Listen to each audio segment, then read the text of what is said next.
Hi there, welcome to our thrilling new full stack course whereby we'll be taking you through an exciting journey to build and deploy powerful application Stackoverflow with amazing features such as optimized fetching, displaying interesting feeds to the user, handle search using a Debounce, integrate pagination using Prisma ORM.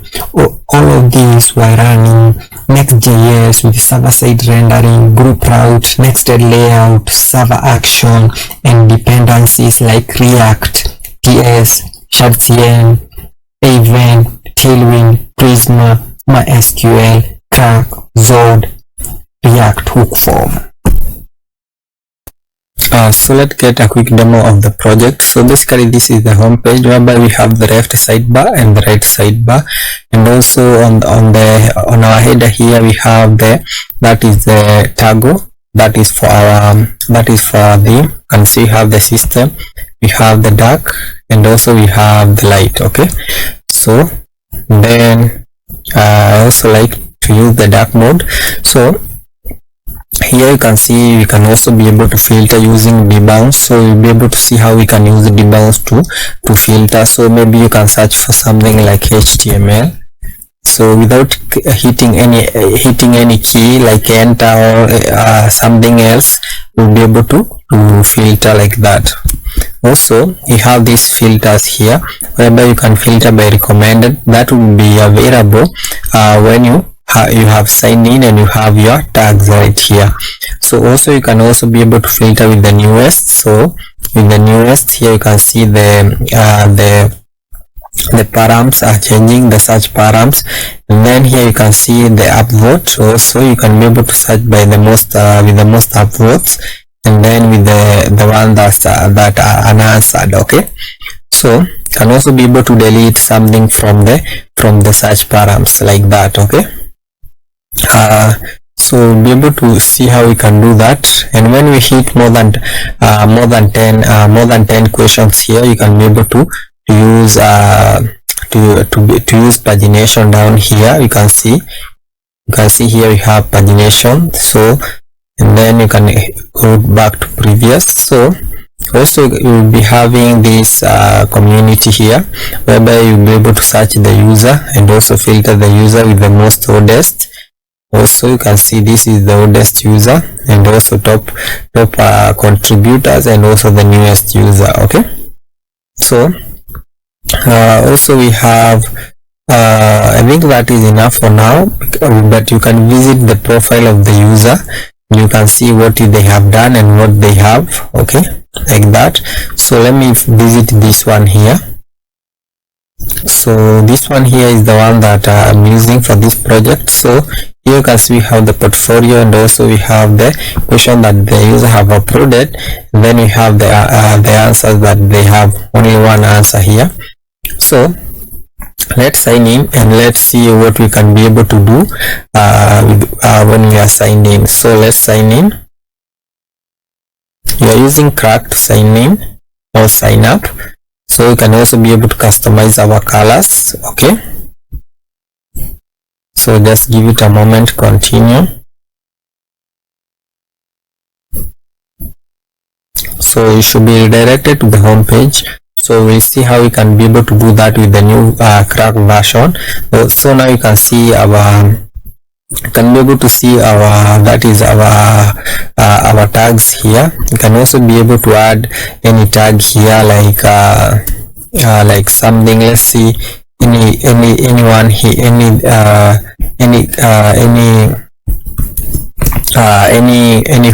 that is any tag here. So let it add it here. You can hit enter or just click the button, and then the tag will be added. Okay, then you'll be able to see the tag right here. So right here. Okay, and then now you can see everything have been reordered. So here the first has just come up here, it was down here. Now you can see it is on the third part. So that is what I was talking about, that is recommended, which is the default part. So let's say we have with the most unanswered, you will see we have something different now. Okay, you can see we don't have the recommended ones. So but when you hit recommended, you will be able to see the one that are recommended. We have JavaScript, we have HTML that we have here. Also here we have React, and then we have Flask. Okay, so you can see all of them are here, and they have been arranged based on our tags. Okay, and remove the tag. Also we can be able to visit our community. So for the community part is when we save something on our question. So let me show you that part. So can click any question, visit the details page of the question.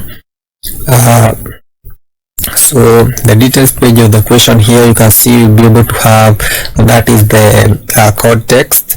You can see how beautiful it is, and this one I have already saved it, and also I've given it an upvote, and also I have one answer for it, just a demo answer. Let's visit another question, maybe this one here, which I have not upvoted and also downvoted. Okay, so here you can see I have not downvoted or upvoted it, so you can upvote, and you can see everything here is disabled, showing that something is going on. So you give it a moment like that, then you can also downvote. When I downvote, this one should be deleted, and then this one should be you should have downvoted the question. Okay, so since you're using Mysql, it is a bit slow, but it is okay. And then now you can save the question to your collection. So you can see the question have been saved, and then you can visit your collection. Okay, so here you can see, okay, we have the 3 questions now. So also here you can be able to give an answer. So maybe you can say an answer has been given. So you will see how we can use this text editor. I will explain it when we add our first question. So you can hit submit. So it should be more than 100 words or characters basically. So we'll be using TinyMCE, so not more than that one. Okay,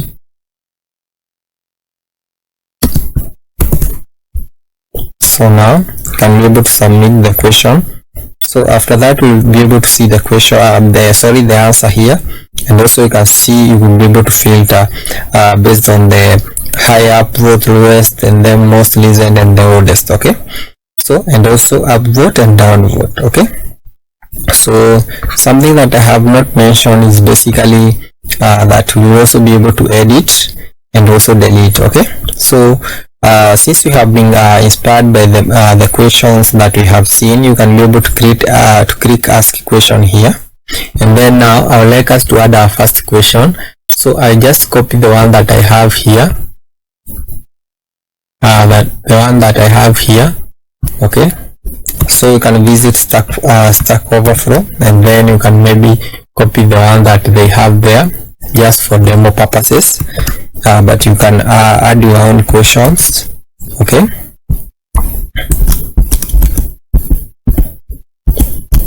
so like that. So this is a TinyMCE. You'll be able to see how we can use it. So down here we'll be able to see how we can also be able to add, that is a source for the image. So I just copy the image. Okay, and then you can just hit save. Okay, so you can see here the image. Also you'll be able to add or insert the code snippet. So maybe I can just copy the code snippet from somewhere. Let me copy the code snippet.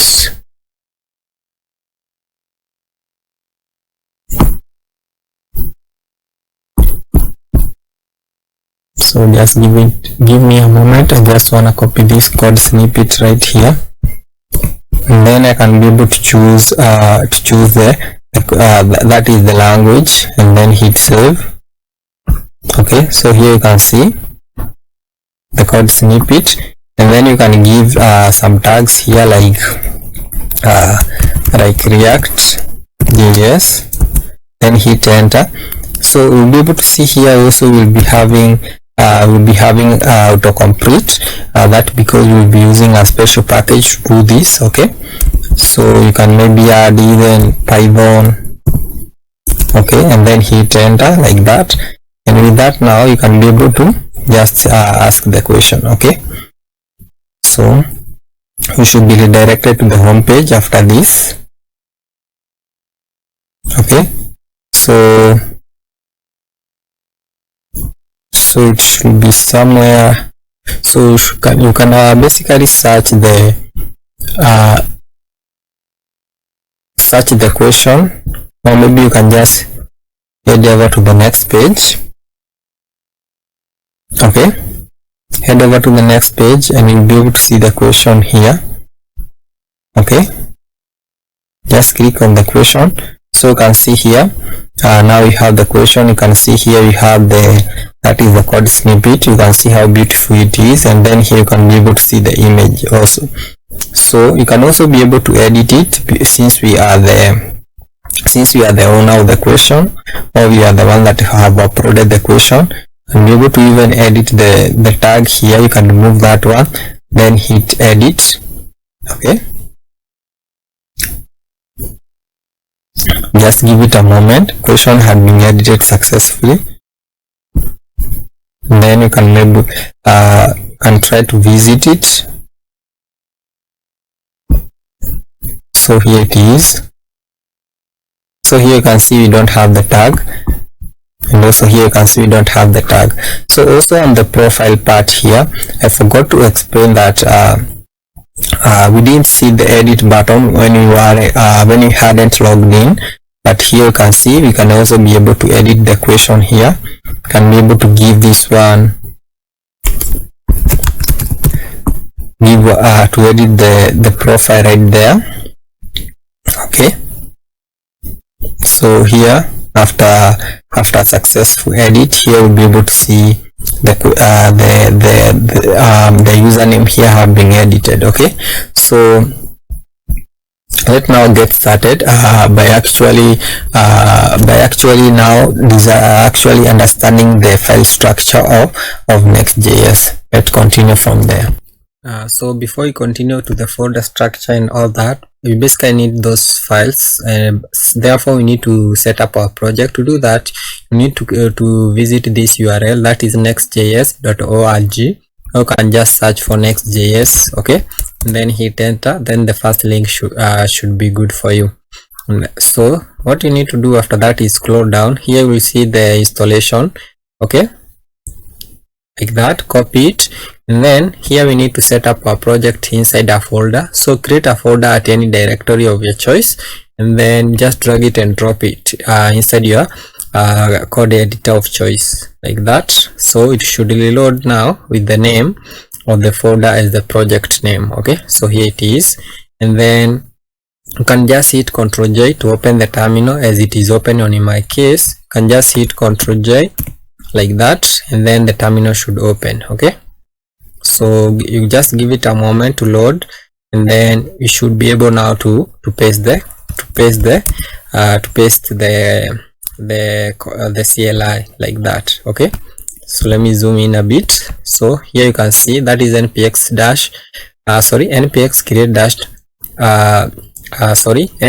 create next dash app at latest. Okay, then because we already created a folder, you can just type dot forward stroke, then hit enter. If we hadn't created a folder, we could just type the name of the folder, and then the name could have been created inside the directory that you can be able to see here. Okay, so just give it a moment to finish. Then we need to choose a few things here, and then we will let it finish installing the dependencies. And then after that you need to visit Shadcn. So you need to visit Shadcn. So to visit Shadcn, you just need to type Shadcn UI and then hit enter. Then the first link should be good enough, or you can just visit installation. Okay, So just close this one and also this one here. So for the installation, we need to choose Next.js, okay, and then we will follow these steps to set up our Next.js. So here you just need to type y, okay, just finish to, okay. Then now we should be asked a couple of questions. If you need to choose, if you are using TypeScript, then we say yes. If then we need to use AES-lint, we can say yes, okay. Then Tailwind, of course, yes. And then SRC directory, no. Then app router, yes, we'll be using server action. Then you need, if you need to configure the import alias, you can say no, so that we can have the same configurations, okay. Then you just give it a moment to actually install all of these dependencies, okay. We'll be back after that. So now the installation is done. So when you hit Ctrl J to hide the sidebar, the terminal, and then open the sidebar here, you'll be able to see that you have the app, and then you have the fonts, okay. You can delete the fonts, we won't be using the fonts, like that. And then you can head over to layout here. There are imports that come from font, here it is, okay, and all of this. So we'll be using our own custom fonts. We'll be doing that later on. So you can actually even delete all of this, okay. You can be left with something like this, okay. That will be perfectly fine.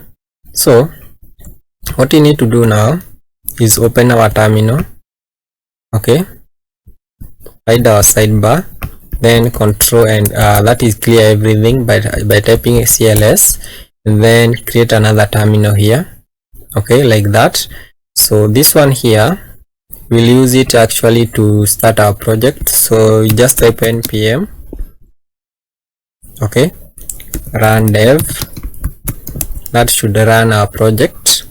And then here we have the terminal, the other terminal. For the other terminal, we are going to use it to install or to set up our Shadcn. So here we have the first that is the first CLI. Copy it, then paste it here, okay. So that one will help us to actually initialize our Shadcn. Then you scroll down here, step 2. So you can skip step 1, that is this step 1 here, whereby you can just type D actually to have the default, okay, which you'll be using actually. But here you'll be asked the same question, use default, New York, sync, and yes, okay, all of that. So then after that you are going to see how we'll be doing all of this, okay.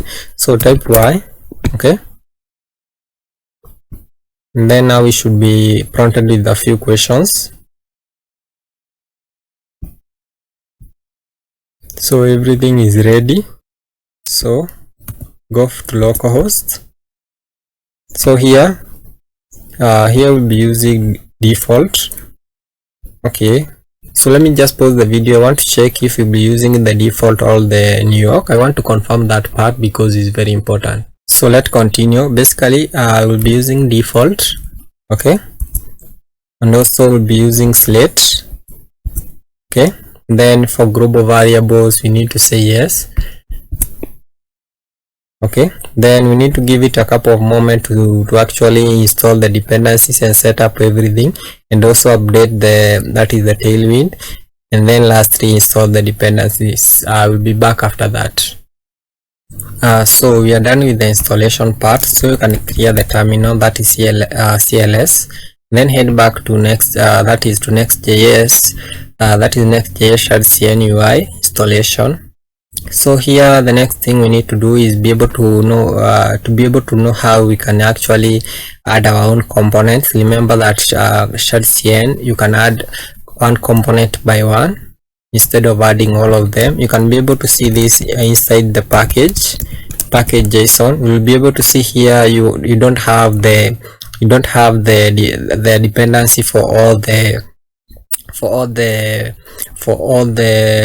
styles, basically all the components. We need to install them one by one. So to do that, you can come here and just copy this part here, then paste it, and then button will be added. Okay, this is one way to do it. There is another way to do it whereby you can just add all the components. Okay, I'll be showing you after this installation, and then we understand how we can use the button. Okay, so to understand how we can use the button, we can head over to the app. So collapse everything. Inside the app we have the page. Okay, and then here you can just remove all of this. So you can remove all of this, just have a simple div. Okay, so basically what I'm doing is basically is what is here, basically this part here. Then you can just copy this this button right here, then paste it inside here like that, and then copy the installation, copy the import like that. So it is almost done. And when you visit the package.json, actually this one doesn't have any, don't think it has any dependencies, except maybe, basically I don't think it has any dependency. It's just the styles that you get from Shadcn UI. Okay, so after installation is when we are going to be able to see this error disappear, and then we can be able to save and see the button. Okay, so just give it a moment to finish the installation. So now updating the file, now it is done. So what you can do, can just come here and just say okay, UI stroke then button. Okay, then we shouldn't be having the error. Then now you can save. Okay, so this is the button. You can visit the button, sorry, that is the button. So here it is, be able to see the button. So the thing that I want to ask us to understand are the variants that we'll be using throughout the project: the default, destruction, outline, secondary, ghost, and link. And then also we need to understand the size, that is the default, SM, LG, and icon. So we'll be using those two are the most important ones. So you need to be able to understand the default one, the way it is. Then we need to be understand how it will look like when you have the variants. Okay, so when you have the variant like something like destruction, you should be able to see how it looks like. And then the way we have it inside, maybe something like the size, whereby something like the icon. Okay, so you can remove this one here, and then you can say size. Okay, then you can say something like LG, then you can say, you'll be able to see how this will look like. And maybe another variant, maybe you can be able to see how something like ghost looks like. Okay, so we are done with that one. That's how you can be able to use it. Okay, you can see all of them here. And then now we should be able to understand how we can actually install all our dependencies, all our components. So that is actually by typing the same input or CLI, that is npx shadcn at latest add, then you will move the button. Okay, then we can just type you can just hit enter, and then you should be prompted with a few questions. Okay, so just give it a moment. Okay, can actually pause the video as we give it a moment. I don't know if it will take a few seconds. Let's see. Okay, let's see. Okay, let's see.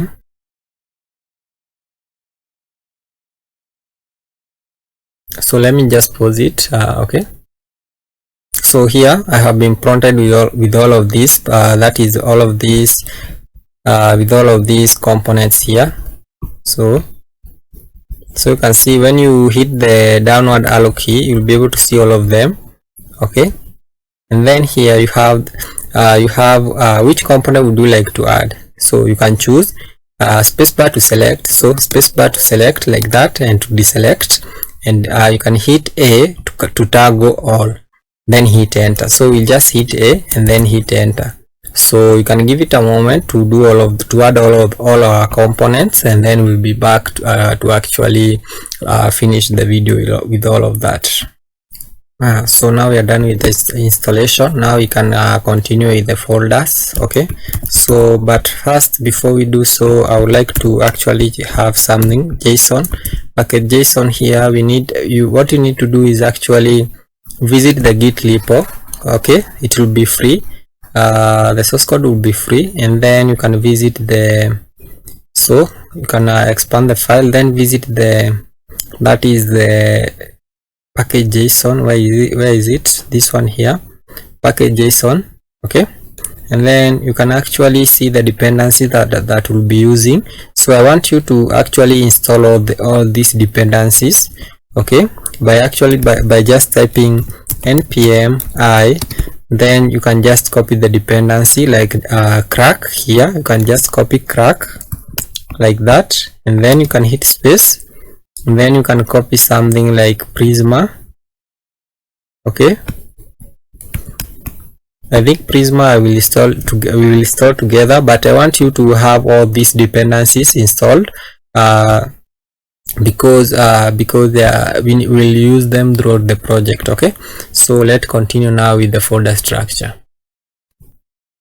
So to get started, you can run npm that is npm run dev, so that you can spin up the project. So mine usually takes a moment to run, so that's why I have already started it, and you can see it have successfully run.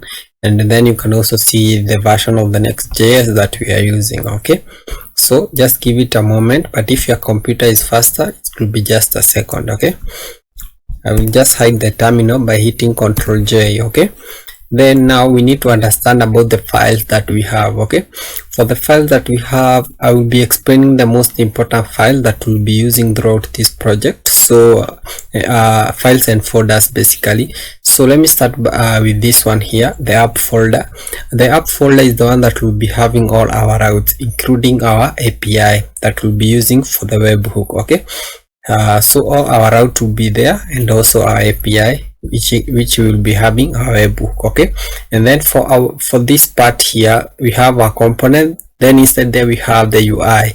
So this UI was added when we added our components by using Shadcn CLI. Okay, so these components are the one that we'll be using to design our app, and then we'll be having our own custom inside our own custom components inside these components also. Okay, and then for the lib is basically having the utils. So sorry about this, we'll be having the utils here. So you can have maybe something like Zod file here, or maybe you can say the schema, the file schema, which will be using it on our ask question. Okay, so you'll be having that schema here. We'll be adding it later on, but the lib file it will be doing only that, and then also we'll be having our db file also here. Okay, and then for our public, that is our public folder, we'll be having our images here. Also the icons will be also here, so don't worry about that, we'll be having them later on. Okay, and then for the rest, we won't be touching them, except maybe when you we want to change something here. So when you come to where, okay, so env.local. okay, so yeah, so here, so env.local will be using .env, only .env, because Prisma recognizes .env. We'll be talking about that later on, but we'll be adding .env, or you can just add it right now. We'll be adding it here later on. I will also show you, I will also repeat this section later on. It's only that file that we'll be editing. It also will be editing this one here. So we'll be having our own custom colors here, and some other colors and image. So basically this one will be overriding it, and those two files are the one that we'll be having, and then later on we'll be having another Next.js file which basically will be using it to control our pages, whereby the user can access or cannot access. Okay, that file will be calling it middleware. So just touching on the file that we'll be having and the one that we have. So that is enough on that one. So now I need us to talk about that is Shadcn UI. Okay, Shadcn UI, we have already talked about it. This whereby we will be having our components. Okay, so we have already added them. So I want us to try working with one component. Okay, let's start by working with this one here. So the button. So you can see the code button here. You can see how simple it is. So let's try working with it. So here is the code, but you need to follow the steps, because if you haven't added the component, you need to copy this snippet and run it on your terminal. So copy it like that, and then come to your terminal here. Maybe you can split it into two. Then maybe I can just minimize this one here. So we already have our component here. You can see we already have it here. So you can see we already have it here. So if you don't have it, and or maybe you didn't want to add all the component, you can just paste it like that. Okay, so sorry. Okay, like this. Okay, and then hit enter, then the component will be added. Okay, can hit enter like that, and then the component will be added. Okay, and then you need to see now to import it. So you can copy it like that, and then you can come onto any page like this page here, which is at which directory, that is app/page.ts. okay, that is tsx. So let me shut this one down because you already have the component. Okay, and then I'll just hide my terminal and then close that one. Then inside our app, then we have this page.tsx as it have been written here. Okay, so you can hide our sidebar by hitting Ctrl B. Then you can remove all of these. Okay, all of that. Okay, then you can just have a simple div. Okay, just like that. And then here now we can just have the import, and then now we can have a button. Okay, so when you come here, you can have the button just like that, then paste it here. Okay, so here you can see it already has the variant. Okay, so we'll be talking about the variant just in a minute. So here you can see the button. Okay, so you can see when I hover it is you can see the button there. Okay, or maybe I can just maximize a bit. So here you can see the button. Okay, so when you come back here, you can see different ways of using the button. If you want to use the button as a link, you can use the button variants helper to create a link that looks like a button. Okay, so you can see here. Okay, link, class name, button variant, and then you can use it. So you can copy it also and come down and also come here. So it is just a matter of copying the code and just pasting it inside your code here, just like that. So here I just need to import a link. So that is hitting Ctrl spacebar, and then you can select the import. Okay, so there is also this option here. Instead of doing all of this two here, you can just use this one. Okay, which is the alternative. Which alternatively you can set the as parameter as child parameter and nest the link component. Okay, which you can just copy. Okay, and then come here. So link type prop string. Okay, we are missing href. Okay,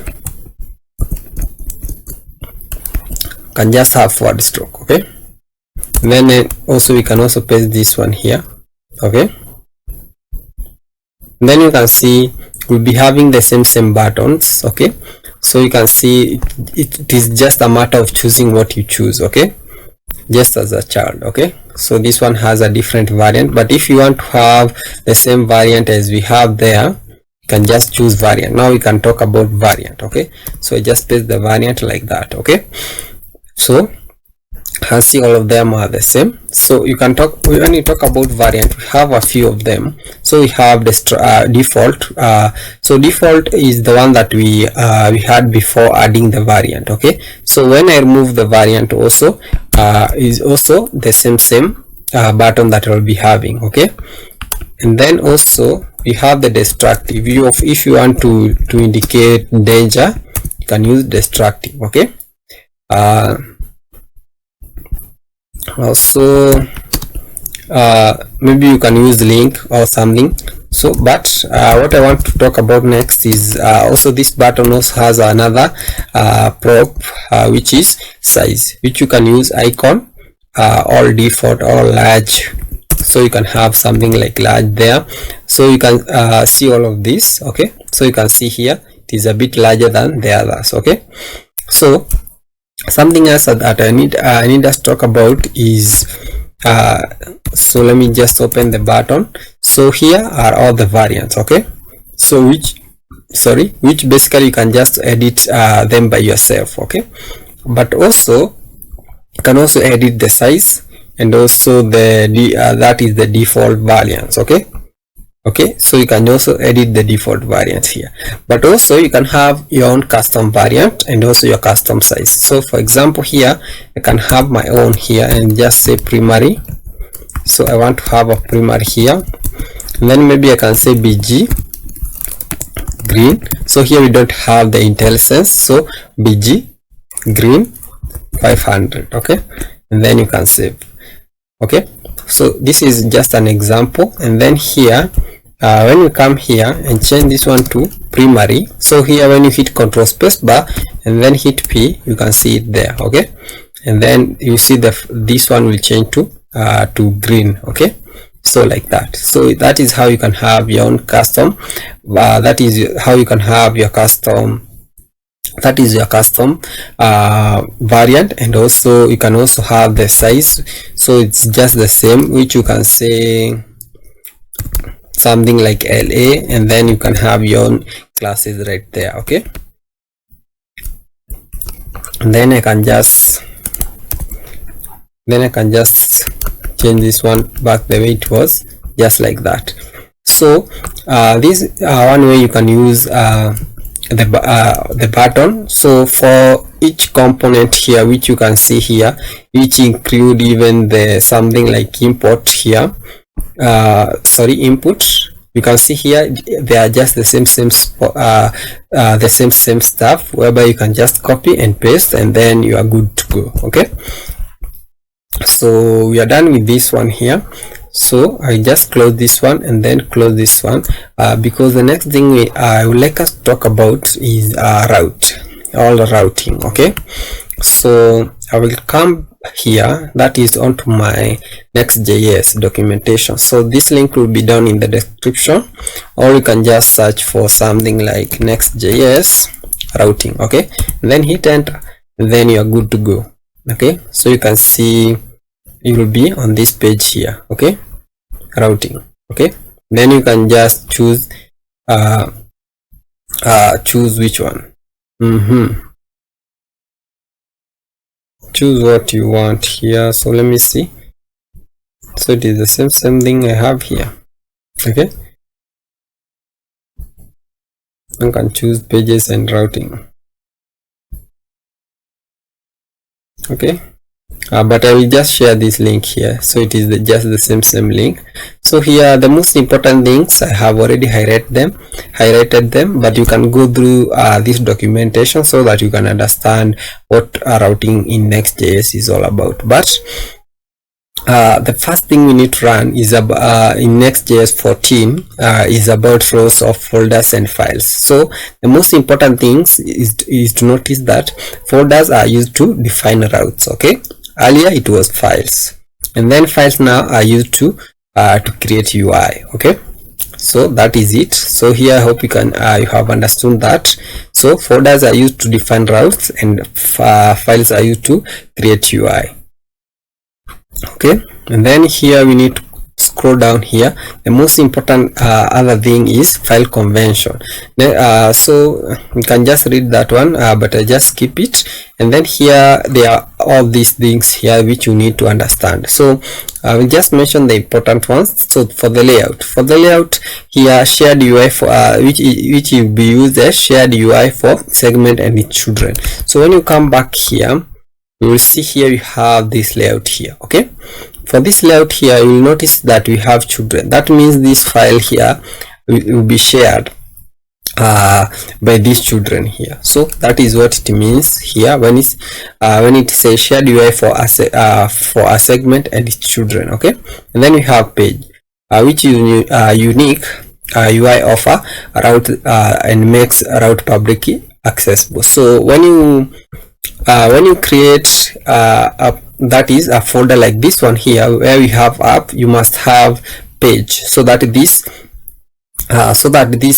route here, which is the forward stroke or the home page or whatever you call it, is publicly accessible. Okay, if this one is not here, you're going to have page not found. Okay, and then here we have loading. So this one is to show maybe something like okay, when you come here and then we refresh this part here, okay, you will see some loading stuff happening. So here some loading stuff, so that is by the help of loading. And then we have page not found, and then we have the list. Okay, so for the next thing we need to talk about is route group. Okay, so for the route group, there are a lot to talk about, but the most important thing is that nested folders are normally mapped to URL paths. Okay, however, you can mark a folder as a route group to prevent the folder from being included in the route's URL path. Okay, so for example, when you come here, you have this this app here, but because it is the home page here, you need to use it. So, but if you want to create another organization of routes here, maybe you want to have route like that, and then inside here is where you want to have the home. So here is where you want to have something like the home, community, collection, and ask a question. Okay, and then also you can have another organization of folders or route group, or you can have another group whereby you can say this one will be for auth. Okay, something like that. So that is what basically we are talking about here. Okay, so it will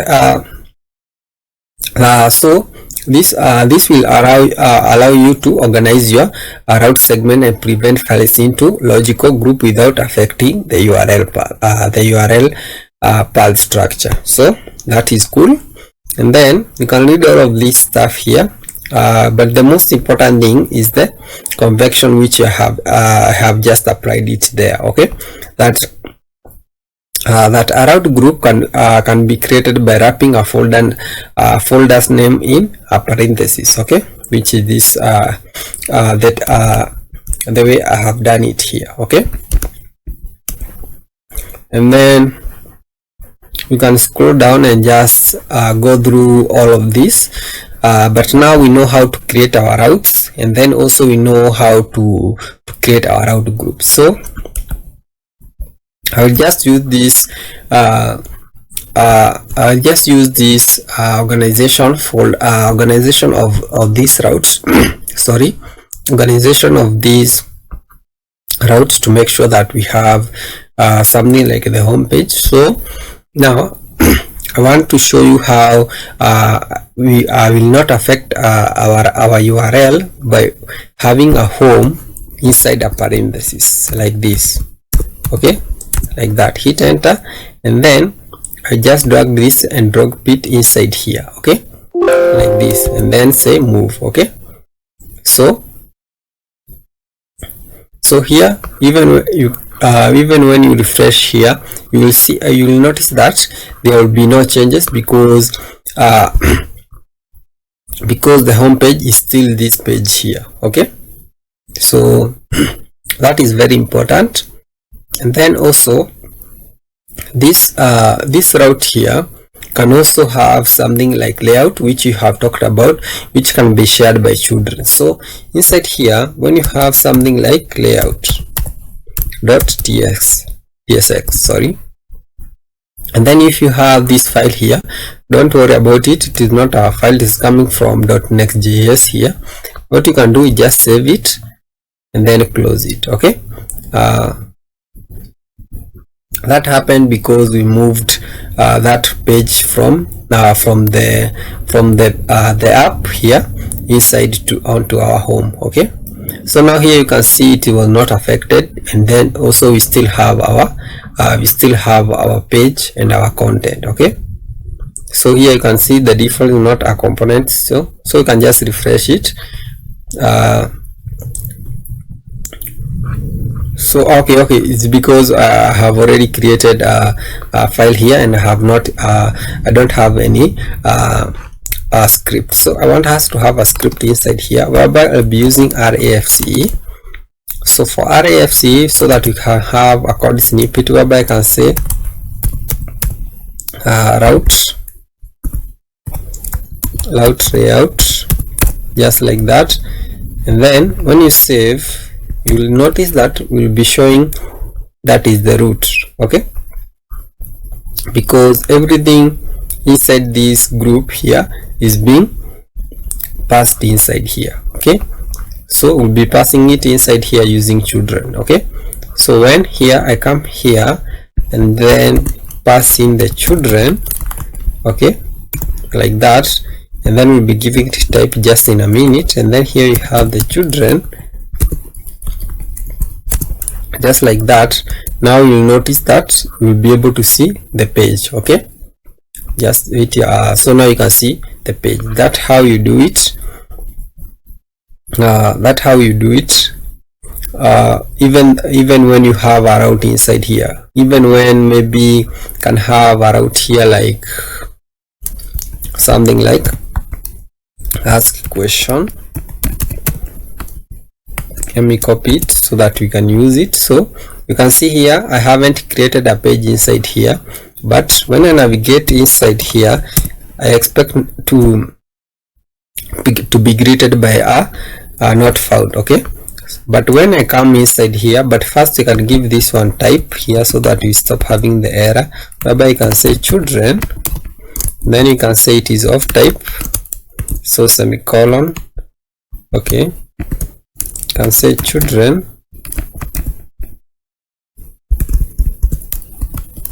and say children which is of type react node. Okay, just like that. Then now you don't have any error. So let me hide my sidebar here.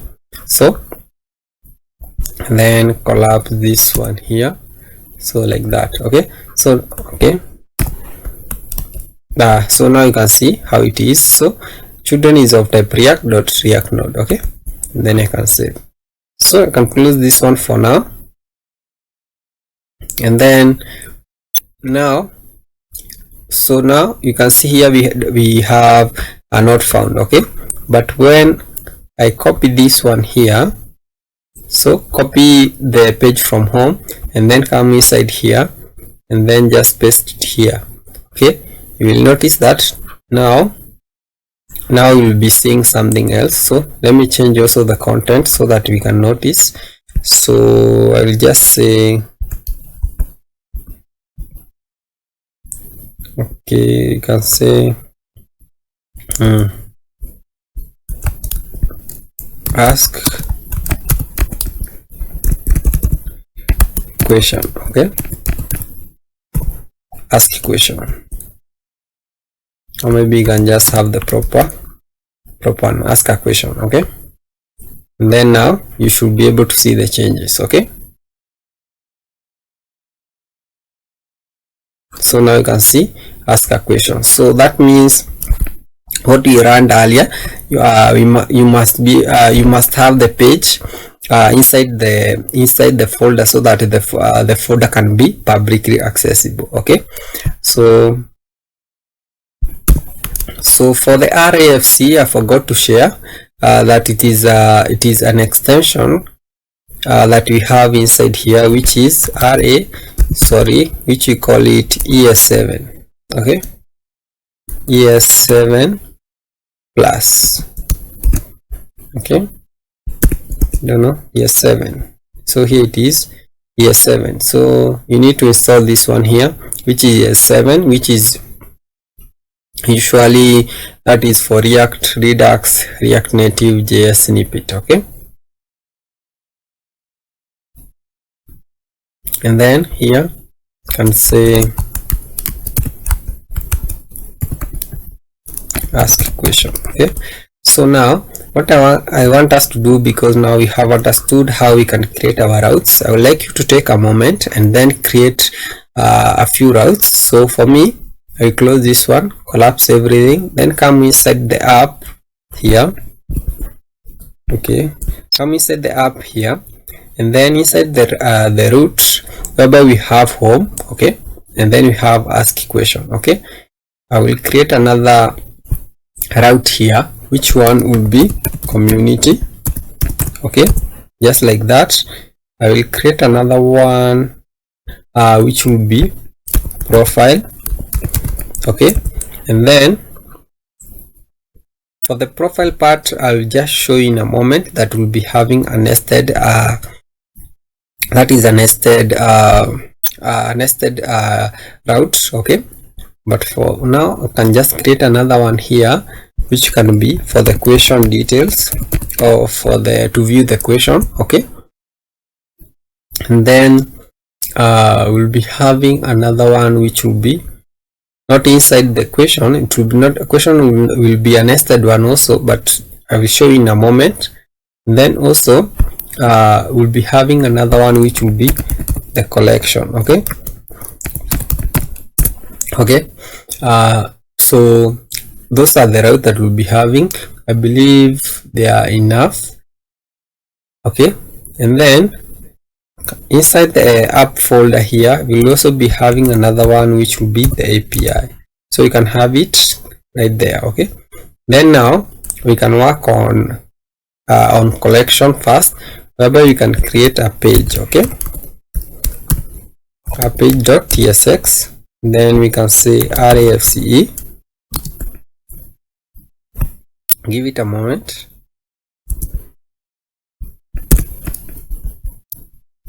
Then I just save. Okay, then copy everything. Okay, and then, or maybe you can just copy the folder. Okay, and then have it inside the community. Okay, just like that.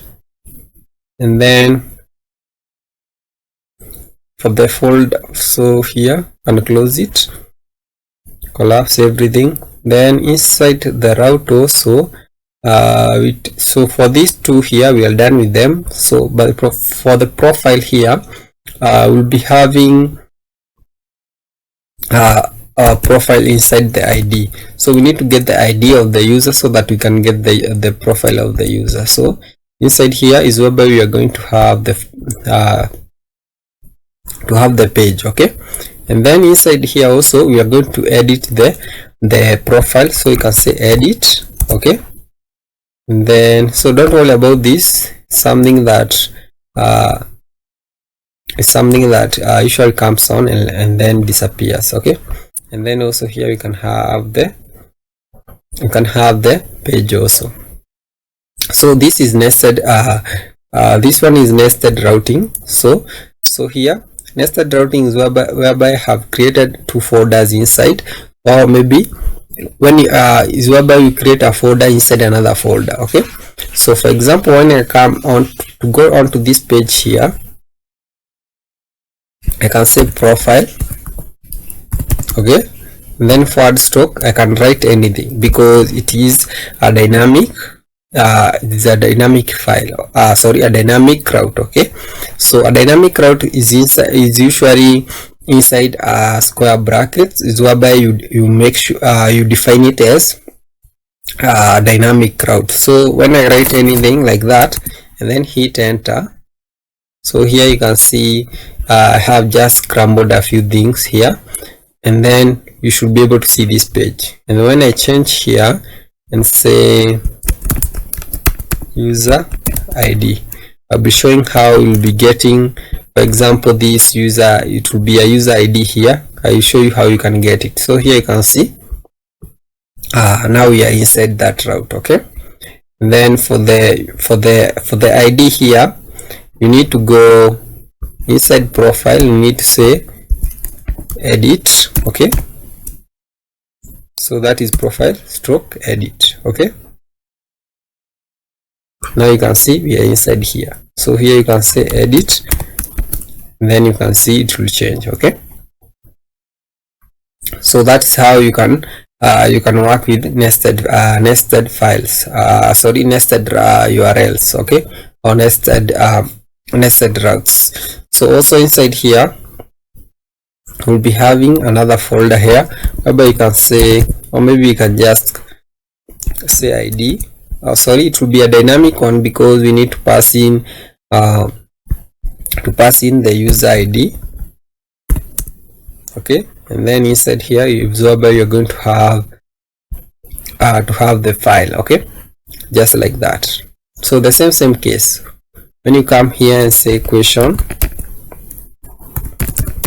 okay, question like that, and then forward stroke, then you have anything there, anything, you can have anything forward stroke here. Okay, after the forward stroke, you can have anything because it is a dynamic route. Okay, and then here, when you come here, you can say question ID. Okay, you can see here it will change to question ID.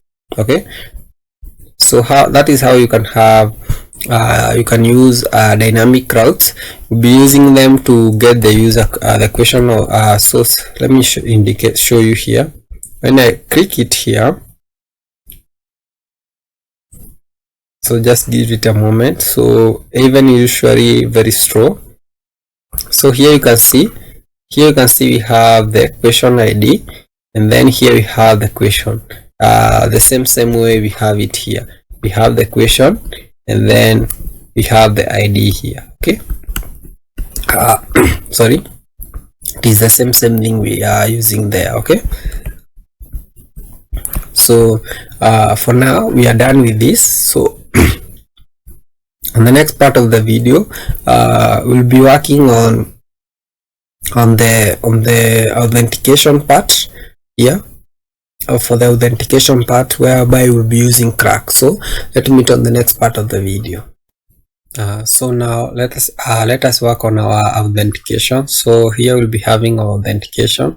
So to do that, you can head over to your browser and search for Clerk Auth. Okay, and then you can either choose sign up, or maybe you can choose the first link here. So here you can say start building. Okay, and then you'll be required to sign in and sign up, but for me, I just head over to the dashboard. Okay, and then I just remove this one. Okay, for me, I just create a new account. So for the same thing, you should be having the same page here, whereby will be required to create an account. So here I'll be removing the email, sorry, not an account, but to create that is a project. So whereby we'll be having the email which we don't want. Okay, then but we want the username. Okay, and then also you can use Google as a sign-in option, and also you can use GitHub, and also basically you can choose a few others. I think maximum is about, okay, so let's choose another one and another one. So you can see maximum is about 3 of them. Okay, so I'll just be using the 3 of them that we have here. So that is username, Google, and that is GitHub. Okay, then I'll just be giving the name that is Stackoverflow. Okay, and then I will just create an application. Okay, and then here now we'll be choosing the option for Next.js. If it should be the way it is as it is here, even on your case. Okay, so just copy the step here, and then come here, open our terminal. Let me zoom this one a bit here, create a new terminal. Okay, and then I just hide my sidebar to have the maximum size, then paste here, then install it there. Okay, then when you come back here, we need to have our environment variable, that is .env. As we said, we will not be using the .env.local. Just copy it like that, then open our terminal, but also hide our sidebar, our terminal there.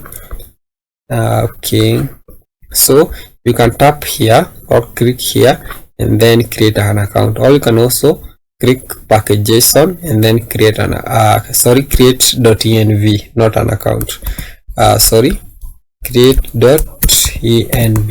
Okay, just like that. So now you can see .env is grayed out, that means it won't be committed. Okay, and then you can paste the values there.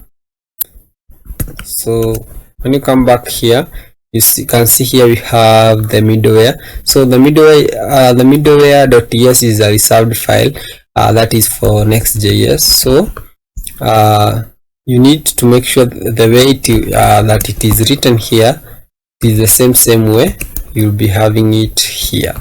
So just like that, copy and paste, and then now you can copy the code just like that and then paste it there, and then you can close it, just following the steps. And then we need to have this part here, so I just copy. So the most important part are these values here. Okay, so let me go inside app. So as you can see here, we have the directory that is app/layout. So don't worry about the SRC. Remember we said we didn't want to use the SRC. So that is app, then inside there we have the layout. Okay, and then here you can copy the imports here. Okay, so here the most important things are the tags. Okay, so when you come back here, you can just copy all the tags here. Okay, and then when you come back here, just replace them here. Okay, just like that, and then you can save. You can see it is done. That's why we don't have any errors here. Okay, so just collapse everything, and then now to continue we need to say you can continue to the Next.js guide. Okay, so that we can continue here. So now we need to create that is the sign up page. Okay, which you can just copy the sign up page here, and then come back here, then it should be inside our auth. Okay, remember we are having this route group here, so then you can paste it there just like that, then come back here and then also copy the dynamic route,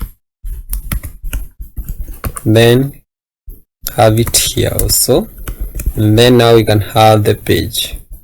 Okay, just copy the content of the page, then we can create the page ourselves, then paste the page. Okay, before we have the sign in, I like to mention that we should have a few things here, like sign, that is sign up, fallback, that is sign in, fallback, redirect URL. Okay, this part here is totally confusing me just a bit.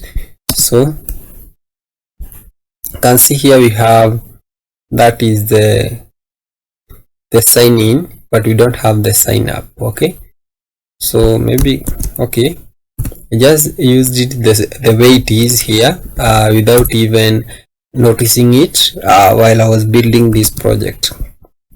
The other one that we need to have is the sign in redirect, okay, which will be sign in, which I give it sign up. Okay, just like that. So here we'll be seeing by testing it by clicking this button here if you'll be redirected to sign up or sign in. So don't worry, we'll be testing that one just in a bit. And now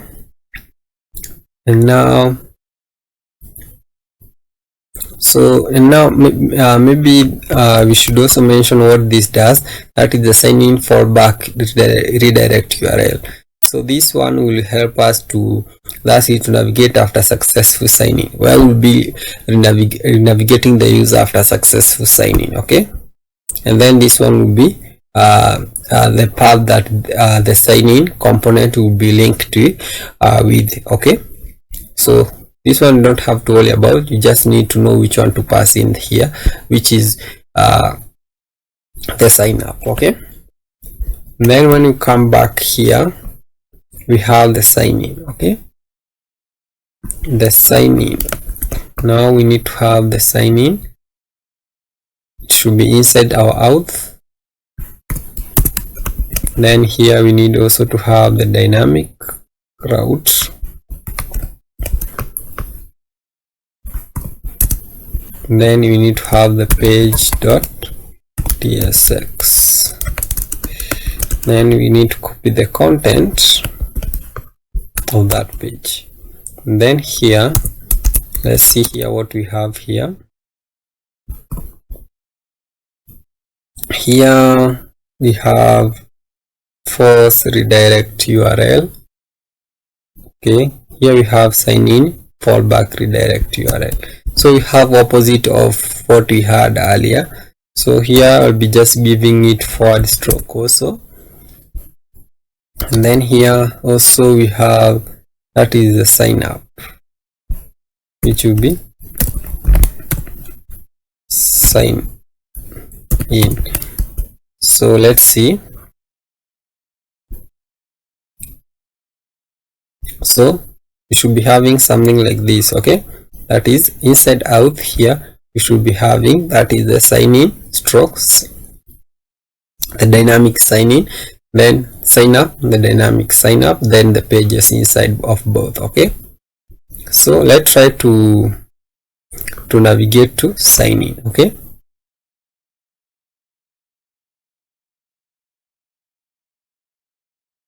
so I will try to sign in.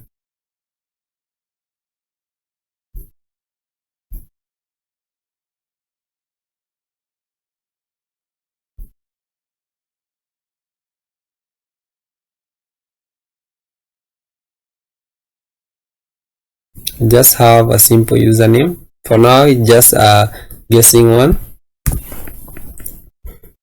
just a simple one, because you don't have the webhook yet, so just a simple one. Okay, so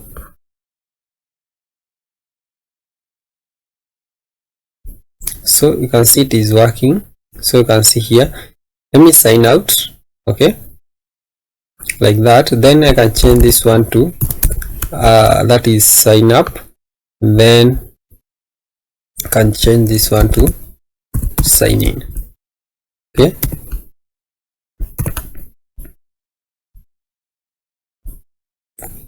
I want to see if this sign in should be used as sign in here, or it should be used as sign up. Okay, I will try and click sign in. So basically it is the same. So it should be like this now. Okay,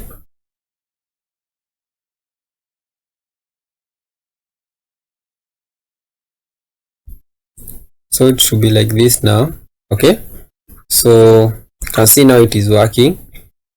So perfect. So let's meet on the next part of the video. So before we continue, there are a few things that I would like us to add on to our component. So we can start with that is the Tailwind config. So let me head my terminal and my sidebar. So here you can see we have all these items here. So there are other classes that or other items that I would like us to have, even our custom colors. So let me just copy them. Here. Okay, then I just remove everything from here and then paste our colors. So here you can see, when you scroll up, you can see here we have our colors. Here we have the light color, we have the dark color, and also we have that is my primary colors. Okay, you can save. So my advice to you is, because I'm copying from my project here, you can use GitHub. Okay, you can use GitHub to actually get this project, which the source code will be of course free. You can visit okay, which one I think I think this one here. Yeah, so here you can see that we have the source code. The source code will be free after I have finished recording. So you can, for the config, you can see here it is. Okay, you can see here it is. You can see the colors.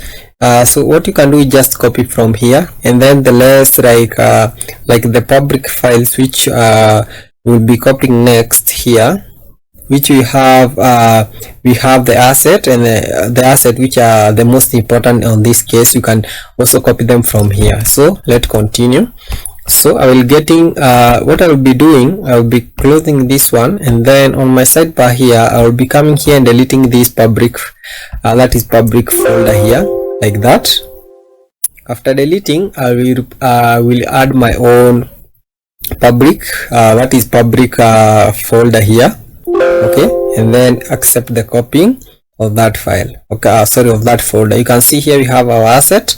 Here we have a few images, and also here we have a lot of icons which we'll be using. Okay, after that we have also some other styles. So when you come back here, let me collapse this one here. You can see here we have two styles here.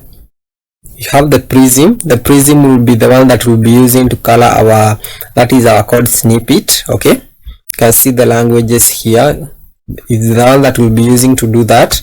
And then also we have our theme that is for the BG and also for the text colors. So you can see just simple classes here. So I will come back here and then add it to my project. Okay, just like that. I will be dropping it on the home, on the main file here. So let me enlarge this a bit. I'll be dropping it on this folder here, which the folder that we are working on. Okay, so when you collapse, you should be able to see the styles and the public folder which we have just added. Okay, and then there is something else. When we head over to our lib, okay, when we head over to our lib here, we have these utils. So this one was added by that is Shadcn UI, but we have some others that we'll be using. So let me just copy them from here also. Or maybe what we can do, actually I can just copy all of them and then paste them from here. So here you can see we have just remove from queue, something like remove from URL query, get join date, something like that. Some of these will be using them, and the one that will not be using them is just some credit for so that you can also try to work with them. We'll be seeing how we can work with some of them, and then the rest you can try to work with them by yourself. Okay, so they are very, very useful, and I have given this snippet of code because I generated them using ChatGPT. So just like format and divide the numbers. Okay, you can see here just some function to do that and some if conditions. So all of this I have done using ChatGPT, which you can also try and do. Okay, and then there is something else here we need, which is validations. Validation, I'll just copy it here like that. I'll just add it from here. So validation, so here it's to validate my profile schema, the answer schema, and then last three the question schema. Okay, and then you can close all of these two, and then there are constants, some constant which we'll be using. Okay, just copy them from here. So these constants mainly are for, that is filter. You can see the filters here, all the filters. Some of them will be using them, like this user filter here, and then the home filter, and then the saved page filter. Actually we'll be using both three of them. Okay, so just array, an array with a few objects, which includes this object having some strings. Okay, and then there is this index here, which are also constants, just some sidebar links here, you can see, nothing complex. And then last three the tags which you will be using. Okay, you can also add your own tags here. Okay, something like, so here I don't see something like, so something like Next.js. Okay, so you can add some of them if you want. You can also try and add Tailwind CSS, and also can also try to add Prisma, and then lastly you can try to add Mysql. So you can see how easy it is to add them. So you can add the ones that you think aren't there. Okay, I also generated this one using ChatGPT, so very easy to work with. Okay, and then lastly we have our global.css. Okay, when you head here, when you collapse everything, then you head over to our app, and then globals.css, you can see we have some custom classes generated by Shadcn UI. I want you to actually select everything and delete, or clear everything, then paste the new code. Okay, so all of these items are from the source code. You can also get them even when you get confused at some points. Okay, and then I just close that one. Okay, and then there is this layout here. Okay, there are a few things here which we need, so we need to do here. Actually there is this meta here. Okay, we need some important metas, whereby we need something like the title, which you can just say something like Stackoverflow. Okay, and also we have, maybe you can also have the description and the icon. Okay, that is the icon of our project. Okay, so for the icon, you can see here, when you open this icon here, you can see the icon that you have here. Okay, so I have a different icon, so I just replace it with it here, which is also Fabi icon. Okay, just like that, and then now you can see the icon that we have there. Okay, so also the icon also is also available for free. You can check it from here, and then you can check the Fabi icon. Okay, then you can view row. Okay, then you can see the icon. Okay, so everything is free actually, so you can try actually to see some other items which I have not mentioned, but most importantly, what now we need to do is actually now import these styles that we have here. So let me just copy the imports.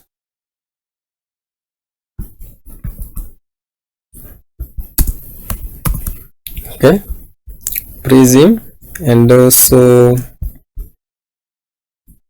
we need also to have the theme. Okay,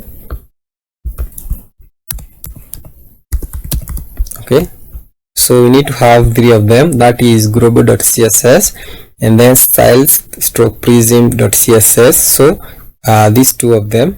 Okay, and then also we need to have some that is some fonts. So I just copy them also, which are just very easy to work with. I just explain them in a minute. So here they are. Here you can see we have inter, which had already been imported when we actually created our next app.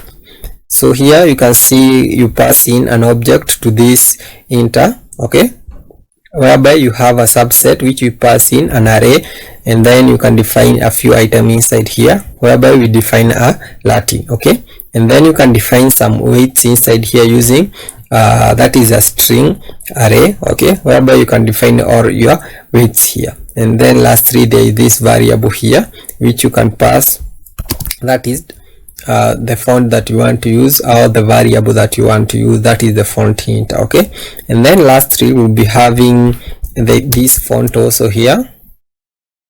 So you import it also coming from that is page coming also from Next.js Google. Okay, and then scroll down.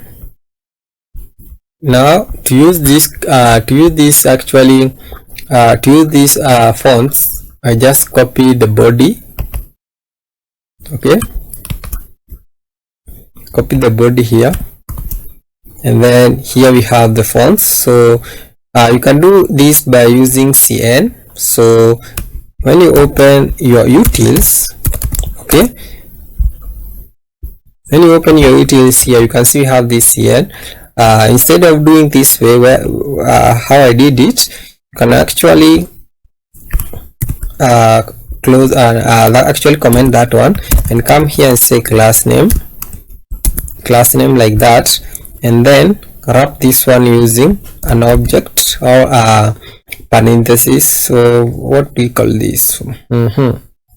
Actually curly brackets. Okay, and then also wrap this using parenthesis now, and then import the cn. Okay, import the cn coming from @lib/utils. Okay, so you should have these utils here. Okay, and then now here you can define these ones. Okay, these classes. So first we define the colors, the background colors that we'll be using, that is bg of white and then dark bg of black. Okay, and then now to have these dynamic classes, you can have a comma here, and then now you can have the dynamic classes, whereby you can say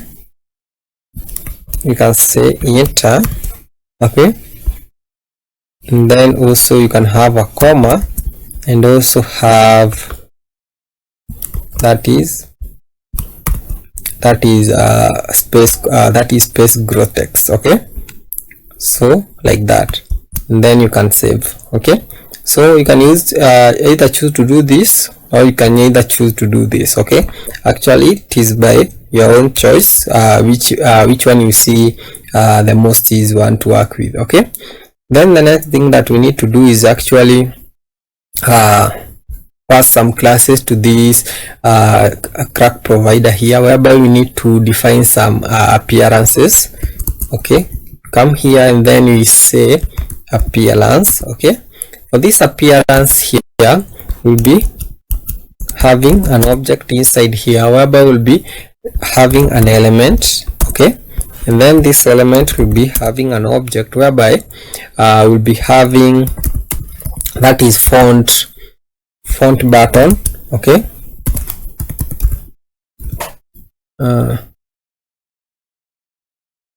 okay, font button. It is not auto completing for me. Actually not font button but form button. Okay, font button primary, whereby we'll be having a class there, and then a comma, then here we'll be having footer, that is footer action link. So that is footer action link, this one here, whereby you'll be having also some classes here. So when you head over to the, actually let's see, when you search for, on your project you search for primary, that is primary gradient or gradients. Okay, you can see here you have the gradient. Okay, you can see it here, you have it on both, that is on both global and also the theme. Okay, so we'll be using this one. Okay, you can copy it, we'll be using it to pass it to our, that is our form button primary. Okay, like that. And then also we'll be using primary text, that is primary text gradient. Okay, this one here, so that we can have some text color, and then we'll be having some space, and then we'll be saying hover, we want to have a text of primary, that is primary 500. Okay, then you can save. So now the most important thing to note is that here we are passing Tailwind classes to our Clerk provider. That means Clerk usually understands or can also work with that is Tailwind classes. Okay, so now you can try to see if these buttons are working. Okay, you can click this sign in here. So let's see. Actually it did not take effect.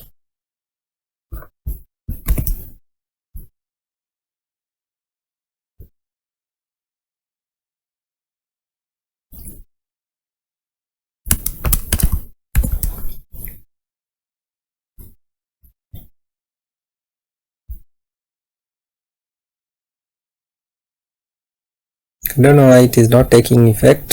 Let's see. Let's try something else just for a minute. You can save strokes, sign in, that is sign in.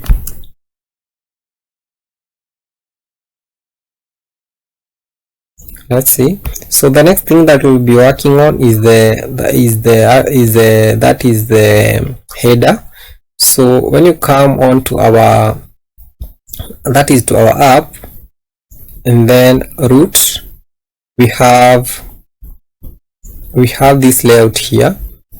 So now you can see we have this, we have now this what do we call the button here, and then you can also see now we have the sign in section here. So to remove this sign in here, because we don't need it anymore, you can head over to our layout here and actually remove all of this. Okay, just like that. Okay, and then I would like also to fix this part here. I want it to be centered. So earlier on you are using that is the we are using the Clerk redirects. Okay, we aren't using the sign in section. So if you when we actually using this sign in here, all the sign up, we actually need to have a layout here whereby we can make sure that both the sign up, so here you can see both the sign up and the sign in will be also on the corner here. To avoid that, we can create a new file here whereby we can name it layout.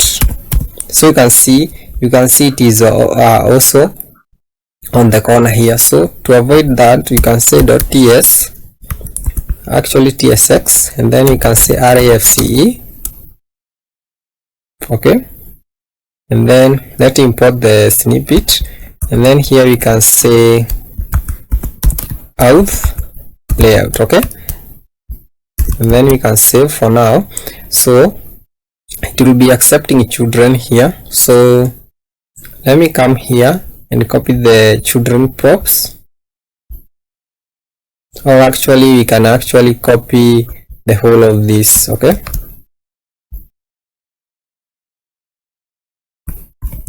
just like that. Okay, and that what we can do here is just have some classes here.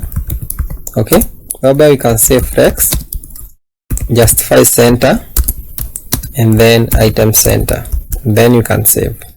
With that, we'll have fixed that issue. Okay, and then here we need to define the height, so you can say h screen. Okay, so now so that the modal now can be at the center like this. Okay, so you can see now it is at the center, and also when you head over to the sign in, you can see also it is at the center.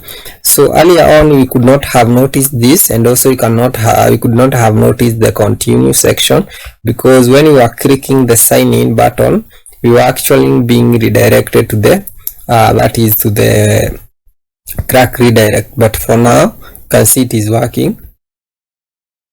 Okay, you can see it is working. Was so great. So now I want us to talk about the header that we'll be using. So I want to go back to the home page here. Here we'll be importing that is the header. But first we can create the header inside our components here, whereby we can say come here inside the components and then create a new folder calling it nav bar. Okay, or we can say navigation. Okay, and then the first item or the first file will be the header.tsx, and then you can use rafce to have the code. Okay, then the snippet code here, and then save. Let me minimize this up maybe to that point, and then now when you head back over here to the layout, here you can actually import the header. So now with this layout, the header will actually appear onto this onto all these routes, so 6 of them. Okay, but will not appear onto the onto the auth section. Okay, that is very important, because the auth section doesn't have any header. So when I navigate back maybe to to the sign in or the sign up, I should not be able to see the header. Okay, so now you can see here we don't have the header, and when you come back to the home or any other route except the auth sections or the auth part, you will be able to see the header. Okay, and then we can give the following class name. It will have a relative. Okay, also it will be having some background color. So let me just copy it, and then I will show where it is. So when you come to search here and I paste the background hyphen that is right 850 underscore dark 100. You can see here it is. That is a background of right 850, and that is on dark will be having a 100. Okay, so we have all of these colors. So just to, so that we can move a little bit faster, is just we're having some utility classes so that we can move a little bit faster. Okay, now I just paste the classes right there. Okay, and then I'll close this one here. We don't need it anymore. So now we can work on our header. Okay, onto our header here. I will import all the imports that we'll be working with. Then I can remove the one that we haven't worked on. Okay, so we actually haven't worked on this one here. Okay, you haven't worked on all of these 3 of them. Okay, so first most important thing here, we need to define a few things here, whereby we need to have the flex, that is flex between. Okay, let me see. I think this one also, it is a utility class. Yeah, flex between is a utility class here, whereby it is flex justify between and item center. Okay, so here for the utility classes, we usually don't have the autocomplete, so you have to make sure you have you got the correct spelling. And then here we can have fixed, and then here we can say z of 50, and then we can use full width, and then a gap of 5. Okay, and then we'll be having padding of 6, and then shadow, that is the shadow of MD, and then we can continue and say dark. On dark we'll be having shadow of none, don't want any shadow on dark. And then SM will be having px of 12, and then we can continue, and also on dark we'll be having, that is dark gradient. We'll be having some dark gradient, so we can also search for it, but now we know where they are, so all we know what we can do to see them. So now I just write them. We'll be having dark gradient. Okay, and then on light we'll be having a bg of light 100, actually not 100 but 800, sorry. And then you can save. Okay, so the first part, for the first part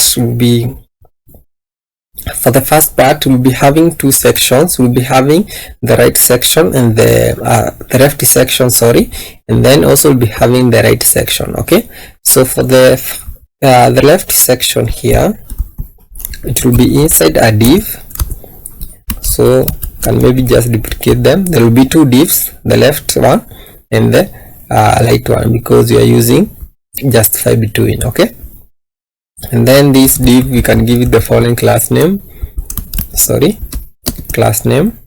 whereby we'll be defining flex, and then also be having gap of 2. Okay, and then inside here the most important thing, we'll be having the mobile nav. Okay, that is to set the mobile nav true or false, that is the right nav. Okay, sorry, not the right nav actually, but the that is the right sidebar, the right nav, or maybe you can say the right sidebar, whereby we'll be having that that component here. Okay, and then we'll be having the link, whereby inside here we'll be having the icon. So here we must pass the href. So the href is the forward stroke, that is the home page, and then here we'll be having the image. So we'll be having the image.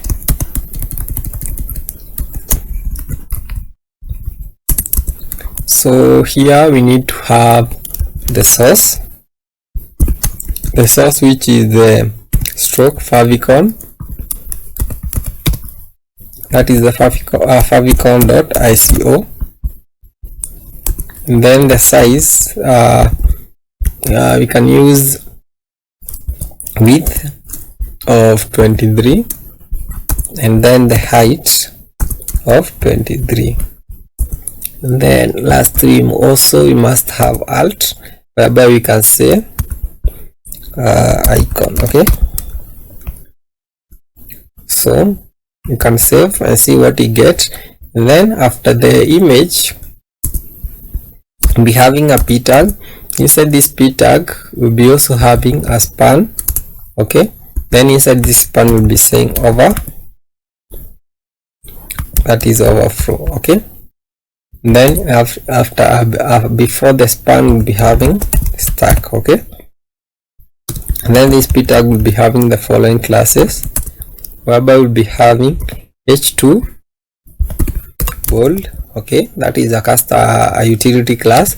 And then we'll be having font, that is font space, so here also you don't have it because it is also a utility class. So that is grotext, that is font space grotext. Okay, I want to make sure I have the correct spelling. Then we'll be having text of dark 100, and then on dark I'll be having text of light 900. Okay, and then max SM, so here also you don't have it, so that is max SM. Okay, so which will be hidden. Okay, so now you can save.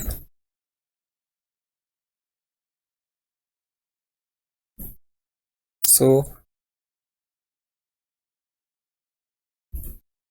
and then lastly, you can see here they're in a block mode, whereby I would like them to be in a flex mode, whereby I need to pass some classes here, whereby I can say flex item center, and then you can give it a gap of 1. Okay, and then you can save.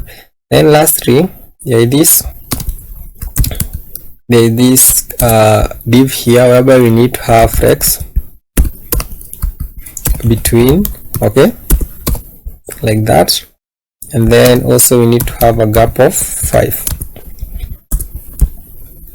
So that is great, that is what we want there. So here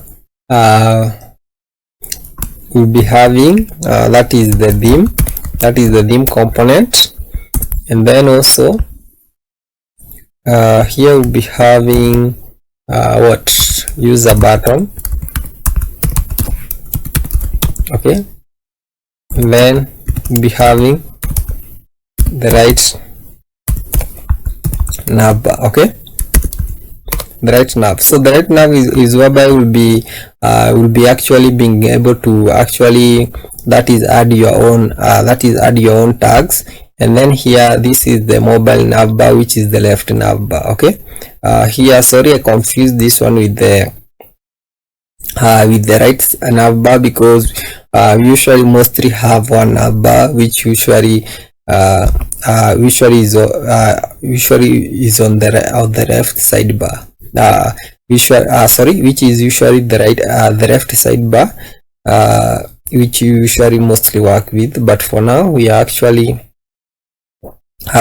working with both navbar. So here also we forgot to have some classes, whereby we should be having text, that is text my primary 500. Okay, then you can save.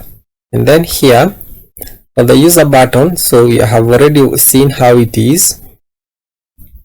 I just copy the user button. Okay, just like that. Okay, so here you can also see we can also be able to pass in some classes here. You can see here the avatar box, we have been able to pass h10 and with 10, and then color primary. Okay, and then you can just save. Okay,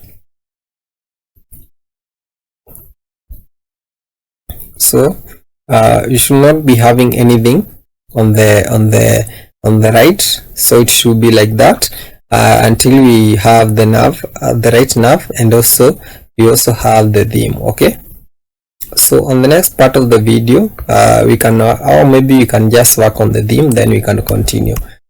So for the theme, you can visit UI,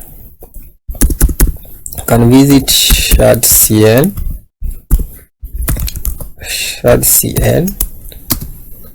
UI. Okay, then here you have now themes, not themes. Actually, you can just click the main link. Can actually click the main link and then okay, components, and then there is this dark mode. Choose Next.js, and then you need to add, that is next themes. So split your terminal into two,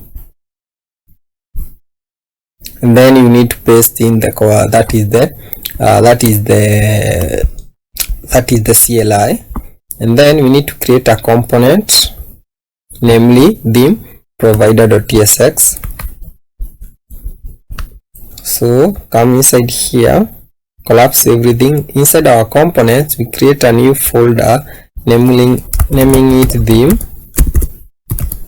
Okay, then we create a file, naming it theme provider. Okay, then we copy the content there, and then we paste it here.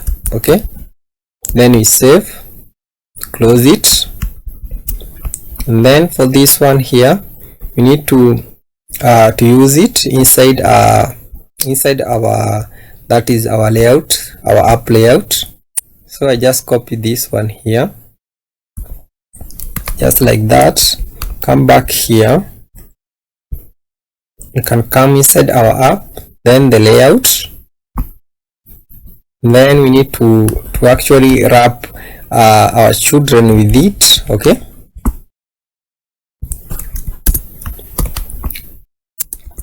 so the most important thing is to wrap our children with the theme provider. Okay, just like that. So make sure you have this theme. Make sure it is coming from, that is your component stroke theme provider, because also next theme also has the theme. Okay, basically has the theme provider.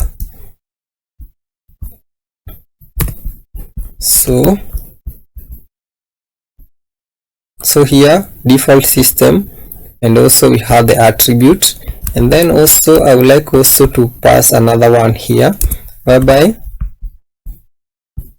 I would like to also to pass storage key. I would like to say Stackoverflow tutorial. Okay, just like that. Okay, and then lastly, we need to avoid a bit of hydration issues. You can say hydration, like that, suppress hydration issues. Okay,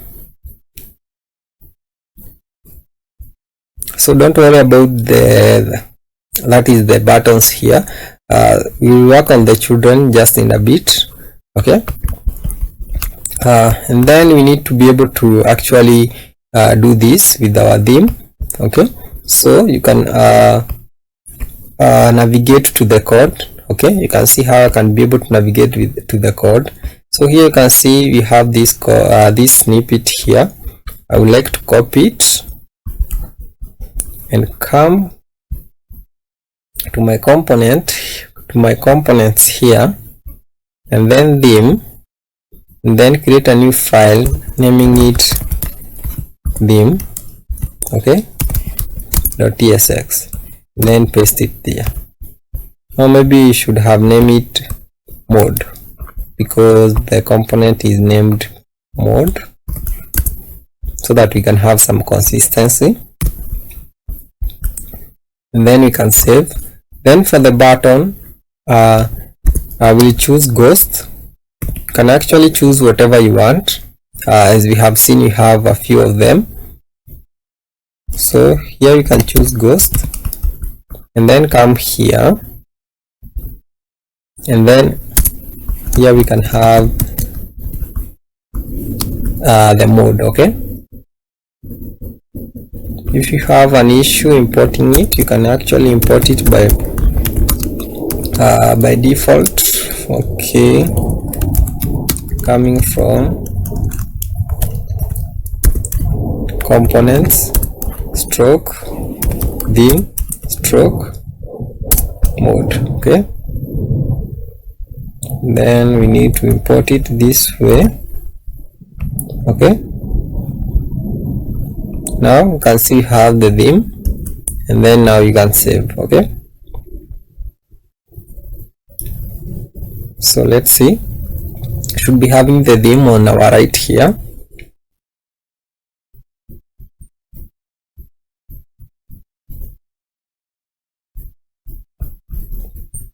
So just give it a moment. So it is done.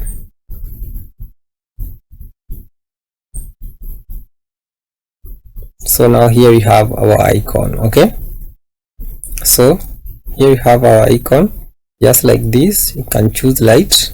So now you can see you are on the right dark, on the light theme, and also here you can head over to that is to dark. Okay, don't want the border. Onto my content here, class name, you can say border none. I don't want any borders. Okay,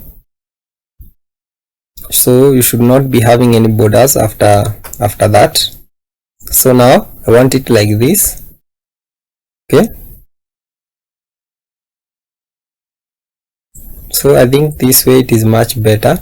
So if you want to increase the size of the icon, maybe you want something like 8, you can use size instead of font, instead of that is instead of using that is height and width, you can have it like that. Okay, so I believe that is enough for this section. So let's continue. So to continue, we can actually close everything like that. Then we can come inside our app here, then route, then we have our layout here. So here now we can have the full layout that include the left layout. Okay, so the left and the right layout and the children will be inside one div,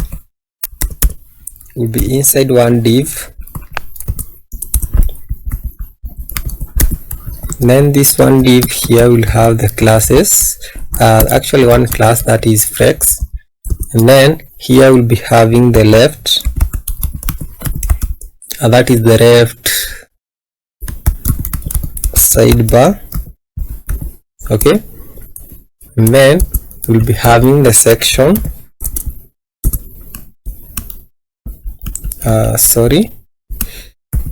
sidebar, then here we'll be having the section. Okay, a section tag, and then inside here we'll be having a div, then inside this div is where we'll be having our children. Okay, just like that. Then this section here will actually have the following classes, which is flex, mh, that is mh screen, and then also we'll be having flex of 1, and then we'll continue and have flex call, and then that is px of 6, and then we can continue and give it padding bottom, that is padding bottom of 6, and then padding top of 36, and then that is max md, which will be a pb, that is padding bottom of 14. Okay, and then lastly we can have sm, and then that is px of 14. Okay, and then lastly we can have the following classes for this div, whereby it will be that is mx auto with full, and then lastly you can have that is max, that is max 5 excel. like that. Okay, then you can save. Then after this section here is whereby we'll be having that is the right sidebar. Okay, just like that. So here you can see the left sidebar here. I will be correcting that in a minute, but here you can see we have now that is the content. So I don't know, maybe this one we can try something like that too.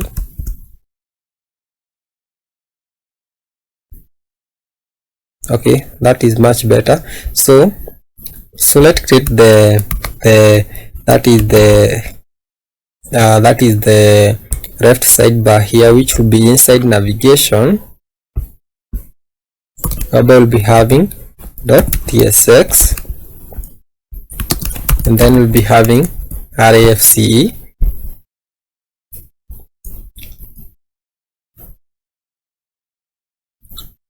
Okay,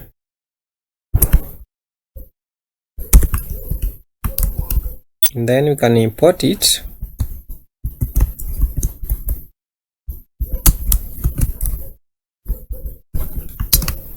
Coming from our components, just like that. And then we can hide our sidebar now. Then we can come inside our component, inside our left sidebar here, whereby I would like to copy all the import that we'll be using. Also, most importantly, marking this component as use grant, because here we are using use path name. Okay, after that there is a lot of classes here that I would like to actually copy for this part here, because there are a lot of them. I would like actually to copy them, to copy all of them.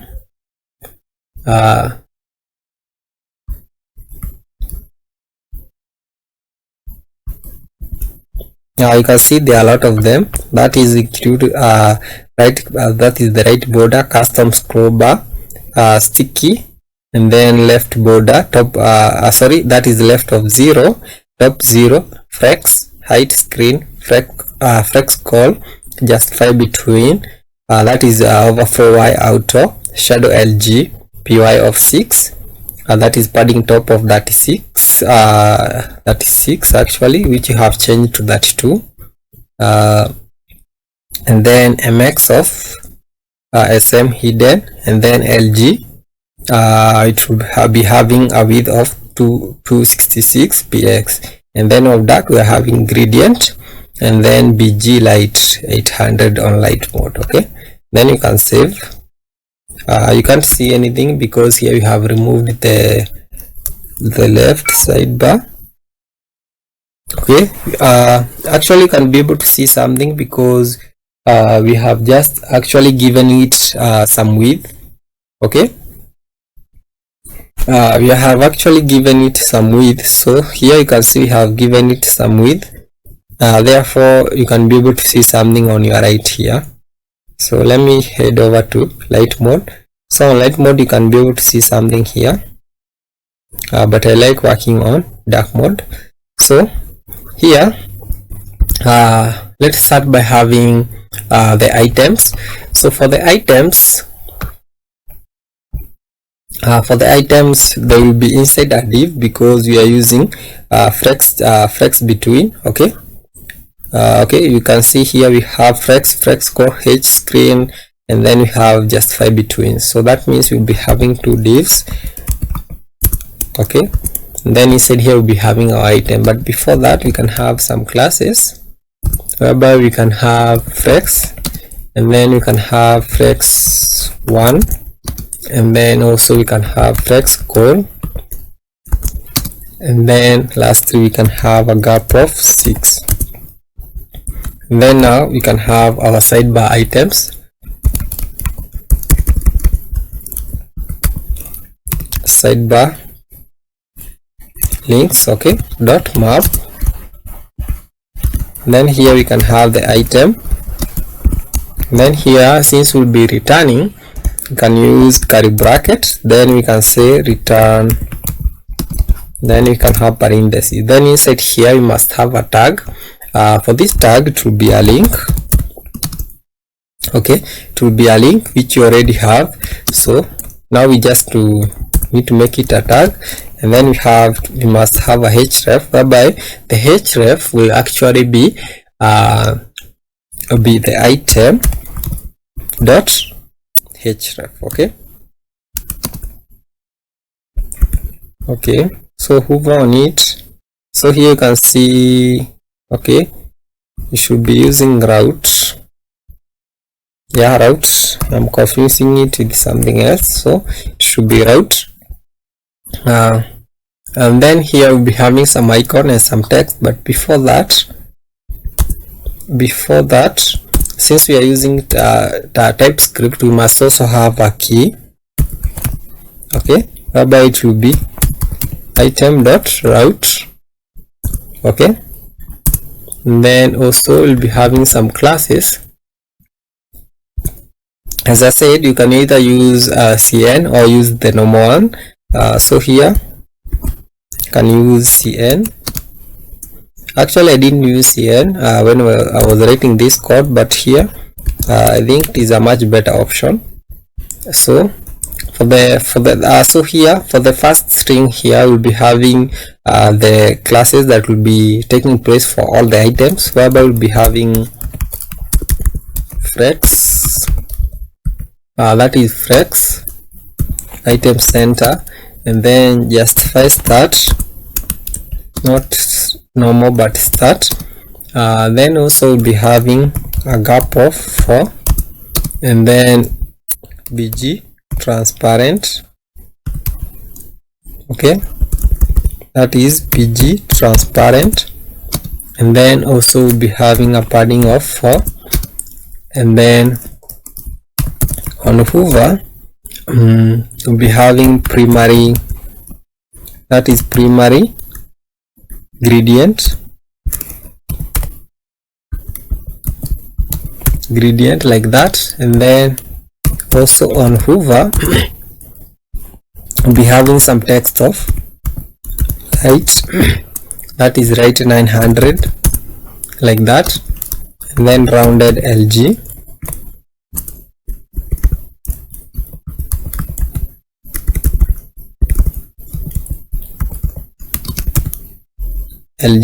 Okay, so those will be the classes for our, that is for our link. And then there are those classes that will take place whenever some conditions are met. So you have a comma, then inside here you can say if it is active. So we don't have the active yet, so to get the active we can come here. Since we are using return, we can have some conditions here, whereby you can say const, and then we can say is active, or we can say active. Okay, just like that. And then we can say equal to, and then now we need to define path name. So we can come here and say path name. Okay, not use path name, we can say equals to, now use path name, then we execute the use path name. Okay, just like that. Now we can come here and use that path name, whereby you can say path name dot includes. Okay, and then we pass in the route, that is not the route but item dot route. Okay, and then we can have an AND operator here, just like that, not like that exactly, but shift, and then the AND operator here, whereby you can say item dot route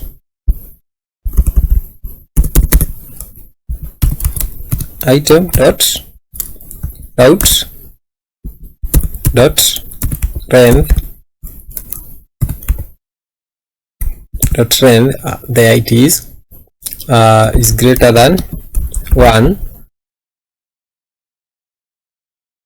Okay, and then we have an OR operator there.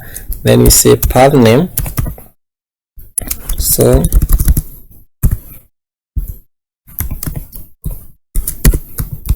that is path name is equal to item dot, that is item dot route. Okay, then inside here you can say, you can actually first have the label, then we save, we see what we get. You can have the label like that.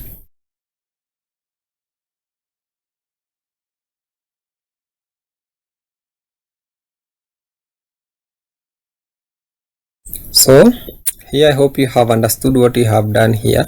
So what you're actually doing is actually checking if the path name includes the item dot route or includes our route. So when you come here, you can see the route here. Okay, also you can see the route here. Okay, we are checking if it includes the route. Okay, and end operator, then we are using an end operator to make sure both of these two conditions are met, and item dot that is item dot route is dot length is greater than 1, then therefore that condition is met. Then we are having an OR operator saying if path name is equal to item dot route. Okay, so that is how we are doing it. Okay,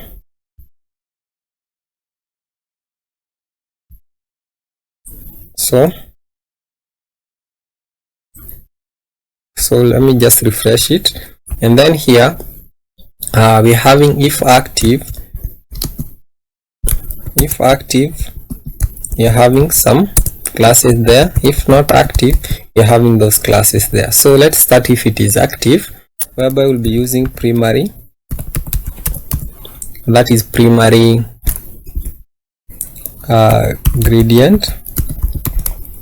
Okay, gradient rounded LG, that is gradient rounded LG, and then we'll be having some text of light 900, and then if not active, we'll be having a text of dark, that is dark 300. Okay, sorry, that is dark 300 underscore right 900. Okay, now we need to actually now design this this label, whereby this label will be inside a p tag.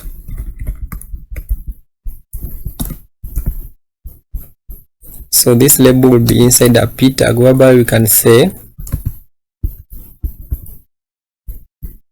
class name, then we wrap this one with curly brackets, then parenthesis, comma, then we have some conditions there. Actually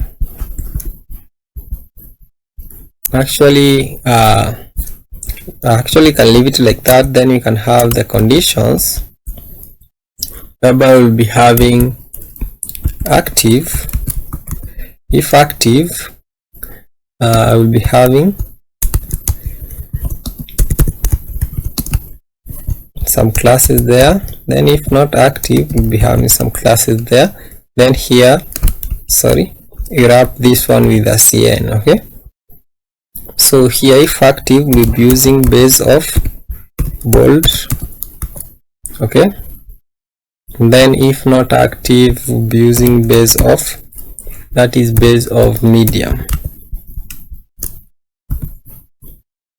that is base of medium. Okay, Then also we have another an icon that will be showing if active and if not active. So we'll be saying active, be showing an icon, if not active will be showing an icon. So here we'll be saying item dot active. Okay,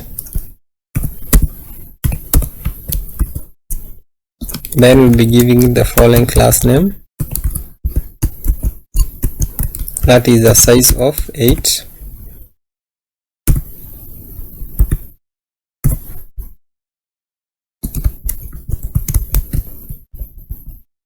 But will be also, let me see, hover on it, let's see, yeah, active is there.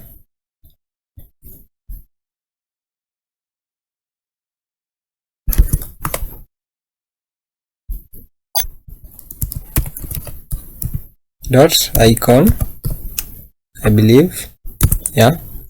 Then also giving it the following class name, that is size of 8. Don't know, this one is not loading. Let's see.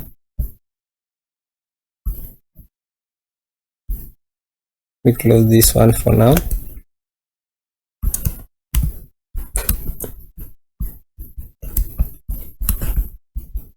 I'll let this one load, or maybe I can just close this one so that we can use this one here. I don't know why, because here I don't have any errors, so it is working great. So now we are done with that section, so we'll move on to the last section, whereby we'll be showing some item which we are signed out. So here we have the first div, okay, and then lastly here we have the be having the last div, which will be we'll be using this sign out and sign in. Okay, actually sign out only, whereby we have already used the sign in on the header section. Okay, you can say sign actually signed out, and then inside here we'll be having a div. Then this div will be giving the following class name, okay, whereby we'll be having flex call, and then we'll be having a gap of 3. Then inside here we'll be having a link, and then here we'll be having href, whereby we'll be heading over to sign in. Then inside here, so for the classes we have already talked about a few of them, so I will just paste them here.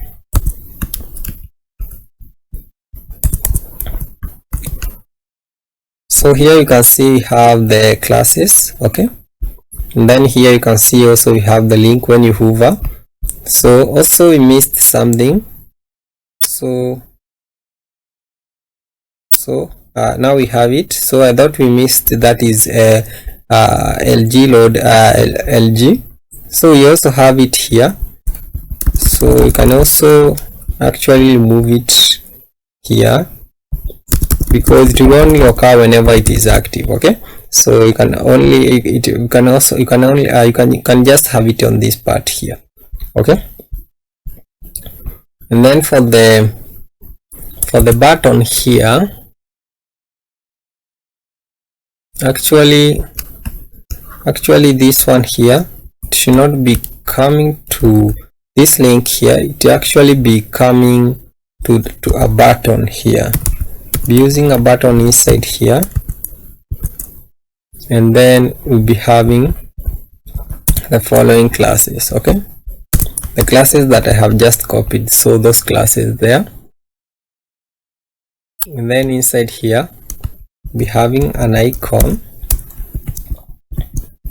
whereby it will be this icon, that is PI, or I can just copy the name here, this one here, that is PI signed in bold.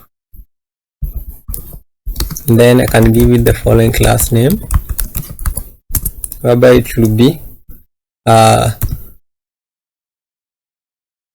okay,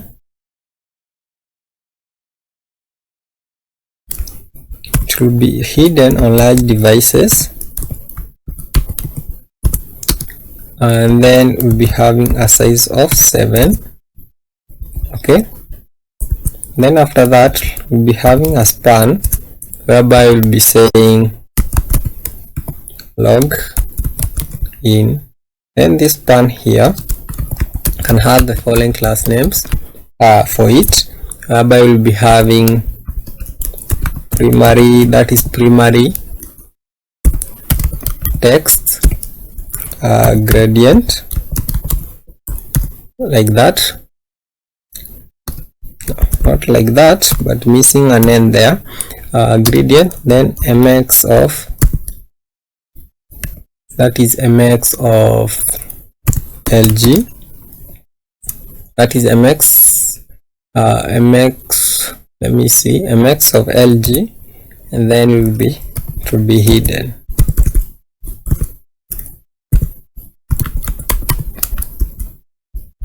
Okay, so let me finish. So but first we can just reload this one here. This is only occurs during a development mode because of too many reloads and too many hot reloads. Okay, so you can see it is working perfectly. So what you can do, just duplicate this one here, just like that, and then here it will be sign up. Okay, then here you can say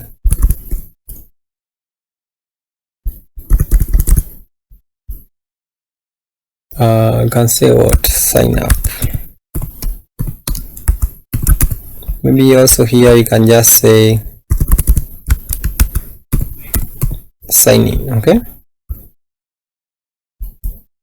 then you can save.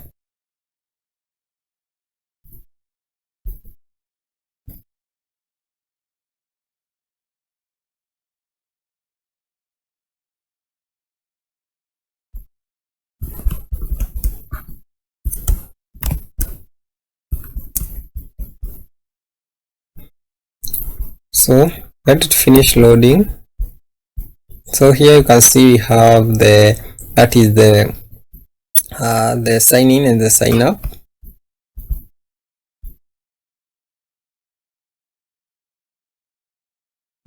Then now you can see what we have here. Okay, you can see the both of the two icons, and then maybe I forgot to change the last icon, which should be this one here.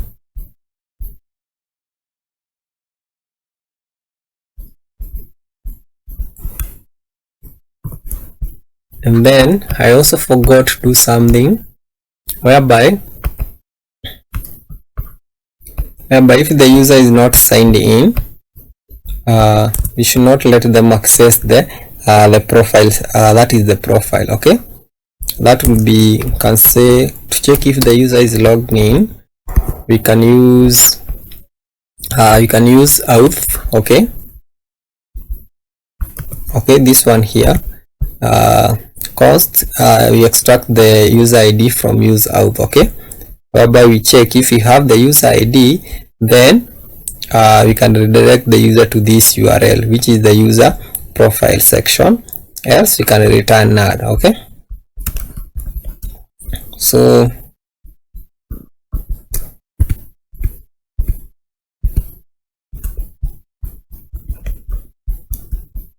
can save that one.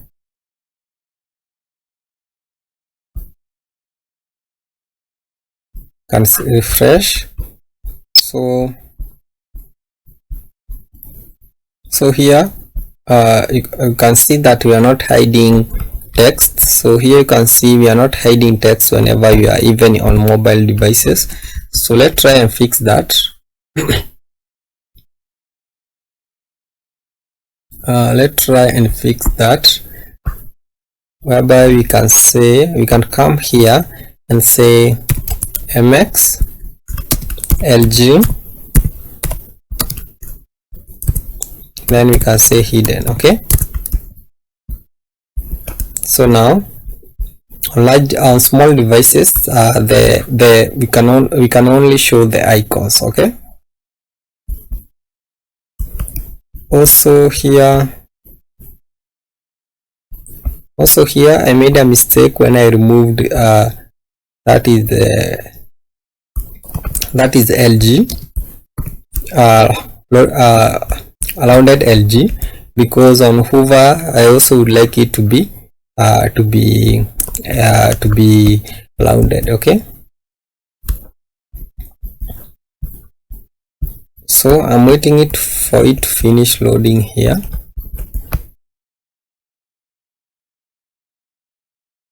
Maybe I can just refresh it also here. You can see which one finishes first. You can also try and see what we actually missed.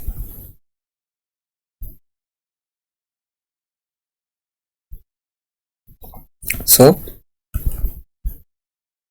let me pause the video just for a moment so that it can finish loading, so that it don't take a lot of time waiting for it, just for a second. Okay,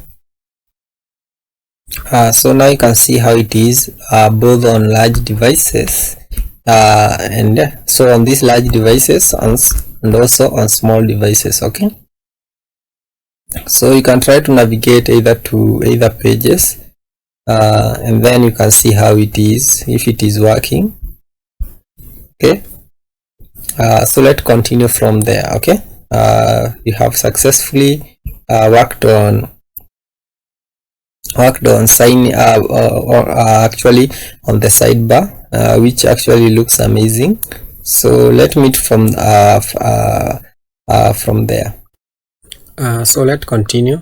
So now, before we build the sidebar here, basically what we need to do, we need to create our user, and we are going to do that using Clerk Webhook. So can head over to that is to Clerk documentation. You can see this is Clerk documentation, and then you can search for you can hit Ctrl K and then search for Clerk data, or can maybe search for Webhook, simply Webhook. Okay, then you can try this one here, the first one. Okay, this one here. Okay, and then you can scroll down, follow the steps on how to create a webhook. You can follow all of this. You can see the step you need to navigate to Clerk, and then in the navigation sidebar, wherever I'll be showing that in a minute. And then we need to also to have this environment variables variable here.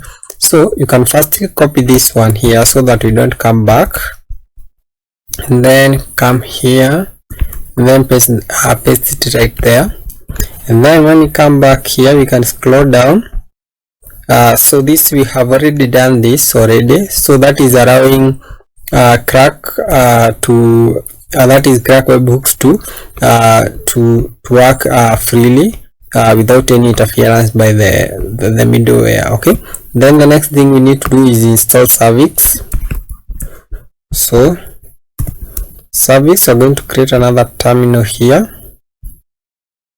We reduce it and then paste it there, and then hit enter. Okay, let's scroll down.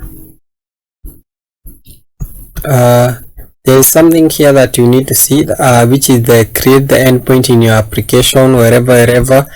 But what we'll be doing mostly is updating, and then there is also create. Mostly we'll be focusing on those two, and then maybe you can also do that is deleting. Okay, so the final thing we are going to do here is copying this code here, and then we'll be done with that. Okay, so we'll be done with this part here by copying that part there, then collapse it like that, And then here inside our API here, you can create another folder naming it Clerk, because it is a Clerk API, and then create a route here, namely route.ts. okay, and then paste whatever we have just copied. Okay, so we have finished installing everything that is needed here.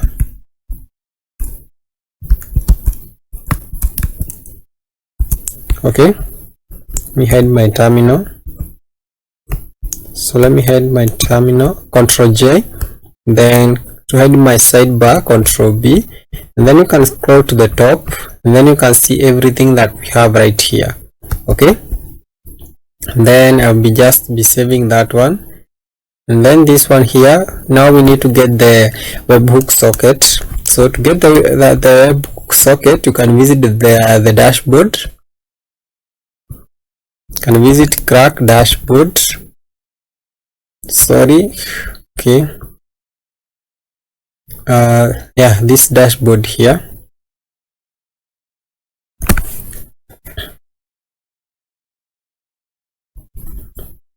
So what you need to do is visit the webhook here.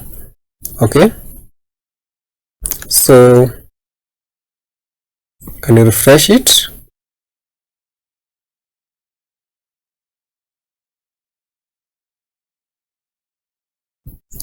So I had already worked with this one for the testing part, but for our case we'll be creating a new web that is a new webhook here. Then you can scroll down on that is the subscribe to event. Okay, and then you can choose user here. Okay, so all of this will be selected. So we are focusing on create, delete and update. So those one are the one that we'll be working with.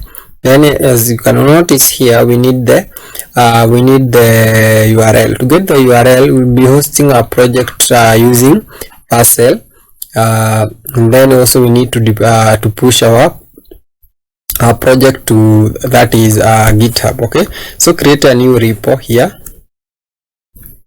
I will create a new repo so that we can be able to host our project here. Okay, and then give it a name. You can give it Stackoverflow tutorial.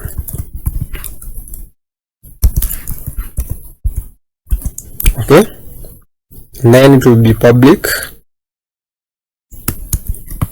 So that is the name of the project. Okay, and then here you can give some description. So I will just leave it like that because of time, and then we can create our repo here.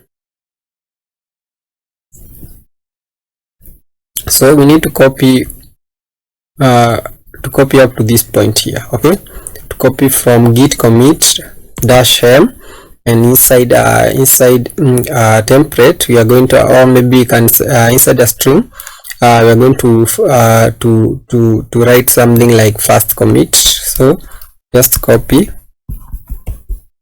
So open our terminal. Okay, and then hit enter. Okay, so let me explain why first I did not copy these two here, so that I can paste whatever I want to paste, because if you are not seeing this 105 here or any number there, that means you haven't done git init.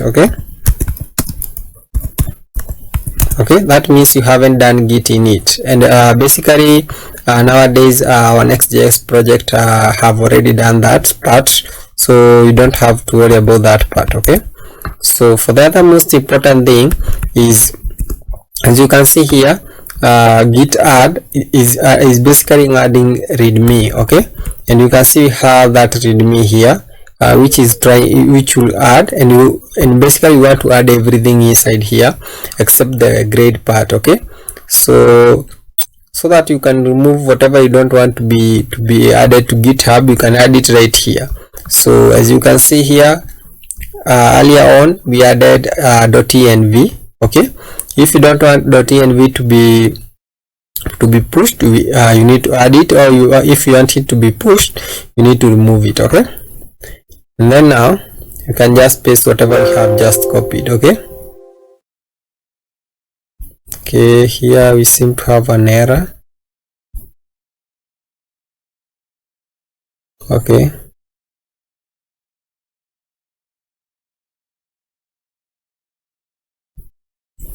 let me first. Okay, here as I was explaining here, we don't want to add the readme.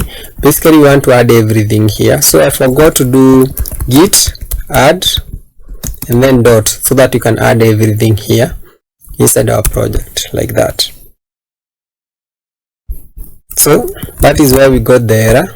So now when you paste, you should not be getting any errors. Okay, and then hit enter. Okay, on the last part.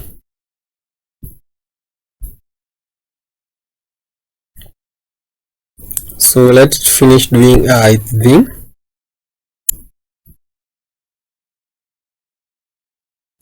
Give it a moment.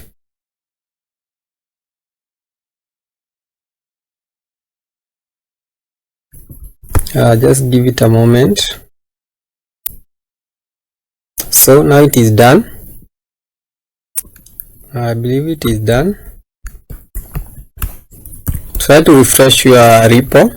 So for me that is a tutorial, that is a Stack Overflow tutorial. So you can see that is my project right there.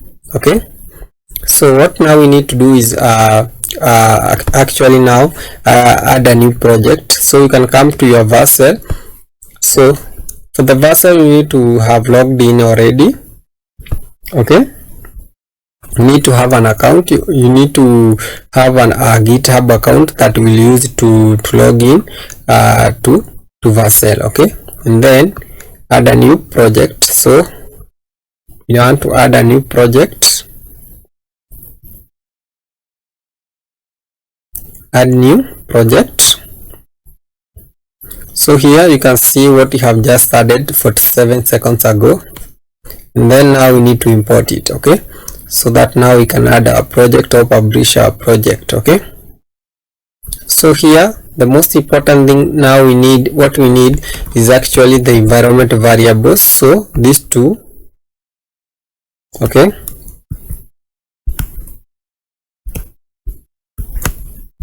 so actually you can copy all of them so that later on we just edit. Okay, so we have the three of them here. You can just give something, okay, just a dummy so that we don't get any errors. Okay, then hit deploy. So what I'm going to do is actually pause the video, because it is going to take around a minute. Okay, around a minute and a half, something like that. So let it return after that. Okay, so now you can continue. So basically now you can see I have been redirected to this page here. Now you can see how our project looks like. So you can hit continue to dashboard. Okay, you can hit continue to dashboard. Then here we need to get our URL. So our URL is this one here. Click on it. You can click on it, or even this URL here. Okay, basically it is your choice, but I like the shorter version of it. So here is our project. Now you can copy the URL. Okay, and then head back to that is okay. Let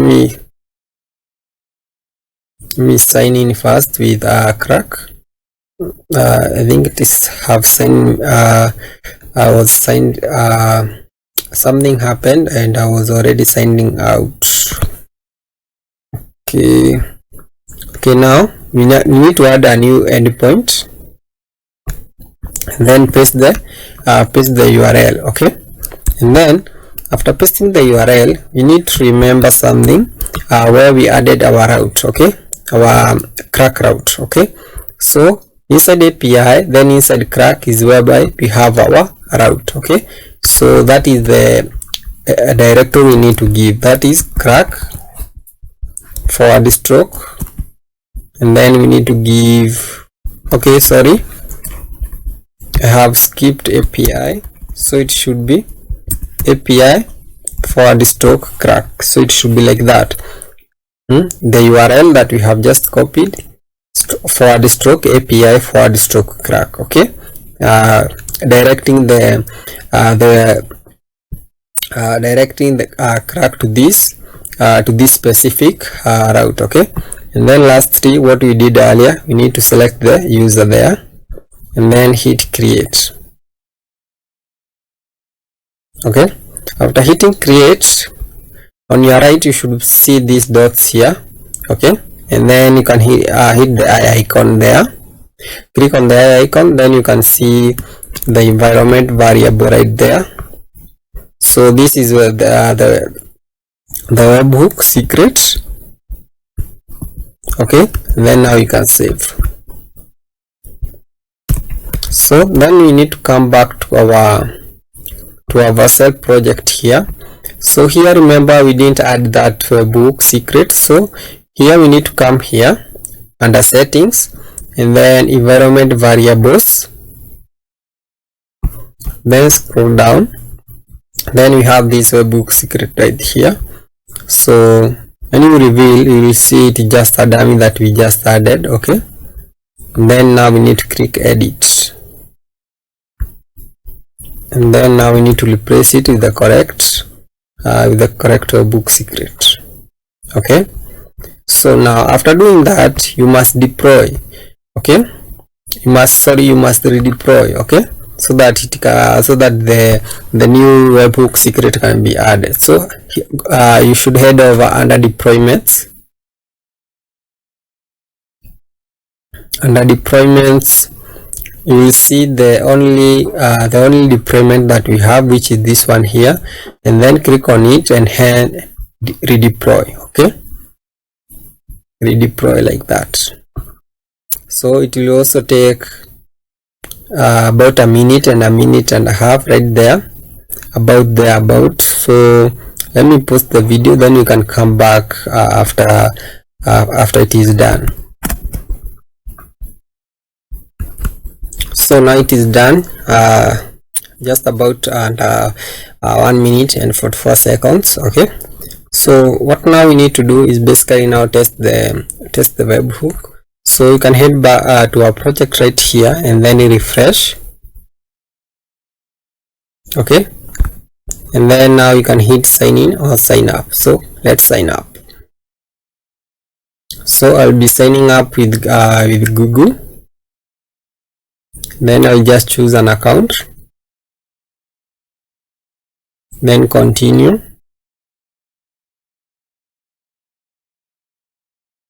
then I'll choose that username right there.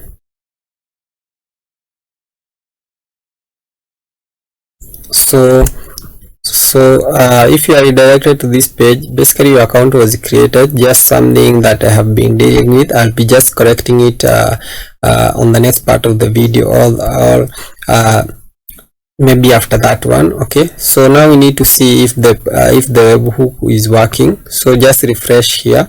So now you can see the webhook is working correctly, because now we have been able to create the user. Okay, so you can head back to Stack tutorial right here. So now you can see we have the user right there. Okay, so on the next part of the video, maybe we can try to correct that issue right there, that is the redirect part. So but the most important thing that we'll be doing is actually setting up our database. Okay, so let's meet on the next part of the video. So now to set up our database, we'll be using Prisma. So the first thing we can do is actually say npm I then dash So let me just zoom in a bit. So dash capital D, so that we want to add it under the that is under dependencies part, and then we can say Prisma, that is Prisma, then hit enter. So okay, so as it installs, we need to head back to our browser here, and then you need to search Aiven. Okay, that is my SQL database. Then hit the first link right there, and then you can hit get started for free.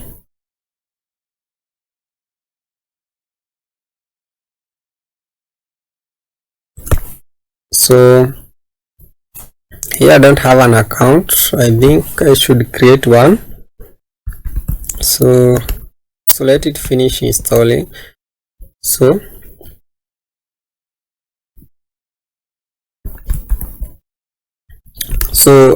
I want to install another package. That way I'm waiting on it to finish installing.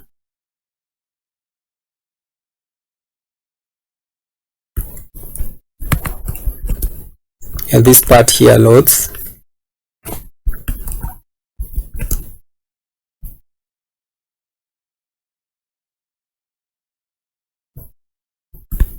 Okay, let's just give it a moment. Okay, so here I just choose an email, and then I just log in, or maybe you can just sign up. I don't have an account. I sign up with Google, that is Google. Okay,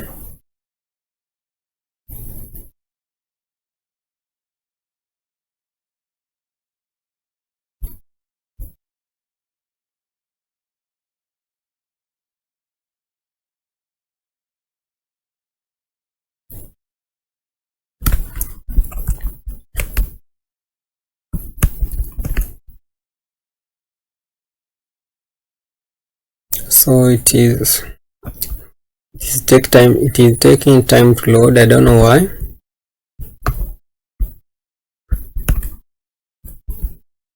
So here it is done. So the next thing that we need to install, that is another Prisma package called, that is at Prisma forward stroke client. So that this one will help us to connect to the DB on our user side, or on our client side. Okay, so but Prisma is on our will be working on the server side part of it. Okay, so and then here now we can log in.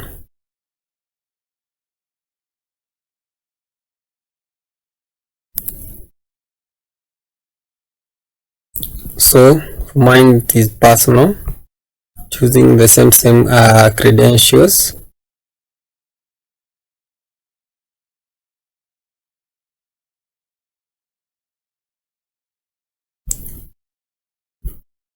So here I'm going to choose the database that I want to create the project. So that is MySQL.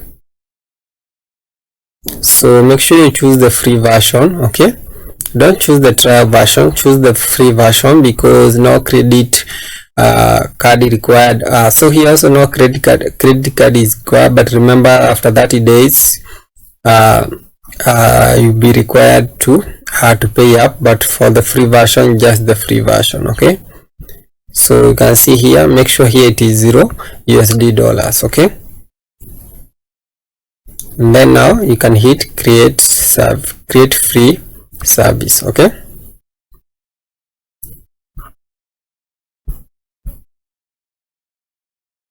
so here it is building. Here it will take maybe about 5 minutes if they haven't changed their workaround right there.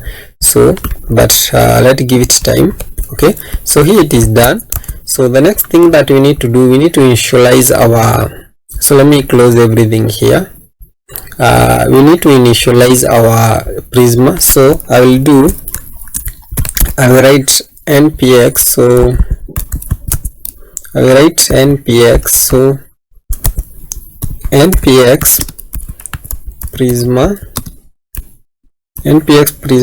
init. Okay, then hit enter. So as we continue, I said earlier that I will explain why we didn't use .env.local. We didn't use env.local because so something is wrong.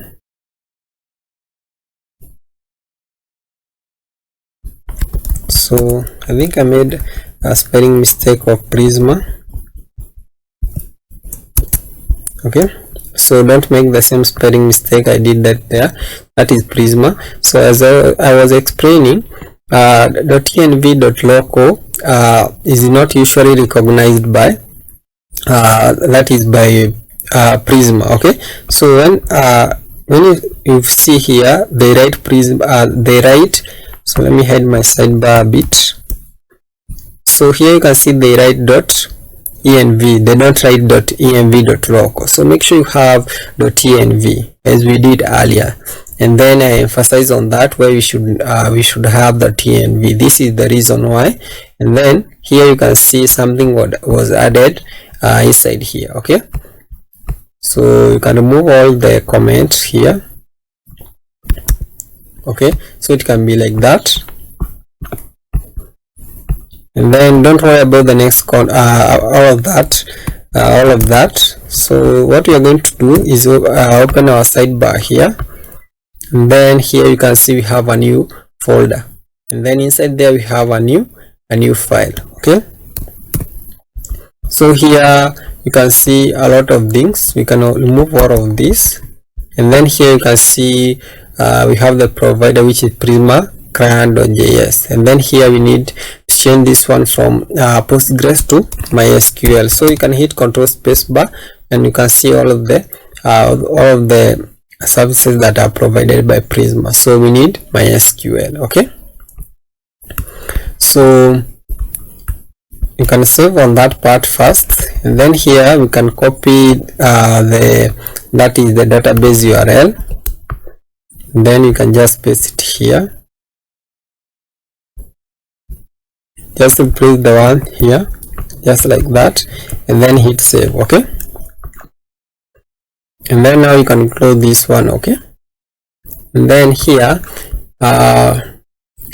as it continues to actually to rebuild the project here, we can see how maybe we can be able to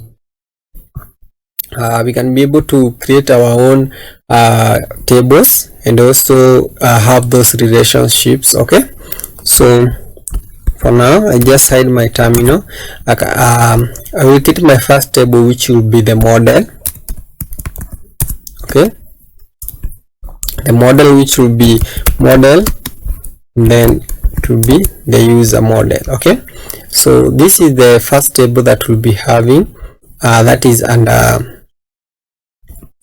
under our project. We'll be having the user, and the user, the most important thing that you need to note is that each table should have an ID. So you should give it an ID, which is a string, and that is at ID. Okay, and then you need to have the default, that is at default,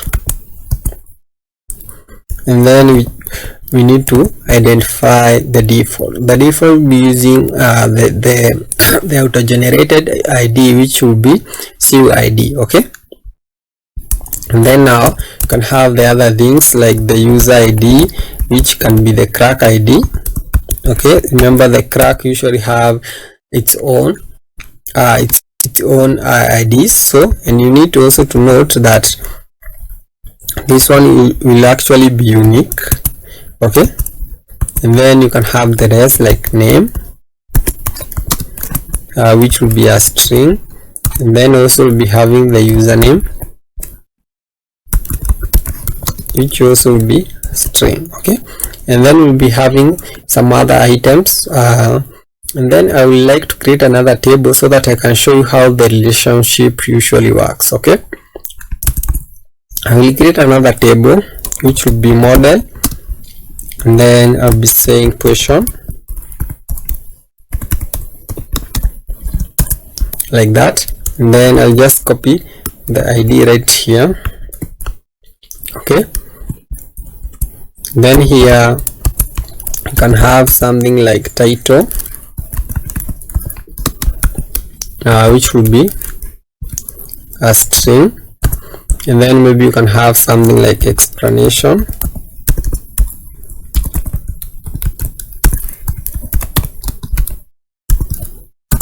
okay. And then for the relationship part, we need to define it inside here, and then we need to accept it inside our user database, because our user will be creating a lot of questions. So inside here we'll be having those questions. Okay, we'll be seeing that later on when we actually start developing the questions part. Okay, because when we fetch the questions part, we'll be able to see them you can be able to fetch it inside the user table, and they will be coming in form of an array. Okay, I'll be seeing that later on. So here we need to identify and say, so first maybe I can say that the user will be creating this question by saying we'll be passing the user ID for the reference part, so that we can use it for the reference part with this table, because here you can see the ID and this ID here are different, so we need something that is the same here, and that will be the same also on the other table here. Okay, so here we need to say user, and then we need to say user, which is the user table here. Okay, and then we need to say at relation. Okay, like that. And then we have the first field. Okay, the first field will be the user ID. You can see we have the autocomplete, and then you need to have the comma, which is for the reference part. Okay, for the reference part we are referencing this user ID here. Okay, like that. And then you can have something like on delete. What do you want to happen on delete? So just outside on delete, you can say what do you want to happen. You can say something like cascade. Okay, so here you can see you have the error validating field user in model question. The relation field user on model question is missing an opposite relation field on the model user. Either run a Prisma format or add it manually. Let's see if we have a fix here. So here you don't have. Okay, that is the correct fix. You can fix that, or you can just write manually. Okay, so that is question, and then question, and then you can see the relation. Okay, so this is how you can create tables and then have the relations. Okay, actually this is the main concept of actually Prisma. I don't know anything, maybe something I just haven't mentioned, which is maybe time. Basically I don't think they are that relevant, but they are relevant basically because you like to know when the user added a question, but actually they are very simple to do here. So you can see created that, and then we have a type of datetime, and then at default we use that now, and then for the update we use just that update. It will Prisma will sort out those things. Okay, so let's see if it is done. So it is done. So you can save this part here and say, and actually we don't have any tables, important tables. So to do that, we can head over to GitHub. Let me open my GitHub account here and open the project that I have already developed. So that is Stack Overflow 2.0, and then the same thing that we'll do. So to copy that is to copy the Prisma content, because you can see it is just the repetition of all of this. So I just copy everything, and the set that I have just followed right there are the same. After I finish, this part will be public, and actually it is public because we have already deployed this this part here, which is the Stack Overflow tutorial, which will be working on. So it will be actually free after we are done. So you know that it was public actually, so it will be public throughout. Okay, so you can search over here, that is schema Prisma, and then copy the content. Okay, after that you need to replace everything here just like that. Okay, and then save. So as I mentioned, you can see is actually a repetition of all of that. Okay, you can see the user and the user's relations. It will be having saved.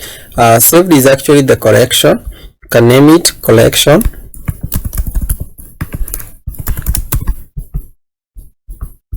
Okay, so you can name it collection.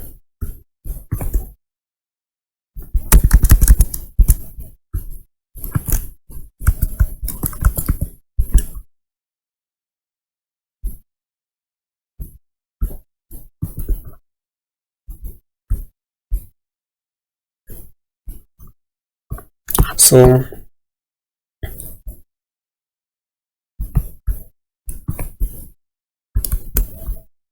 can name them collection like that, or saves.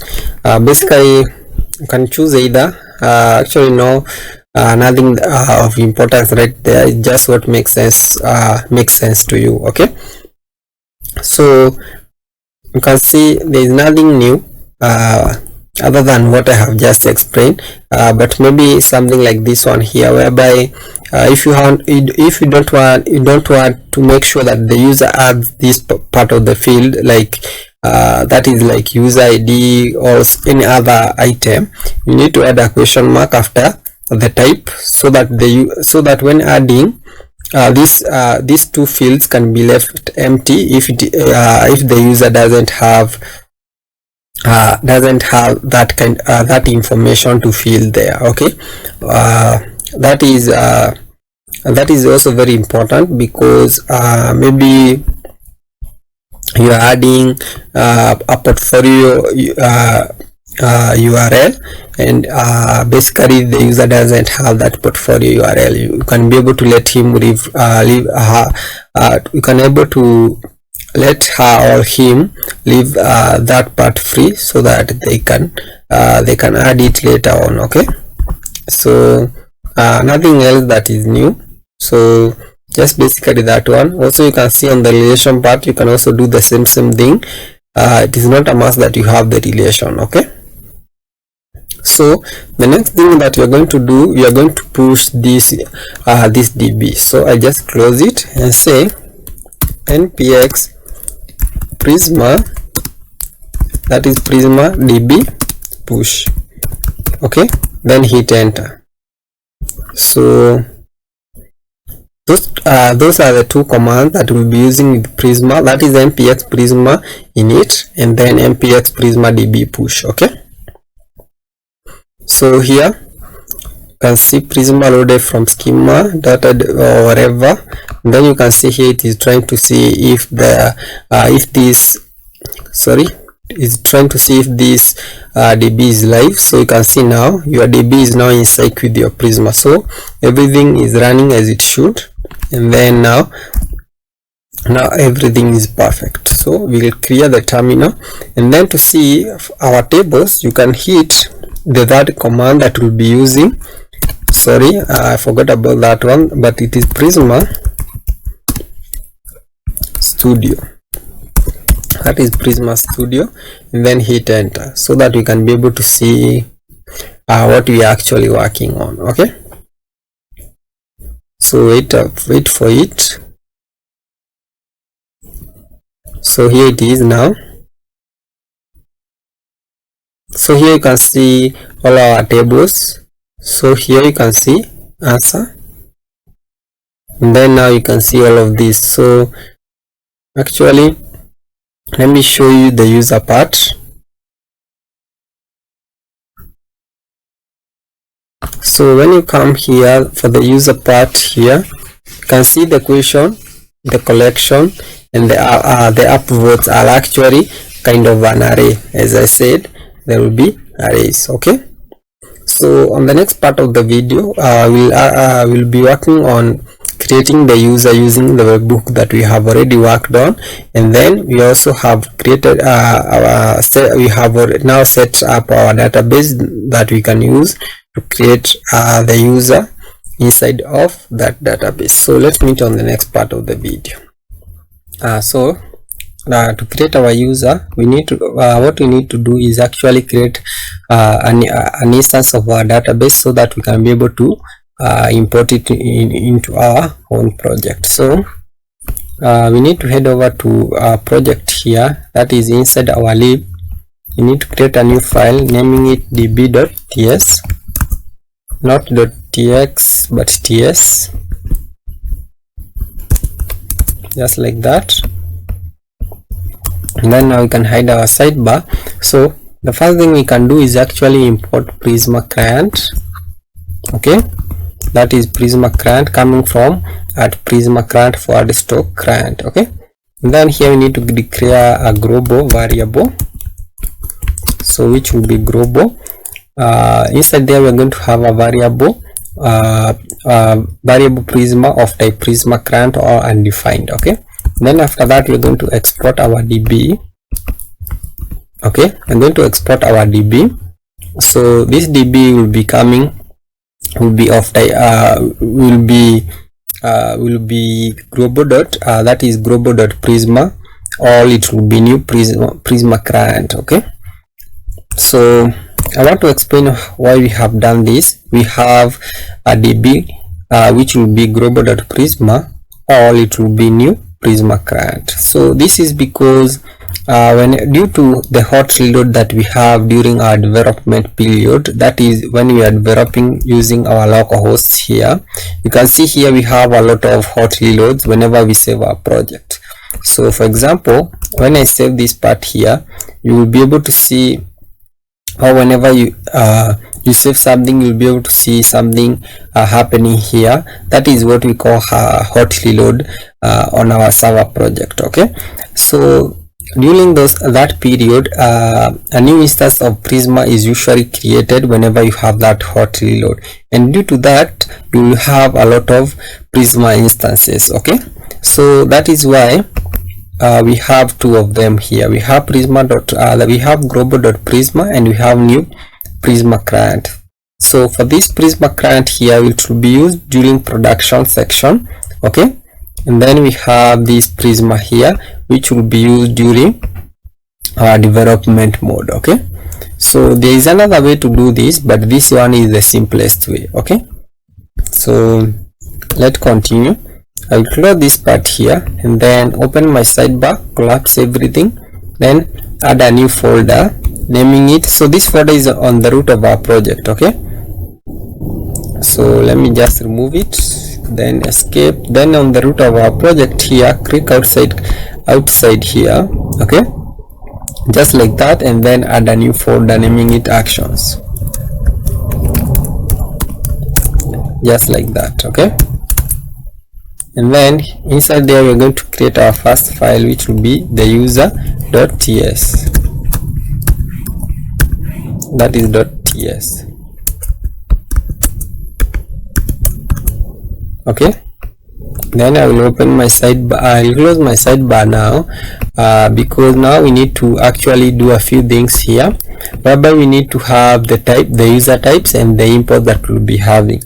But most importantly, we need to mark this component as use server. Okay, so because this is a server component whereby we'll be creating our user, and also we are importing that is validate path, so that we can validate our paths, and then we have the current user, and then the instance of the DB that we have already created, then the user types. Okay, so we can start by actually now creating our user. So to create our user, we can say export,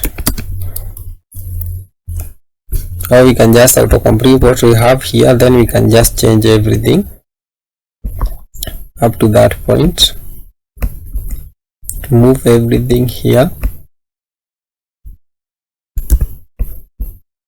and then here we'll be accepting the values. Okay, and then comma, then also will be accepting the user ID, which will be of type string. Okay, and then I'm going to choose try. I'm going to use try catch. Then here we are going to console log the error,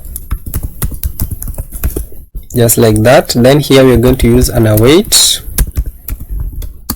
whereby we are going to say db dot user dot create, then we have parentheses, that is parentheses, then instead here we are going to have curly brackets, and then now we can pass the data. Okay,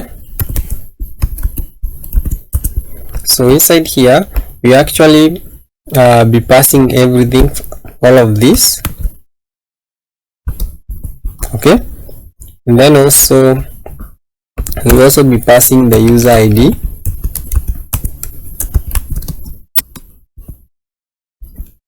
which will be the user ID. Then here we need here we need a comma, so let me just add all of them. So I'm holding alt, then clicking wherever I want to change.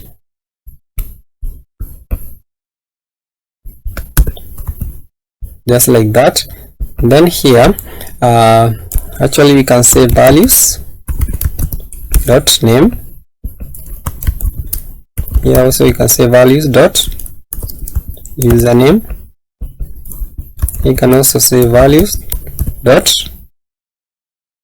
that is image URL. You can say values dot email. Then here we can say values dot bio. Then here lastly we can say values dot portfolio. Then here you can remove all of this.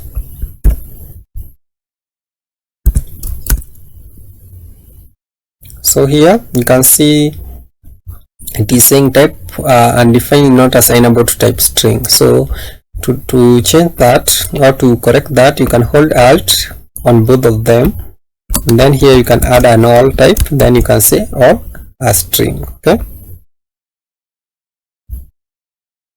so here I forgot to have an all of double, just like that. Okay, with that now we have been able to we'll be able to create our user, but the most important thing is now is just to revalidate our section. So here you can see I'm revalidating the forward stroke and then the layout. So what I am revalidating is actually inside my home page here. This is my home page here, which is inside my layout. So that means I'm revalidating everything inside my layout, because my layout is actually accepting everything inside there, which are the children. That means it is accepting home, ask question, and the rest. Okay, so close this one.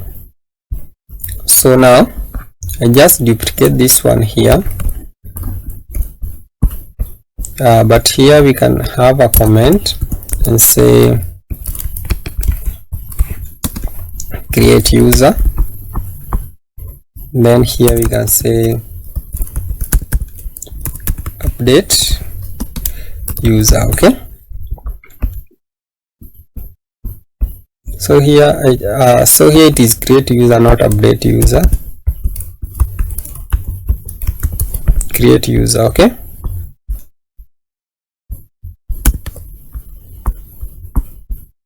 so here then it will be update user. Okay, whereby we are accepting two things. So first is the values, then the last is the use. Okay, where are we using this action? So we are using it inside the webhook. Okay, or we'll be using it inside that is the user update section. Okay,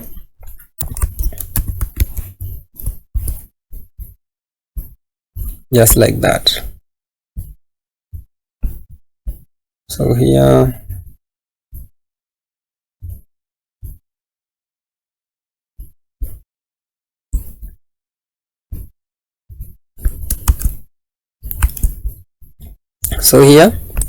now the first thing that we can do actually now is actually call the have the user, that is the current user, whereby we can say current user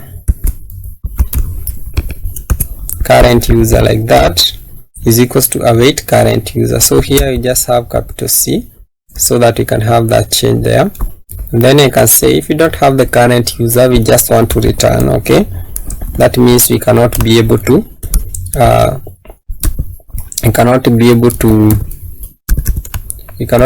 update the user. Okay, just like that. Okay, so here change this one maybe to something like this one. Maybe I can just delete all of this. Okay, so we'll use this one to delete the user. Okay, I'll show you how we'll be doing that part, whereby we'll be just accepting the user. Okay, left it at that point, or leave it at that point. So here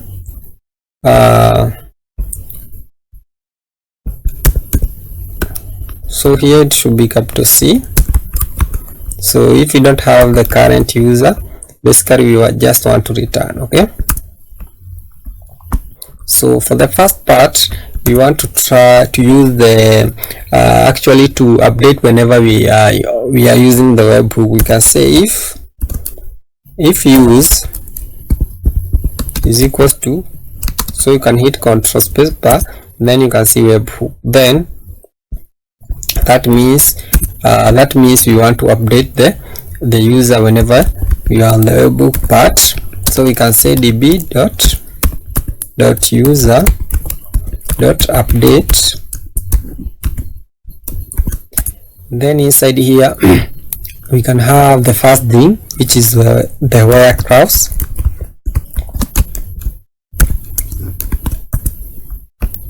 Whereby I'll be saying user ID, which will be current user dot ID. Okay, then you can have a comma, then you can pass the data. Okay,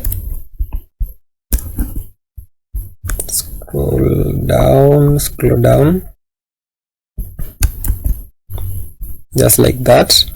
Then inside here, and what do we want to update? So I can just hit Ctrl space bar like that.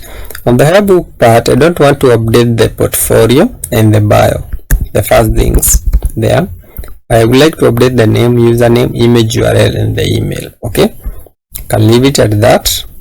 And then I would like on the else part here, so let me just put all of this inside a try so that we can catch any errors.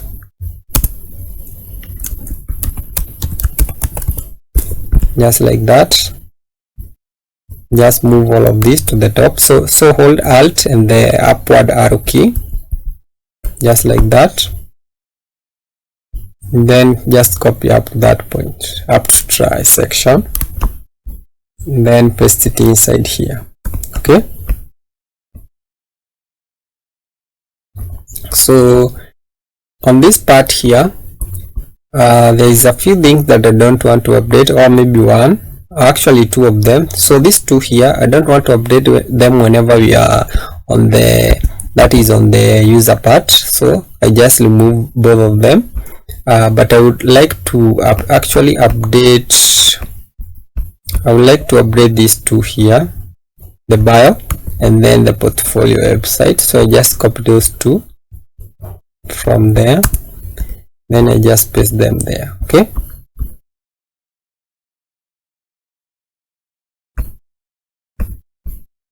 so let me see where this function is ending.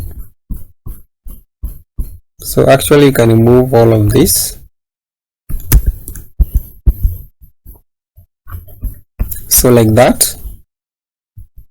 So on that is on the else part here, you can see now you want to update the name, username, bio and portfolio website. Okay, and then for the delete part here, you just need to pass in the where clause. Okay, that is the user, then the user ID, then you can save. So I hope you have gotten this part, whereby you just want to update a few things, or instead of just having all of this, we can have only one try catch. Okay, so you can just move all of this up here, and then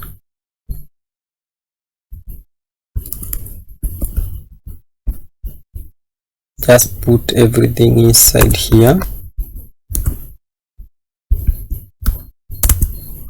Then this one should be up there.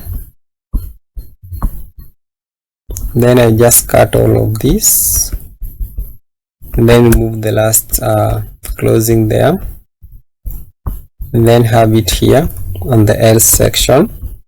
Okay, and then now last three, what you can do is actually validate.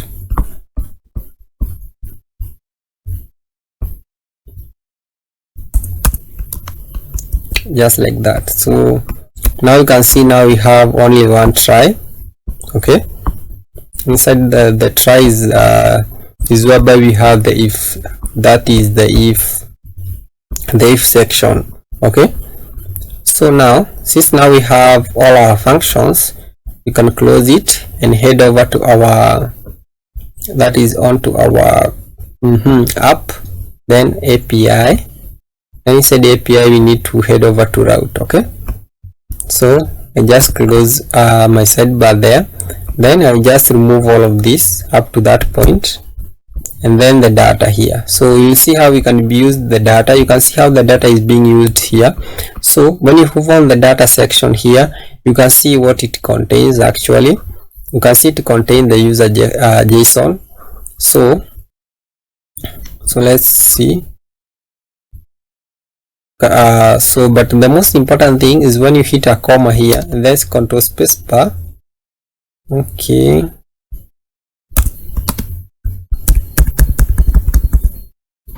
actually it should contain something like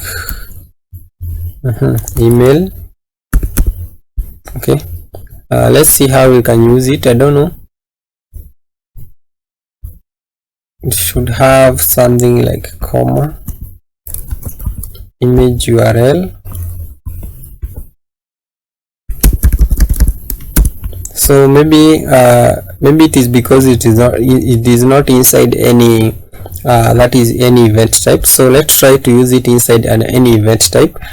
So you can say if event type is equals to, that is user is equals to user.create, then we can see here. Let's try to actually have the actually use this one here. So let's have a comma here. Now you can see all of them. You have the image URL right there.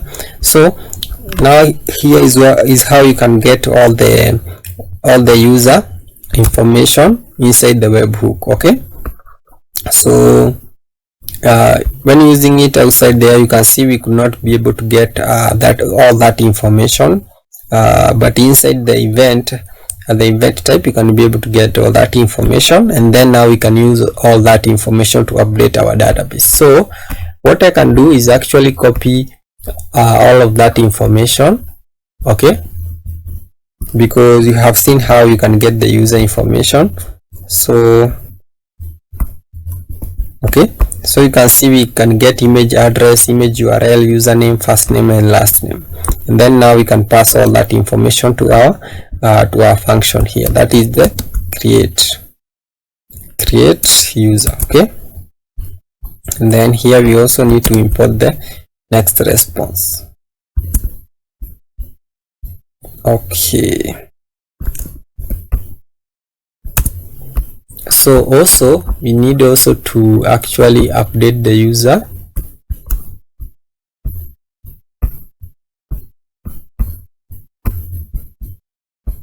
So that is after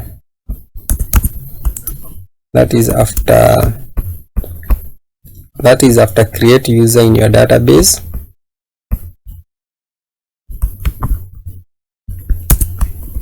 Create user, you can say update user in your database.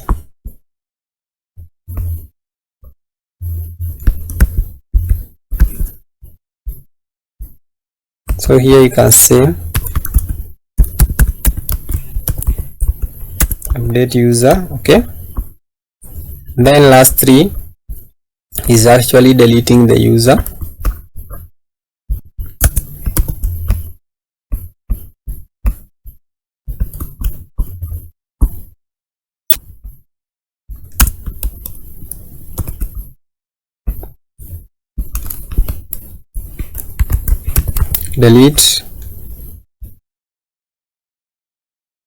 Delete user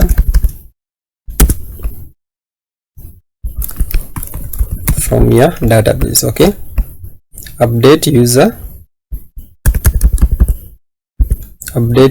in your database. Okay, so here we just need to import the user, that is delete user.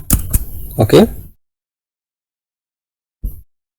then here we need to actually make sure tell the TypeScript that it will be there. Okay, so now you can be able to delete the user here. You can also be able to update the user, and then last three you can also be able to create, that is to create the user. Okay, so that is very important. So after that, what you need to do is actually make sure that the Prisma can be able to generate whenever you have hosted your project. So to do that, you can head over to your package JSON. So here it is, or you can hit Control P and then search for package JSON and then hit enter. So I'll hide my sidebar here. Then after that is the name, version, and the private. Here you have the script. Inside the script here, the last thing you have is the lint. Okay, have a comma and then say posts, that is post install, and then say Prisma generate. Okay, then save. Okay, so that is it. Open your terminal, a new terminal. So here I have this one is running npx Prisma Studio. Make sure you have prepared this part as I said earlier, and then open a new terminal here and just click here to open a new terminal. And then what you need to do is actually add all of that what you have done to our to our GitHub. Then Versa is going to fetch from there. So we can say git add, then we can say git commit -m string, then we say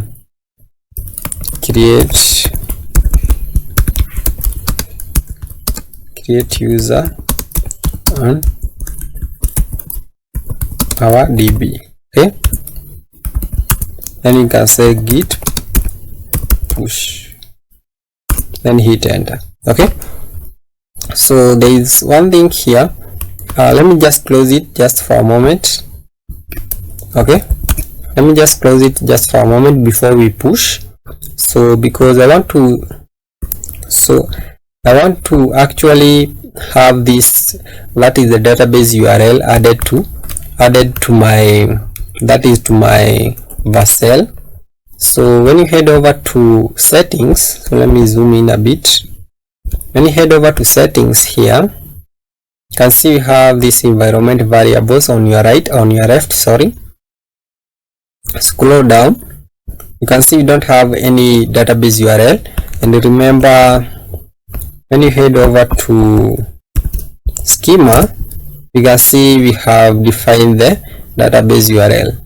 So we need to actually add that database URL. Okay, so copy this one here, okay, the database URL like that, then head back here, then just add it here. Okay, so that is create new, then just paste it here. Okay, just like that, database URL, and then here, and then just save. Okay,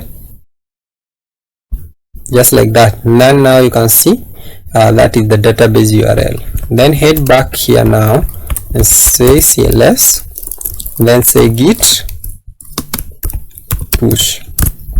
So I did that because whenever you actually update your environment variables, you add or remove, basically you need to redeploy, and I didn't want to redeploy. Okay, so it is done here. So when you come back onto your deployment, when you go to your deployments, you should see a new build running. Okay, to be run about for a minute or something. Okay, then you can head over to your that is Clerk dashboard, then you head over to your users. Okay, because we had already created one user. Whenever you are when you are testing Clerk, make sure delete that user.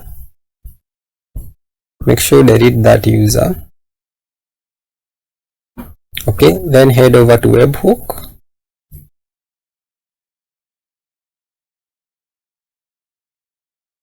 and then choose your URL.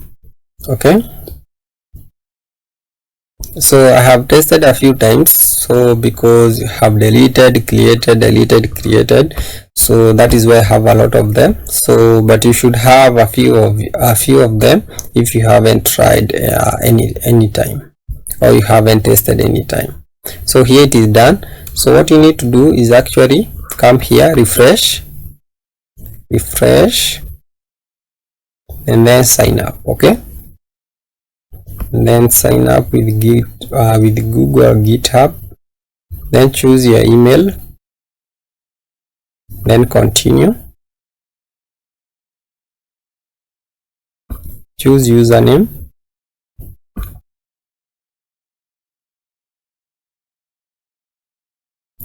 so when you refresh here, you should see the last one here for the time that you have already learned it.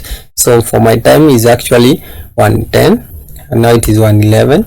So head back here and then just refresh this part here.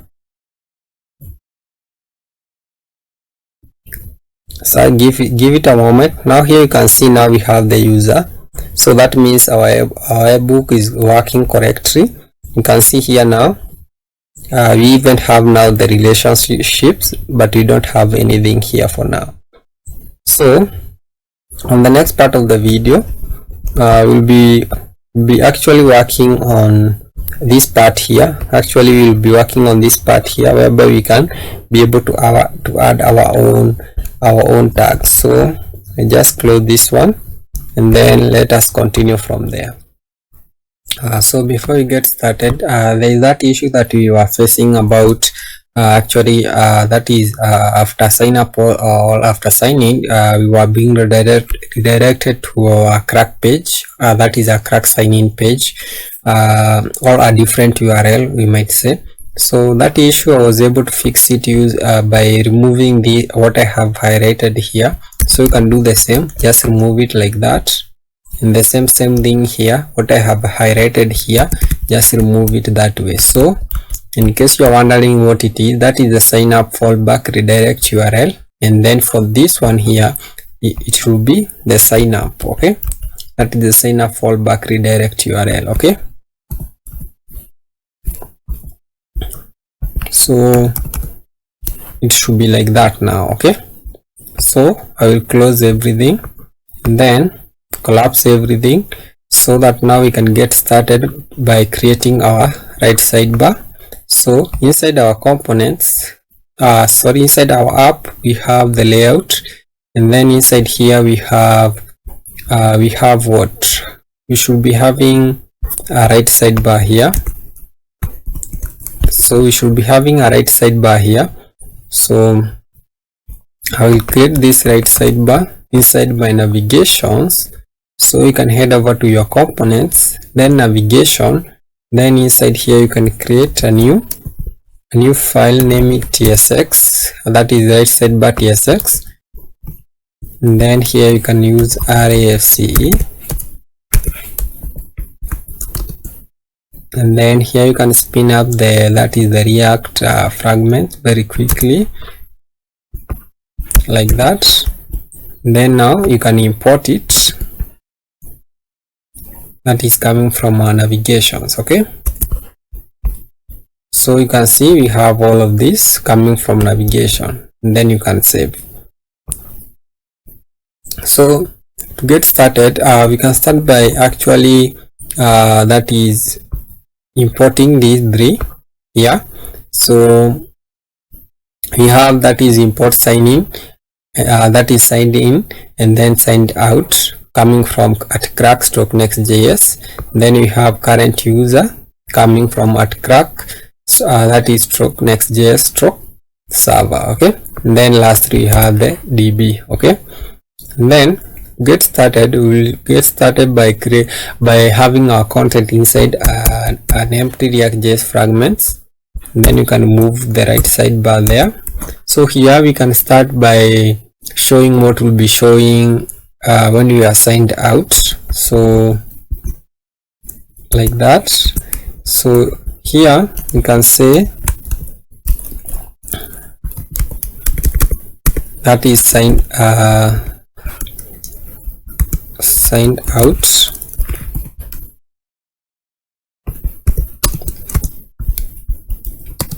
Signed out. Okay, so here will be actually be showing so what you can do actually, instead of using an empty fragment here, what you can do, you can have a div. We can have a div. Okay, you can have a div here. You can have a div here so that all of these can share the same styles.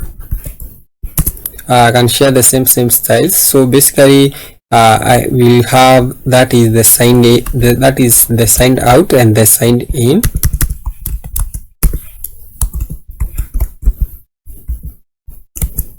We'll be having the signed in and the signed out. So basically I want these two to share the same styling instead of repeating those styles here and here. Okay, so that we can use the same styles here. Okay, so that's perfect. So here actually we'll be having just a text. So let me just copy the text, whereby it should be just a h2 and then some style, that is a text of neutral 400, text excel, font of semi-bold, margin top of 4, then item center, justify center and flex, then signed in to add your tags. Okay, just a simple text there. Then here we can we actually be having the first thing, which will be actually so the first thing actually it will be a text. So let me just copy the text here. It will be a text, your tags. Okay, so it will be your tags. So for these styles, you can remember we have our styles inside styles here. We have theme, Okay, then we also have that is Grobo, coming from Grobo. So here we have those styles. So here you can search for that is text what, that is text dark. Here text dark,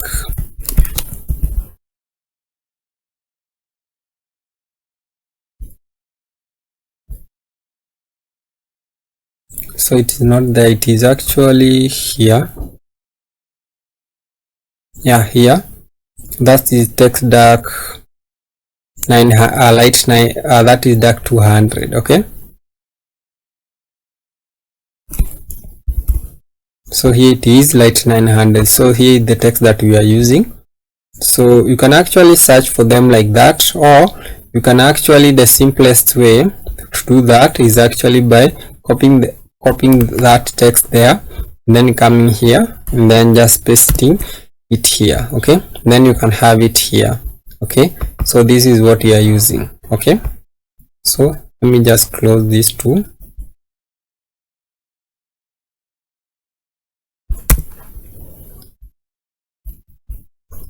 So that is the text that we'll be using. So after that, here will be actually be having what will be showing when we don't have any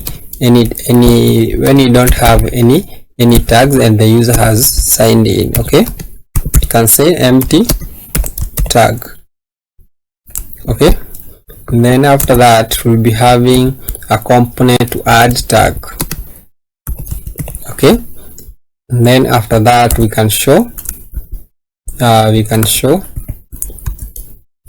show tags. Okay, like that. So and save. So to get started on this part here, we can start by creating a component.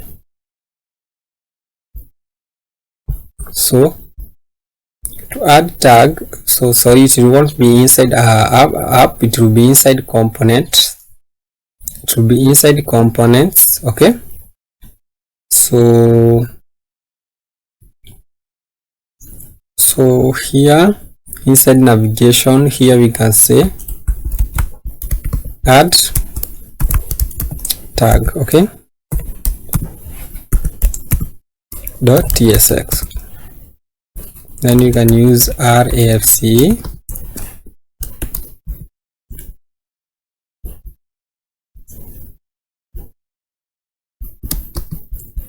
So sorry about that. You can use rafc here. Then here, now you can copy the name and then import it here.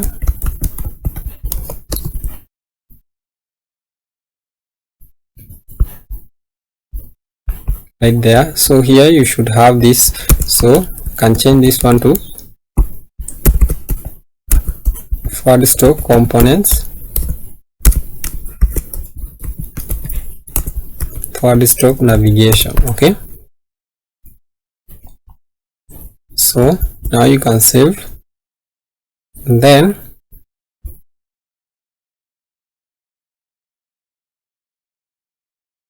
inside tag, we can start by making sure everything that we'll be working on will be inside a form. Okay, then this form will actually accept an onSubmit function. So let's create that onSubmit function. We can say const on submit, then we can say just something like that. So it is okay to leave it like that, and you can say on submit, then we can say on submit. Okay, then it will have the following classes. So we can start by saying it will be relative. Then after that we can say with full. After that we'll be having flex, and then we can say item center, Then we can continue and say shadow LG, then margin top of 2.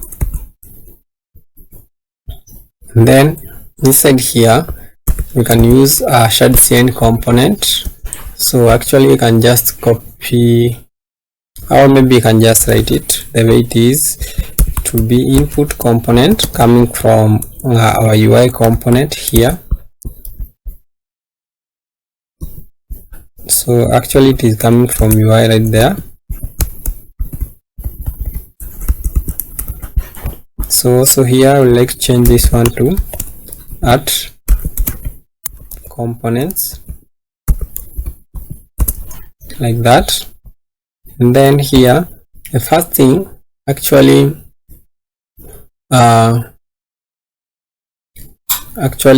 maybe I'll come back to this later on, but I would like to make sure that I have the value that this component will be accepting.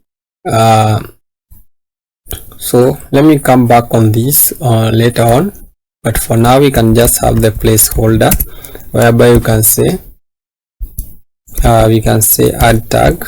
Okay, then we can have the classes whereby we'll be having that is rounded R. You can say rounded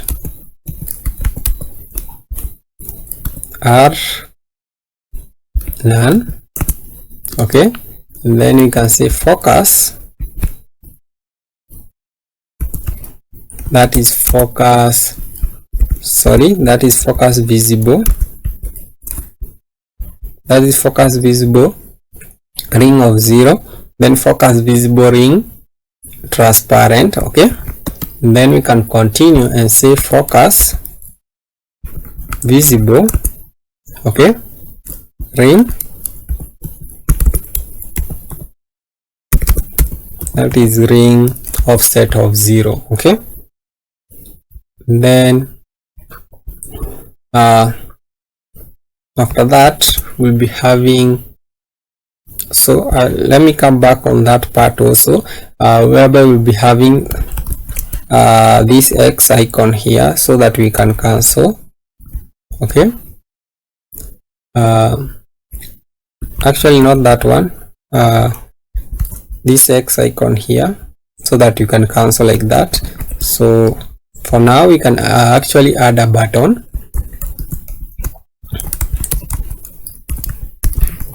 You can add a button coming from UI.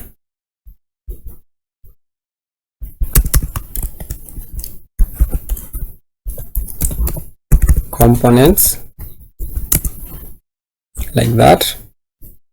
So this button here will actually be disabled, so you can say false for now, but it will actually be disabled. But we will also have a type of submit, and then later on you can have the variant, or you can actually have the variant which you can say it will be secondary. Then after that we can have the following class name, whereby you can say rounded L none. And then inside this button here we can actually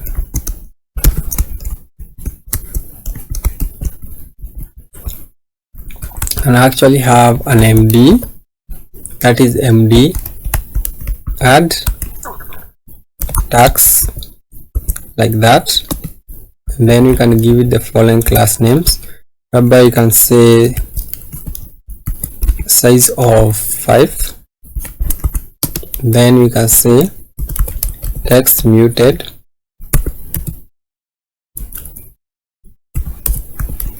that is text muted foreground. Okay,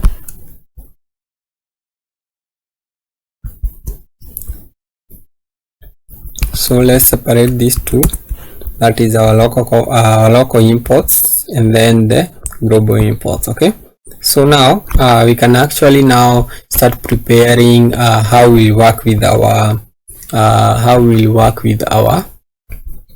how we'll work with our that is our input here to add our user. So I will just copy a few things here.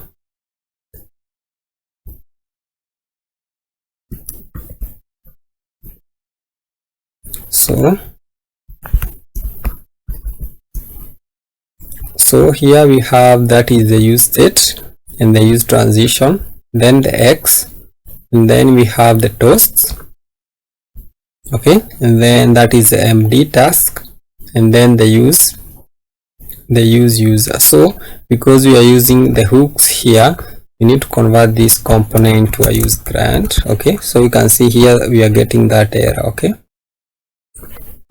so you can say use grant and then save. Okay, so we can start by actually initializing 3 things. Okay, so here we have our user, and then we have our that is value, or you can say tag. Okay, actually change this one to tag. I don't know if I have anything named tag. Change this one to tag.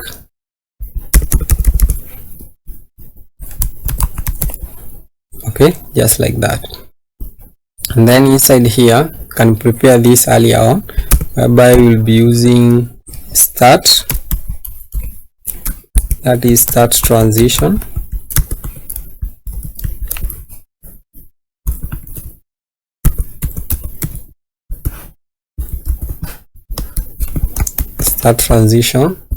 like that.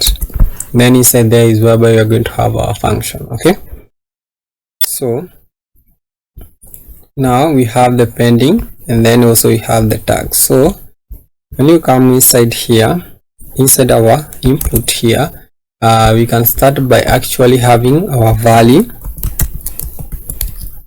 which will be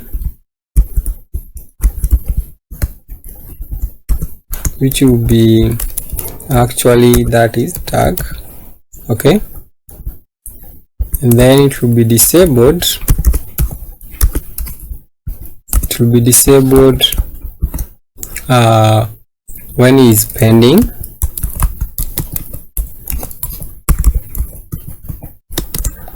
or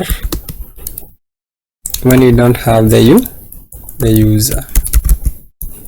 But basically remember, we have already fixed that because on our right sidebar here you can see we are showing different things when you are signed in and when you are signed out. Okay, so let's come back here. So here, that is after the input, you can have that is curly bracket. Then you can say if you have the tag, then that is and operator. I would like to show that is an X icon. Okay, and then I will be having the following classes for each. So there are a lot of classes. Let me just copy all of them, then we can go through them.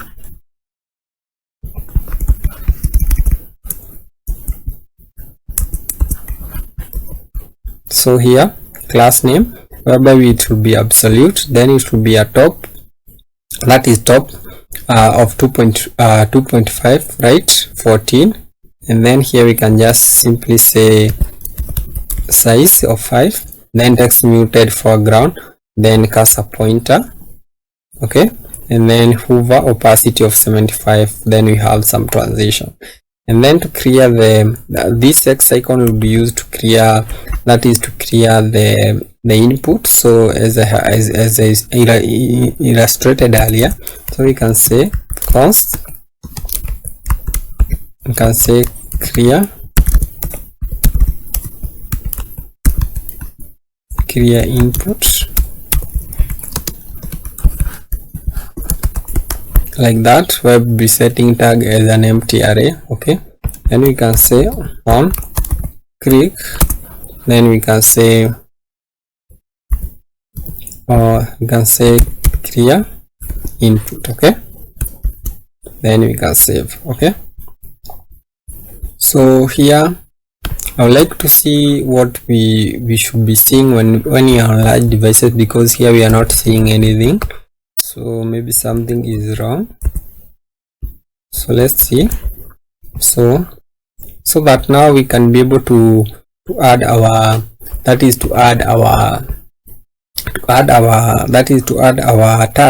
We need to work on that is server action. To do that, you can head over to action, then create a new file, name it tag.tsx, or actually tx. Okay, then maybe you can come here and actually maybe copy all of these, then paste them here, then come back here, then just copy and actually copy the whole of it, then paste them here. So let's see what you are seeing on large devices. So you can see what you are seeing on large devices. So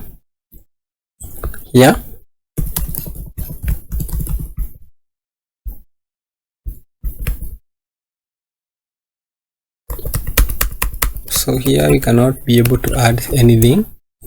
So that is because of one thing that I didn't work on, that I forgot to do. So here when you come here, we forgot to work on that is on change. So here is on change, accepting an event. You can hover on it and see it is an event, that is an event of type change event HTML input element, whereby it will be passing. I will be passing that event dot target dot value, that is our value, or our tag is onto our that is set tag. Okay, that is onto our state. Okay, then you can save and then it will work now. Okay, so let it save, then we can test. So here actually what you can do here is actually it will be accepting just simply tag. Okay, it will be simply accepting tag, which will be type of string. Okay, then here we can change this one to tag. Okay, then we can remove all of this. Okay, then we can say tag. Okay, just like that. So here, so let's head over to schema, then scroll down. So tag here, then also I forgot, so we should also be adding the user ID. Okay,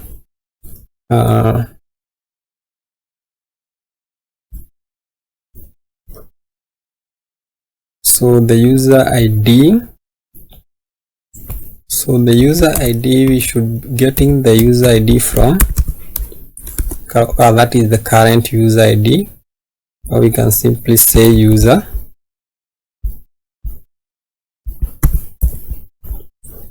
Then here we can come here and say tag, then say user ID dot user.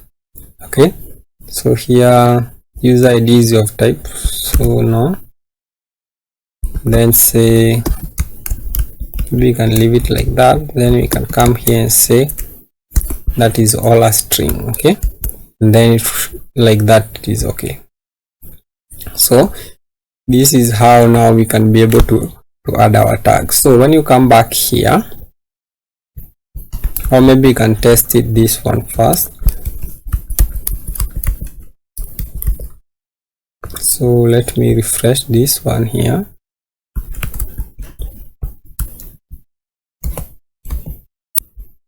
So I believe it is saved earlier on.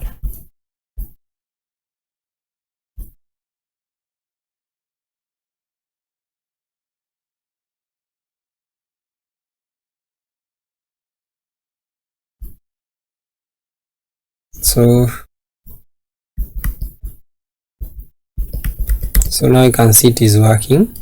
Okay, so because we want to work on this part here, we'll be using the large screen. So inside here is whereby we are going to use our tag. So I forgot to change the name. That is our name here. We can say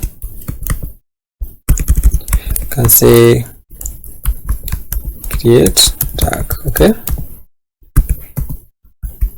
just like that. Then come inside here and say create tag. Okay, that is tag.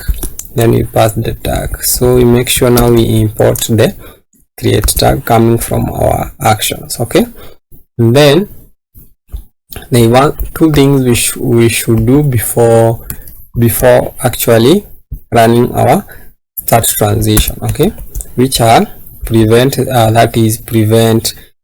prevent default. So when we click submit, when you click the button to submit, we want to avoid any reloading. Okay, and then also so here it will be, so let me just copy the type. It will be of type. So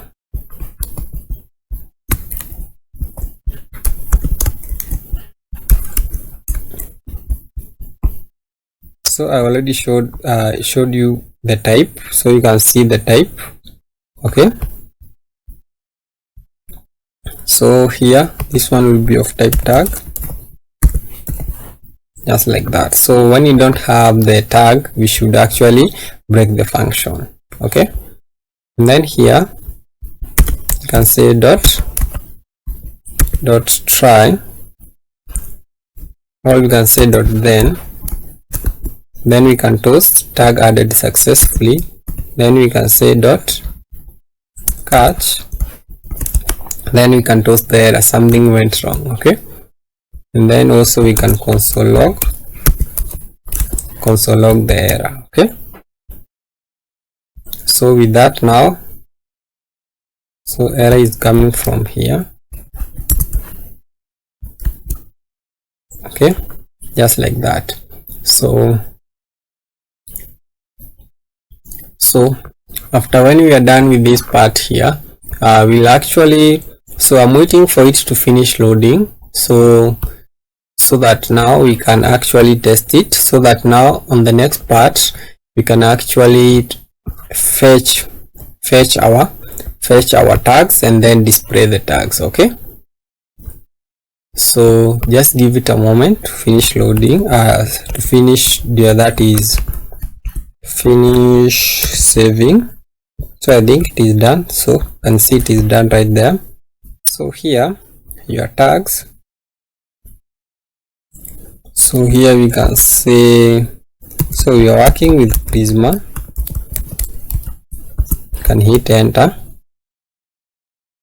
So this one here is not disabled, so we should fix that. So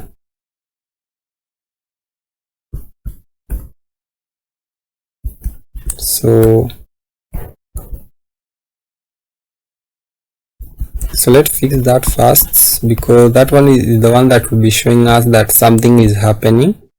So you come here, you can actually copy what you have here.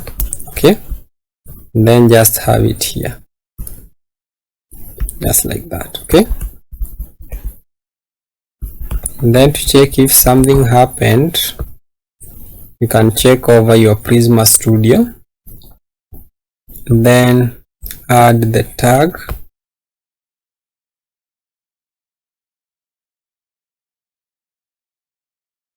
Okay, so here you can see we were able to add the tag here. Okay, so let's try something new. You can say we're also working with Aiven. Then we can try this part here. So you can see everything now is disabled. Okay,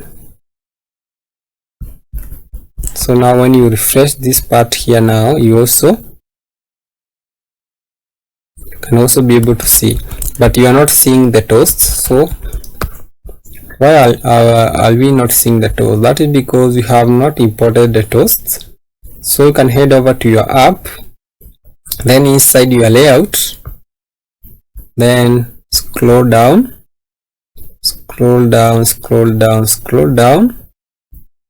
then inside here is whereby we need to actually import our toasts. So it can be inside or outside the theme provider, but I would like it to be here, where it would be toasts.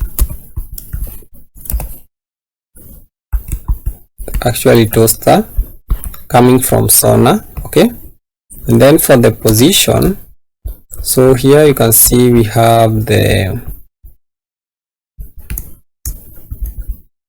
this one here.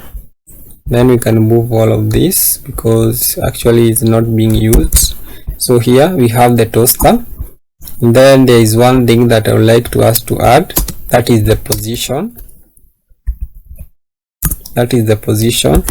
Which I like it to be bottom right. Okay, then you can save. So I will also close this one and this one also.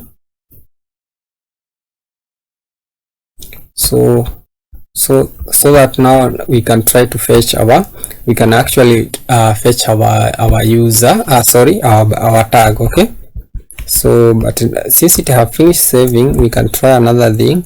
Whereby we are also working with Clerk. So let's see if now we'll see. So now you can see the toasts. Okay, so perfect. So now let's fetch that is the tags. Whereby first we need to have the user. Okay, then now we need to fetch the user by saying user tag is equals to db.tag.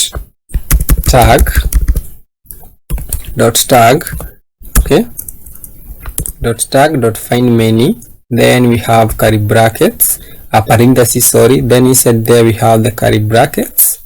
Okay, or an object whereby we are passing our where clause. Okay, for the where clause we should be having the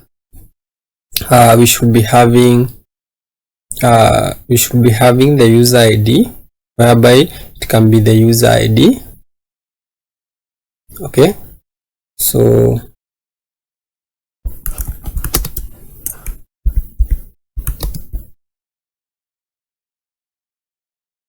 here we should be having an await.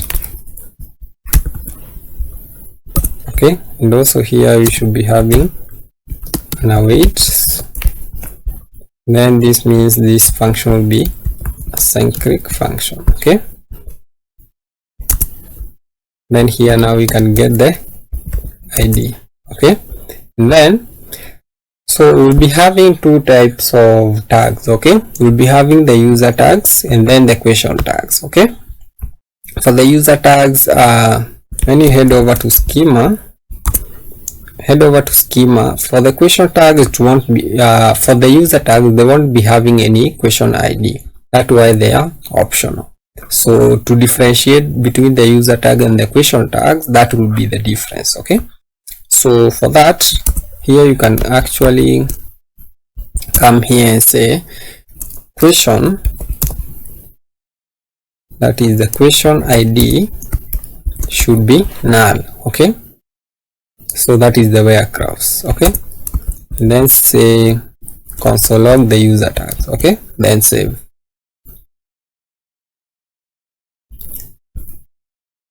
So console log the user tags. So I'm waiting for the console log.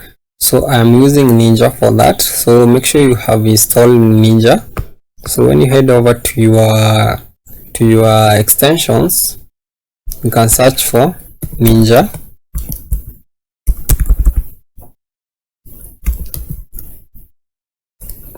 Can search for ninja. So here it is. So make sure you have installed ninja. Okay, so make sure you have installed ninja. So this is what the console log has. So that is, we have Prisma here, we have Aiven, we have Clerk. So Clerk here, so can actually change the spelling of what you have here, or you can try to actually work on that also. So you can change this one here like that, then save changes.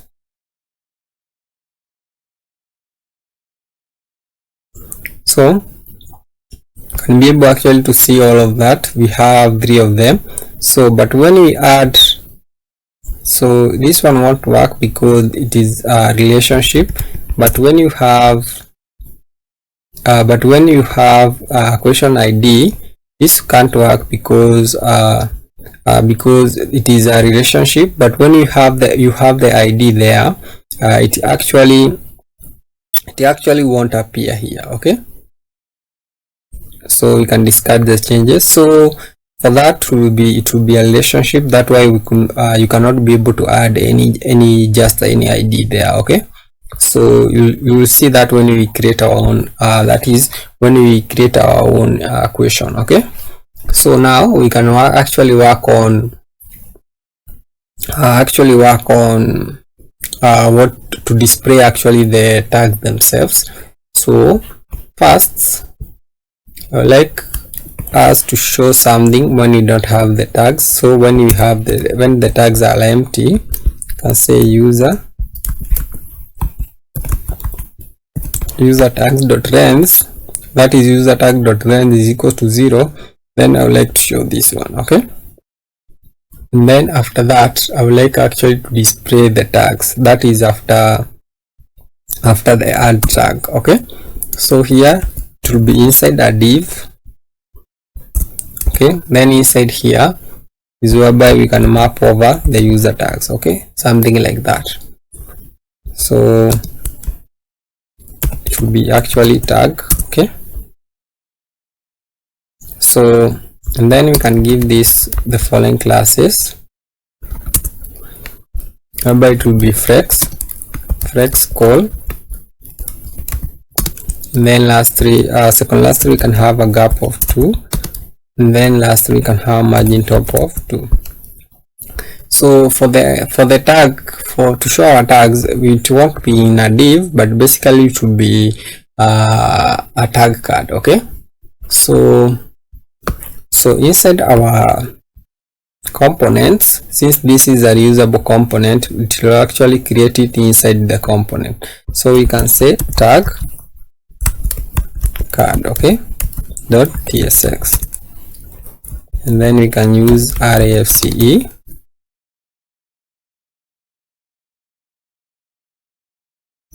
Okay, then import it so, then save, then copy the name, then we'll come here,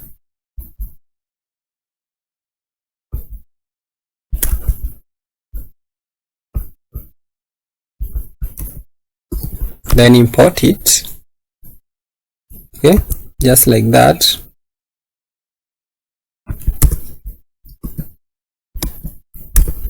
Then I want to close this part here, so it will be actually be accepting the tag itself, so not there, here it will actually be accepting the tag.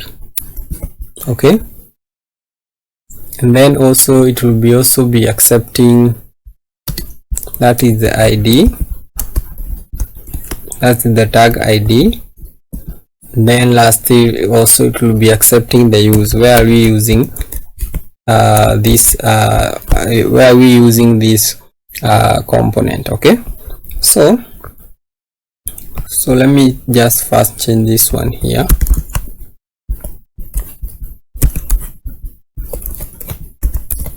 that is components, like that. Then you can actually save it like that for now. So then you can head over inside our tags. Let me just copy the props, all the props that we'll be having, then just paste them here. Okay, that is the tag, the use, the ID. Then you can see where we'll be using this tag. That is the home page, that is for the tag card, then the right sidebar, then the question details. Okay, so for the, that is for the use, you can see we'll be using it on the right side. Okay, so now here you can see our 3 tags. So let's now work on our tag, that is our tag card. So on our, that is add tag, there is something that I want to copy here, that is transition, so that we can use it. We'll be using the transition so that we can actually delete the the user, sorry, the tag. So also I would like also to copy a few things here, that is a few imports, sorry, a few imports. Okay, that is the X icon, and then the tag, the toast, then the user transaction. Okay, the user transition. Okay, so I like here to come here and start by designing the tag itself. So it will be in a div, then this div we can have it the following class name, then it will be in a flex mode, then yeah, that is justify between. Then after that we can say gap of 2. Then inside here we will be using a badge,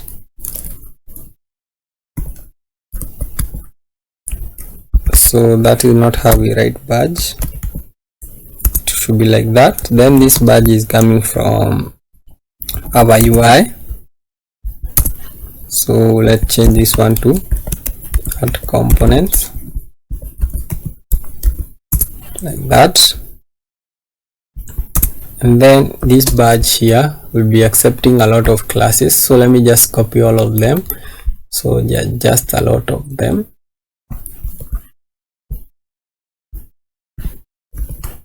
So it will be a BG of light 800, text of light 500, over BG light 800, on dark BG dark 300, then dark we will be having a text of light 500. Okay, and then on dark we'll be having hover BG dark 300, then that is BG, that is BG dark 300, then rounded MD, so that is rounded MD. So here you can see rounded MD, then border none, px of 4, py of 2, text base, font semi bold.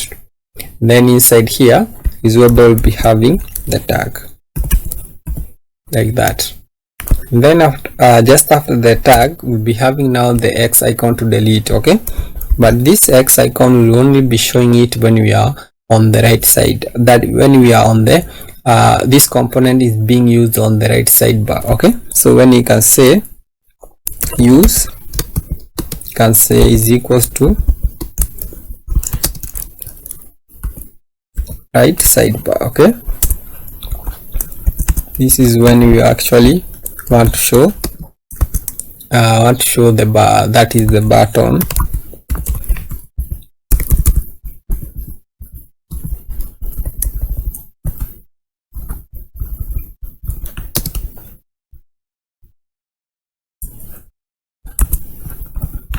So let's import the button from our UI.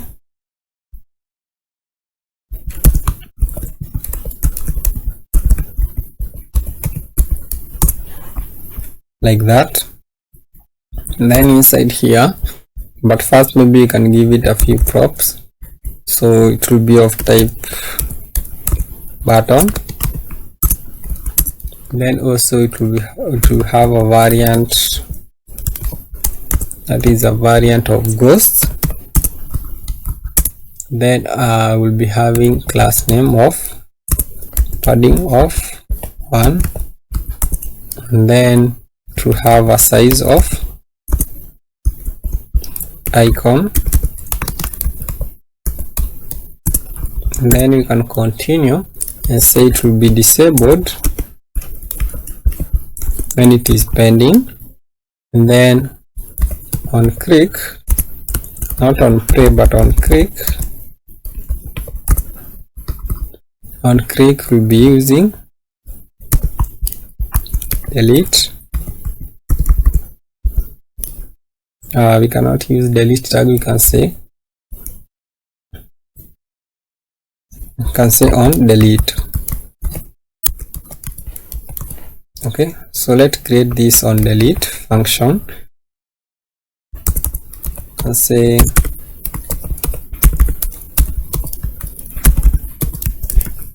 cons that, then you can say just like that. So we are using on transition, so you can leave that aside.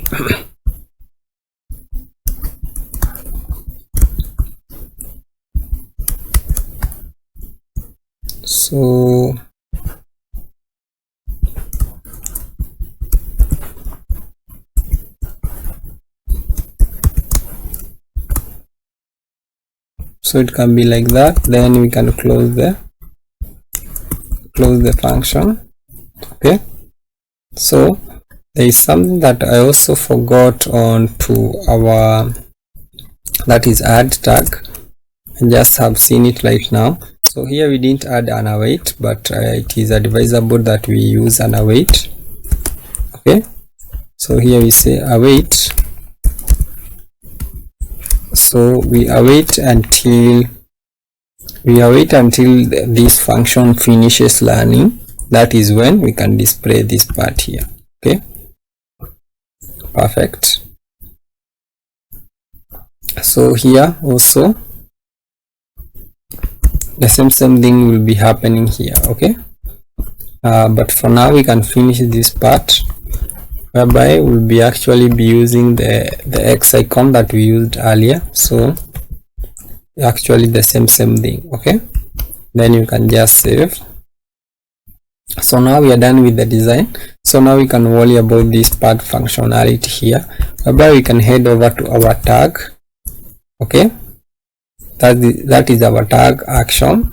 Okay, then here we can work on our, so here we can change and say delete create tag, create tag. Then here we can say delete tag. Okay, then we can,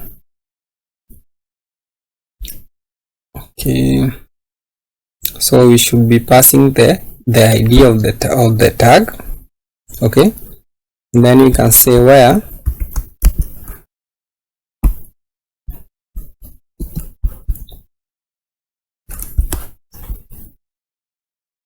can move this one here. Then here we can say just like that.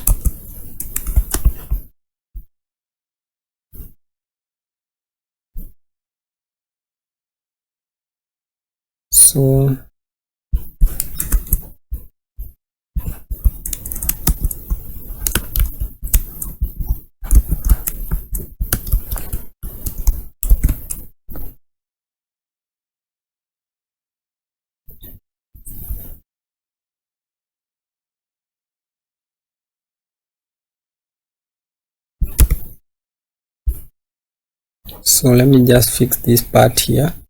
So this here we can use it to say if we don't have the user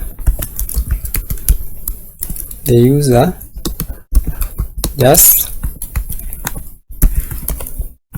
return. Okay, and then edit tag, so where user ID, then here we have, we actually should be closing this one here. Okay, then here we should actually be revalidating, then closing the function. Actually we should be revalidating when the try is finished. So okay,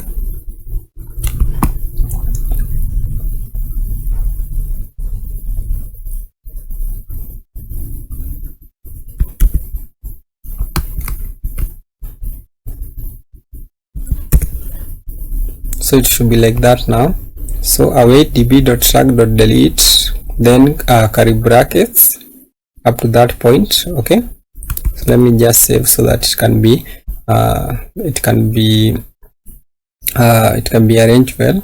So that is curly bracket, parentheses, then inside there we have the curly brackets. Okay, and then we use a where clause to identify the tag, then we actually revalidate whenever that is true, and then we console log with the error whenever there is an error. So now we can use the delete action. You can come here and say await delete tag, then we pass the ID, then we can say dot, then we can say toast tag deleted, then we can say dot catch. Okay, then you can console log,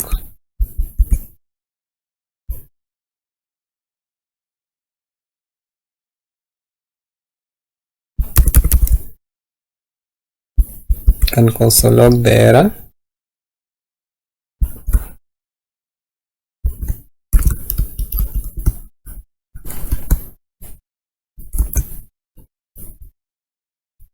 And import the tag here.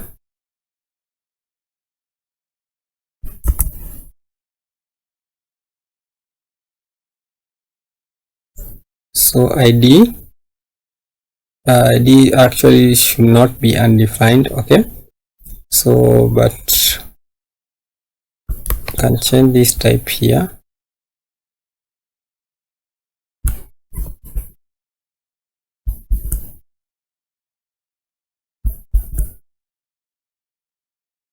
Then console log also here.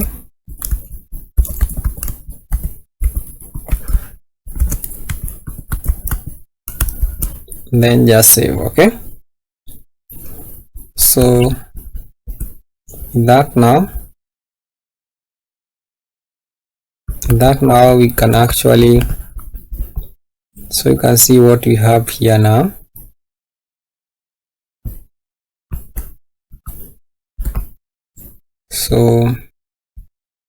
So let it finish saving, so that now we can try and see if it is working.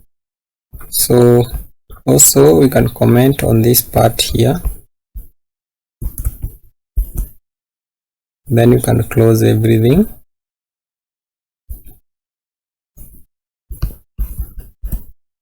So let's try actually to delete one. So let's see. So you can see the button is disabled, that means something is happening.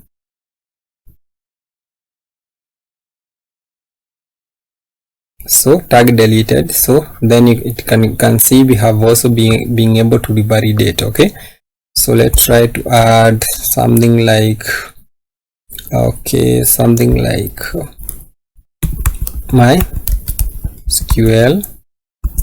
then hit enter, then you can see added successfully. Then here you can see Mysql. Okay, so let me meet on the next part of the video, whereby we will be working on our, that is we'll be working on our ask question. Okay, so we'll be working on this page here, that is ask a question. Okay, So let's meet on the next part of the video. So here you can see also we have that route. So let's meet on the next part of the video. So now we can build the ask question part of the ask question page. So we'll be starting with this input tag here, and then this editor here, and then this input tag here. So you can see we have autocomplete for the tag. Okay, then you can actually try something. Okay, you can see how it works. So this is what we'll be working on. So to get started, I'll head over to my components here, create a new folder. I will name it ask. Okay, and then in here I will create a new file, a new folder, file.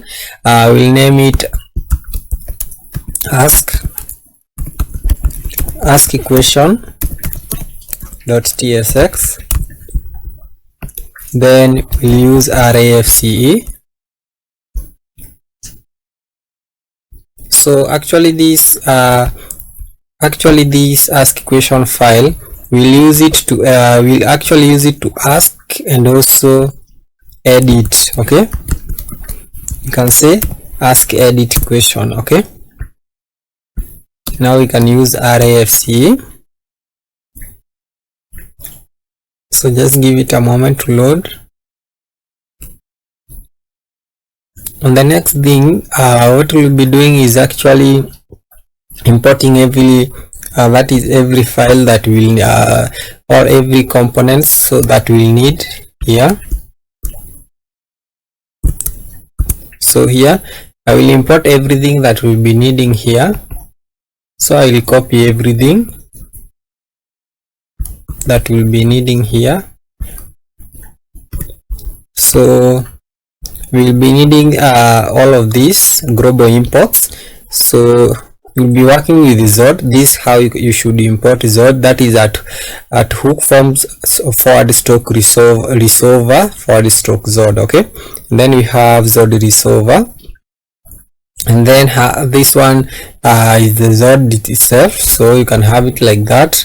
And then we have the use form hook. Okay, the React hook form. And then we have the router use theme. I will be using theme to make sure that we can be able to change between light and dark. That is for this editor here, so that when we refresh like this, we can be able to see the difference, so that this part here can change and it can turn into a light theme. Okay, so you can see how now it is right. That is what we'll be doing. That is what we'll be doing with this theme here. And then we have the transition, so that we can use transition when uploading something. Then this one is for the types. Okay, that is tag types and question types. Okay, then this one are the form hooks and the and then the input and the button that we'll be using inside here. Okay, so the next thing what we'll be doing is actually I would like to initialize 3 things. Okay, that is the transition, that is resolved theme. So resolved theme, when you hover on it, you will see what it actually returns. So it basically returns dark or light. So it removes that system to make sure that you have the 2 themes, which are basically the themes that you usually work with, that is the dark or light. Okay, so you can see if enabled is true, if enable system is true and the active theme is system, this returns whether the system preference is resolved to dark or light. Okay, otherwise identical to theme. Okay, so basically what I have just said. And then we have the router. After we have finished creating asking our question, we can redirect it to another page. Okay, so after that I would like to create an onSubmit function, so that we don't come back here.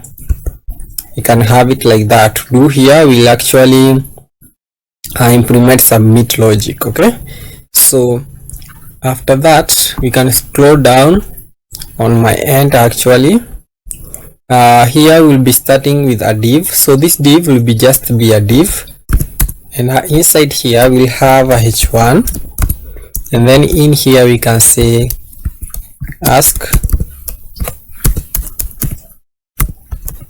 question, that is ask question, like that. Then we can give this h1 the following classes. So we'll be having h1 bold, okay, like that, and then we'll be having, that is the text. So let me just copy the text that we'll be using for the theme, just like that, okay. And then we can save that one and see what we have. So after that is after the h1 here, we'll actually be having everything that we'll be having inside a div that will have a class name of margin top 9, okay. And then inside here, the first thing what we'll be having is the hook itself. So you can head over to, that is the hook for our form input. You can head over here to our Nextjs, that is to our Shadcn UI, and hit Ctrl K, and then search for what? Search for form here. Then you can see the steps that you should follow to implement a hook. So here is the hook anatomy, okay. Then you can scroll down and see what it needs for a hook, and actually scroll down, you can see what you need for a hook, for a form, sorry, okay. But basically this is what we need, so up to that point. So I think this one is the best step to follow. So here we already have all the necessary imports except the input. I believe we have the input, sorry. Here we have the input, and when we come back here, what we don't have is actually that is this form schema. So for the form schema, you can head over to lib, and then here you can add a new file and name it validation.ts.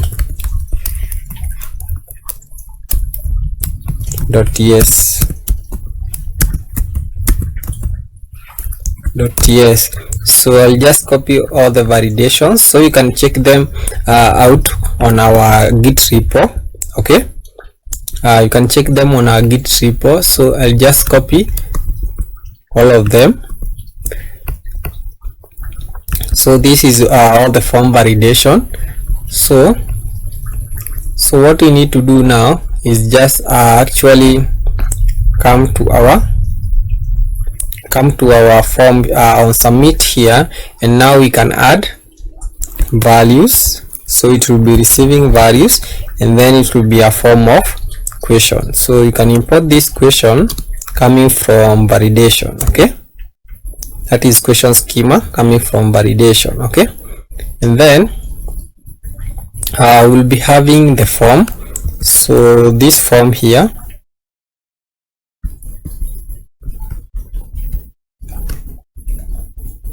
so let me confirm, not that form, basically don't see the form that I'm looking for. Let's scroll down a bit.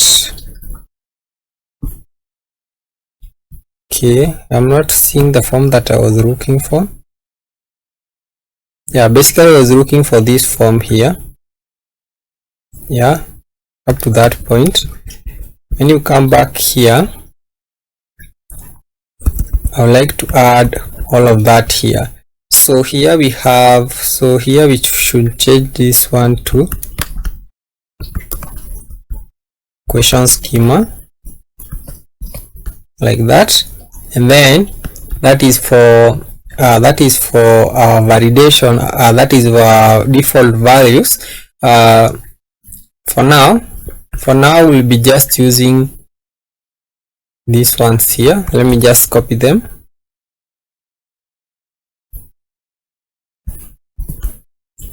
So we'll be just using title, explanation and tags. Okay, so later on when we are trying to edit this to edit our question, basically we'll be doing something different here using a turn array, so that we can actually pass the items to our forms. Okay, so we'll see how we can do that when we reach that point. Okay, so the next thing we need to do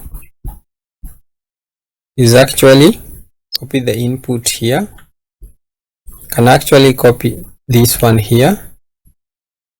Okay, can actually copy the whole of this. Okay, just like that, and come back here and then paste them here. Okay, so that is for the username here. You can hit Ctrl space bar and then you should be able to be prompted with what you should add. So here we'll be having title. Okay, and then when you come back to our finished version here, you can see we have a description. So you can copy the description and also paste it here. Then that is for the question title, the label. Okay, and then there is some styles. Let me just copy all the props that we'll be using for the input. Okay, so for the input it will be having, that is class name, no focus as we had earlier, and then paragraph regular, and then background, that is the background that we'll be using, and then on light border, that is light border 2, and then text, that is the text that we'll be using, and then a mini height of 52, and then a border. Okay, so also here for the text label here we'll be having some classes also. So when you come here, also for the that is form input, we'll be having the following class name.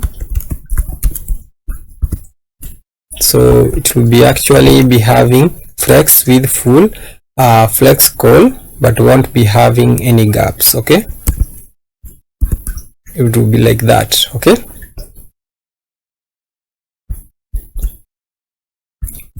so let's see, this one is not refreshing.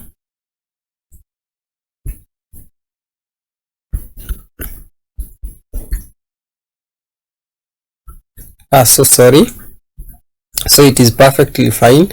So here I forgot to import our component, so you should copy the name of the component and then head over to collapse everything, and then head over to app, and app you have route, then you have ask question, then inside there you should import that is the component here.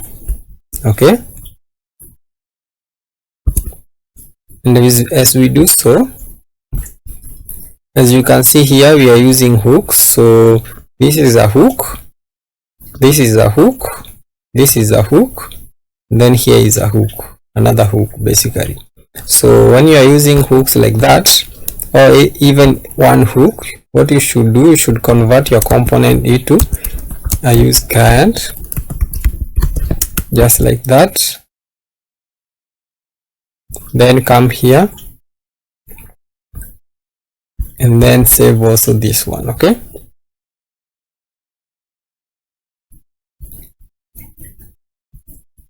so now just give it a moment. So don't worry about the error. So you can see the error basically asking if we didn't miss we actually meant to type that is ask edit question, and basically it is perfect. Okay, so just now give it a moment to just finish saving. Okay, so after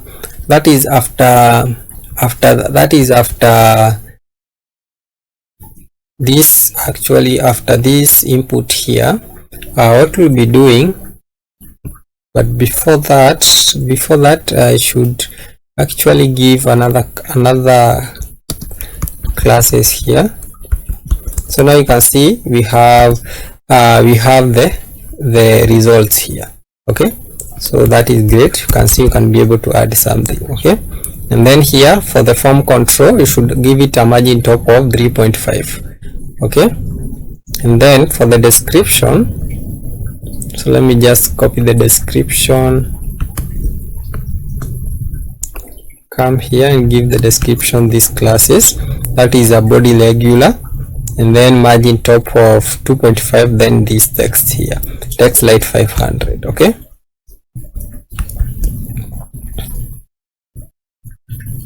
so for the button, don't worry about it, we'll be having something different. I think here we have this button. I don't know if you can give it a width of full, but we will see what we'll be doing later on. But here you can see now we have something. So now I want us to actually work on this that is on this editor. So what you should do, you should search for, that is TinyMCE. okay, search for it and then click on this link. okay, after clicking on this link, you'll be required to sign up, actually log in. All start for free if you don't have an account, but for me, because I have an account, I'll be redirected to the dashboard. okay, let me close this one here. Be redirected to the dashboard whereby I will just actually choose React. okay, after choosing React, you can see how I should import the component. Actually, you can copy this whole of this and then just try it on your project, but first you need to import, actually to install this component.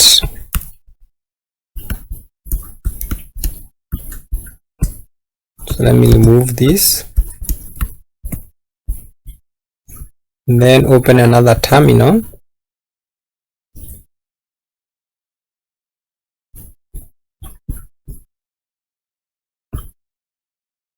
So just give it a moment to load and then type npm I, then paste the item. okay, and then now that is after. So here you can say, can actually have a comment here and say title, then here we can just say description, or we can say explanation, just like that. And then here we'll be having the explanation itself. So, and then actually you can actually copy the whole of this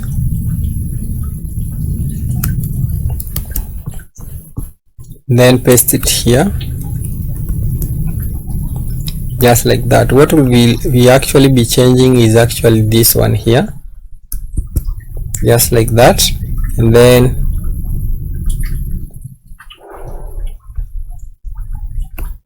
so here I didn't copy the whole thing, so I should copy the whole thing.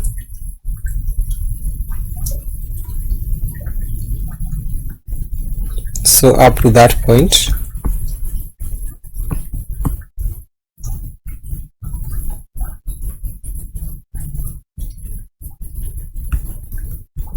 just like that.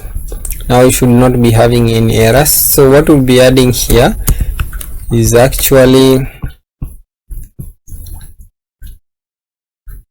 all of this. So zoom out a bit.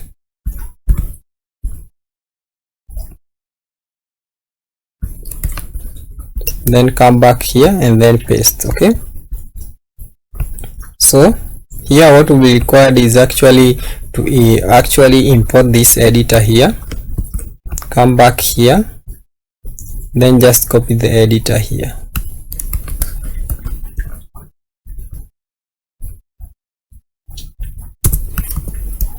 Just like that.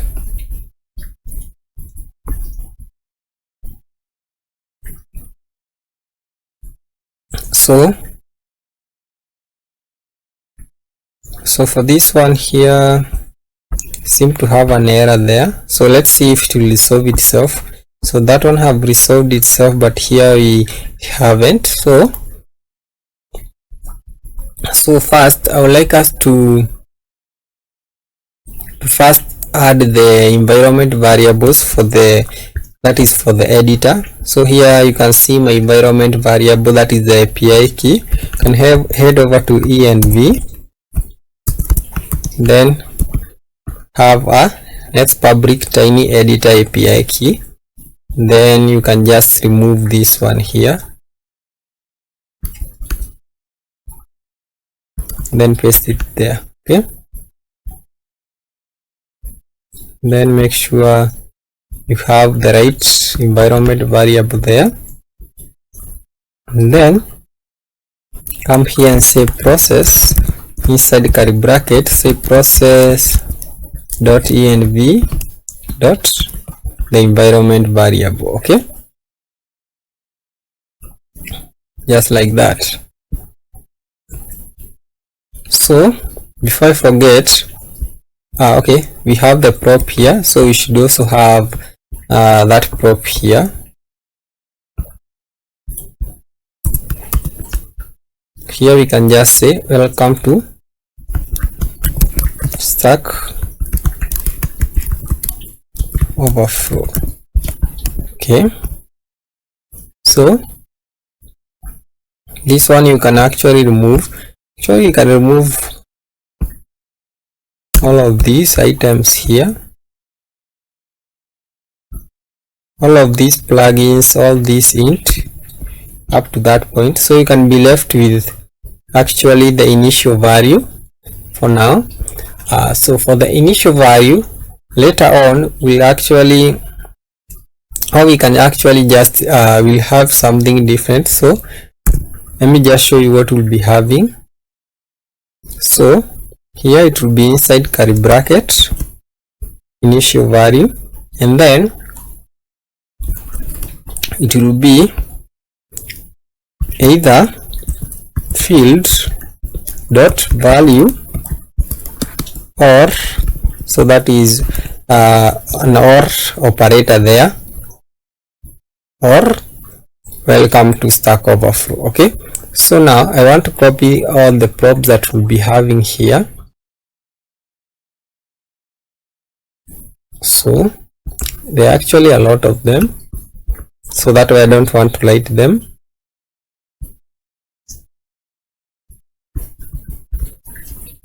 And actually you can just remove this one here, you already have it.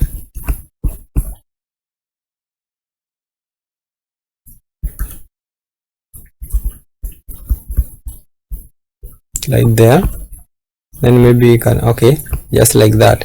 So for the theme resolver is the way that I talked about there. You can see how I have used it here. That is skin. That is skin will be the theme of this editor. That is the theme of this editor, whereby if resolved theme is equals to dark, then we will be using oxide dark. Okay, otherwise we'll be using oxide. Okay, and then content CSS. Okay, then content CSS, that is the CSS of our editor, will be, if it is dark, if the resolved theme is dark, we will be using dark, that is dark content CSS, or that is otherwise light. Okay, so now you can save, and then now we can wait and see if everything is working as it should.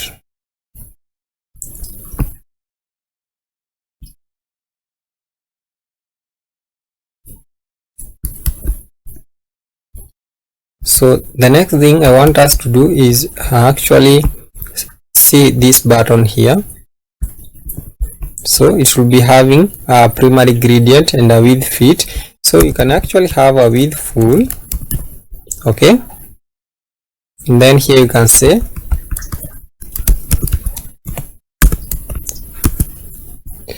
ask question, okay, then you can save, okay.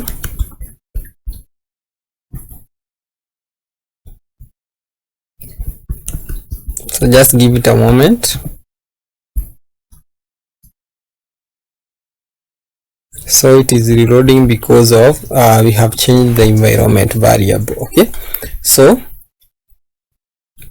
the next part, here it will be tags, okay. So for the tags, actually we'll be copying the same input here,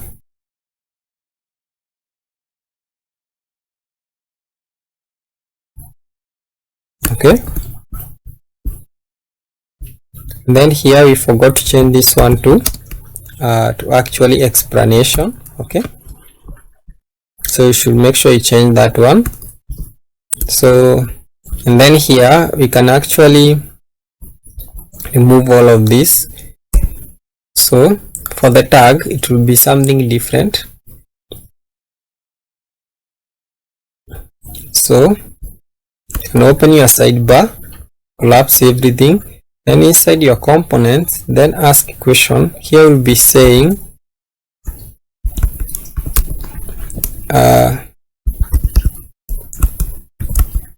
tag input, okay, dot tsx. Then you can use our extension whereby you can say rafce,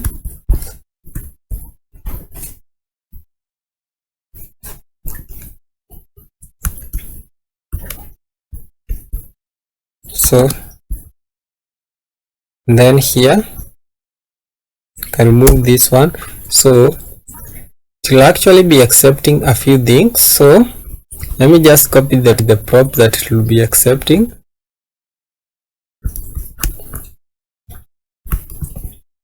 So it will be accepting disabled on change question, that is questions tag, and then the types of all of that, okay.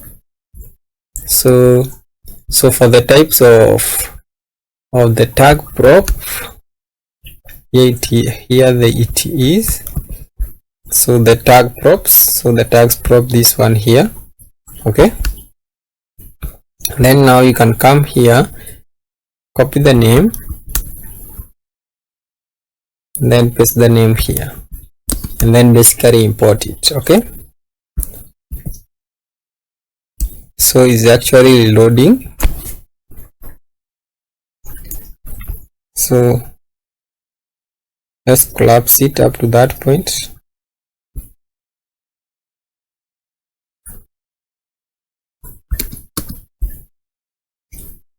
So you can actually import it ourselves here, whereby you can say import question tag, that is question input coming from, then we can say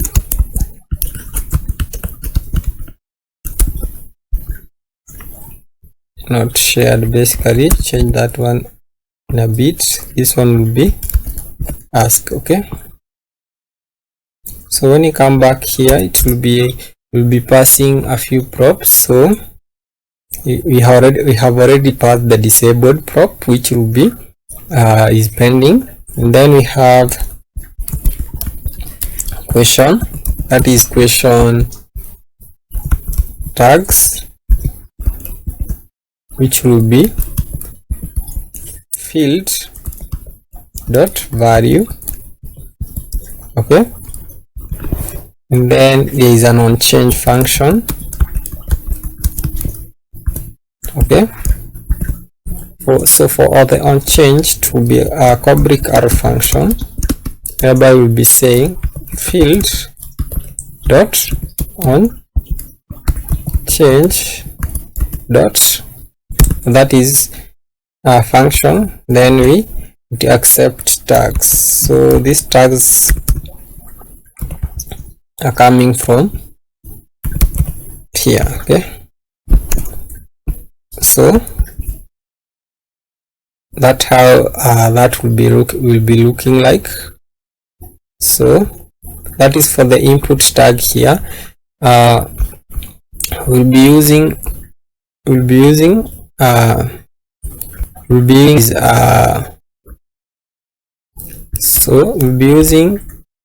an input tag here. So let's search for it. That is the npm, that is the React input tag.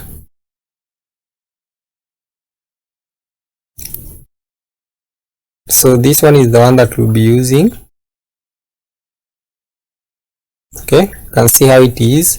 This is the one that we'll be using, but we'll be customizing it to fit our needs. So basically it will be looking something like what I had shown you earlier on. So it have finished. So there is a bit of an error. So let's wait and see. So as it continues that way, we need actually to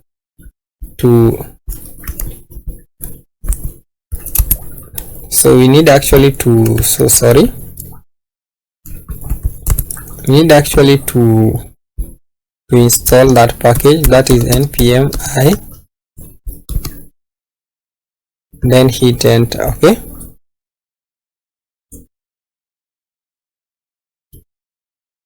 so this one is okay. Sometimes you will get these errors whenever you are using Clerk.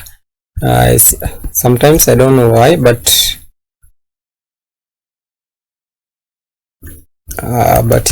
it usually okay. It actually, you can able to resolve it by just actually refreshing the page. Okay, so after refreshing the page, you will be able to resolve that error. So now you can see we were able to get the ask question page. Okay, so let's see. I'm waiting to see if this one is working, because if it is working, then we can continue from where we can continue on working on our input tag. Okay, so now you can see it is loading. So now it have fully loaded. Okay, so welcome to Stack Overflow. So you can be able actually now to use the that is the editor. So this one is still learning, but it is perfectly fine. So you can see, can be able to work with it. Okay, but there's something here. You can see when we have an overflow here, you can see everything is moving. Instead, I would like the ask question part here to move. This part here, or like it's that part only to move. We'll see how we'll be fixing that later on. So because it seems I made a mistake earlier on that point, but for now let us try to add our tag. So this one should be tag.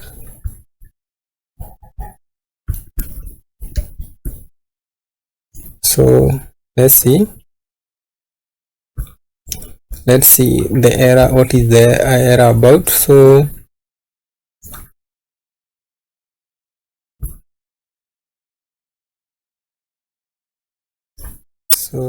okay, type string. So here, okay, sorry, here I should change this one to tags. Okay, that is why it is saying type string cannot be passed to type an array. Okay, that's why I was getting that error there. So now I believe we have our input tag here. So to continue, we'll start by actually importing everything we need, but first we need to check if we have our constants. So if we don't have, we should add our constants. Those are our tags. So we have our tags. So now I can import everything that we will not be needing, that we'll be needing for this component. So remember, we have already converted this component here as a use grant, so that means it's not a must that we do that here. So for this part here, that is the tag input. React tag input is actually, we don't have any types for it, therefore we'll be just removing that error by using, I don't know if maybe they have added the tags since my development, so maybe. So let's see.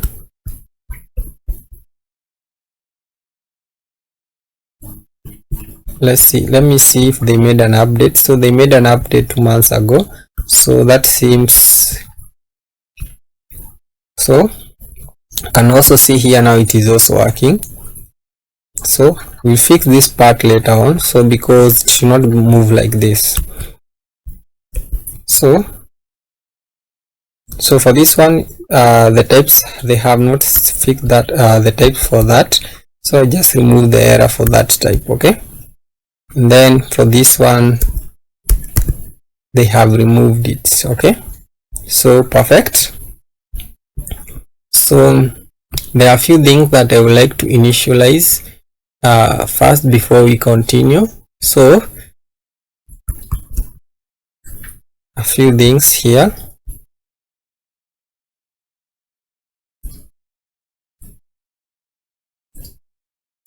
Okay, all of this, that is the keynote suggestions. Okay, and then we have the diameter. So all those things will be passing them on to our, so here I had already added this part here. So all these things will be these three things here, be passing them onto our component, that is our React tag input. Okay, so actually let me just copy the whole of the tag, because it is a huge one and it is basically just a component. So here it is.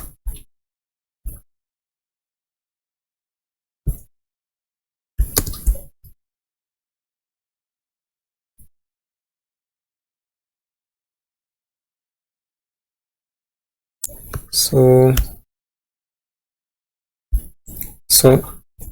now I don't have a few things. So here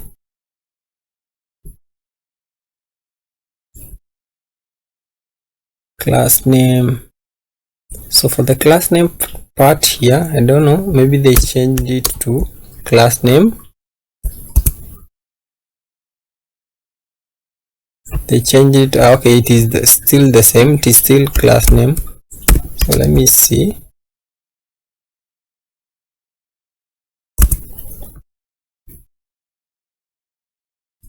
Let's see. The expected type comes from property class name, which is declared here on type intrinsic.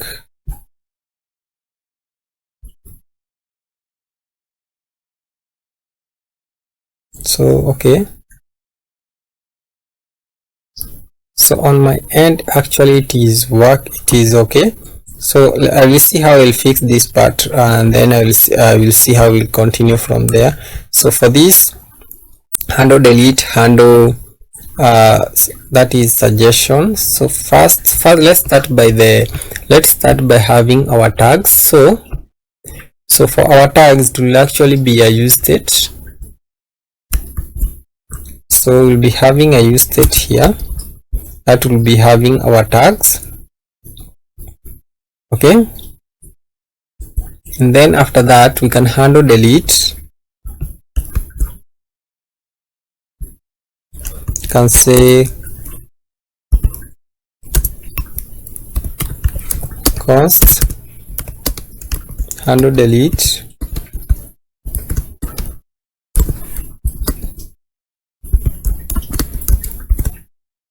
okay. Then here also we can say handle add,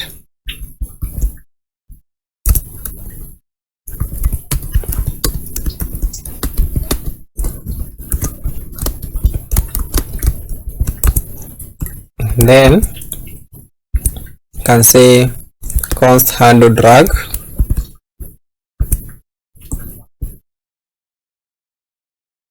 so you can also try to handle click, but for tags, okay,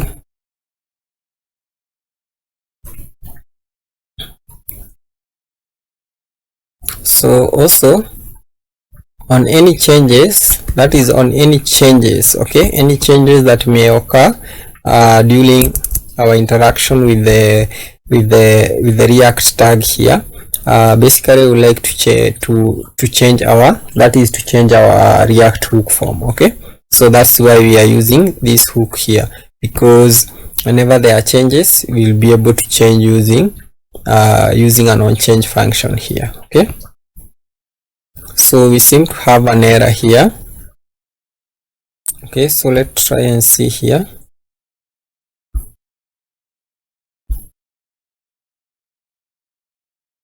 Tag prop, okay,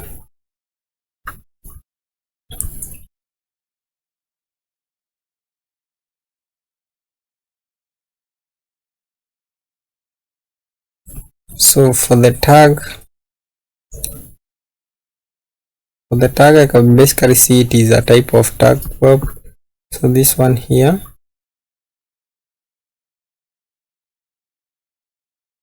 so it's not assignable to tag, okay. Property class name is missing from type tag prop but required in tag, so let's see basically, okay, actually changed a few things. So what I would like us to do is actually change back to the version that I used, okay. Let me just copy the version that I used and then come back here and say CLS and then move back upward up to that point. So then I will say add, and then I will add the version that I am using, that is that is greater than 6.9.0, then hit enter, okay. So that one will help us to actually work on with the same props that I was working on with earlier on when I was developing this project, okay.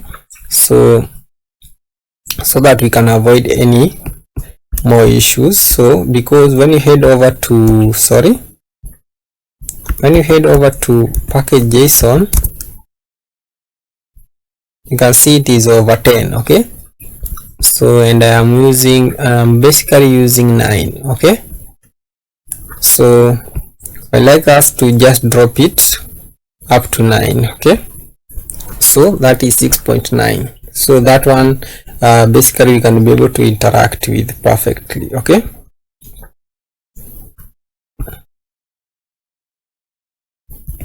So as it continues working on that, let's see how we can actually handle delete.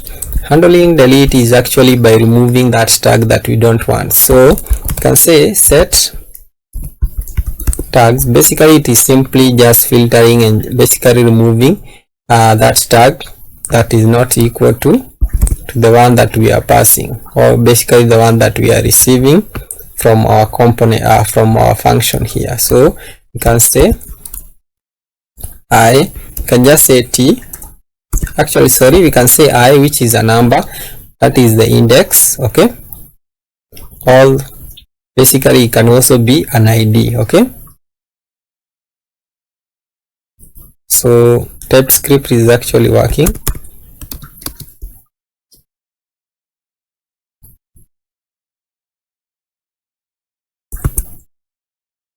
Okay, actually not like that. Basically it should be tags.filter, then we accept a tag here, and then we accept a tag, and basically we can basically just accept an index of that item, whereby we can just say where index is not equal to I. That is whereby we are just filtering by that. Okay, that one should remove that tag that we don't want. Okay, and handling add, we can say set tag. Basically we can remove all of this, okay, because it will be accepting a tag here,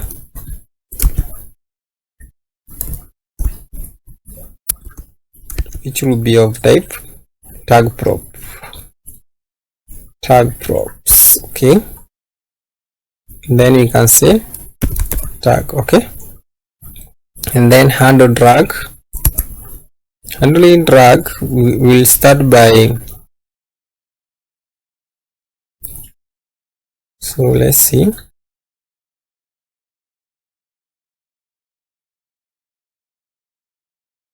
Okay, so here we should be having two parameters, because the first parameter is the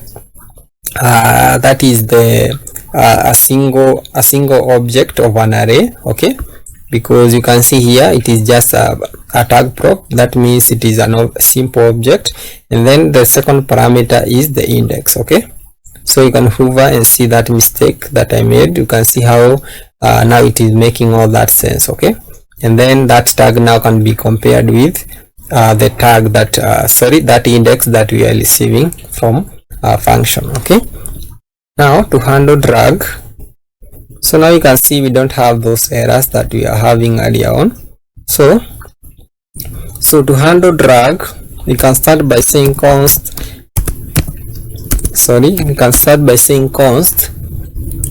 new tags equals to tags.slice. Okay, so you can see, you can hover on slice and see what it does basically. Okay, then after that we can say new tag.splice. Okay, and then we pass, that is, okay, there is something here, so I forgot that basically our function here is actually receiving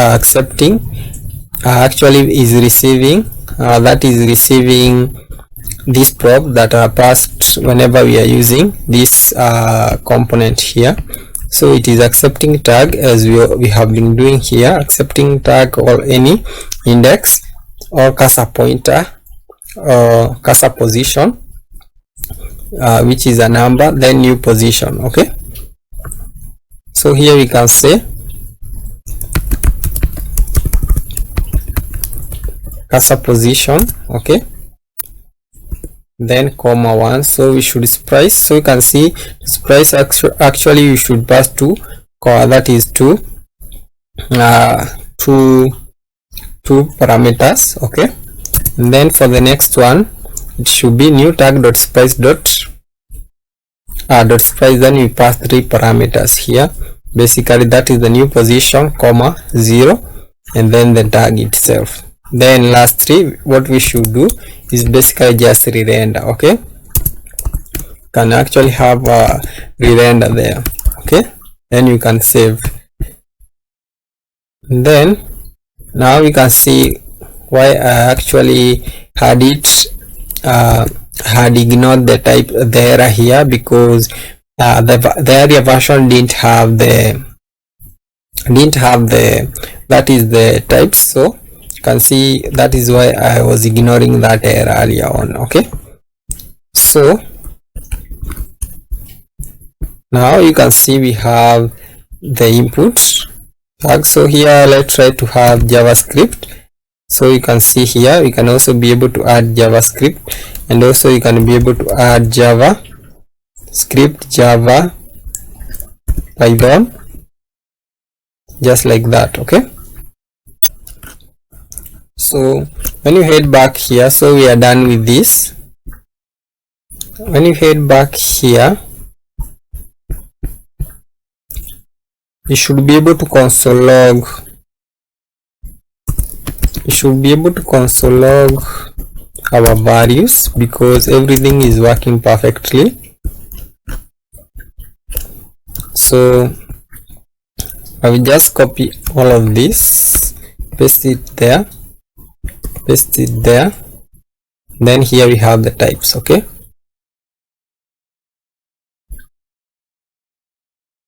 must be more than 100. So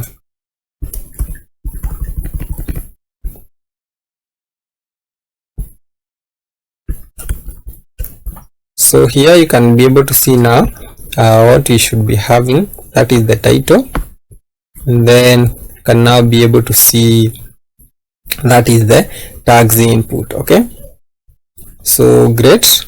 So on the next part of the video we'll focus on now adding this input onto our database. So let's meet on the next part of the video. So let's continue. So now before we actually handle adding our tag, so basically there is this fix that I said we will work on. So to do that, you can head over to your app, and then route, then layout here, and then you can see here we have this div here. Okay, then inside there we have a header, and then you have a div inside there, and then left sidebar, then under here you have a right sidebar. So here you have the section.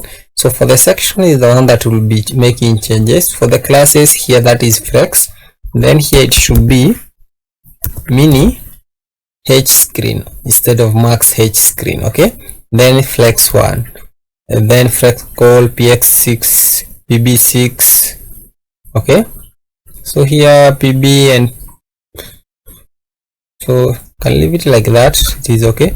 Then you can just save. So that will fix that error or that issue there. So now let us handle how to add our question to the DB. So inside our actions, we'll add another file. We name it question.ts. So now you can see you don't have that issue anymore. Okay, so only the ask question is moving, so that is perfectly fine. That is what we wanted. Okay, so here you can also see the same thing is working. So here I'll just copy all of the things that we'll be needing.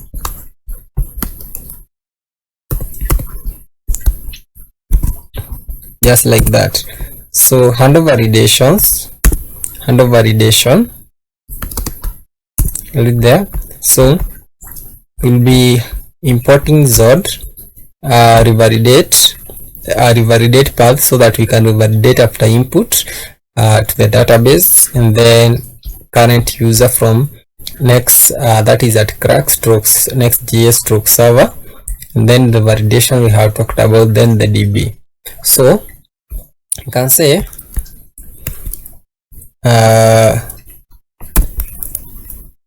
const, can say user equals to await current user, and then if you don't have the user, just return, which is basically just break the function. Okay, that is very important. Then after that we can use the try catch.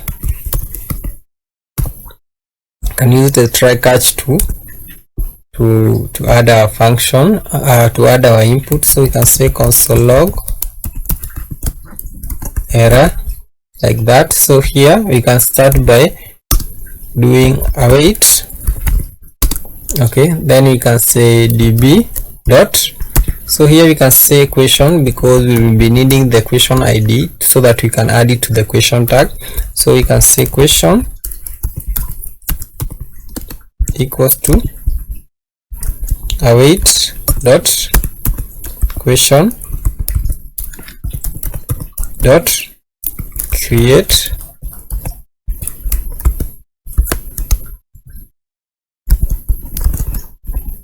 then inside here we can have the data.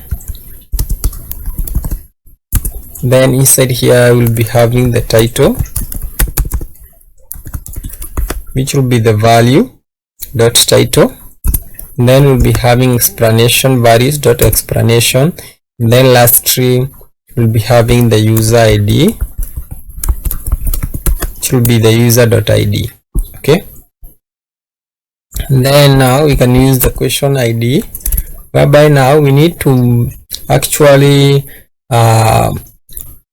work on our tags. So basically we cannot send it the way it is. So when you hover on the tag, you can see how it is. It is basically an ID and a text. Basically we just want this text here, so we need to actually work on this. So we can say const,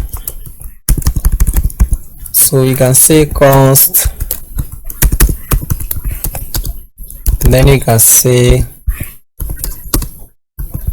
tags equals to values dot tags dot map. Then we extract the individual tag. Then we say user ID. So who is adding this tag? So we can say user ID, whereby we can just say user dot ID. Okay. Then the tag itself. Okay, so the tag itself, that is what we need, the text itself. Then after that we need the question ID. So basically I am doing this because I want to have the tag. So basically when you come here, you hover on, that is the tag here. Okay, you can see the props that we'll be having. We'll be having these three props. So these three props are the one that we need to add to the DB. So what I'm basically doing here is just arranging our tag in that format, so that we can be able to directly add all the tags at once instead of using a for loop. Okay, we'll see how we'll be doing that using Prisma just in a bit. So the last thing here we need is a question ID, which will be question.id. That's why we had the question ID here. So after that we can have an await, whereby you can say await db dot tag dot create, actually create many. Okay, then we have data, then we just pass the tags. Okay, so okay,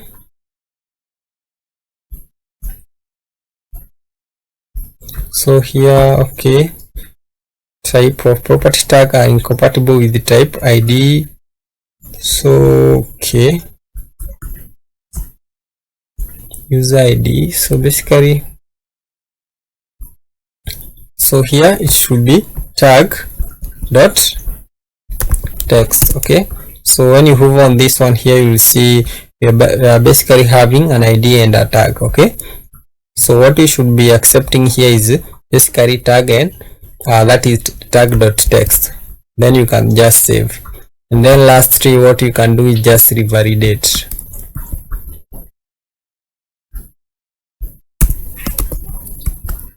Just like that.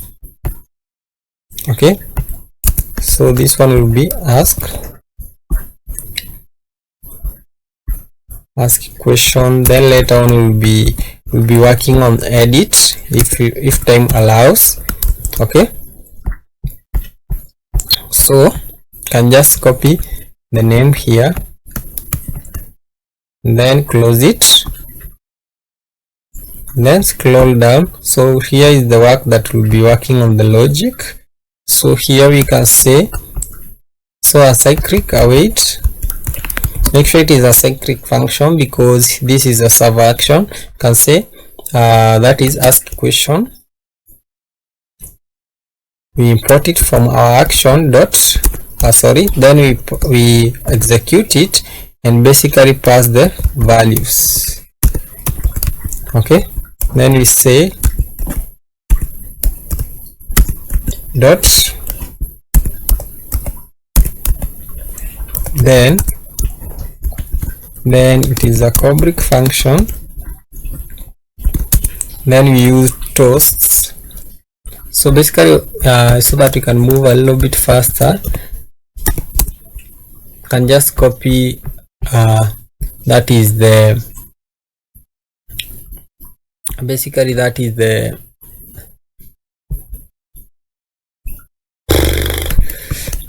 basically that is the then and the catch. Okay, just like that.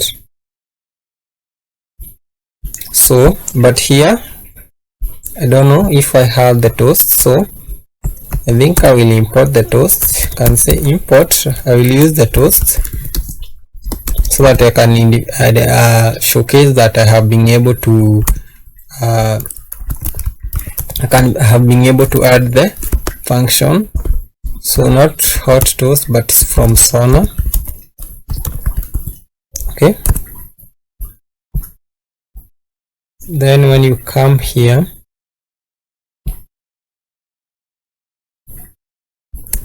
you can say toast.success question created.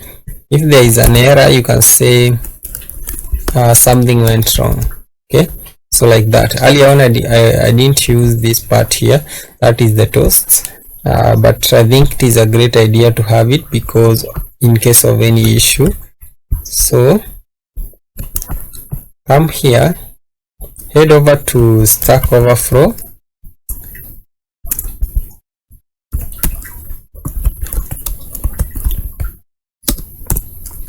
I like to copy just one question from here.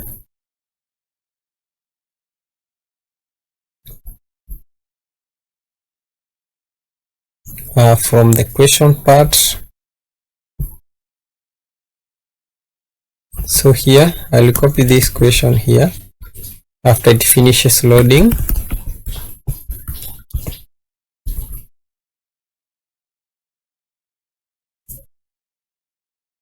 So I think I don't have Sona, so head over to, so sorry about that. So import, so package JSON here.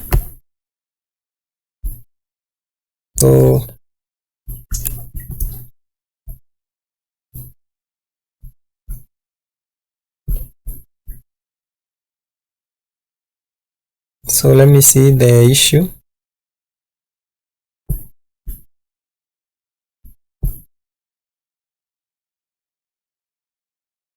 So okay,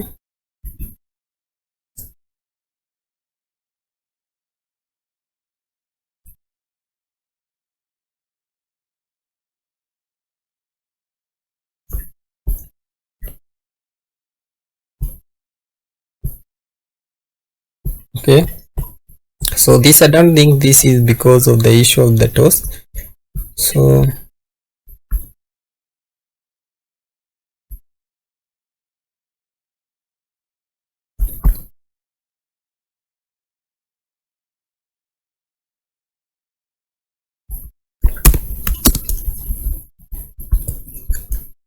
just refresh. Okay, as I said, during the development period you might get this issue, but you can just refresh and then everything will just work perfectly for you.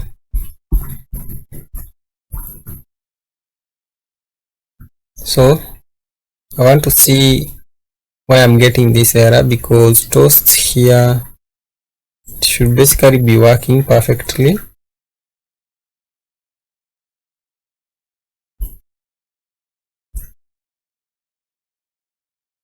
Okay,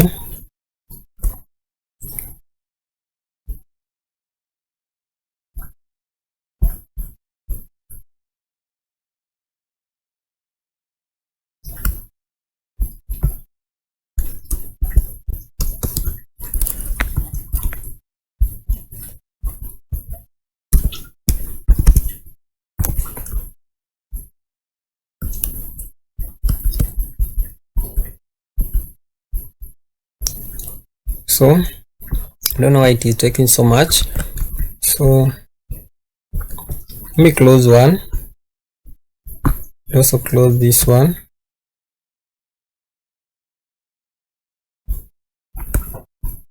and also that one. So you can see it is now working, and I don't understand why I'm getting this issue here.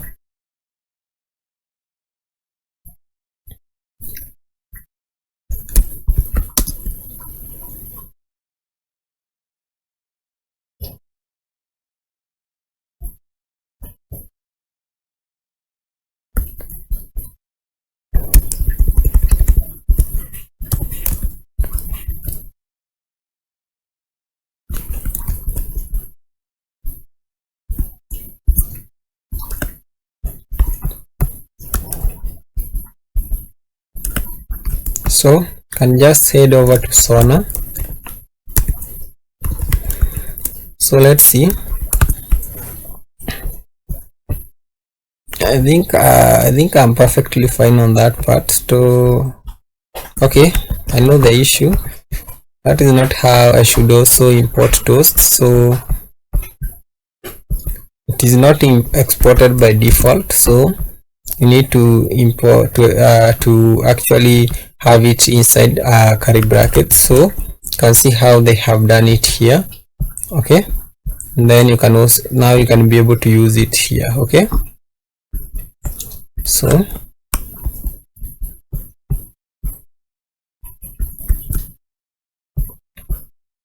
now I believe we won't be having that error anymore. So just give it time so that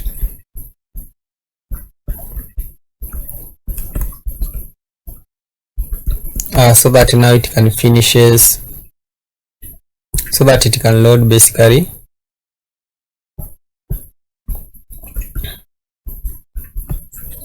So let's now try to ask a question. Let's try now to ask a question. So we will actually be asking this one here, copy. So close this one, use this one here, that one there, and then you come back here. So you don't copy a lot of things, so you just copy maybe this one here up to that one, up to that point.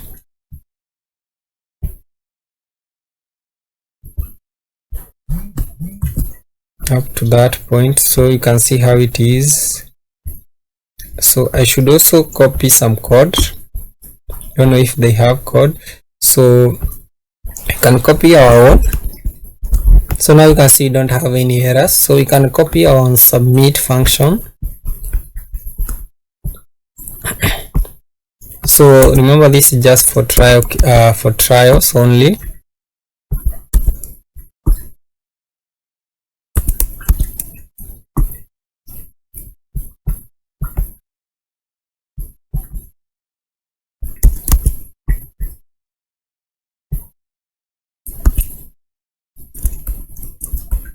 So can have insert, then you can say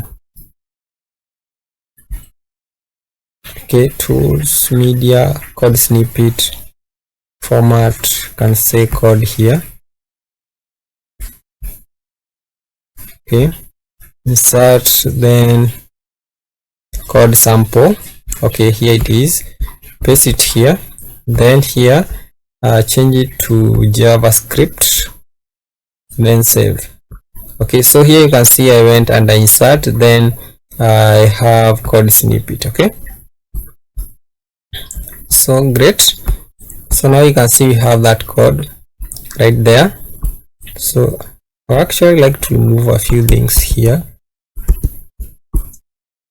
like that. I think that one is good enough for me.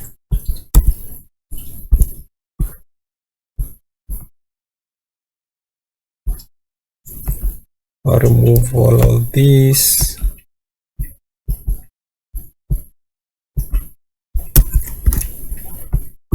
I think that one is making sense for me. And then for the tag, I will say JavaScript, then I will say React. So you can even add the one that is not there. So you can also try something else like toasts. Okay, then even you can have GitHub, just like that. Then you can just hit add. So this part here,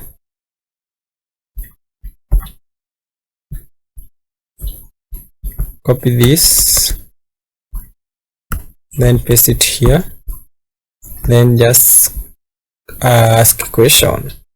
So you can see everything now is disabled, and then you can see question asked successfully. So when you come back here,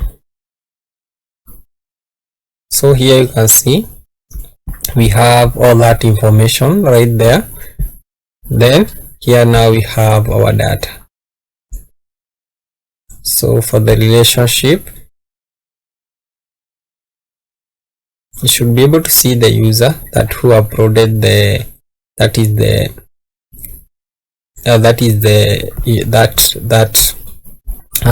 question. Okay, and then you can see the rest of the information right there.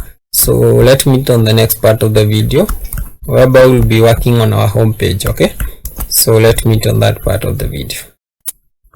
So let's continue. So basically what we are going to do now is just fetch the questions. So basically we'll be having all the question here, and then we'll be having the search, and then the filter options, and then we'll be having the questions themselves. So to get started, let me hide my terminal. To get started, you can head over to app, and then inside app you will see the route option, then we'll see the home page. Okay, then inside there you should be having this file here. So basically here we don't need anything that is in here, and all of this we can remove all of this, and then we can be left with that. Okay, so let me copy another input that we'll be needing.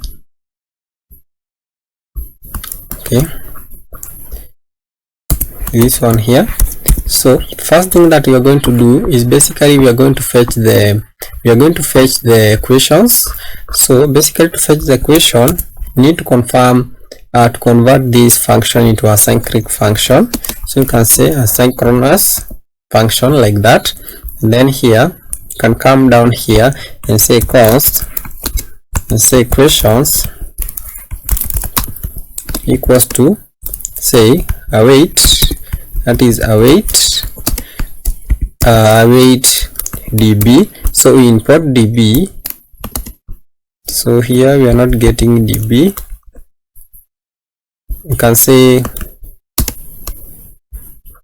can actually import db from here. You can say import, or let me just copy the import instead of just basically writing the whole of it, just like that. And then here we can say db dot question. Okay, so that I'm not getting the correct IntelliSense because my IntelliSense is still loading here, but for now, and also you can see the TypeScript is also loading here. So we can continue for now and then say find many. Okay, and then we execute the function. Okay, so after that After that, we can we'll be having our item inside an empty React.js fragment. Then inside here, we'll start by having we can say a check to check if you have the questions. So you can say questions dot length. Okay, so dot length, and then you can say equals to if dot length is greater than 0, okay, greater than 0 like that, then that is AND operator, and AND operator there. Then if that is true, then we would like to show the following. So inside here we also be having an empty React.js fragment, just like that. Then inside here we'll have a div. So let me just copy the div.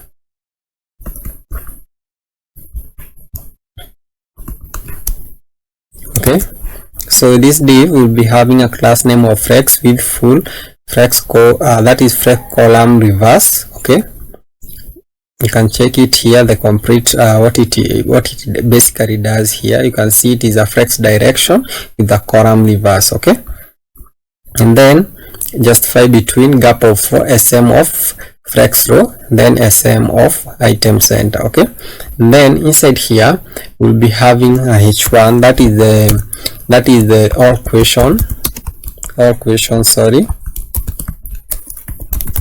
just like that. Then this will be giving the following classes, just like that. Then we say we'll be saying h1 bold.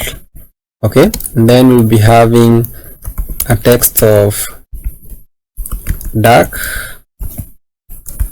100 underscore, that is underscore light 900. Okay, so after that we'll be having a link that is the link to direct us to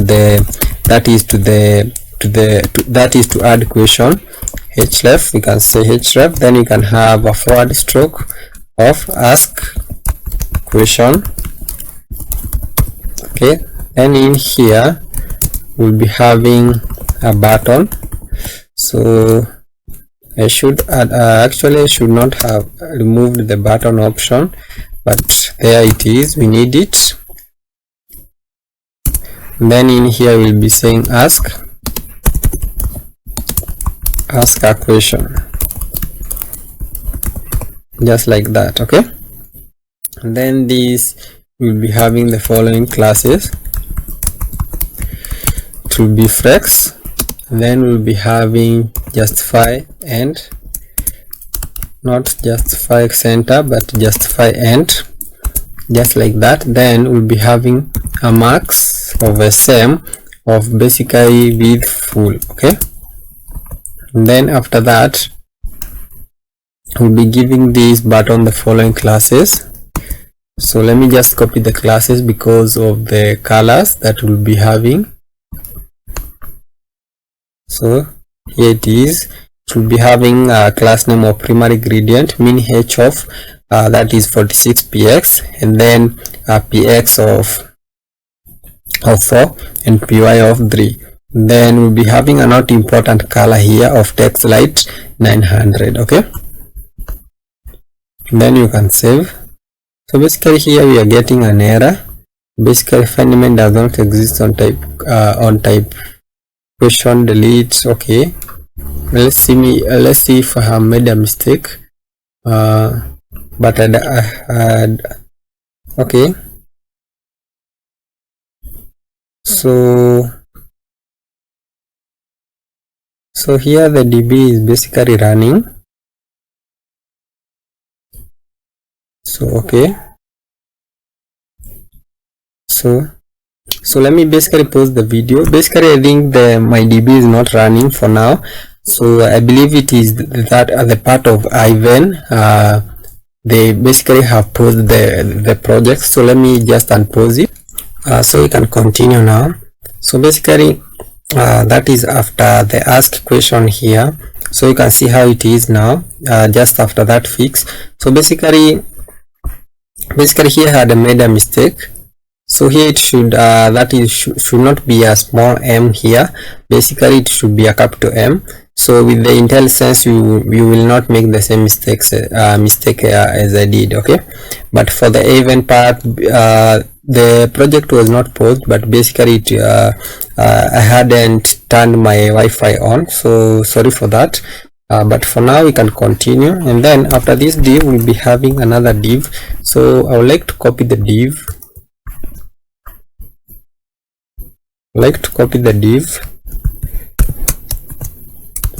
And then this div will be having a margin top of 11 flex, and then justify between gap of 5, and then that is max SM of flex column, and then of SM item center, okay? And then in here we'll be having, that is the local, you can say search bar, okay? And then sorry for that. And then after that we'll be having the mobile filters,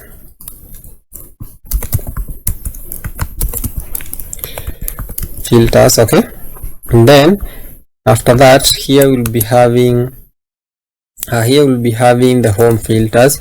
So here we can remove this, and then we can say we'll be having the filters. So that will be for large devices filters, okay? And then you can save. And then after that we can continue, and now we can actually now render our output, or basically our videos, then which will be inside a div just after our questions here. After that we'll be having this div here, and then in here we'll be having the results there. So basically don't worry about that. So here we can have the class name here, and then we can say margin top of 10, and then flex, and then we can have a width full and flex column, then we can have a gap of 6, okay? So in here we'll be having a check later on. Basically this result, remember, they are not the result that we are working with. So sorry, the question that we have right now are not the one that will be rendering, but remember we have also to work on with the filters, with the search bar. So those results are the one that will be rendering later on. But for now we can render that is the questions, okay? So we can say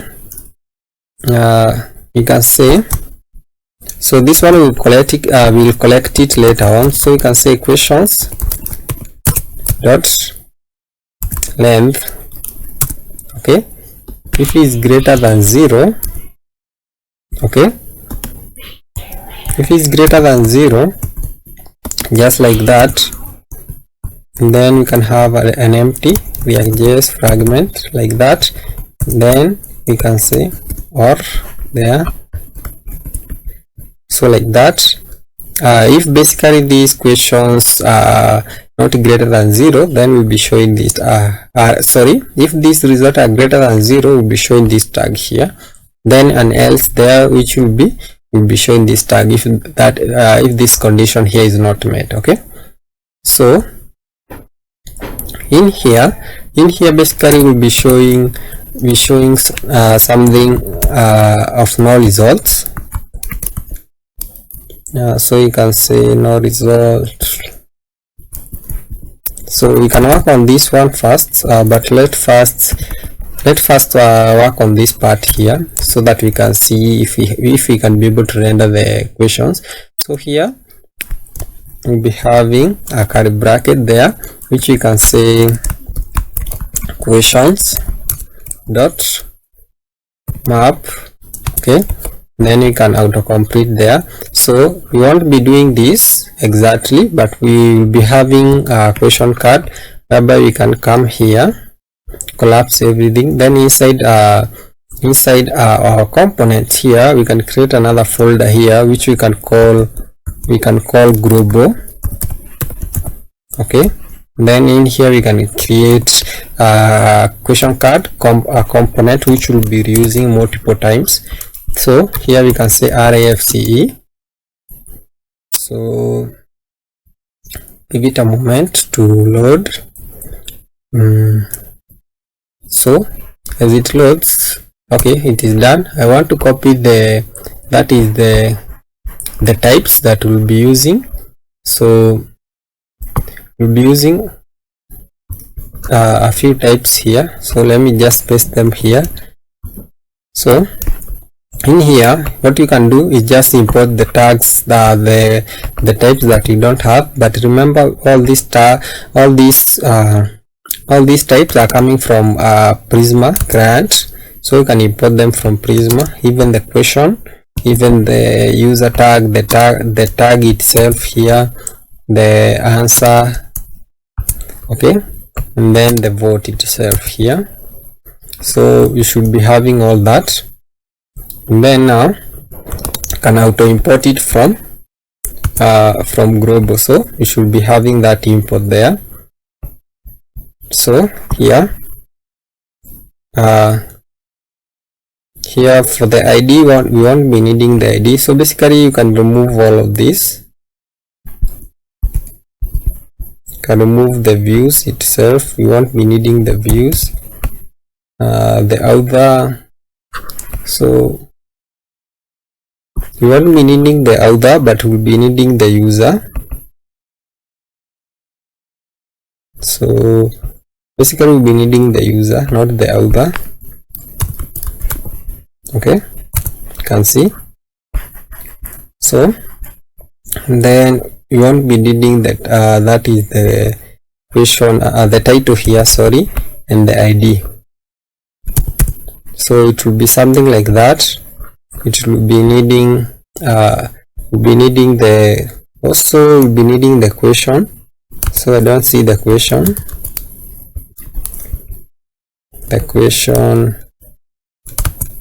Okay, it will be the question right there, and then answer, we have the answer, and then we have that is the user, so we have the user, and then we have the upvotes.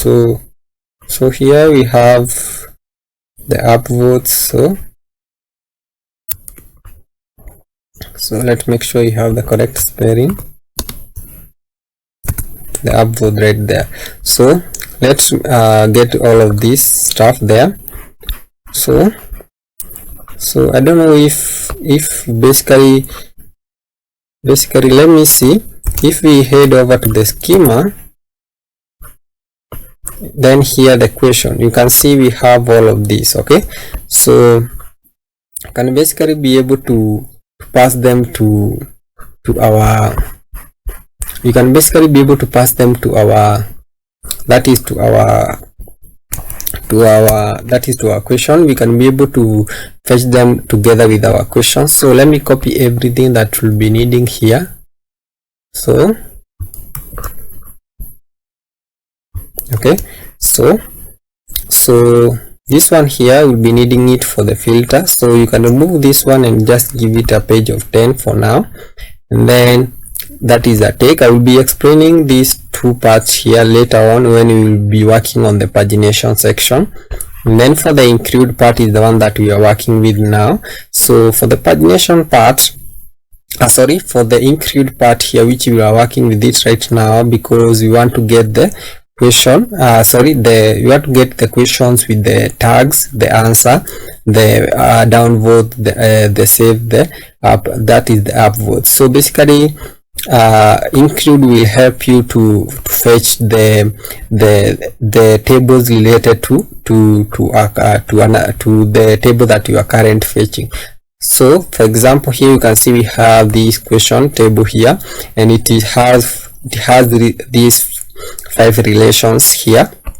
So because of that relationship that we created, therefore we can be able to basically include them whenever we are fetching our questions here. So for this field, for this where here, basically this where here is whereby you want to fetch based on where clause basically is we use it whenever we are searching. So you can see search param, then query. So let me copy the search params so that I can explain together with this section here, so that later on it will be much easier when we are handling the filters and the search bar. Okay, so here, see here we have the search param, which has a type of page number. So basically it is an object, okay, that is page, filter, and the question or the query here. So basically you can ask me where are we getting this search param from. So we're getting this search param from basically from our page here. Okay, whenever you pass a search param, basically it is basically available here. So let me come here. So it is usually available here. So let me use this one basically. So when you hit recommended here, you can see search param will appear here. Okay, so just give it a moment. Okay, let's see. This one is not working or what? So you can see it is working here. So you can see here, you can be able to see the params. Okay, you can be able to see the param. The param are whenever you add a question mark. Okay, that part there, the after the question mark there is whereby you get your search param. Basically you'll be doing this later on when we are handling the filters. So don't worry, I will be explaining that later on. Okay, so after that we have the where clause. Where clause we use it whenever we are searching. Okay, whenever we want to check if a certain word or a certain text is available or it is contained in a field. Okay, in a field like title or something here. So for the order section here, this is the normal order by section, whereby we'll be ordering using the created at. Then we have the search param filter, then whereby we are fetching based on the newest, and then else we'll be having an ascended. Okay, so I hope you have understood that part. And then you can scroll down here. You can see we have been left with two things here. So the question, the answer, sorry, you can see it should be the answer. Okay, and then for the filter, we don't have the relation with the filter of the user. So you can see we don't have the user. Even when you come here, you can say user. So let's see. I would like to see what type of user I'll be getting. I want to see if it is an array, because if it is an array we cannot work with it. Okay, so but it is an object, so basically this we can work with. Okay, so then you can save. So after this, I would like us to work on the no result section. So but first I would like us to see if we are getting the two questions that I have in my DB. You can see I have two questions. I want to see if we are getting those two questions, but here it is saying no results.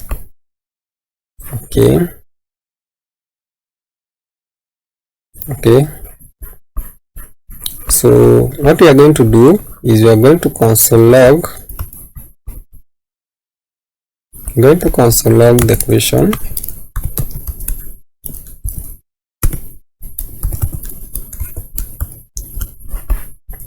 Console log the question,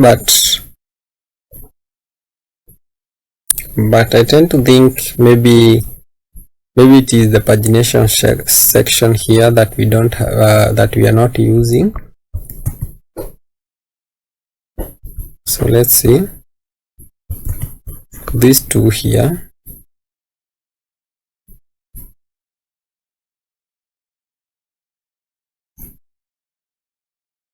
So now you can see we get the two questions. Okay, you can see now we get the two questions.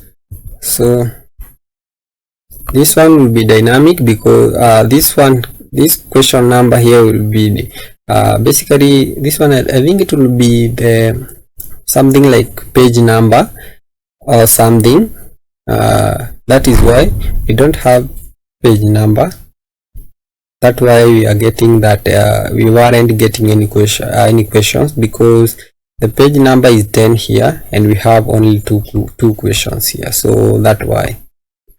So we'll be working on no result. So here I just copy it and then head over to my files here. Then under components I will create a new inside the globals I will create a new file. Okay, memory no results. We'll use this a couple of times. That's why I have it under globals. And then I use RAFCE. So autocomplete there. Basically I will just copy what I have here because it just basically a lot of designs that are here. The image, and then you have another image here, and then you have the text themselves. So basically not a lot of things there. So but you can check it out on my GitHub account. Okay, you can search for the no results and then you can just basically copy and paste. Okay, or you can just pause the video and then you can see I'm scrolling and basically you can just type them out. Okay, so like that. So I just close it, then close this one, then come back here, and then I just remove this here and then say no results. Okay, coming from global. So we are required to pass a few things. So I just copy what we need to pass. Okay, of which you can also check it on my GitHub account. So basically there are a lot of text and you are going to take a lot of time to do that. So basically that is what we'll be having for the no results part. Okay, and then for basically to see it now, basically you can say you can basically change this greater to less than. Okay, I don't know if it is going to work. Okay, let's see. Or you can basically return these two here, then you are going to see something. So just return these two here and then you are going to see something now. Okay,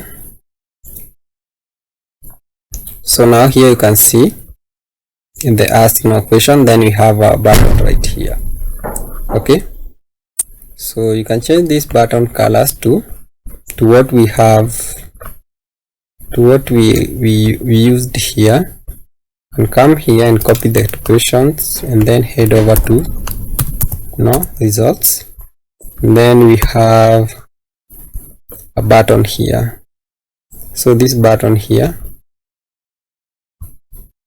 then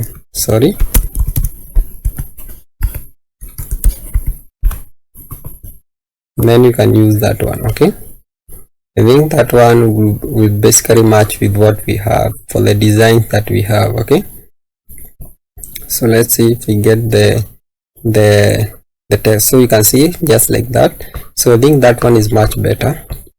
Then you can close it and then close this one, and then I believe the best thing that we can do is basically reopen this page here and then basically comment these two out. Okay, so basically I want to leave it at a point where we can be able to view our two questions, and then on the next part of the video we can work on the design. So let's work on the design on the next part of the video. So now let us work on the designing the question card. So to design the question card, basically I want us to copy all the import that we'll be having. So I just copy all the imports that we'll be having. Okay, let's see. Here are the imports. So basically we don't have the matrix, and also we don't have the edit delete. So let me remove these two. Okay, just like that. So you should be having something like that. So we'll be starting by basically so sorry about that. So basically we'll be starting by designing the first div here, whereby we can say class name, and then we can say card wrapper, just like that. Then we'll be having rounded, that will be a custom one, whereby we'll be having 10px. Okay, and then we'll be having a padding of 9. Then after that we can have sm of px of 11. Okay, and then in here we'll be having another div. Okay, so let's see. So here we have the first div here, whereby it is this one here. You can see it is for the title, and also we'll be having the edit part here. So basically this is not the account that I created the question with. So but if I created the question with this account here, basically I will be able to see the edit icon and the delete icon. So let's move back here, and then you give these to the following classes. Okay, so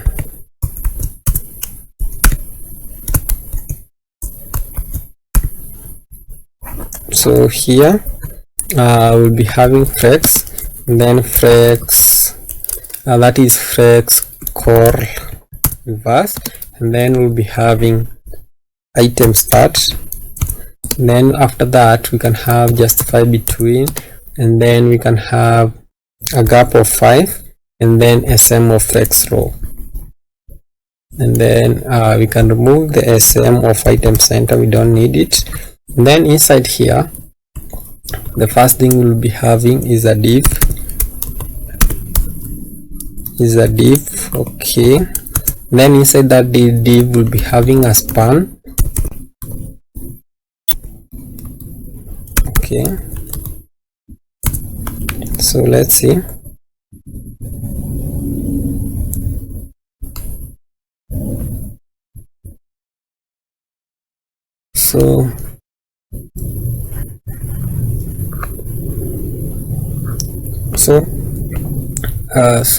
Basically I'm using something else. So basically let's see. For the title, let's see where the title is at. Okay, oh yeah, so I haven't missed anything. So after that, inside here for the span we'll be having the following classes, and then we'll be giving it so let me copy that is the design for the span here.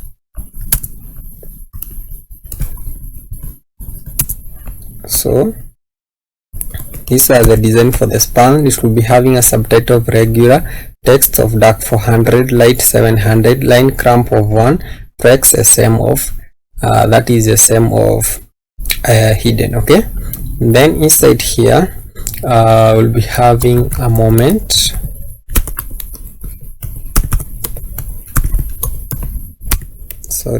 Moment like that. Then you can import moment from React, that is the React. So let's see, let's try to find JSON. So you should have React moment here. So we should be having the React moment coming from moment. So here it is. So we are using this one to display the time when the question was basically posted. Okay, that is inside the turn array. Then you have question dot created at. Then we want to get the time from now. Okay, just like that. Okay, and then you can save that part, and then after the span we'll be having a link. So for this link here, it will be the href. Okay, the href inside, then it will be equal to that is curly bracket, where we want to have a dynamic link whereby we want it to go to question, then forward stroke, then we want to have a $sign, then a dynamic string whereby we'll be saying question, question.id. And then inside here is whereby we are going to have a h3. So let me copy the h3.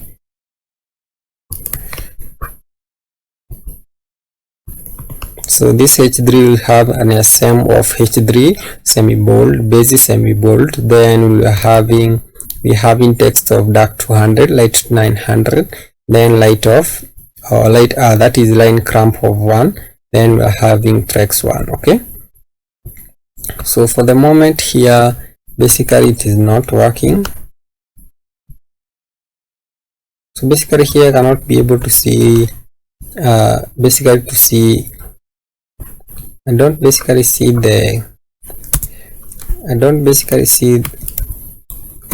the time.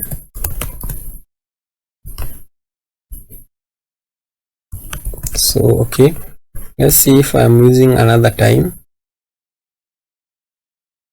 So basically you can basically remove this one here. Don't think we basically need it. Okay,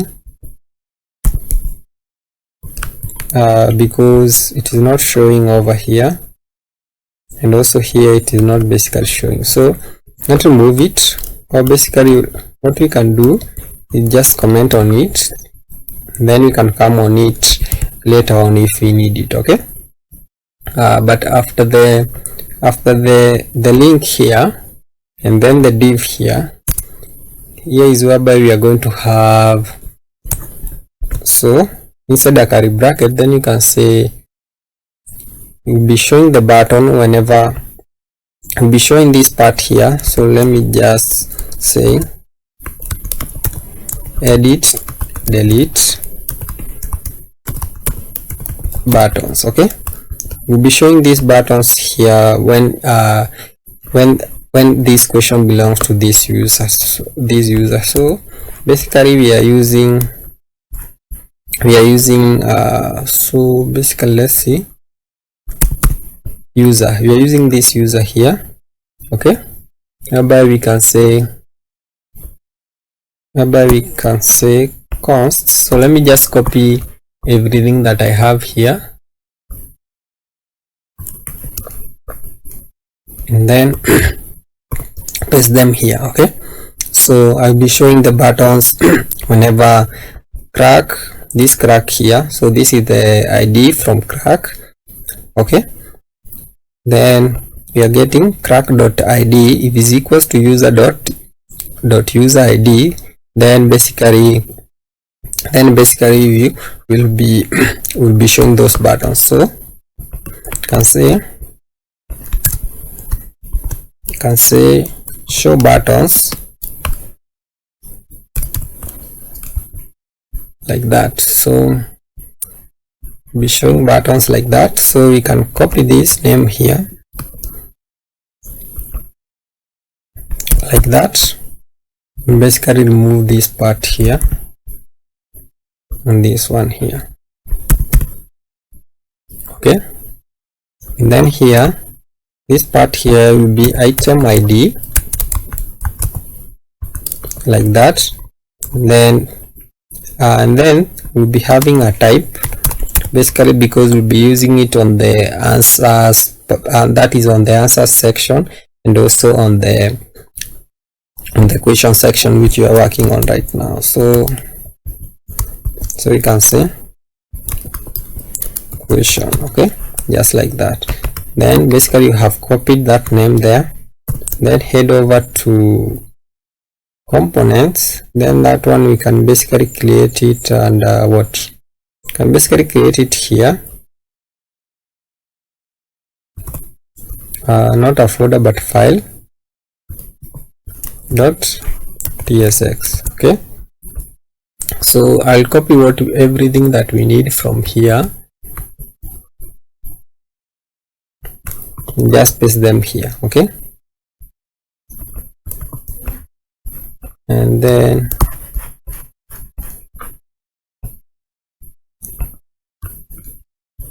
so let me just copy the name here,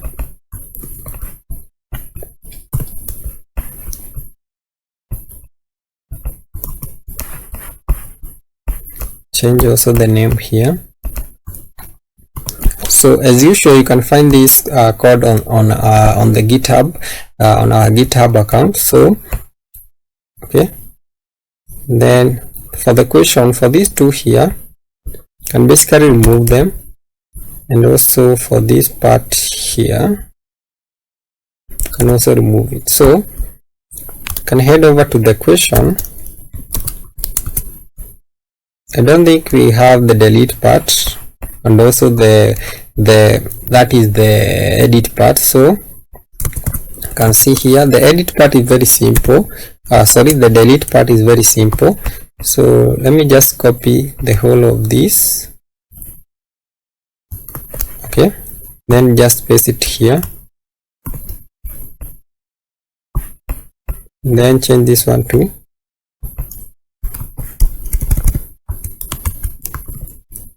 delete. Okay, just like that. What we'll be expecting from here is the ID, which will be of type string.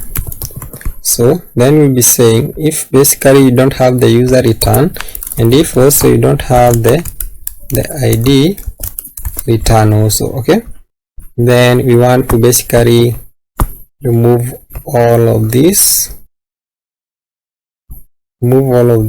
okay, like that. And then here you can say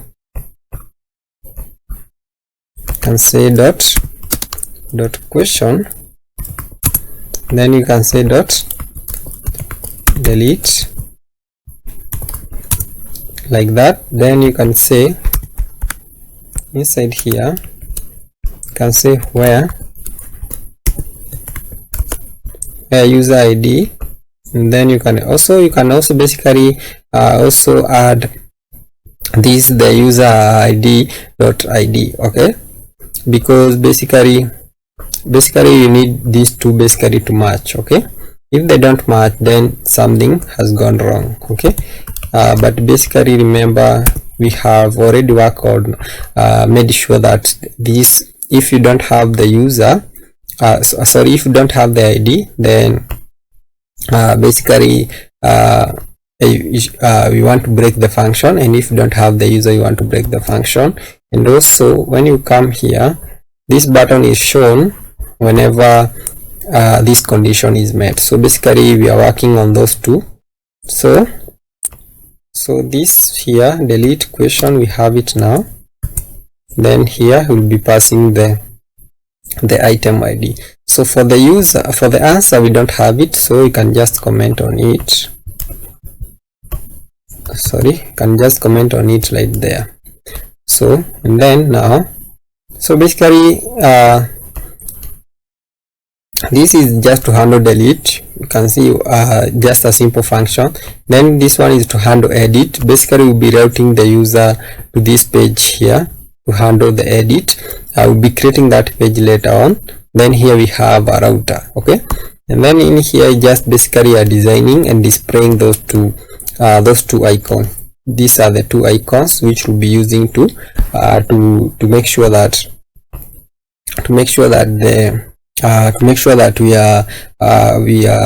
we would like the user to click whenever they want to handle these two actions. Okay, so I'll just close it and then come here and then auto import it here. Okay, so here I will copy this one here, because I want to make sure that whenever I move this page, whenever I move this whenever I move this file here, this directory here will change, will automatically change itself. Okay, and then you can save. So let's see if the if what we are expecting will be okay. I want to see if what we are expecting here will basically be okay.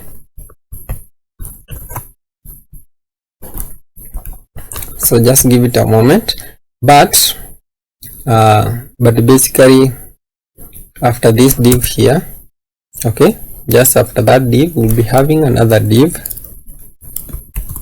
Okay,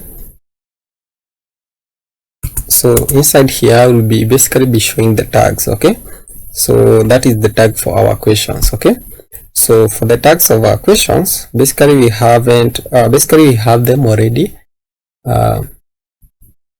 So we can say, we can come here and say class name,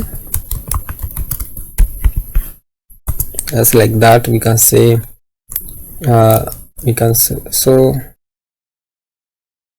we can say margin top of 3.5 like that. Then we can say flex, and then after that we can say flex wrap,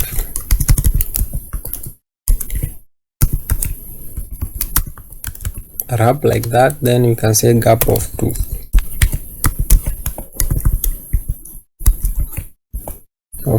Then in here we'll be showing the tag. So let's see if I did something different for our tags here, but we didn't do something different, but basically we'll be just displaying the tags.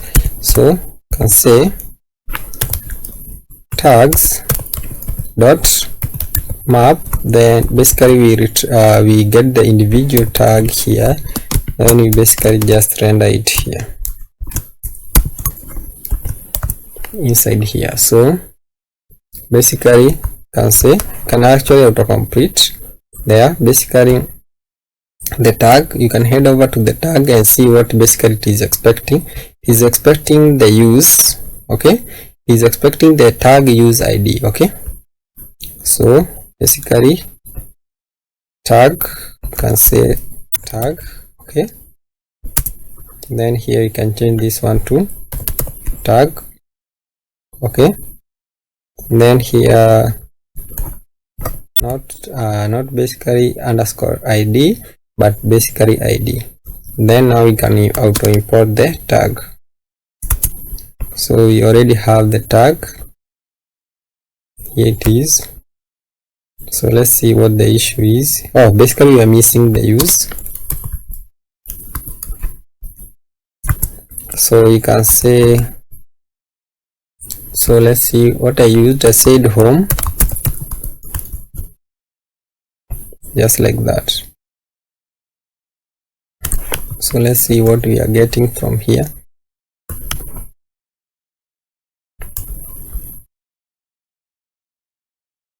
So here I'm not getting the buttons, so okay, I'm not getting the buttons because I haven't logged in. So we can continue, and then on the before we finish, basically I will log in and see if we can view the tags. Okay, and then basically after this tag here, after basically after tag card here, we'll be having a div. Okay, and then inside here we'll be having a few things. Okay, but first we can start by giving this the following classes. We can say flex between, and then we can say empty of 6 with full, flex wrap, then gap of 3. Okay, then inside here we'll be having a few things. So here I made a mistake. Basically it should be empty, that way we are not having the, that is the margin top here. Okay, not NT but empty. Okay, and then inside here we'll be having so let me just show you here. Here we'll be showing these two. these two items. So here you can see we have this, and here we have the user. So for that we'll be using something called metrics. So you can open your sidebar, collapse everything, then inside here we create another component calling it metric.tsx. okay, and then you can say RAFCE, just like that.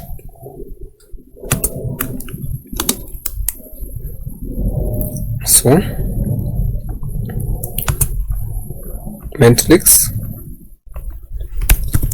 So let's see how metrics will look like later on, but I would like us first to copy the props, basically the props that we'll be using here and the imports.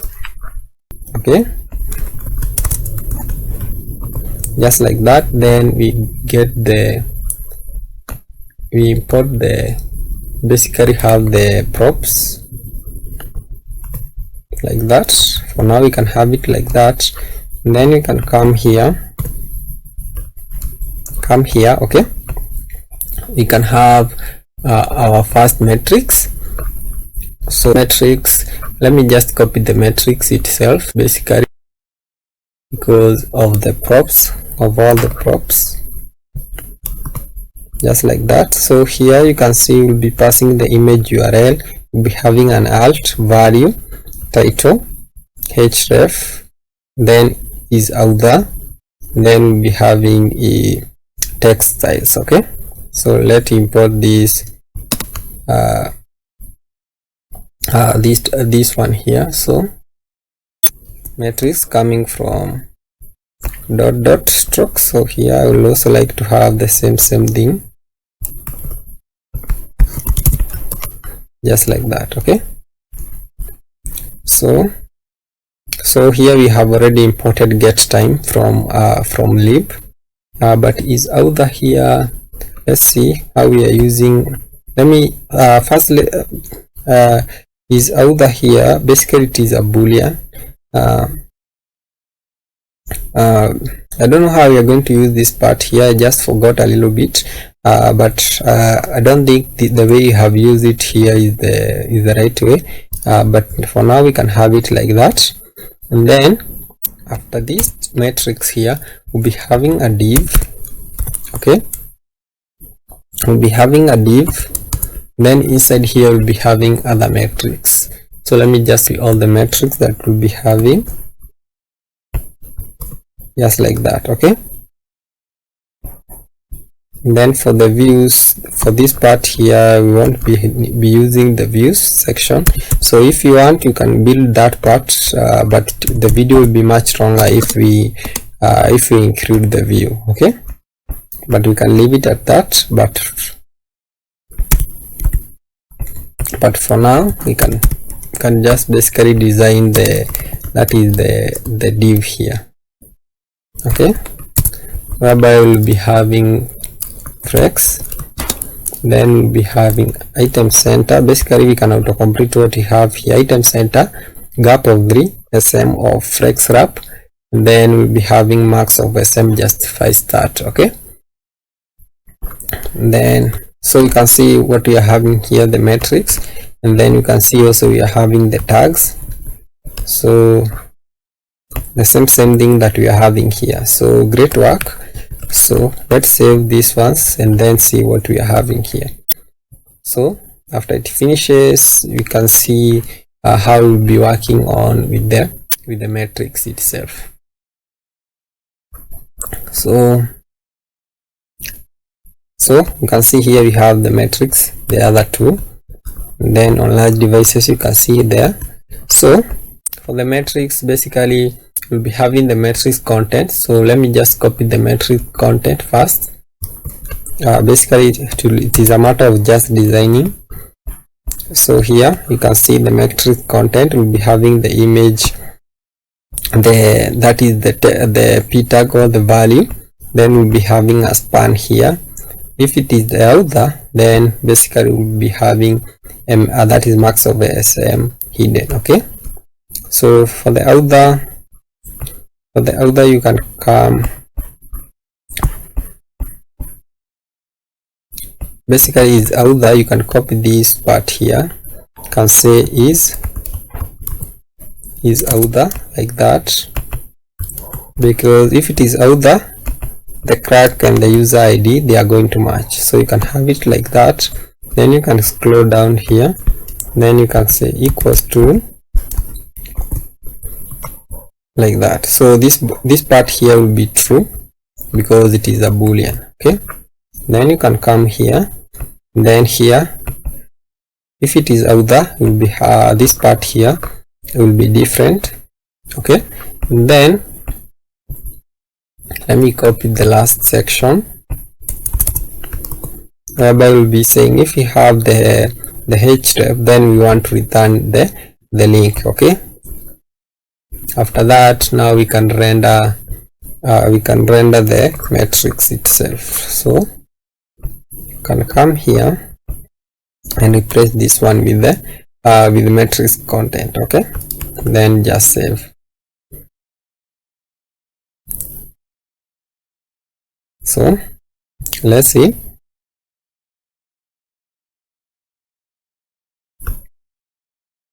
So here now, so here you can head over to, for this error here which we have here, you can head over to next config. Okay, so here, so let me copy what I have in the next config. Okay, so for the error that we had there, so it have shut down already. Okay, can shut it down basically.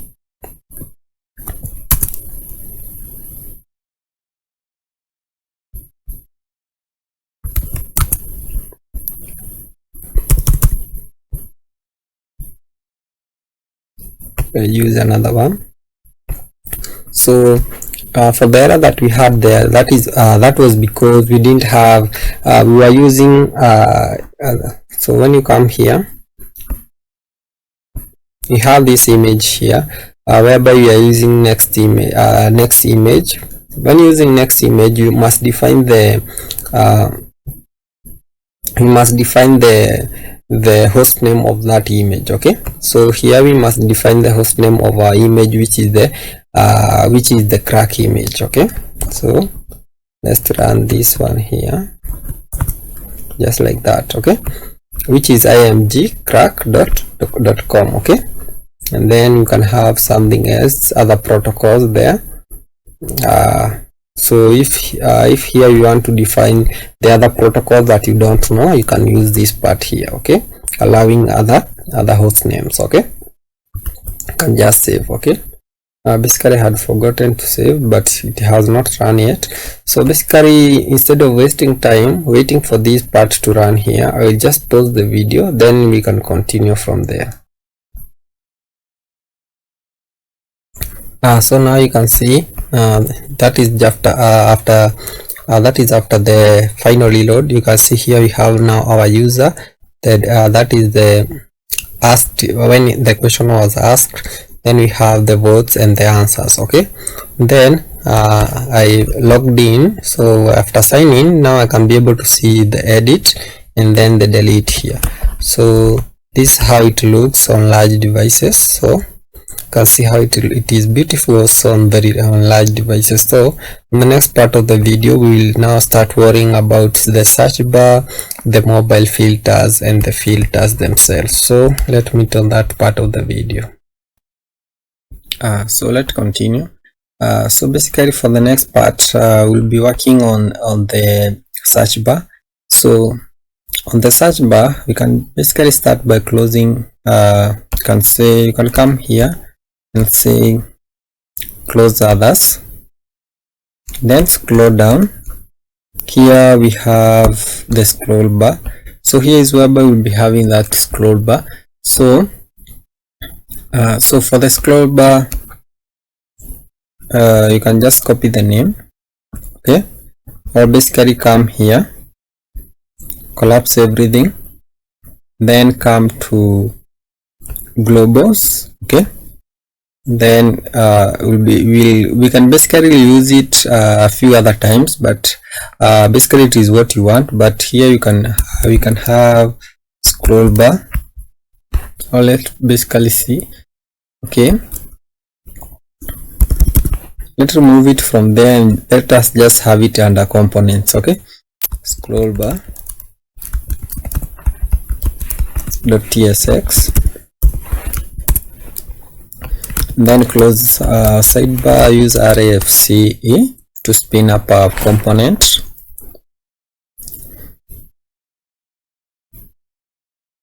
Okay, let's give it a moment to load. Then here we can have a few imports. So here are the props that we'll be using. Okay, this one should be search bar, not scroll bar. Okay, let's rename this one to search bar, just like that. And then also let us rename a component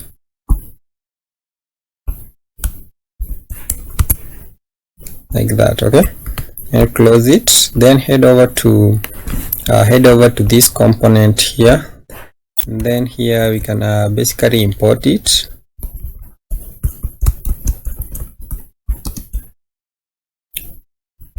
Okay, let's try to import it from global, from components.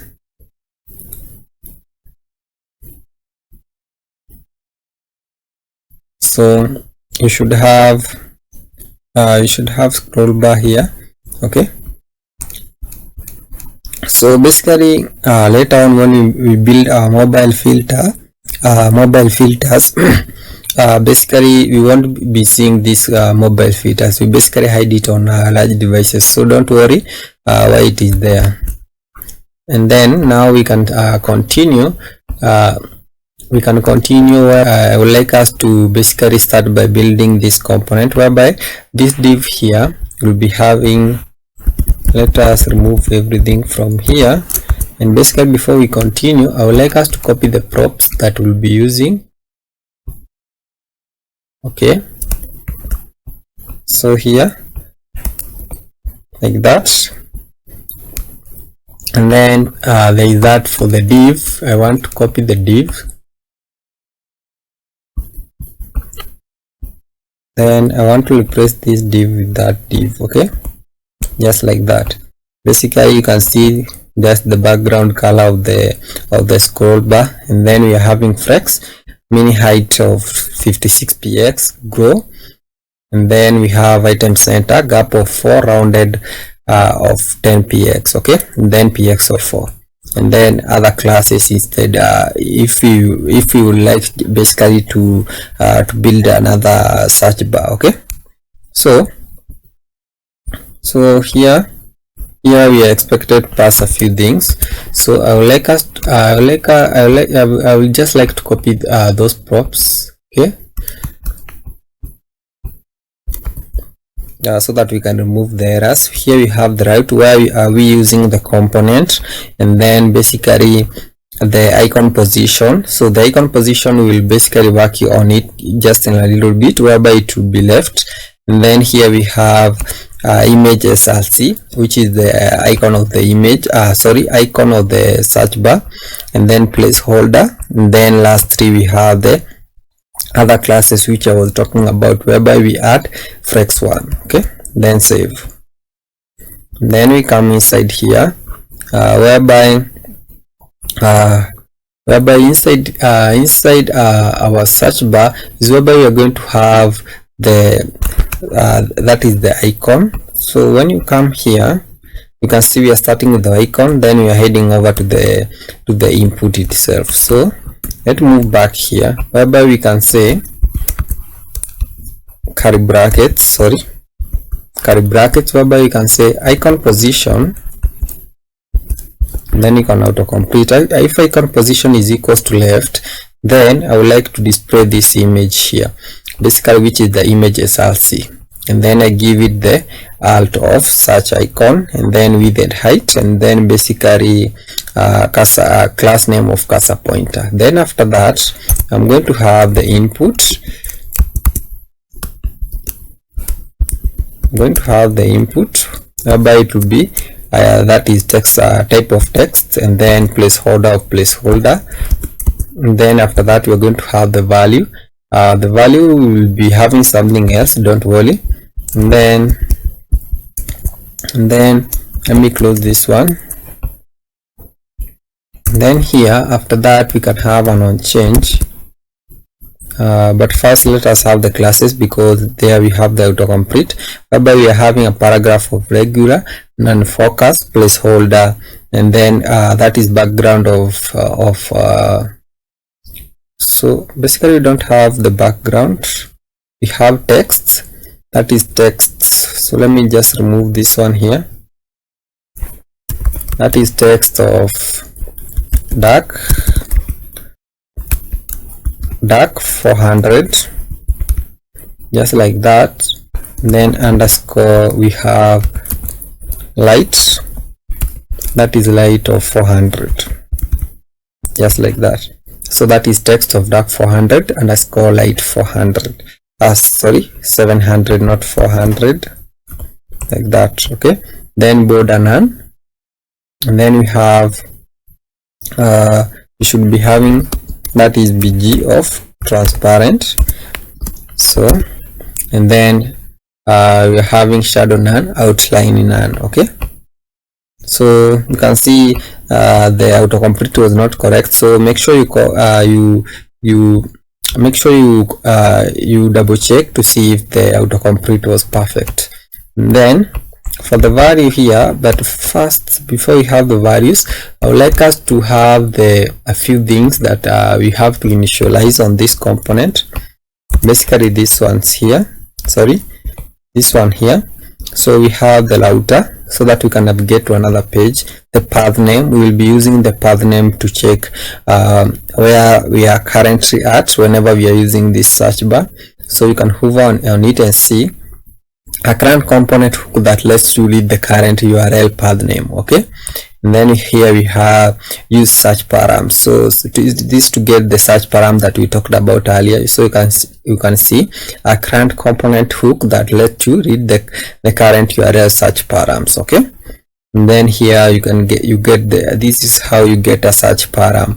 Basically you must have the search param name. Basically for this case we are using q. So you can hover here and see returns the first value associated to the given search params.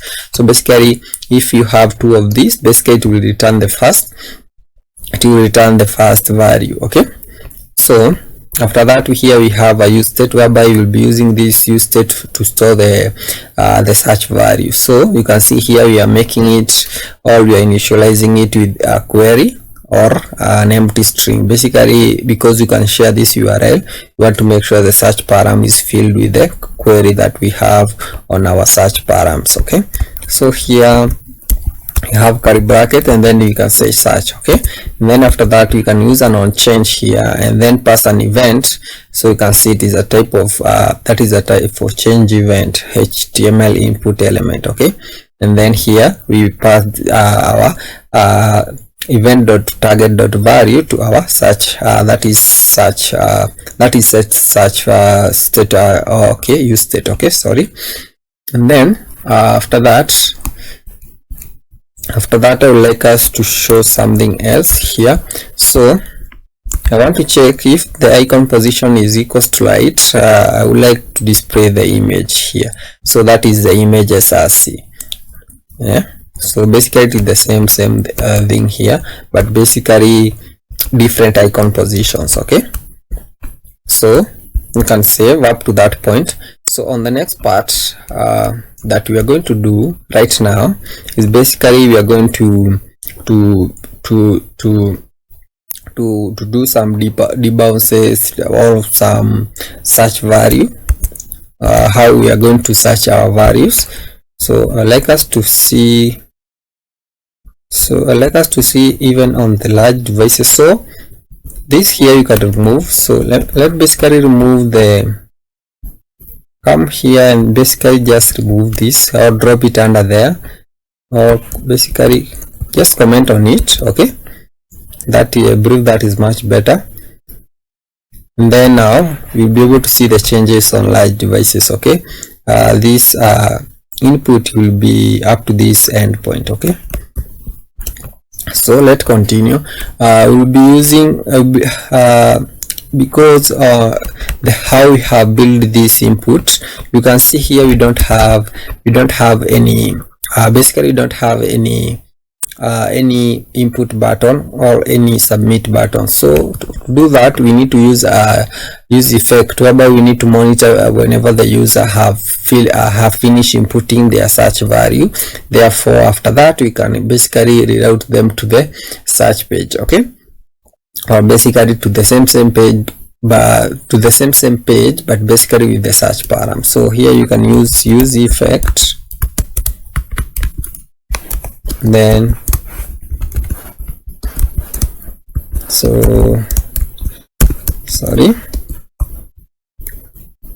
curly bracket, then here we have a comma, and then we have a turn array. Okay, so that how you have this is how you create a use state. And then in here we'll start by creating a function that will be calling it delay debounce. So we can say const delay debounce, so like that, and then you can close it. Can close it like that. So okay, like that. So okay,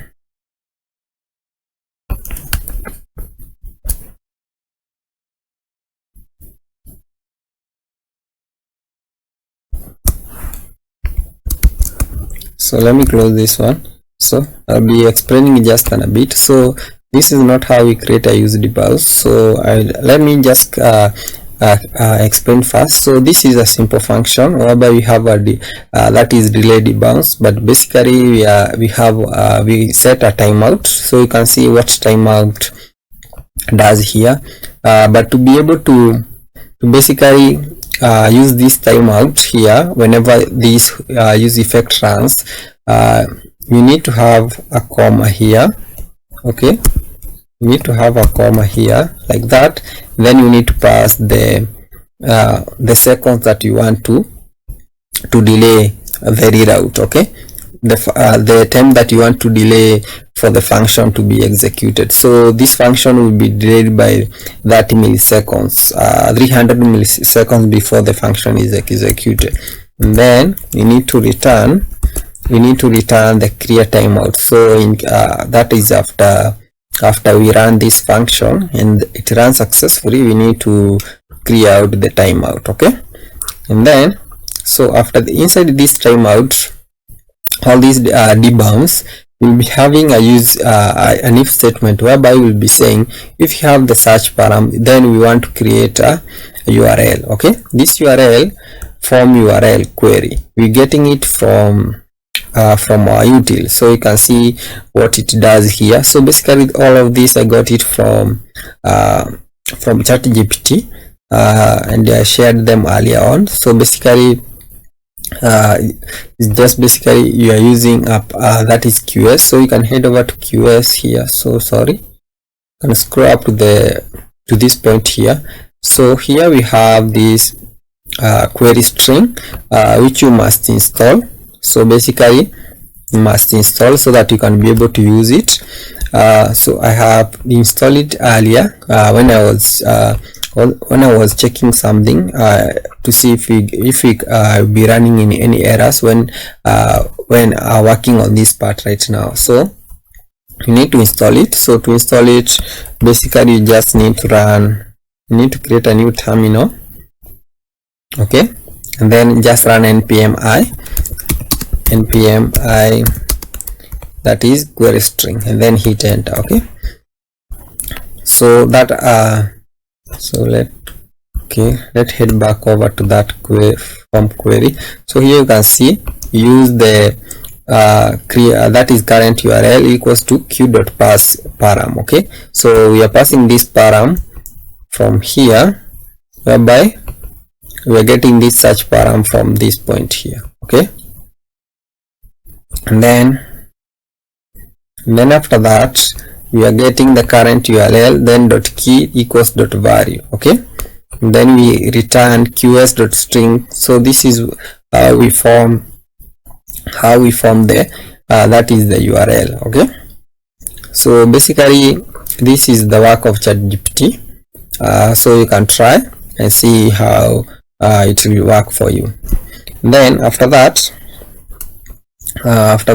we form the URL here, then we route the user to that new URL. Okay, so you can see here that new URL whereby we pass the params search dot to string.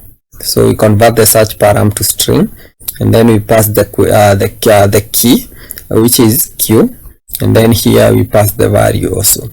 So we'll be having an else, so not there, just here, an else, sorry, an else right here, whereby in here we'll be saying if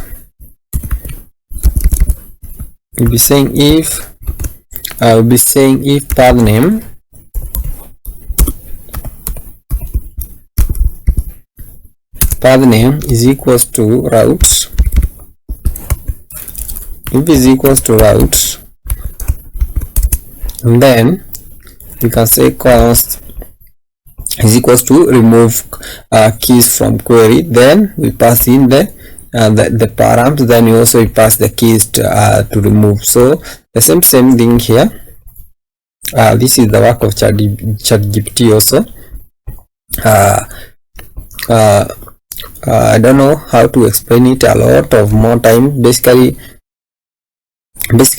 this part here removes the key, and then here we form a new URL. Okay, so that's simple. Then after that we just reroute the user. Okay, inside here, so we say that is routed push, then we push the new user. Then we also make sure that we avoid any scroll. Okay, so you can save,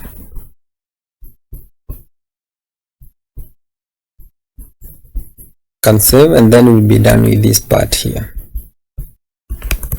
So we need to make sure that we have saved.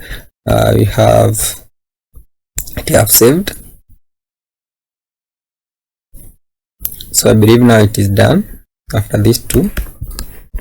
So you can search for something like HTML. So you don't need to hit enter, just type. Okay, the same thing here. When you type something like Apache, basically will be just rerouted to that page. Okay, that is the work. So you can see here you have just been rerouted to that page. It will just take a second because of just a few compiling. Okay,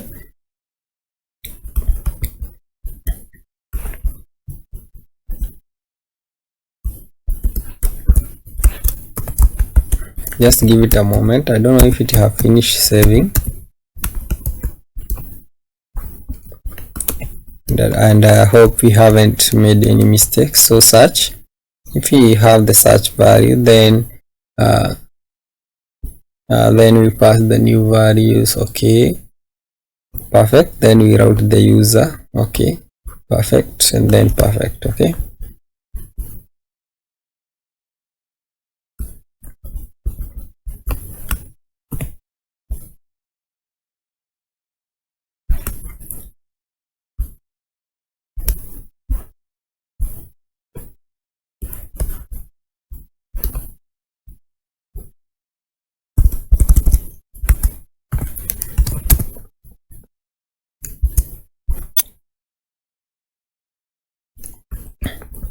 so I don't know.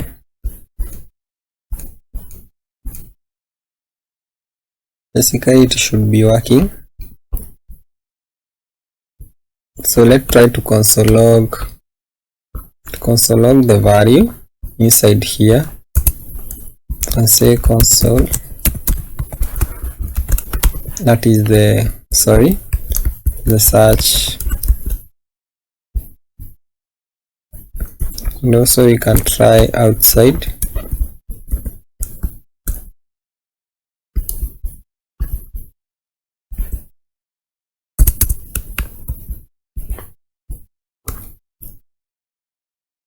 So it is an empty string, so now it is HTML, but here it is not console logging. Okay,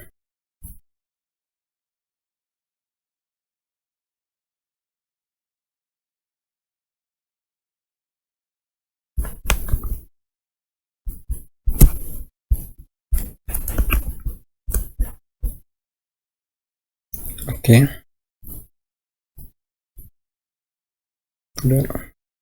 don't seem to find any issue with the function.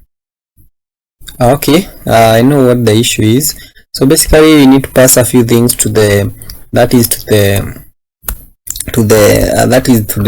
dependency array here, so that it can run whenever these things change. Okay, so it can run whenever we change something on our search, on our route, on our path name, and then on our router, and then on our search param, then lastly on our query. Okay, then hit save.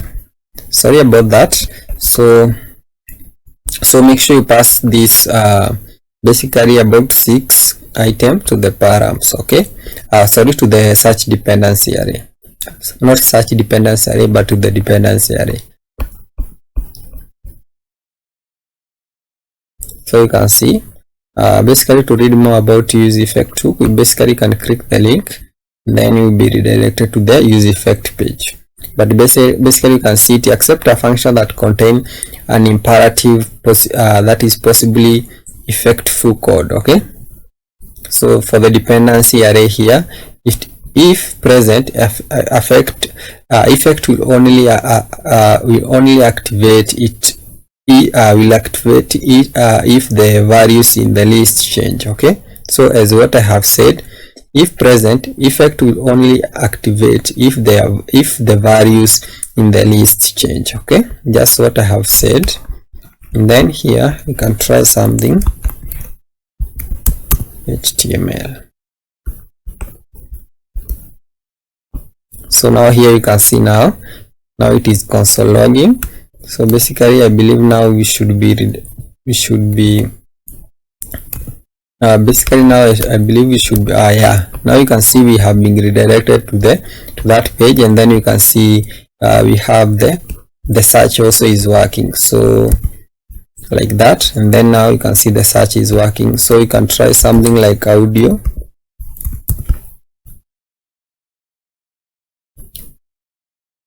So now you can see also it is working. So great work. On the next part of the video, so on the next part of the video we'll basically be working on the filters. So let's meet on that part of the video. So now we can work on the filters. So basically close everything, but basically we need the page. Sorry about that, should have closed the other one and just be left with the page. Basically we need the page, basically the home page.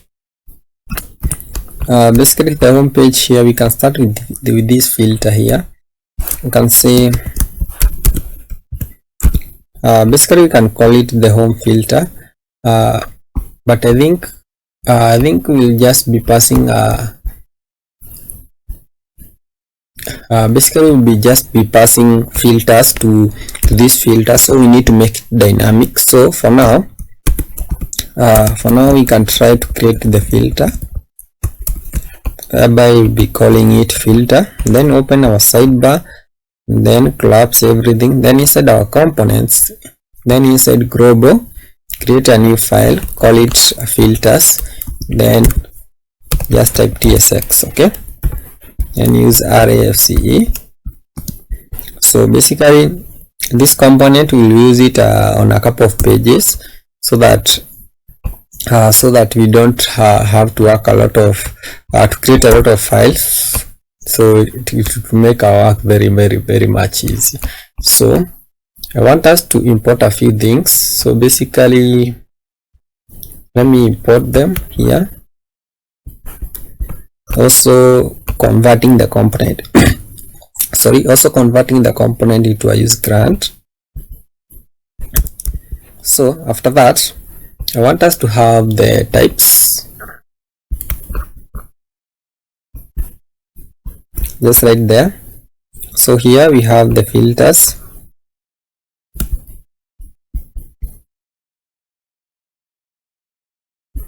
So let me just copy once more.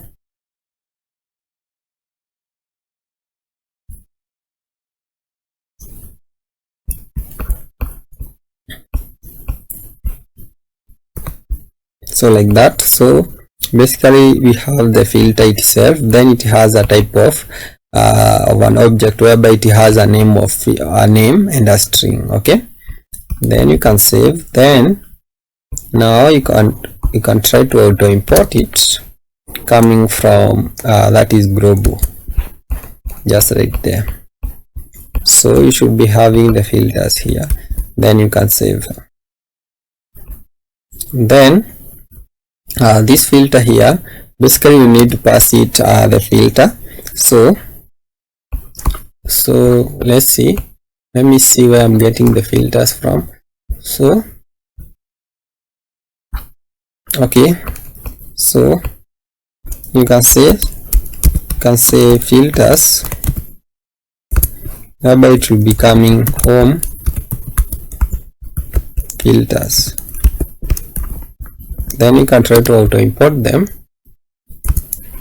then you can be able to find them on our constant. So when you collapse everything, then inside our component, our constant, then you have the filters. Okay, then here you have our home page filters. Okay, so you should already have these from the GitHub account. Okay, then close, collapse everything, then inside here just save. Okay, then in here basically we'll be starting by the designing it, thereby we'll be giving it the following classes. Basically this div, whereby it will be having a margin top, not empty but empty of 10. Then it will be hidden, that is hidden on mobile devices. Then flex wrap,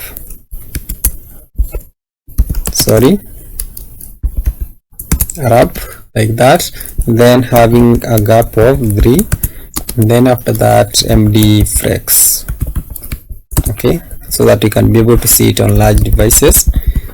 And then after that, in here we can filter, we can basically have the filters, we can map the filters, whereby it will be having name and value, and then basically we'll be using we'll be having them inside a button. So this button, so let me just drop all of this here. So for the variant we can remove it, and then for the key it is perfectly fine. And then after that I would like us to have an onClick function. Instead of onClick, we can say onClick capture. Okay, you can use an onClick capture. Okay, right here, whereby I will just create a function later on, but for now we can have an empty function. And then after that I can just copy the styles.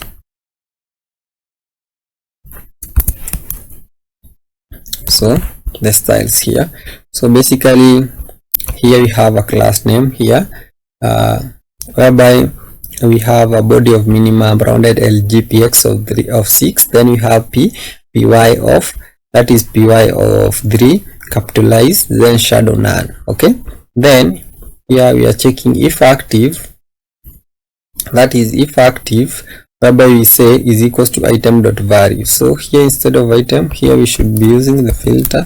So remember, on my case it was auto completed by that is Cody, so it is a bit different. Then here this active here will be creating or let me just copy the a few things that will be initializing on this component. So basically that is the search params, and then the router. Then I use state of active here. So if active, we'll be setting it to active, okay, on our function here, okay,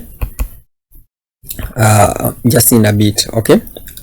Then if that active item, so it is a string, is equals to filter.value, then we'll be having these classes here, okay.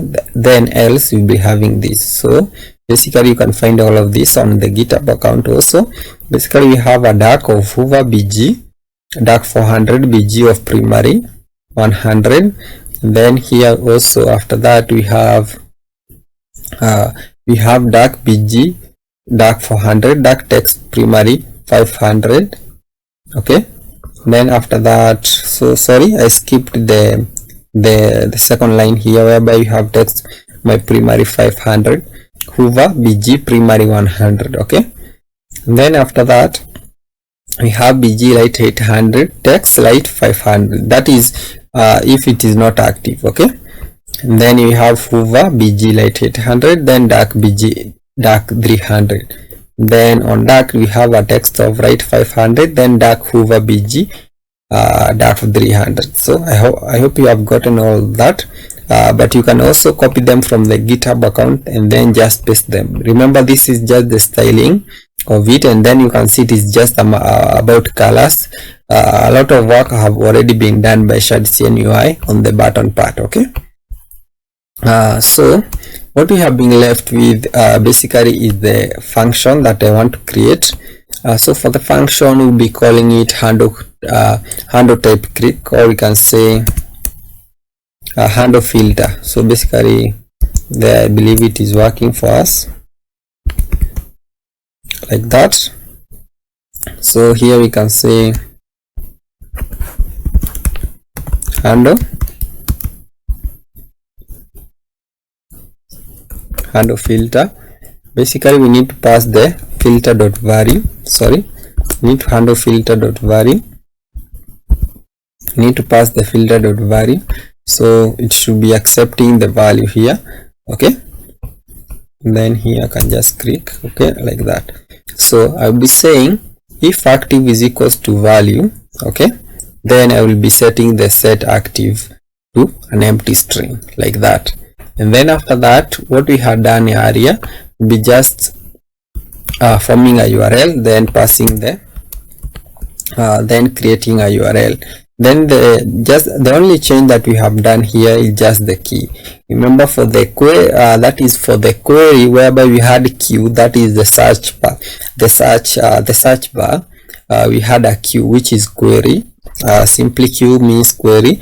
Basically here we have filter because we'll be filtering, and then this is what we had done on that part.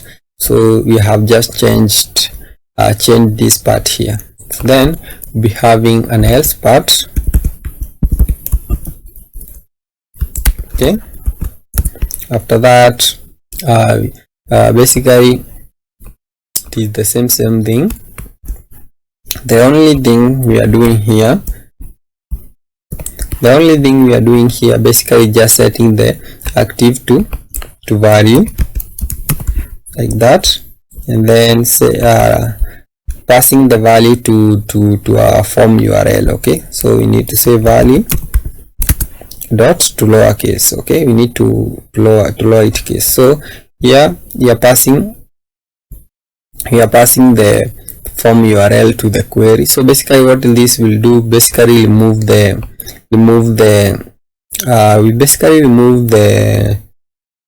value from the filter section here, okay, from the filter search param, okay. Then with that you can just save. So after that we'll be working on the mobile part. So remember, mobile filter will be here. So you can say it will be this one here. So you can open the sidebar, then collapse everything, then head over to components, then you can create a new file there, or basically you can head over to Grobos, and then create it here, because we will also be doing the same thing with the filters. Okay, then hit enter. Okay, after that we need to use RAFCE.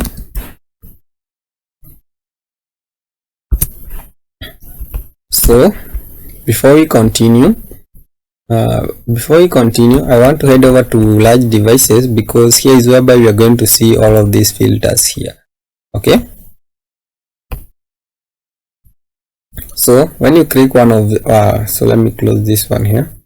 So when you click recommended, it should change the color to recommended. Then you can see here we have the recommended. Okay, the same thing will happen to newest. We should have that change here. So you can see to newest we have had that change here. This one, so when I remove it, you can see we have that change there. So after I click newest, you can see HTML will come to up here. Then after to votes, we don't have the vote, and then we don't have the answer. But you can see the newest is working perfectly. Okay, let me remove it, and then we can continue. Hide my sidebar. Then a few things that I would like us to copy from a few props and a few imports, and also converting the component to a use client. So here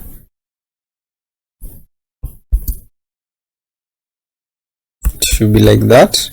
Then you can auto import it from here.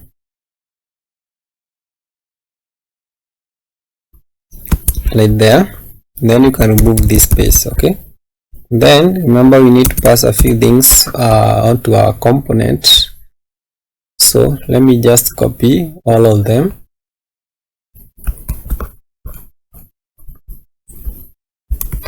So we'll be passing the home filters, then we'll be passing other classes, then we'll be passing container classes. Okay, we'll be using them when we are designing that is our mobile filter. So for the functionality, we have already done that. So I would like us to just to copy what we have. Okay, you will see we have already done that. We have already done this already. That is how we get the filters, or how we get the specific filter. Okay, and then here we handle how we handle that is handle filter, or how we pass the value to the filter section onto our onto our bar. Okay, so we have already done this part. So the next part is the design. So I will not focus on the design part, because basically it is just the designs. Okay, I just explain them here. So here you can see we don't have the remove part, that is the removed tag or the remove filter. You can see here we have the remove like that. So on this part we don't have it, because the select will do that for us. So the most important thing is where we are passing our function. So we are passing our function onto the select itself, whereby we are passing it on value change. Okay, then the default value also we are passing it also here, that is the param filter, and then that is here for the classes, for the trigger, and then here is the other class that is for the div. Okay, so I believe those are the most important things. So you can see here on smaller devices, now you should be able to see the mobile filters. Then sorry, then here now you should be able to see the select. Okay, but on large devices, on the large devices we won't be able to see these filters here. Okay, just give it a moment to save, then we can check, then continue from there. So here we have the drop down. So you can see the drop down, you can see we have the newest, so you can also be able to pass it, so you can see also it is working. Then basically recommended. Okay, so perfect. So after that, here you can see you don't have the filter. So basically you can see you can be able only to see it on smaller devices, but on large devices you cannot be able to see it. That is because of the classes that we have passed right here. That is onto our container classes. Okay, because this component here will be reusing a couple of times onto some places where we'll be needing to show it on large devices, or basically on any part of the or on any part of our project. So I'll close these two, because on the next part of the video we'll basically be handling what should we be handling. Okay, I think we should be handling pagination. I believe pagination is the next part. Let's see, let's meet from there. So let us work on our pagination. So to get started, we'll basically start at this point whereby we already have this part here. So so we can uncomment them, uncomment, then we'll be working on the page number that you saw here. So we need to make sure that we have the page number, else we can just have a 0. So we can say cost, you can say page, or you can just say page or page number. You can do either. Then you can say search params, okay, dot page, sorry, dot page. Then if we have the page, then I would like us to use the search page params, okay, dot page, like that. Else I would like us to use a 0, okay, like that. Then after that we can have the page here. Okay, so here you can see we have 10, and then for the question that we are working with for up to this point, I'll about 2 questions. So for our case here, I would like us to use 1 instead of 10, because we are working with the 2 questions, so that we can switch between or we can move from next to previous between those 2 questions. Okay, and then the next thing that we are going to do, we are basically going to create our custom pagination component. So make sure you don't create pagination, because we already have pagination. So when you search for pagination, okay, you can see you already have the pagination there, so from Shadcn UI. So make sure you create a custom pagination like this. Okay, and then this one should be questions, then this one should be questions. Okay, like that. Then you can copy the name of the custom pagination, then come here, close it, then inside component, then global, like that. Then create a new file, calling it custom pagination.tsx, then use rafce. Okay, use rafce like that. So I just remove that. So what I like us to do is just copy the prop that you have seen there, so that we can continue. So let me just copy the 2 props like that. So we'll be having page and length, so both of them are numbers. Okay, also I would like us to copy the import, so the import also converting the component into use grant. Okay, like that. So make sure you have that is next stroke navigation. You have imported use path name, use router, use search params. Okay, then you have that is the hooks from React, that is use effect and use state. Okay, then you have these pagination components. Okay, then I would also like to copy a few initialization. Okay, a few initialization here like that. So I believe with that that way we have a better start. So we'll continue from there, whereby we just have to import this, okay, coming from our components. Okay,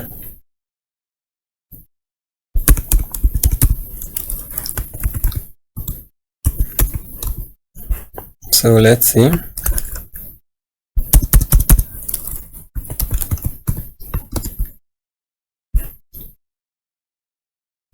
There it is. So make sure you have that. So also make sure you have wrapped our, that is our custom pagination with a div having a margin top of 10. Okay, then we can continue.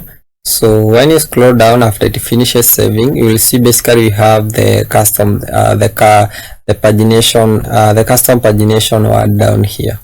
So after that, I would like us to start with the designs. So for the designs, basically will come here, and then I will replace this one with pagination.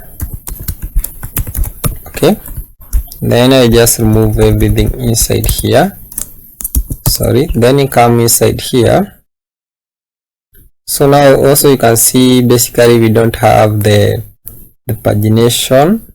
That is because this one is greater than 10, so you can say greater than 1. Okay, then save. After that, now you'll be able to see this part. So I forgot to change this one to 1. Okay, as we have it also here. Okay, so later on you can change it to 10 or the number that you would like. Okay, so then you can continue here and then have the pagination, that is the pagination content. Pagination, now we can just copy the name there. And then inside here we'll be having the first thing, which is the previous, with this previous here. So we basically need to make sure that we have the page so that we can show the previous. So we'll be using an and operator there. Then inside here we'll be having a self-closing tag, whereby we'll be saying basically just display the pagination previous. Okay, then in here basically need to do two things, but before we have this pagination previous, basically we need to have the that is the pagination item. Sorry, I forgot about the pagination item. That is the pagination item. Okay, then now we can have the pagination in here. Okay, like that. Then now we can give this basically pagination item a class name. That is a class name of cursor pointer, like that. And then now this previous will be having an on click. So for now we can just have an empty public function like that. And then basically you can just duplicate this one. Okay, like that. So I just hold shift. So let me just show you. I just hold shift alt and then downward arrow key. Then like that, we'll be having a duplication of that. Okay, so here this one will be next, like that. And then this okay, so for this part here we'll be changing it to basically if the page is not equal to, if the page is not equal to number dot, that is number of, so we don't have this one, so let's create it. So come here and then you can say const. So basically you can have some space there.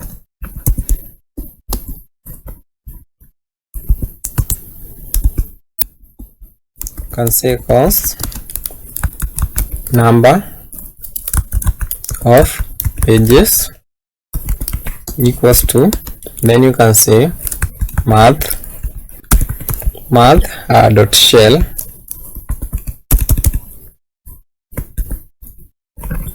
Okay, then we can pass a few things to it. Basically our calculation that we like to do, whereby you can say length like that, then you can say divided by 1. Okay, like that, and then minus 1. Okay, so basically that means we would like to do this one first, and then last 3 divided by 1. That's why we have just wrapped this calculation with parentheses. Then after that we'll be having some other calculations, but for now basically can have this one here. Okay, whereby we are saying if page is not equal to page number, that is the number of pages, then we like to show this previous here. So now what I like us to do is basically create a function so that we can replace this one with the function. Okay, so basically I can just copy the function. Okay, like that. So this is the function that we'll be using.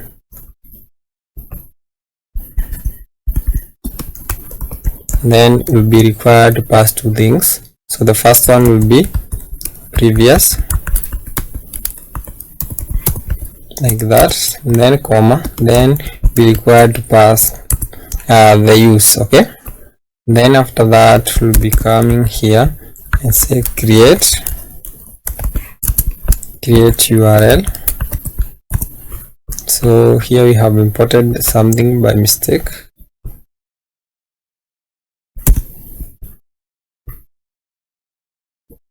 And then here can just pass the next comma, then can pass the you can pass the next also. Okay, just like that. So basically I don't know why we are not seeing the previous here or the next. Basically you should be seeing next, or basically before, because you don't have the this part hadn't saved. Basically should have been seeing custom pagination. So okay, so here we are saying questions. Okay, but I would not like to say questions here because remember this part here basically is representing what we are showing on the first page. Okay, so I would like to basically sorry for that, I would like to basically pass the length of our whole question that we have in the database, like the total length before pagination. Okay, so for that can basically duplicate this, then remove that one, then like this, close this one here, and then this one you can say question like that. Okay, that one will work. Then change this one to question, then this one also to question. Okay, and then now you can save. I believe after that we'll be able to see that is the next here. Okay, the next button coming from pagination. Okay, so after that now we can continue. So first, now before we continue with our function here, will be, so here you can see the button basically. Okay, so here before we continue with the function here, basically what we'll be doing, we'll be having a use effect so that we can use it to control the calculations, basically the calculation of next and previous page. Okay, so whereby you can say use effect. So it is basically a callback function. So our function like that, then we'll be required to have that is a dependency array. So for the dependency array, will be required to pass 4 things. So like just copy the 4 things like that. So that is the page, rent, next, and previous, so that you whenever these items we have here, whenever they change, also the calculation inside here will also change. So we'll be starting with the function here, which will be having to calculate the current page, whereby we'll be saying is equals to that is number. Okay, then we pass page to the number. Okay, then okay, basically I don't know why I saw it as a calculation, but basically it is a turn array. So basically here we'll be saying if you have the page and basically you just want to have it as a number, then we would like to show the page. Okay, also we like also to have it as a number, else I would like to have a 0. So that is the same thing, we have here. Okay, so you can pass the page directory here. Okay, so basically you can you can just pass page inside here. Okay, you can pass the page inside here, but also remember here we are doing some calculations just after this part here. So basically we need to have this page as a number because it is coming from the search param as a string. So that's why I think it is best that we have it as a number by converting it to a number. So after that we'll be starting with the next. So we'll be saying if, so this part is very important, we'll be saying if current page is basically greater than that is number of pages, then that is when I would like to basically pass something to set next. So or basically I would like to set next. Okay, so we can say set next to, so we can say current page plus 1. Okay, so if this part is true, that is when I would like to set next to current page plus 1. Okay, then after that we can say if current page is greater than 1, that when I would like basically to set previous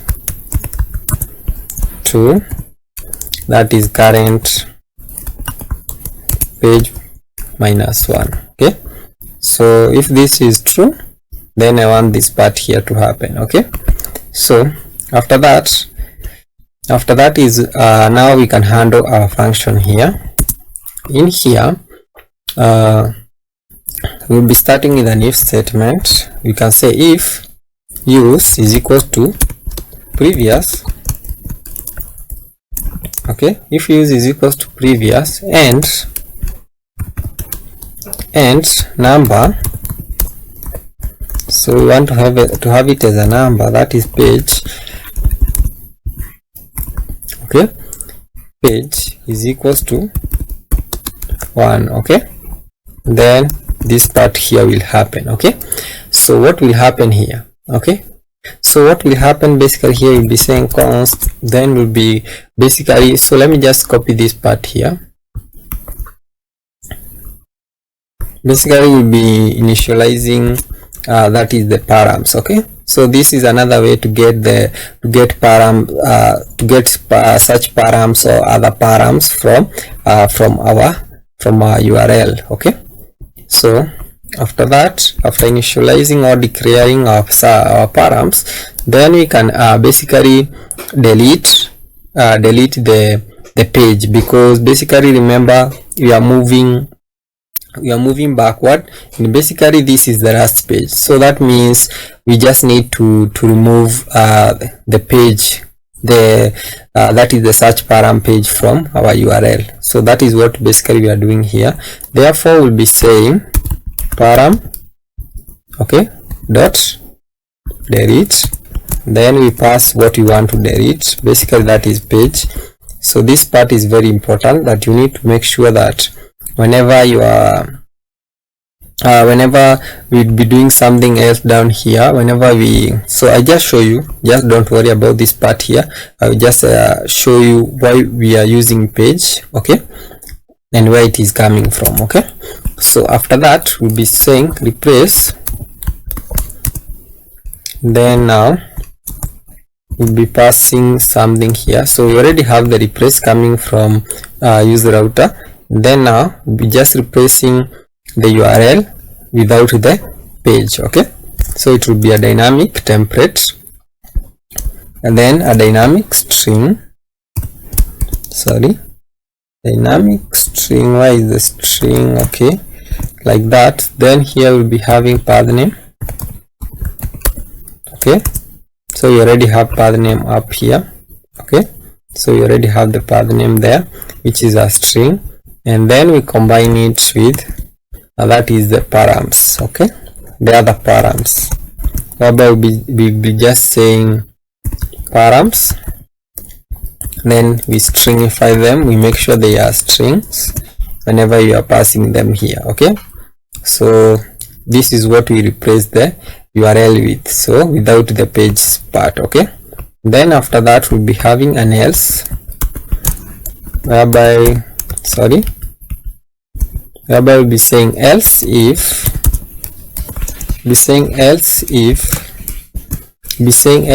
if you have the page number like that, then I would like to do the following. Okay, so that here is whereby we are going to pass the page search param to our URL, so that later on we can remove it here. So so here we can just copy this one here down here, or basically you can just use it here like this. Okay, and then we can come here and say can say params dot set, so sorry, dot set. So basically remember here we used delete, so you can see what delete does. So you can basically copy it and just have it here. You can have it here like that. Then here you can see what set basically does. And then you can just comment on it.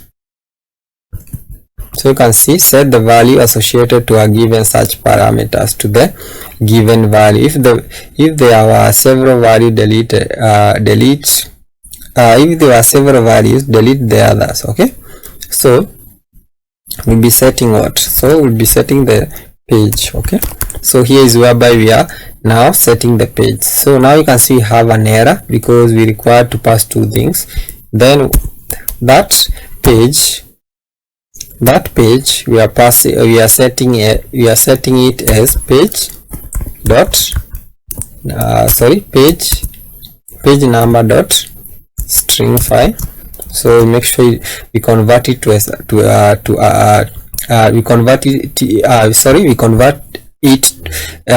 string. That's why I said that we need to have it to convert it to a number, because we are converting it to a string.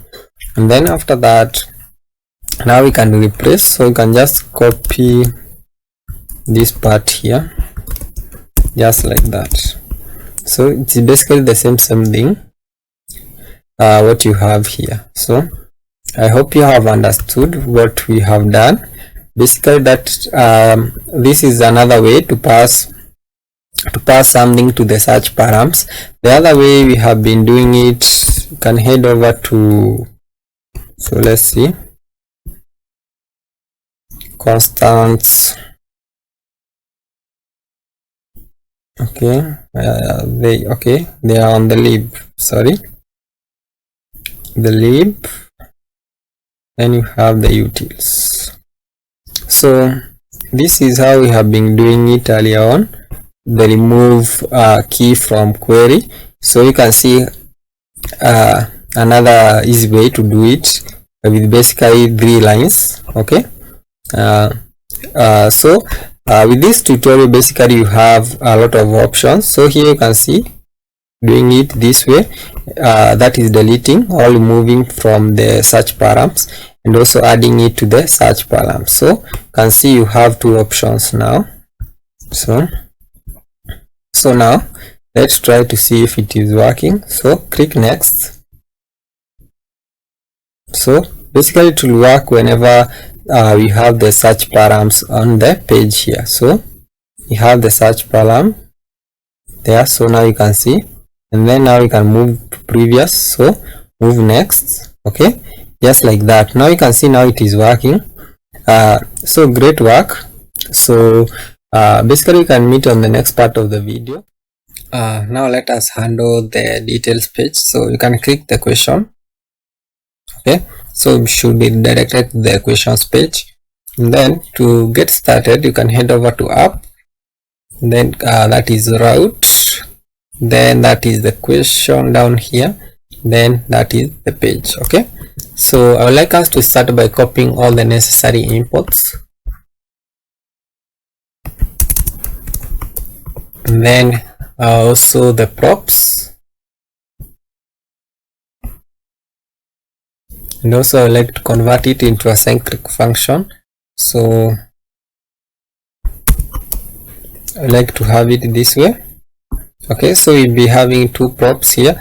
That is the same thing when you have the home page, when you did have the home page, or when you had the home page. So the same thing. Then after that, I would like us to basically fetch a few things. So we have already dealt with the fetching section, so that means you are up front, or you understand basically the what we have been doing with the fetching.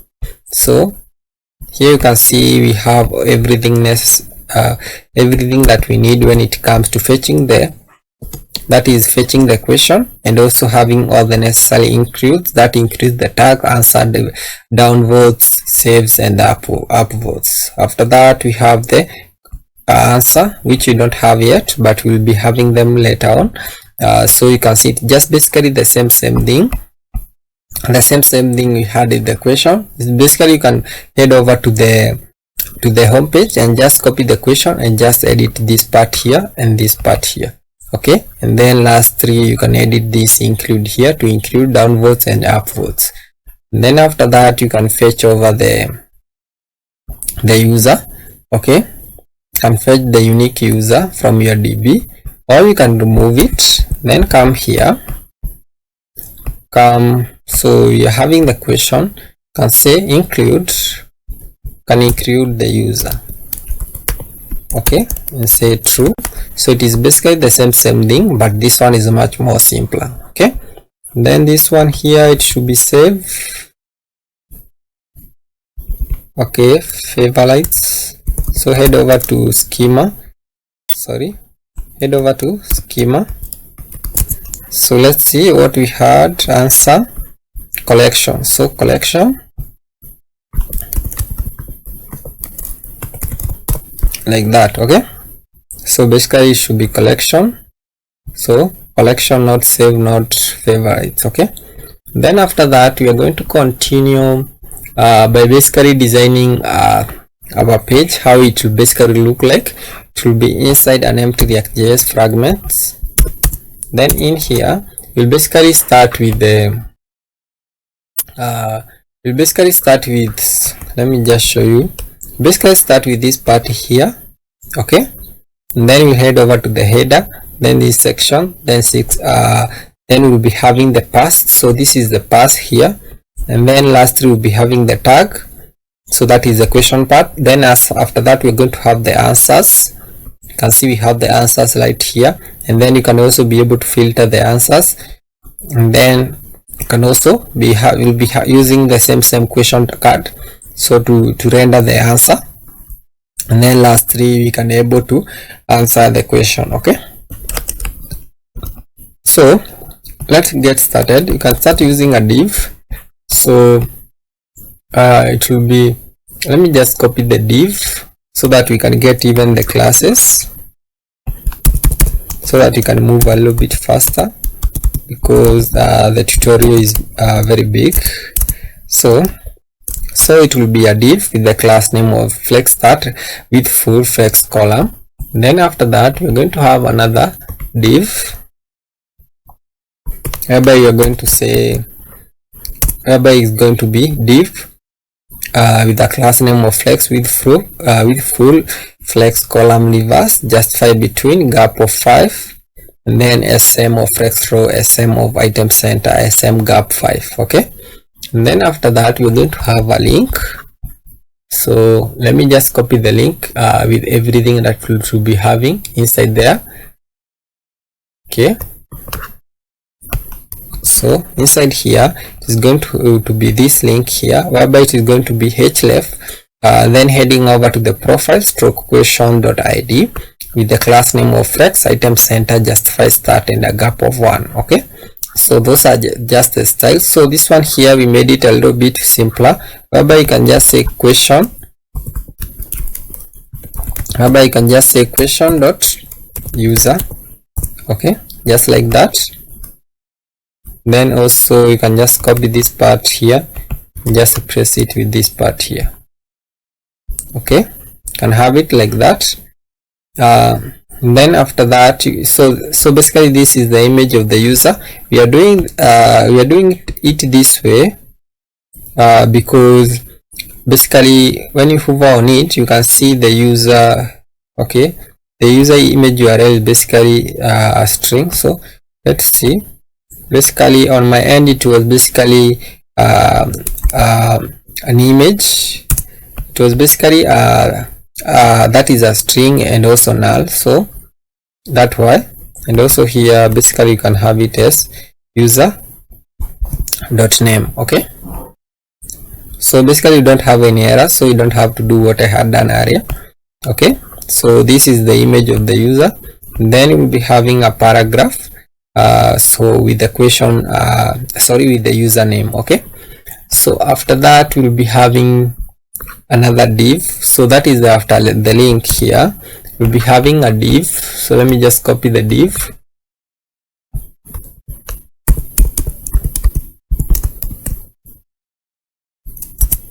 So in here is whereby you're going to have the votes, that is the upvote, the downvote. Okay, so you can say vote. Okay, then you can save basically, and then after that is whereby we are going to have the header. So that is just after these two divs. Okay, let me see. That is just after the last div here. Okay, so let me just copy that is the h1. So we'll be having a h1 of h2 semi bold, text of dark 200, light 900, empty of 3.5, width of full, text of that is text left. Okay, and then after the h2 is whereby you'll be having a space, and then here is whereby you're going to have this matrix here. So these are the metrics. So it will be inside a div. So let me just copy the div.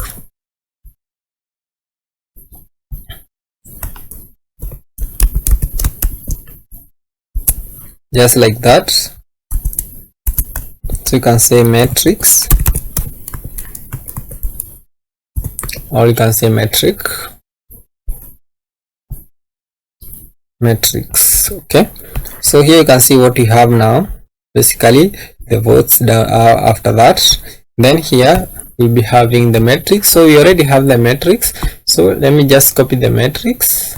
That is the two metrics, we won't be having the that is the views. So you can basically add the views, but basically for us we'll be having just the two. Okay, then after this div is whereby you're going to have that is the pass that I have just shown you. Okay, so you can have pass, it will be pass HTML, just like that. And then after that we are going to have a div with the tags. Okay, so let me just copy the divs with the tags, just like that. So this div will be what we had earlier, that is a div of class name empty of 8 flex lap gap of 2. Okay, and then inside here is whereby you're going to wrap all the all the tags related to the questions. Okay, to our question, sorry. And then after that, here we are going to render the answers. So here you can say all, so not like this, all answers. Okay, and then after that, after that is whereby we are going to have user answer section, just like that. You can say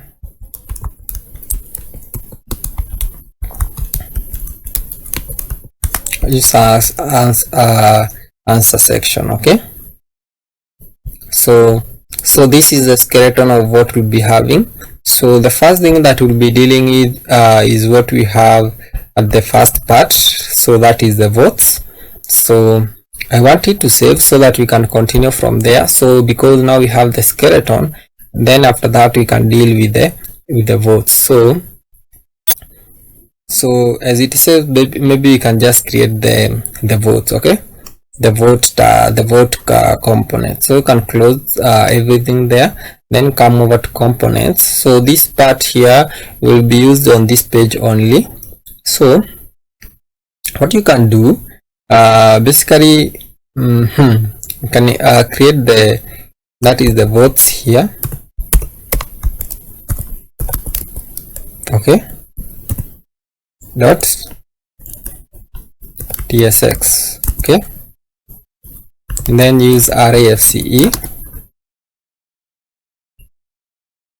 Use arrayfce to have the code snippet, the component snippet, then votes. So let me just copy all the props that we'll be using at that part. So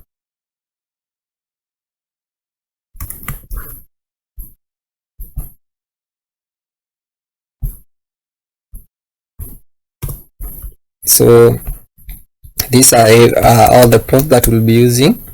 So you can import the collection not saved,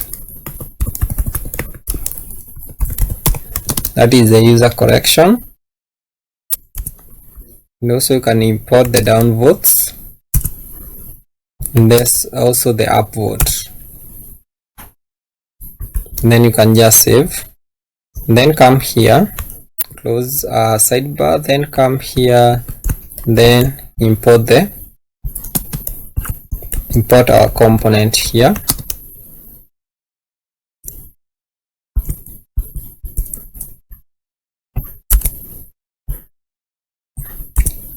So now what you need to do is just pass all the props.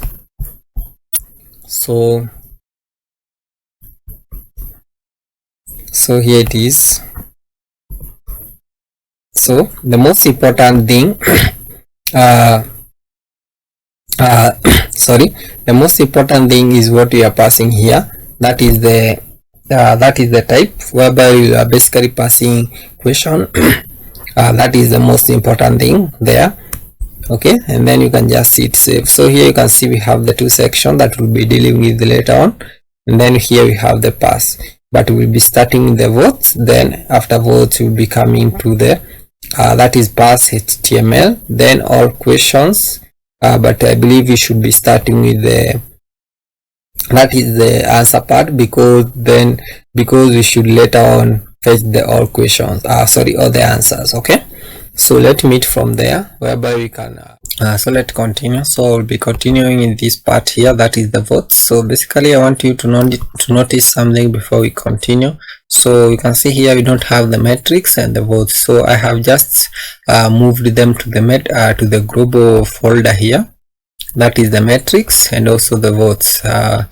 So you can do that, or you can leave them as they were. So now they are not a mass change, just an organization that I was doing, because we have reused metrics a couple of times, and also we have 2 times actually, and we have used we will basically reuse votes 2 times. Okay, so here we'll start by actually importing every necessary import that we basically need. So let me just copy everything that we need.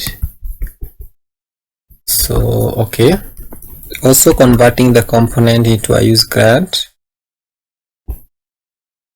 So move up here, then hit this part here,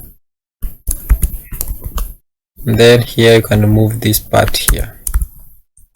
You can have it like that, and move this part there, and then this like this. So should be having something like this. So we should be having something like this. Then later on we'll just add the others. Okay, then we'll be starting with the design part. So you can scroll down up to this point here, whereby you have a div. Then this div you can give it the following class name, that is flex, and then a gap of 5.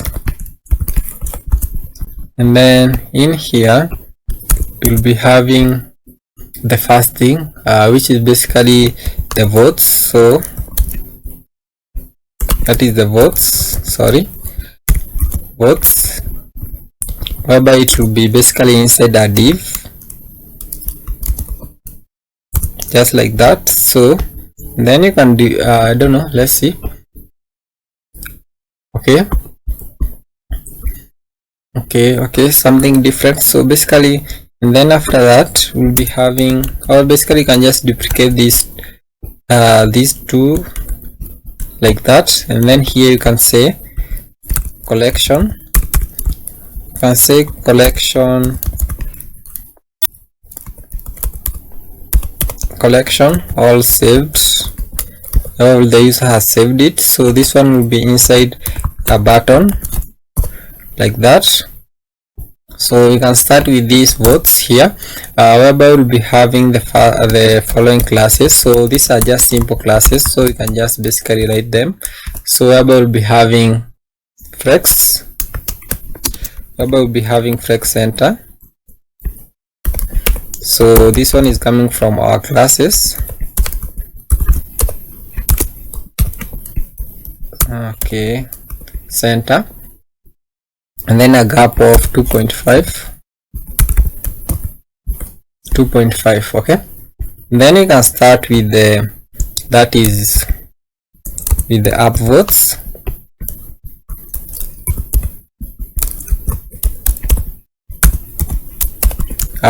Okay, so whereby it will be inside a div, and then in here we'll be having a button. Okay, then you can have foreign classes for this div, whereby it will be flex center, and then a gap of 1.5. okay, and then inside this button, so let me just copy the image that we'll be having. Okay, so basically we'll be having something like has upvoted, so that is for the user. So you can have a const here. So first you can have the transition, because we also be using transition to disable. We also be using basically handle save. So you can say handle collection, or basically handle save. We can use handle save, and then after that we basically have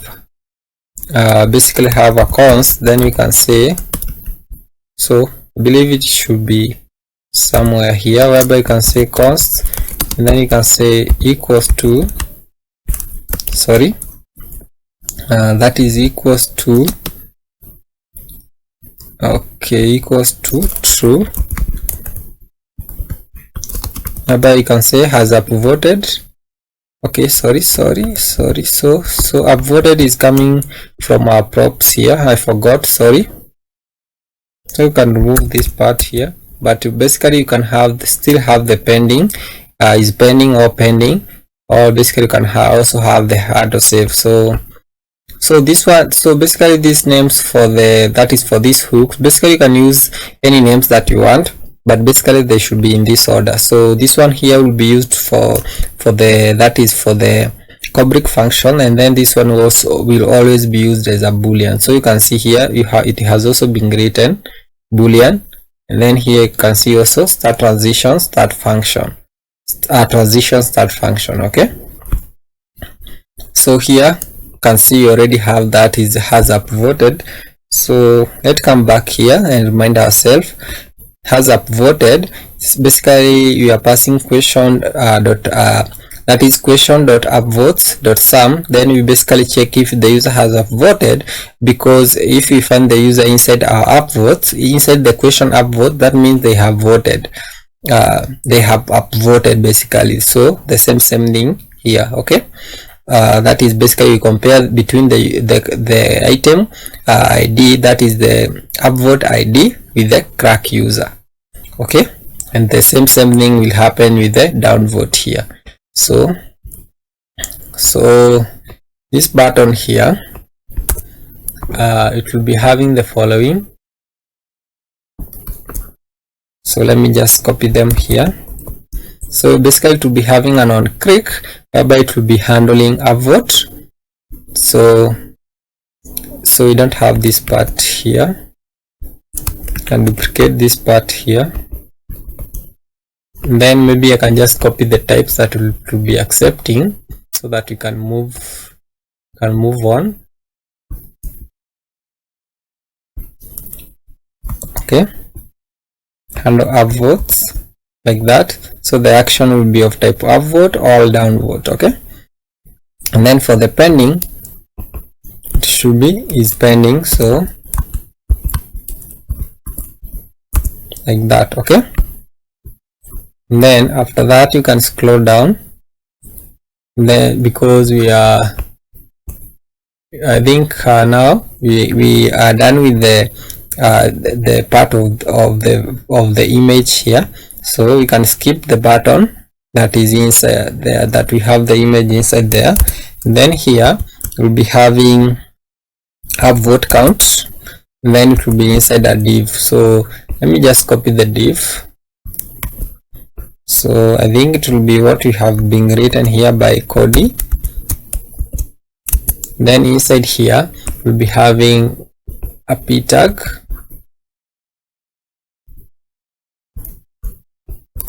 then this p tag will be accepting a dynamic number or a dynamic count of upvotes, whereby those upvotes we are basically passing them to our format and divide number, okay. So you can see upvote where they are coming from, that is upvote number, the number of upvotes that the question has. And then after that we can scroll down. So that is basically after these two divs, and then you can say downvotes, okay.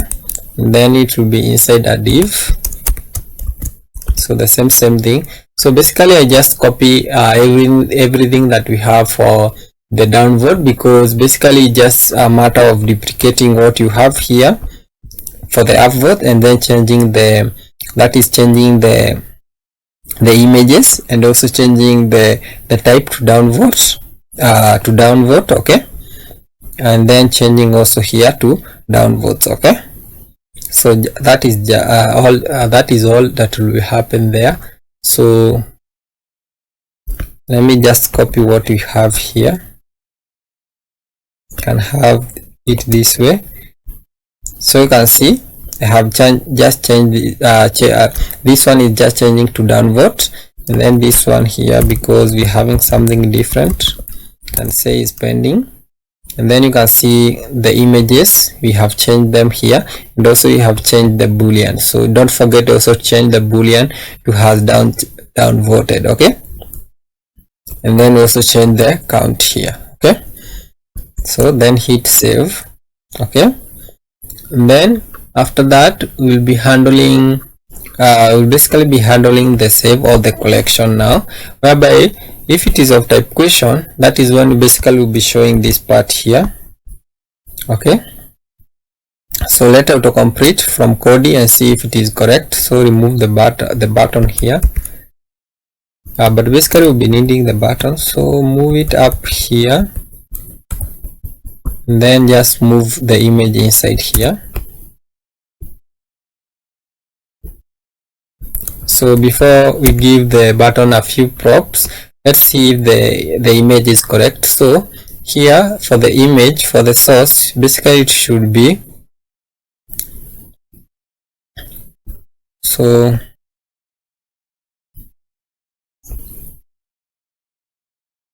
you can see here we have something. So the button is what we had down here, so the button that we had here for the unsaved. So here you can see for the buttons, so everything is perfect. After that, for this part here, basically what we'll be just having, can say has, can remove this part here and say has. Okay, has saved.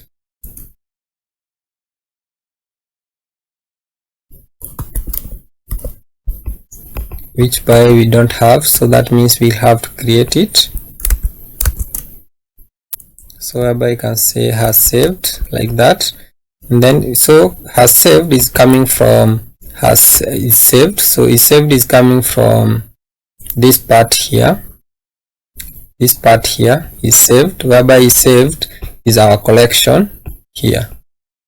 Okay, so it is the same as collection. Okay, just a matter of renaming. Okay, I thought it was much better when we called it collection. Okay, so for the has saved, basically we are using the same functionality that we did with the has upvoted and has downvoted. Okay, so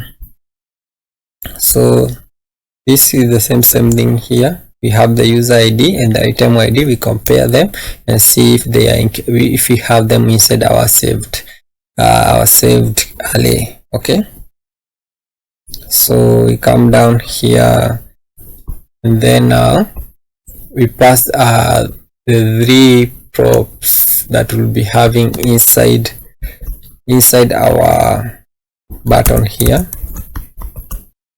Okay, so it should be something like this, and then we change the is pending to pending is to is pending. Okay, and then you can just save.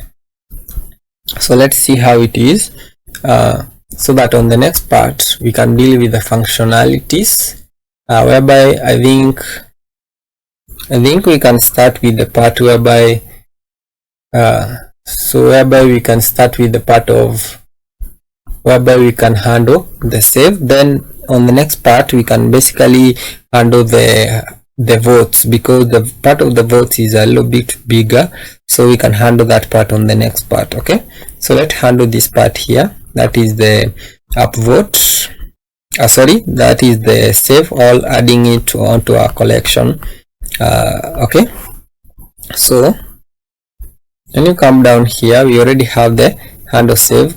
Control click on it, and here we'll be starting with using the transition. So you can basically start by checking if you have the user ID. You can start by this. Okay, move it inside here, or you can have it either way. You can have it here or up there, whereby you'll be using just the toasts.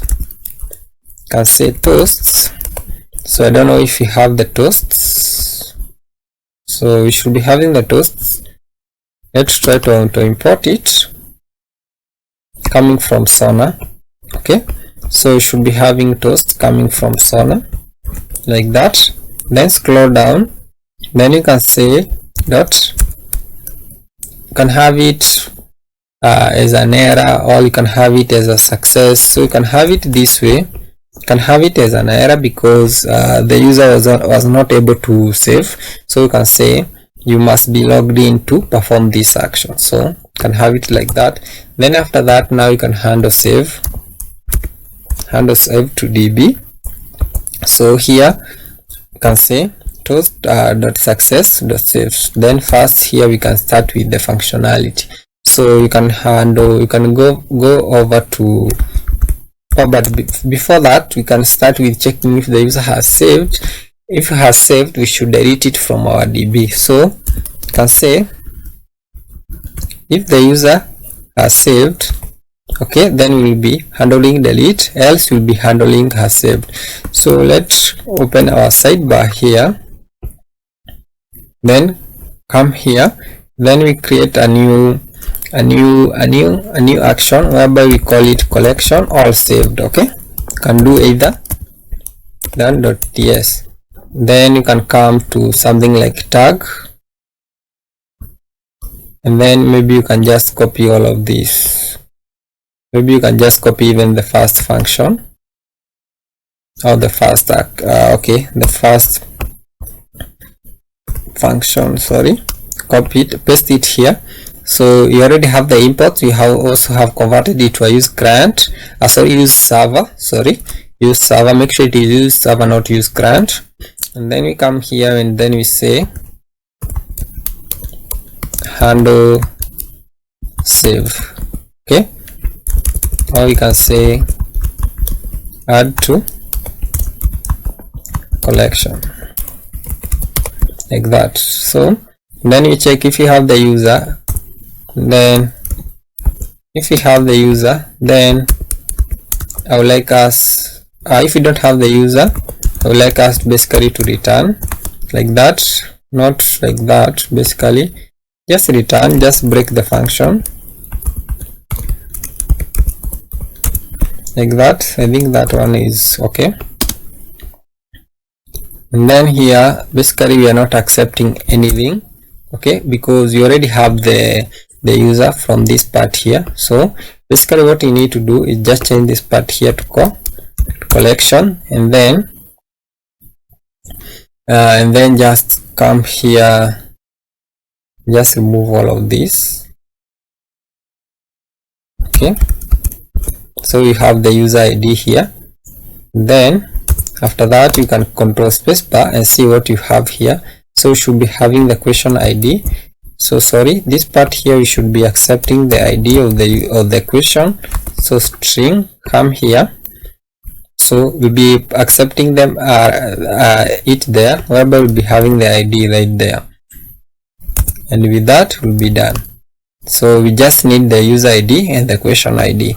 So this part here I forgot to say that we'll be accepting the ID because we needed to pass it to the that is to the collection, because so that we can know which question the user has just added to their collection. Okay, and then we come here.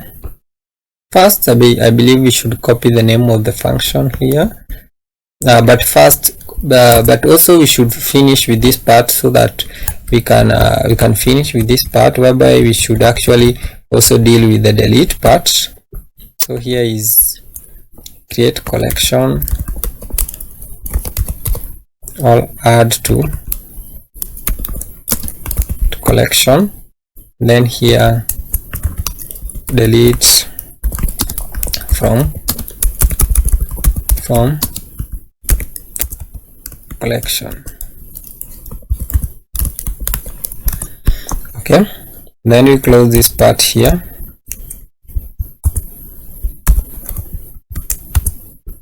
Delete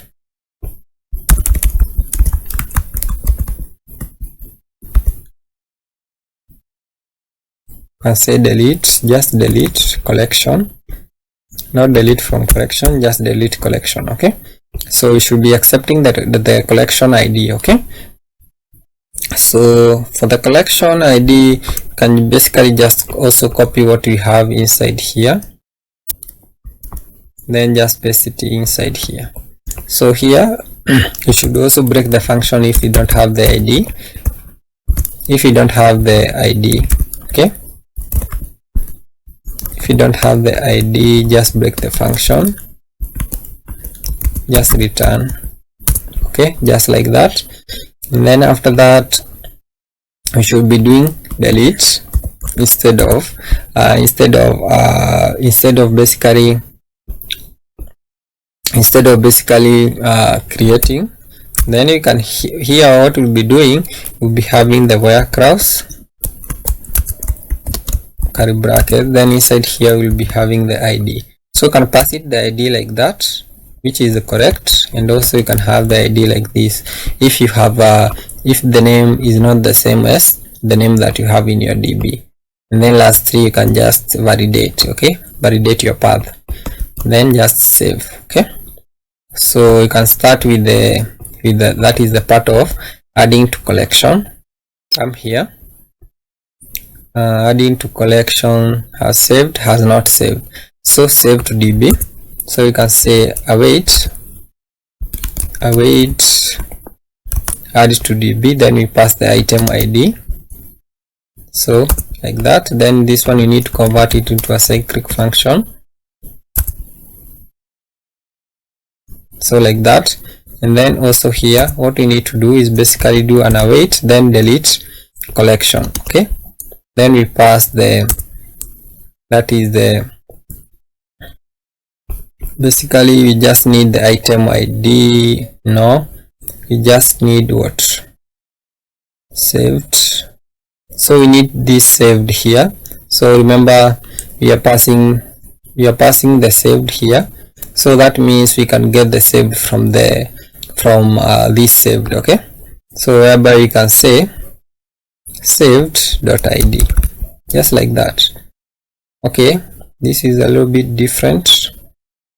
Okay, so okay, so we need to get the specific question. So sorry, the specific collection, all the saved item. Okay, so to do that you can say const. Okay, whereby you can say saved question. Okay, equals to, whereby you can say saved dot find dot find. So basically the way it is perfect, whereby you can say saved dot find, then we extract the individual item. Okay, then we say item dot user ID equals to user ID. This is because, okay, not basically this way. We should not use the user ID, we should use the question ID, because you only be having only one question ID with the same user with the same so we'll be having only one collection with the same question ID, so that means the question ID from this question will be the same, and then also our user ID will also be the same with our current user ID. That means the user has already saved. That's why we are checking if the user has saved, and that will be true when this part is true. Okay, so remember this part is a boolean. Okay, so that means we need to say item ID. Okay, so if this part is true, then that means we have found a few questions that the user may have saved. Then to make sure that it is that specific question that we are looking for, we need also to have to compare the question ID. Okay, sorry, the user ID. Okay, just like that. And then now we can use it right here. So you can view here and see that it is a single item here. So and then you can add a question mark so that you can remove the argument should be of type undefined. Okay, so you can basically copy this part here, I don't know, then come down here, just press it like that. So this one should be string. So let's see, we don't have any errors, so that means this is perfect. Then you can save. So give it a moment to save so that we can test it. So you can say question saved.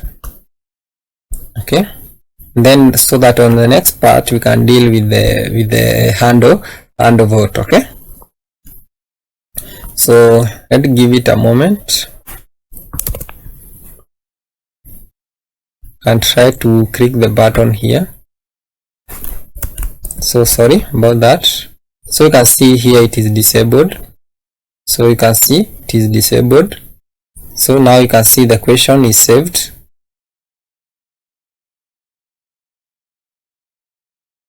So you can see now. Okay, so I believe I have hit the button twice, so let's click on it so that we can delete. So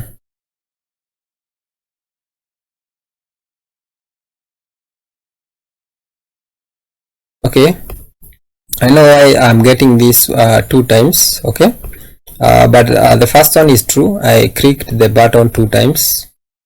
Okay, so I can click once more so that I can delete and be left with one. With only with nothing. Okay, so now you can see we don't have any question that we have already saved. So I clicked this button twice and it was not disabled. Okay, at that 2 times. I think I clicked very fast, so that we don't have this toast every time when we click. Can move it to the else part here. So you can see so that when successful added the question or saved the question, you can have it there. So also can duplicate it and move it here and say question. Okay, you can say question and saved. Okay, that is perfect. So let's give it a moment to save. If basically we click it this time, and basically the same thing happen, whereby we have the 2 items which are being saved to our DB. That means we have an issue and we'll have to fix that issue right now. Okay, so let's see. So let's see. So click it. So you can see now it is disabled. Even I cannot be able to click it. So you can see. So question saved. Okay. So I still get the two posts.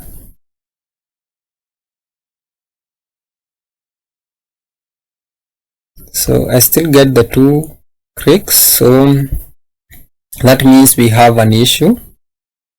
So let's see, question unsaved. So okay, so let's see if I'll see that issue right now. So that means if we have the user ID, it should basically show that. Else if the user has saved, then basically we should do this, delete it, and then else just add to collection. Okay, come here, say okay. So let me just pause the video and then I'll show you how I fixed the issue.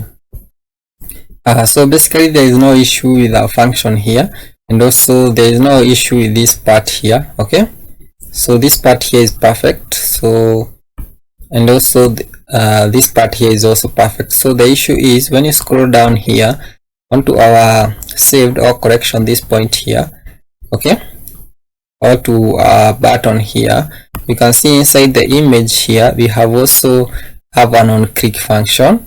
So you can see an onClick function here, and also you can see an onClick function here. So you need to remove the onClick function from our image and be left with the one that we have on our button, because we would like only to use the button to handle the saving. Okay, so just hit save. Okay, then just hit save. So so when you head over to our DB, so refresh, so you can see here we don't have anything. So I want us to try it once more time, and then we can continue. So I just hit this part here, handle save, or handle add it to collection. So you can see here we only have one toast. Okay, and then have been added to collection, and then when we click that once more time, we can remove it to from our collection. So great work. So let's continue from there on the next. So let's continue. So on the next part, we are going to handle upvote and downvote. Okay, so here you can come here, and then first thing we do is just copy this part here, because we need to make sure that each and everyone who is doing this is basically signed in. Come here, sorry, paste like that, and then we need to use transition, whereby I would like us basically to check if we are dealing with the upvote. So we can comment here and say upvote.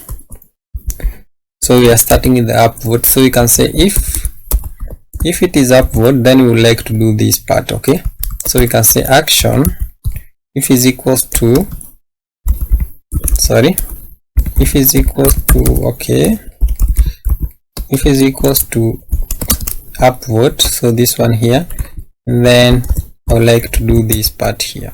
So and then you can basically duplicate this one here like that, and this one should be downvotes, then this one here should be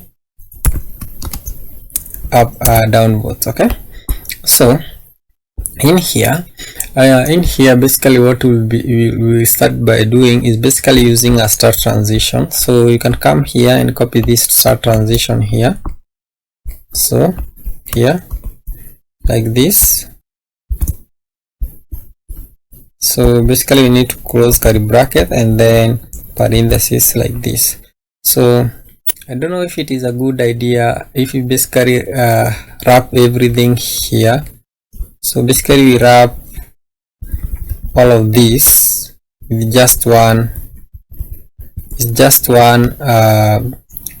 basically with just one transition. So let's see this one how it will look like. So basically in here basically we will start by checking if the user has actually upvoted. So we can say if has upvoted, then so basically you can remove everything inside here, whereby if the user has not upvoted, then what basically we'll be doing, basically you can just start with this part here because it is most okay, we can start with the else part because, okay, which part should we start with? Okay, let's see. Okay, let's see. Okay, I think we should start with this part here because we don't have anything more to do. So what we can do,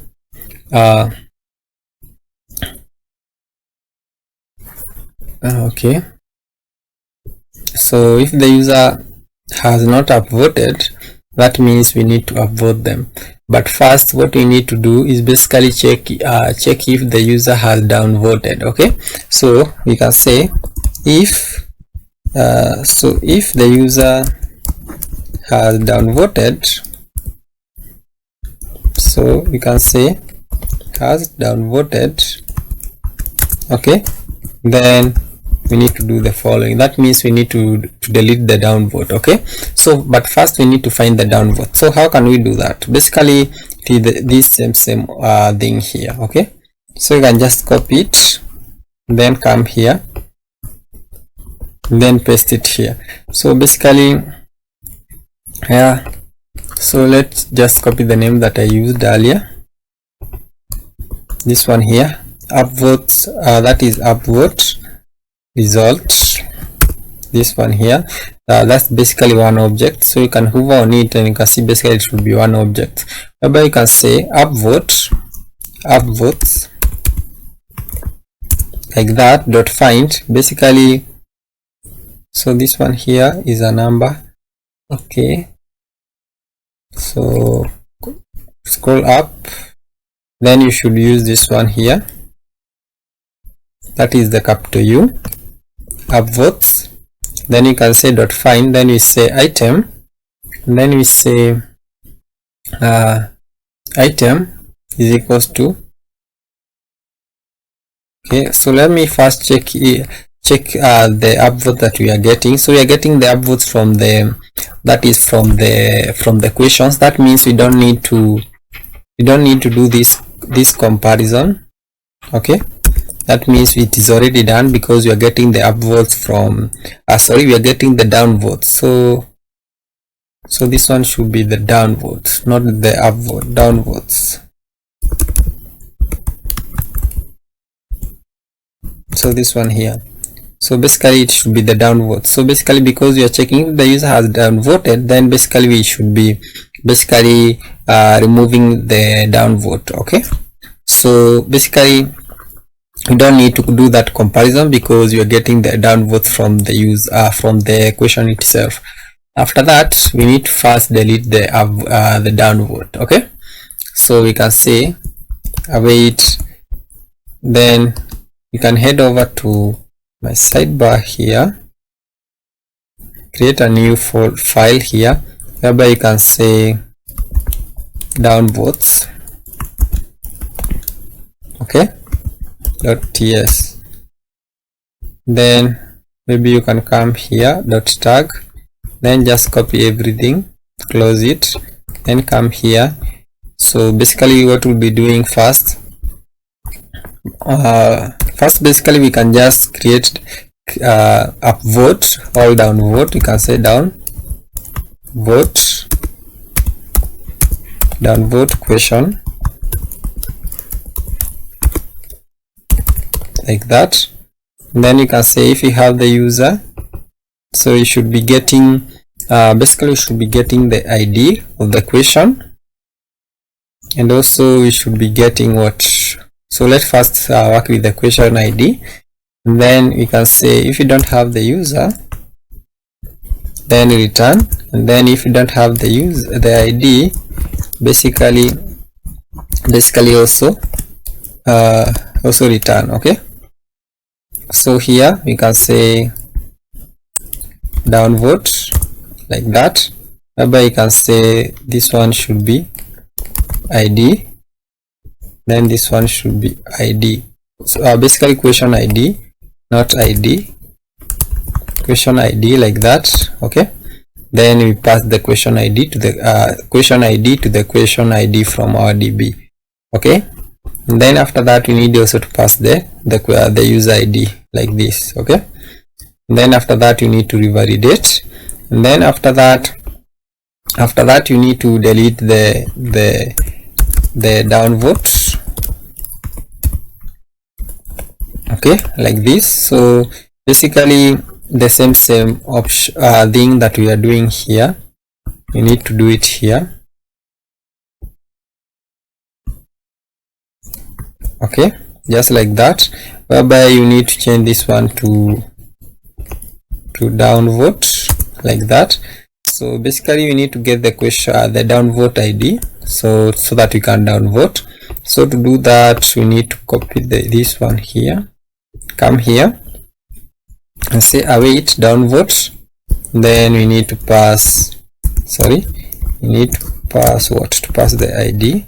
So you can say downvote result.id. So So this one should be downvote.id, downvote result.id. Okay, after that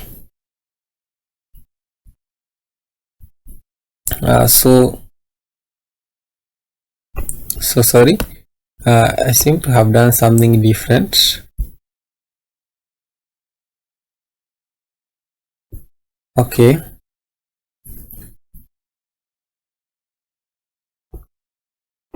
yeah, I did something different. So you can see here getting an error. So here it should be downvote. So sorry, yeah, I did something different because this downvote here will basically use it 2 times. Basically we'll be using it whenever we want to downvote a question or downvote an ID. So that is what I was checking. So here we need also to pass the use. So basically the use, it will be the question, or basically let's see, I hope the type we pass the type here. So this type here is the one that we'll be using as the use. So we can say, okay, we can say type like that. Then we can come here and say try. So here you can say if type. So here we can say comma type all used. You can use either and say answer or question. Okay, so you can say if type is equals to question, then I would like to do the following. So what we have here, so if it is, so basically if it is a question, then we need to pass the question ID, and then if it is an answer, we need to pass the answer ID. So we can head over to schema and see why I'm saying this. Scroll down. So here you can see we have the two things, that is the question ID and the answer ID, and both of them are optional. That means we can either pass one of them. Basically we can decide to pass none, but basically on this case, because I am writing on the back end, that means you don't need a lot of validation, because I myself am doing the validation here. That means what I'm working with is just a type of I can say a type of functionality that I would like to work with, because even the relationship here, I have made them optional. So you can see, yeah, so that is why I have it this way. So what you can do, remove this last part here before we forget, so that we don't have multiple upvotes or downvotes like that. Okay, but for the delete part, it will be the same. Okay, so you can say delete. Okay, delete downvote, clear downvote, like that, and you will be done with that part. So for the type,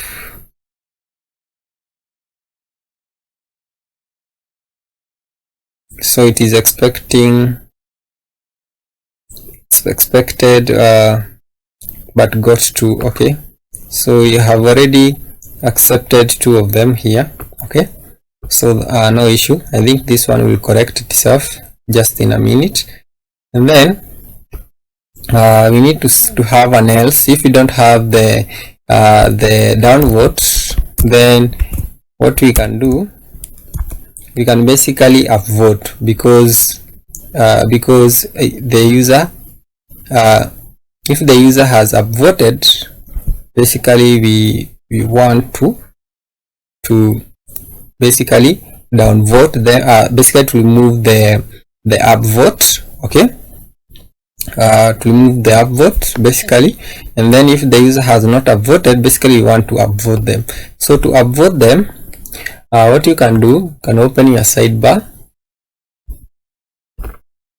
collapse everything, then head over to head over to actions, then create, or basically what you can do, can head over to downvote here, and then just rename it. Okay, so not rename it, but copy it, and then just create it inside the action. Just paste it inside the action, and then we'll be just renaming it to upvote, and then just copy the name, then head inside here. Then what you can do, you can just rename this part here to upvote question. Okay, you can say just say upvote or upvote, because we are doing both of them. You can say upvote answer, upvote answer question. You can say delete upvote,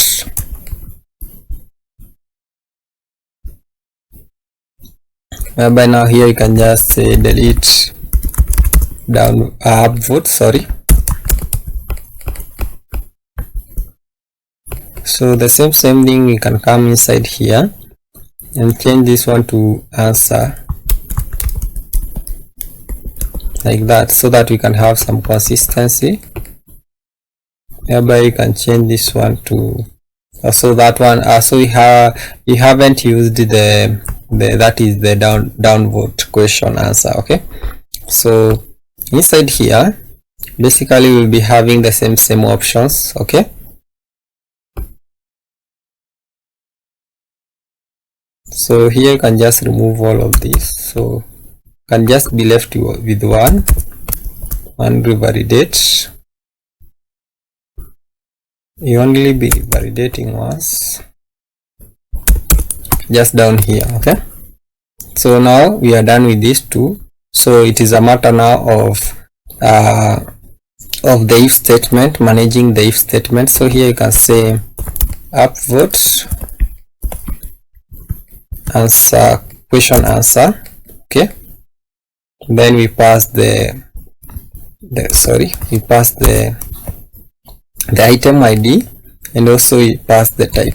Okay, like that. So here I don't know why I'm getting this error here. I'm still getting it. Okay, this one here basically I should actually be passing once, because it is deleting, because remember, to delete we just need the ID. Okay, the item ID, remember, it is the question ID. Okay, and then now we need to handle whenever the user has upvoted. Okay, so if the user has upvoted, that means we basically need to unvote them. Okay, that means we need to delete the upvote. So basically we have already done this part here, so I can just copy this part here. So I'm just basically copy this part here. Okay, and then come to this part here and just paste it there. So can say upvote result, because if they have upvoted, that means we need to delete their upvote. So you can say upvotes, like that, and then we get the user's upvotes. Okay, and then now we can just delete the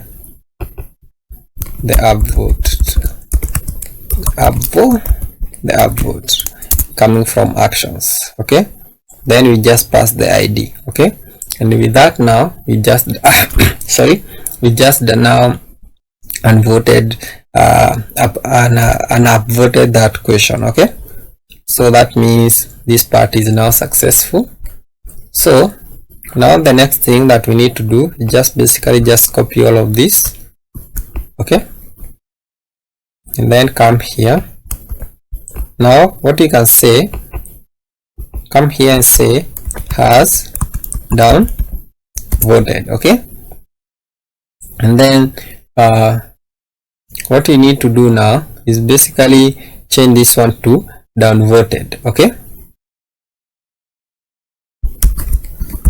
that means they have downvoted. That means we need to remove their downvote. Okay, downvote like this. Okay, then change this one to downvotes, that one. Okay, then just change this one to this one here. That means now this one, if they have not downvoted, that means we need to downvote that question. So that means we need to check if the user has already upvoted, so that we can remove that that upvote. Okay, so you can basically just remove using this part here. Okay,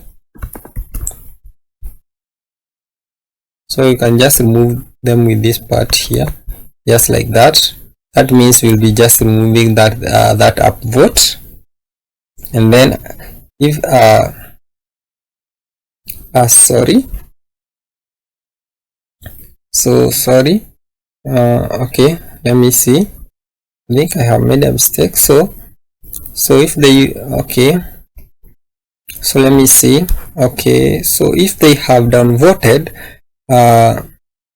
if they have downvoted, okay, so if they have downvoted, basically we just need to delete their we need to delete their downvote. Okay, so that they will not have downvoted, or they will not have upvoted at that point. Okay, and then we come an else part.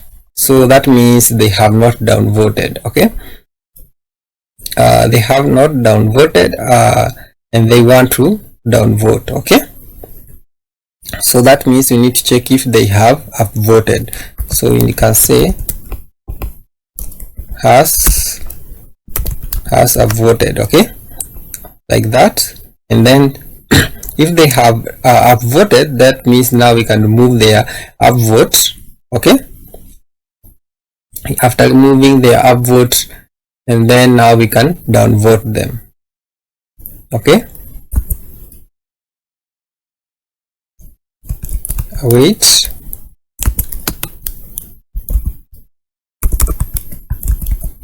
downvote question, and then we pass item comma type. And then else, if they basically have not upvoted, that means we can basically just downvote the question directly, downvote the question or answer directly. Okay, so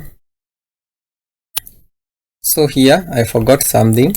I believe here I have forgot to actually upvote them like that, because now if the user has downvoted, I basically delete them from the downvotes and then just upvote them. Okay, and then else just upvote them. Okay, so I think this is a bit confusing, not simple as it looks, but let me just explain from the start. So all of this part here is we'll just do the upvote. Okay, but first we need to start with this part here. So forget about the others. So we'll start with this part here. So we need to check if the user has upvoted. So if the user has upvoted, that means we need to delete the upvote. That is what the user is doing. So when you come here, so you can see this way the user has upvoted, or I have upvoted here, and when I click, I just want to delete the upvote. Okay, like this. So it will just delete the upvote. Okay, so it will just take a minute because it is already online. So when I refresh, you will see that the user has already downvoted. So it was 2 upvotes, and now it will be just 1 upvote. Okay, just give it a moment. So now you can see. Okay, So that is what we are doing here. Okay, and then an else part here. Okay, that means the user has not upvoted. So what we are doing here, if the user has not upvoted, we need to check if they have downvoted. If they have downvoted here, we need to delete the downvote, and then we need to delete the downvote here like this, and then upvote them. Okay, and then if they basically have not downvoted, we can just do directly down upvote the question. Okay, so we can come here, downvote the question. Okay, downvote the question. Just give it a moment, because here I made an error when I was explaining that we use one transition for all of these function, all of this handle vote question. I basically did use transition on this part here, and then also use transition on this part here. So that is why it is taking too long and also breaking down. So but on the finished version you will see that it is totally working. Okay, because I will record the demo after finishing the recording. Okay, so you can see here it has upvoted. So now we can upvote. Okay, you will see this part here will be deleted, and then the user will have upvoted. So, and then for the so let it finish so that I don't confuse you, so that we can go step by step. So you can see how it is now. Okay, that's simple. And then for this part here is just the vice versa of this part here. Okay, so it is the same thing.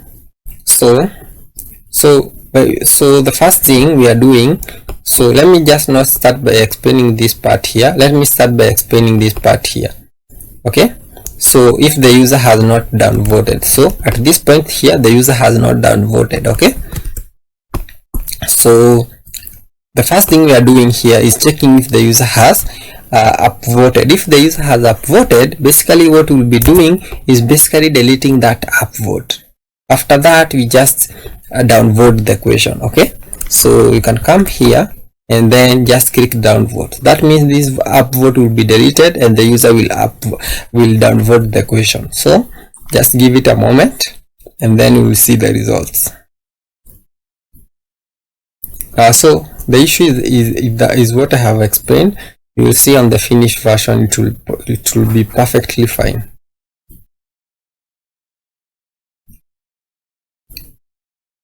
Okay, so now you can see how it is now. Okay, so come here and then we have an else part.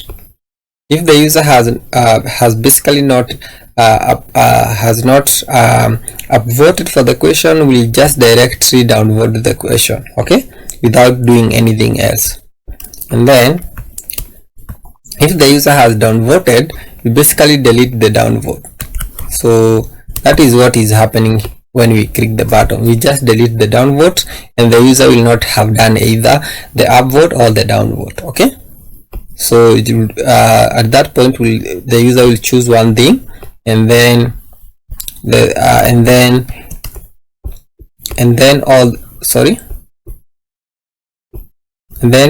now this part here we run if the user will upvote, and then this part here we run when the user downvote. So you can see how it is. If I upvote and when I downvote, this if these two if statement we run. Okay, so let me meet on the next part of the video whereby we'll just work on this pass. And then so let's continue. So now we'll be working on the pass HTML. So here is where we'll be having the explanation and also the code snippet if there is any. So can you scroll down? So here is where we'll be having the pass.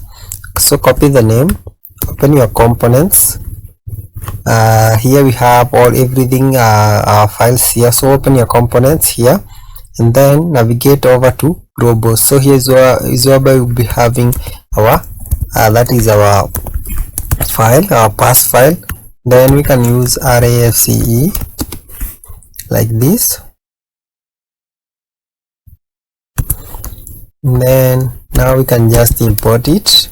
But before we do so, here we'll be accepting explanation. So this explanation will be of type that is of type string. Okay, it will be of type string, then or you can say undefined, just like that, and then save.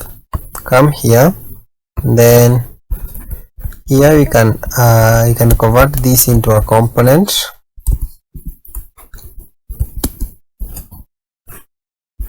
So here,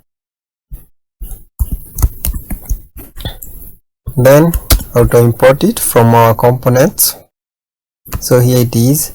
And then also it is accepting explanation. So it is a type of string, but it will be dynamic. So we'll be having question dot explanation. Okay, just like that. So when you hover, you will see it is of type string. So you can basically remove the undefined part. So like that. So this part here is a lot mostly of what we have already imported. So when you head over to layout, so this layout here, scroll up, you can see here we have imported Prism. Okay, and then when you open your search bar here, you will see you have the markdown. Okay, inside your globals. Okay, so you will see you have a lot of markdown. So these are the styling that we'll be using, that is for markdown. And then also,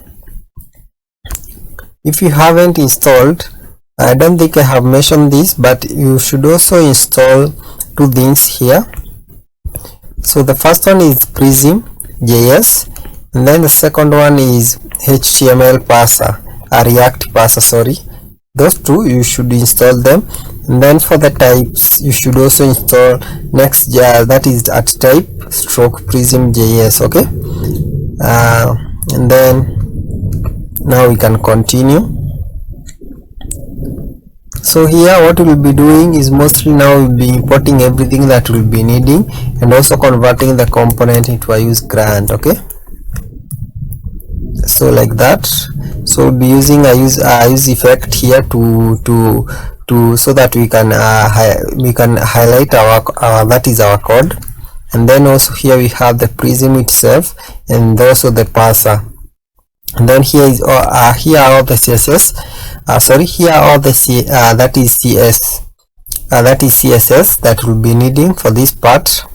And then after that, now I want us to copy that is the use effect. It's just a simple use effect. That is why I'm not rating it. Very simple one. So we'll be having it here. So that is just a use effect. Then inside there you are just having prism dot highlight. Then you are just executing it. Okay. And then now I just copy the tag that we'll be using. So here is the tag, also a very simple tag. So here you can see we have that is the classes that we'll be using here.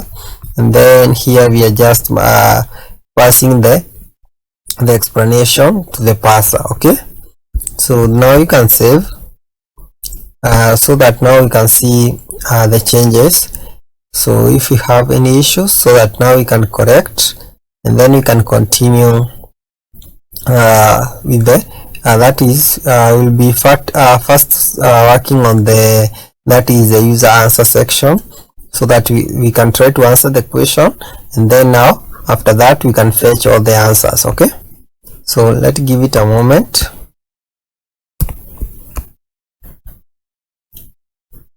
Give it a moment. So it is done.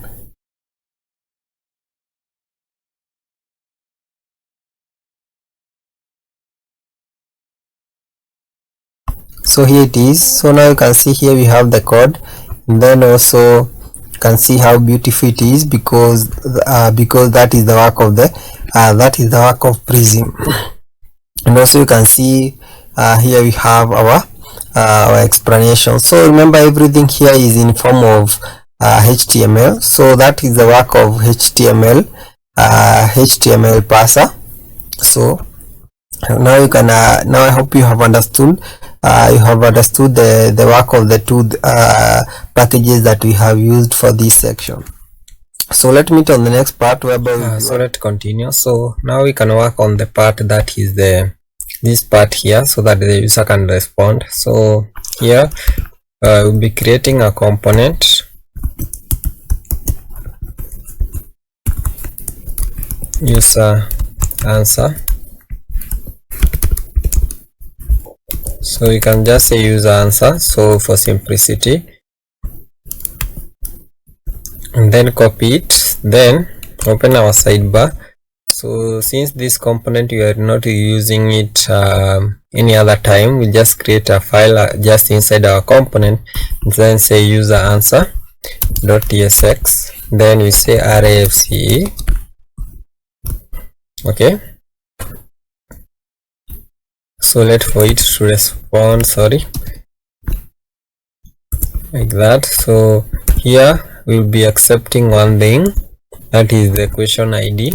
So here you can just say simply ID, and then you can just say ID, and then we can just say it will be of type string. Okay, then now can just actually auto import this from our components. Then also, since now we are accepting the ID, now we can just say question dot ID. Okay, then now we can save. So now we'll be seeing some changes down here, but before we continue, we need to style our style, that is our answer, so that it looks much better. So we can head over inside our user answer, so that, but first, before we design it, basically we need to have all the import that we'll be needing. So I just copy all of them, and then also we are converting the component to a use grant. Okay, so I paste everything here. So a lot of things here for the basically for the, that is for the form. Okay, so you can see form, you can see use form, you can see Zod, you can see Zod resolver, and then also here you can see that is the editor. So all of them we will be using them for the form. And then here you can change, you can open your sidebar, collapse everything here, and then head inside the lib, and then validation here. Okay, so here is whereby you have all the answer and the question. So you can come here, so like that. So we don't have this one yet, so you can comment on that one. And then for the styling, since we have already worked on a lot of them, for the styling I will just copy the styling that we'll be using. But before we copy the styling, I think we should also copy all the initialization that we'll be having. So just 3 of them. This one here.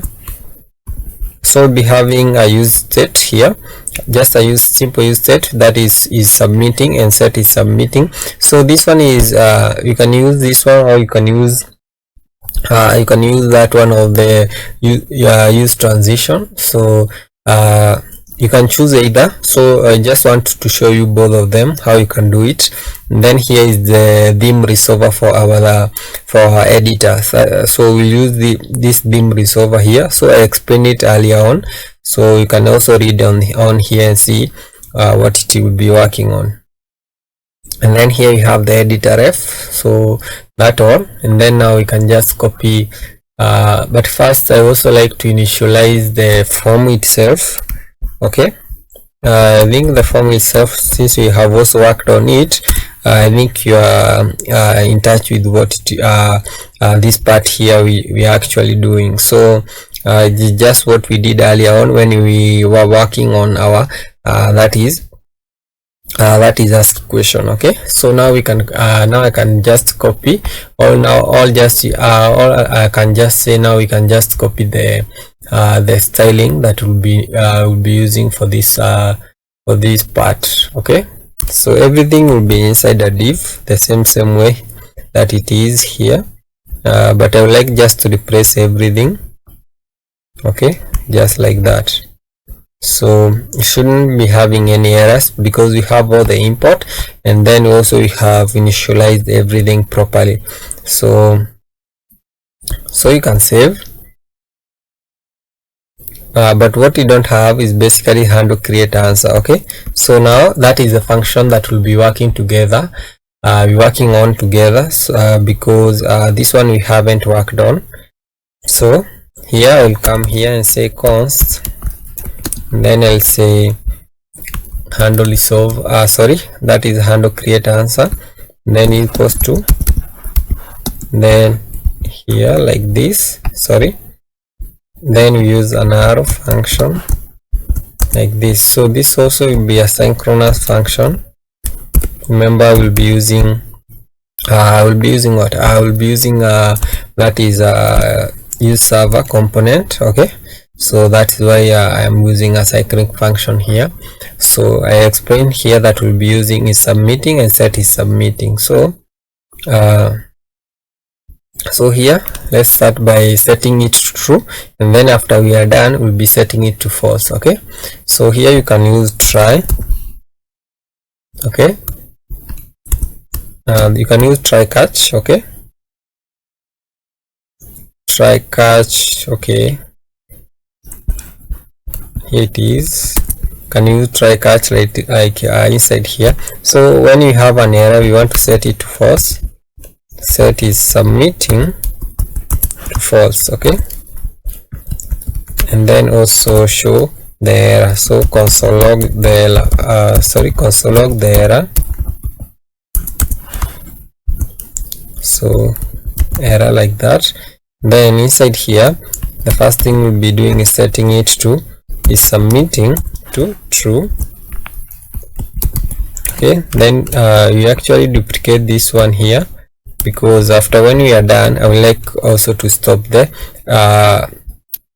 to show the false, basically to set there is submitting to false. Okay, then in between here is where we'll be having our functions. Okay, so the first one basically will be the function that we'll be using to actually, that is the use server function. Okay, and then after that we'll be having a form reset, form dot reset, then we execute it like that, and then after that we'll be having we'll be using this use editor ref here, so that now we can basically change the editor back to an empty string. So basically this also can do that, but I would like to do both, because I want to make sure that even when we have some changes on the editor part, we'll still have an empty that is an empty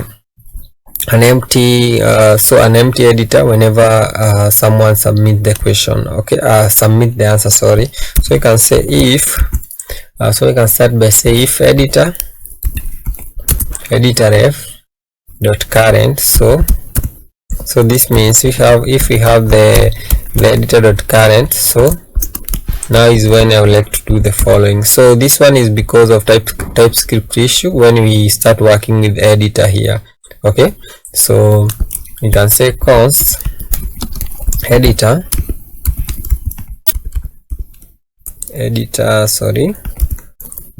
like that is equals to, that is editor,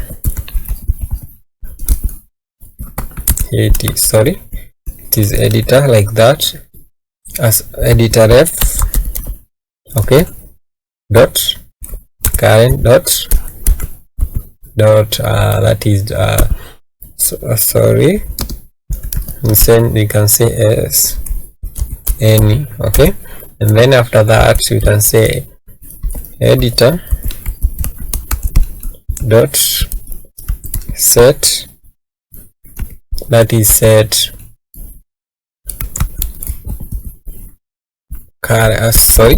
set content. Okay, set content into an empty string like that. Okay, so this one will be setting the data into an empty string. So here is where we'll be having that function. So open our sidebar here, collapse everything, then inside here, inside our actions here, you can see you don't have any answer. So here I like to create another action whereby we'll be saying answer.ts. okay, I'll rename this one and correct our spelling issue here, and then can come inside tag, copy everything. So inside here, basically what we'll be doing, we just be doing one thing, which is basically adding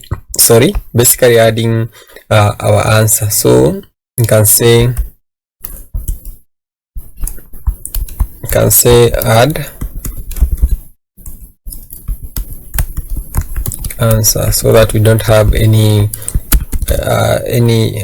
component or any function with the same words. Okay, add answer. Okay, and then here what we'll be doing, basically we'll be accepting the question ID, and then also we'll be accepting the basically be accepting that is the answer itself. Okay,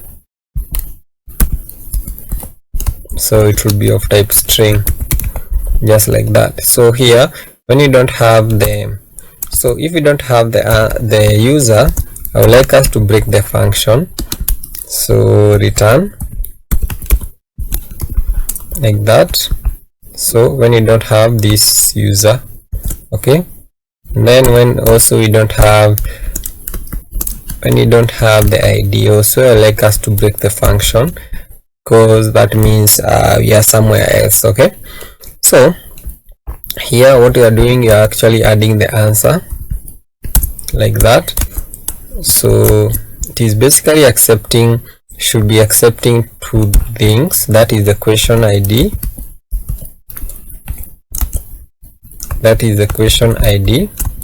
which will be the ID. Okay,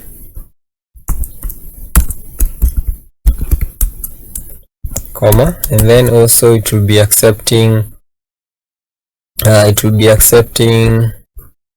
that is the answer, which will be the answer. I believe those two are enough.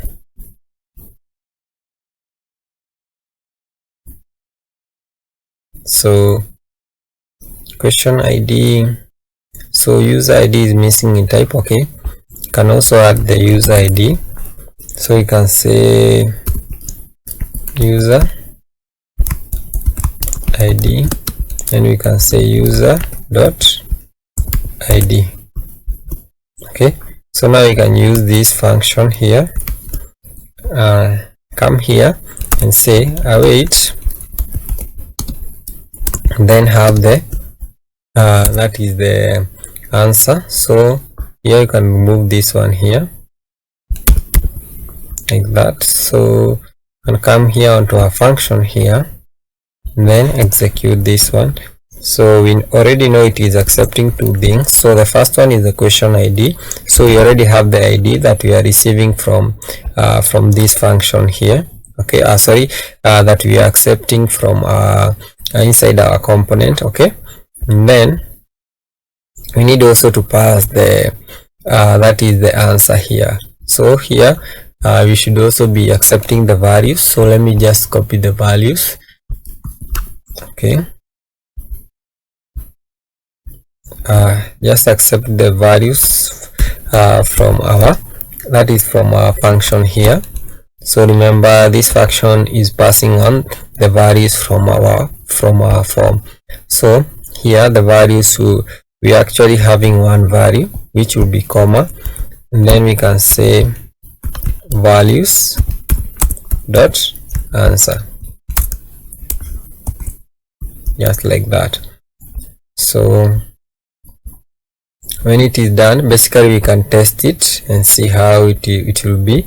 But first I like us to console log the answer here. So you can see here we already have the answer. Console log the answer so that we can see what we have. Okay, so here you can say value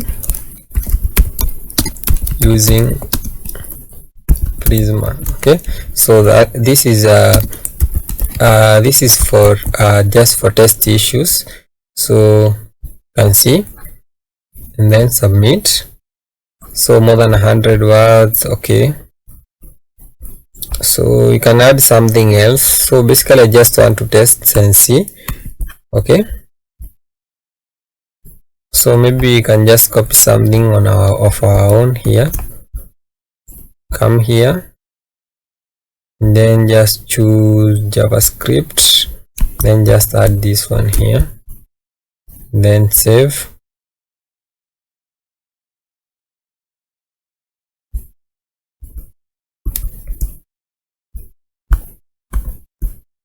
Just like that, then submit.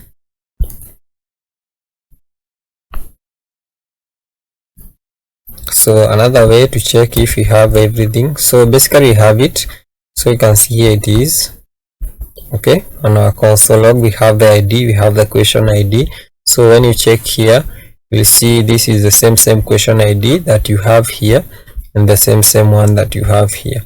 Also you can see what we submitted is the same thing, and then our user ID, and then the rest of our created art and updated art. So updated art mostly not use it, but basically you can use it and try and edit the question itself, but I won't be working on this part. So you can try the same with the same process that we did with the answer part. Okay, so on the next part basically we'll be working on fetching all the answers from our DB. Basically you can see now we have one answer. So let's meet on that part of the video. So let's continue. So now we can work on all the answers. So basically before I forget, we need also to actually include the user here, because we actually have the relation between the user and the answers. Okay, and then now we can actually now create our all user component. So what I'll do, I just copy the component itself.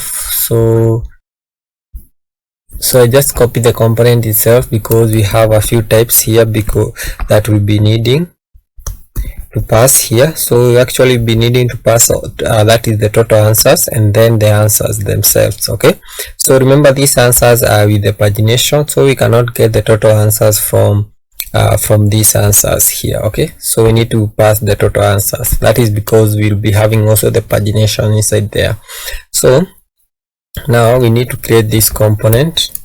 Open our sidebar here, collapse everything. Inside our components we can create a new component. You can say .tsx use array_fce to spin up the component snippet. Then here I'll just copy the types and also the import that we'll be needing throughout this component. So everything is inside here, so like that. So some of them we are already using them here. So here you can see here user, we are basically having the user as a simple object as just user, because it will be just an object of the user who actually created this or actually answered the question. Okay, so you can save and then now come here and auto import it from our components. So just give it a moment. So there it is. So we'll be having an issue because we have not accepted the components, that is the props. So here we'll be having the total, that is the total answers, comma, page, comma, then we'll be having the filter, and then here we'll be having the answers. Okay, so here we have all the imports, all the props and the import that we'll be needing. So what I need us to do is actually first now fetch the user. So we'll be fetching the user using a different kind of way. Instead of just fetching the user from Prisma directly, we'll be doing something different, whereby we'll be creating an action here, whereby we'll be just saying fetch answers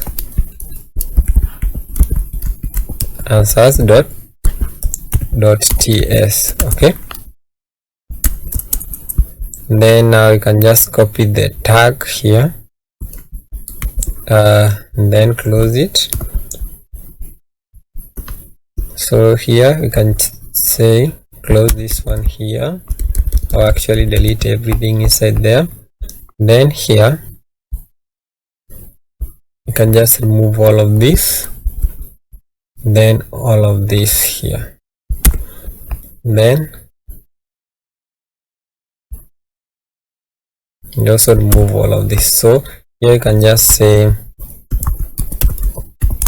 fetch answers. Okay, so now I would like to copy the types. So the types will be just the filters and the question, the filters and the answers. Okay, so we'll be having them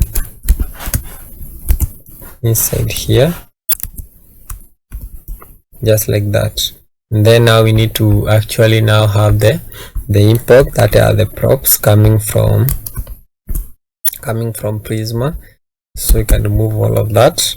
So inside here, inside the try is whereby we'll be actually be doing our first thing, whereby is actually having a global object or a global value.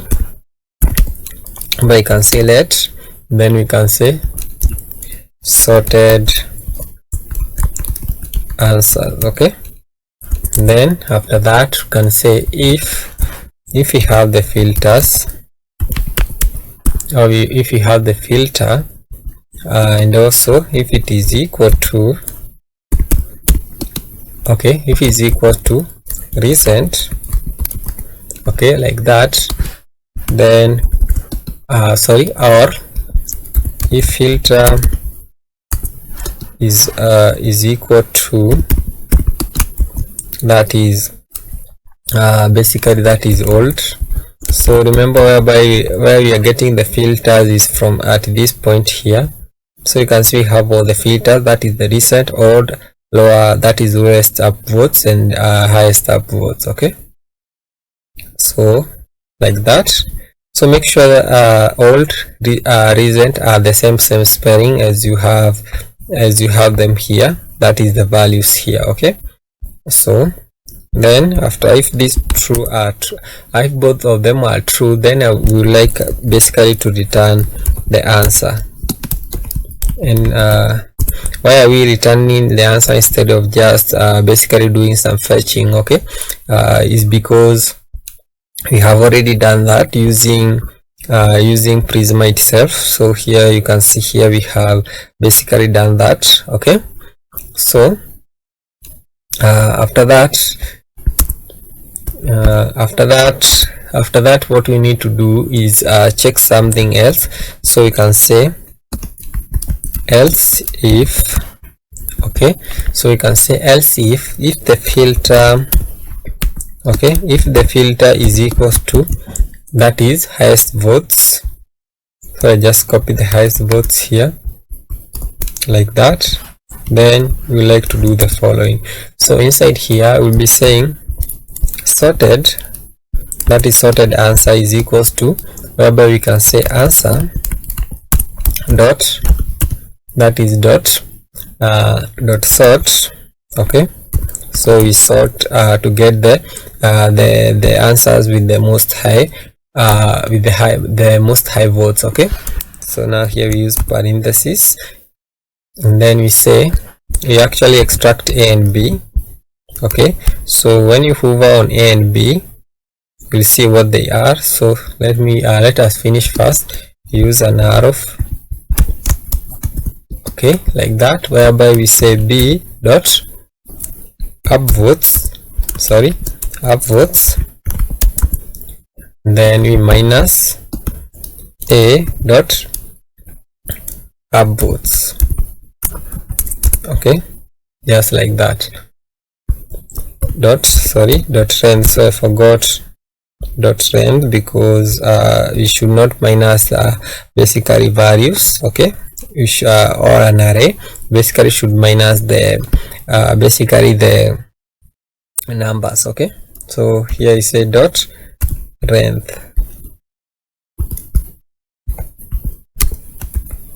just like that. So here when you hover, you'll see what they are. So basically this is a that is the answer itself, and also you can see A is the answer itself. Okay, so here you can, after that you can just return the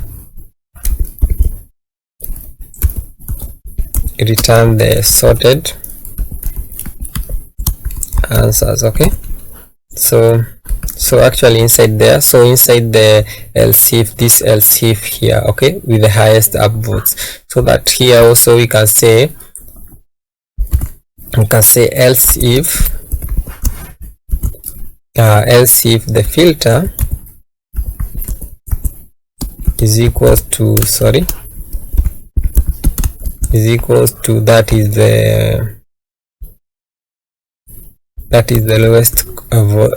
the lowest votes, have the curly bracket. Then inside here what you can just do is basically just duplicate this one here, then come down here. Okay, and then change this one to A and then this one to B. So because the highest is this one, and then the lowest is the vice versa of the highest. Okay, just like that. So everything should be inside this else if here, and then after that we'll be having an else if an else, okay, whereby we'll be just returning the answers. Okay, so if nothing is there, we'll be just returning the answers. Okay, so it will be having like that. So that how we'll be fetching our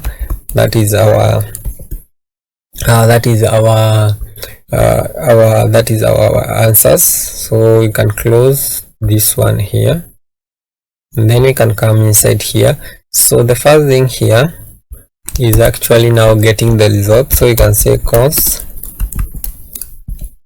results equals to, you can say await, then we import that is the fetch answers.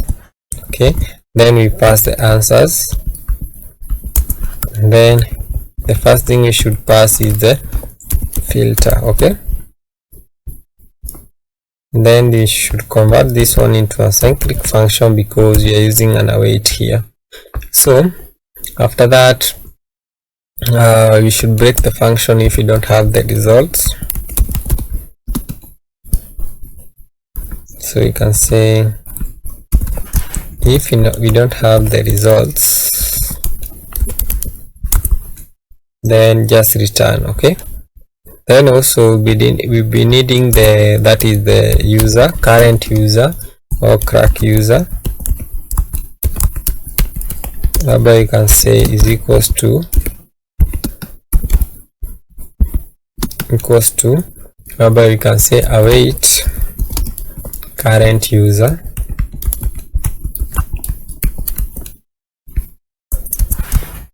like that. Okay, so now you can see here we need some spacing, so we can start by giving this one the following classes, whereby we'll be having a margin top of 2 or 4 then remove everything inside here. Inside here. So the first thing, I would like us to copy everything that we'll be having, that is to show if we don't have any answers. Okay, so this part we have already done it, so I just paste them here.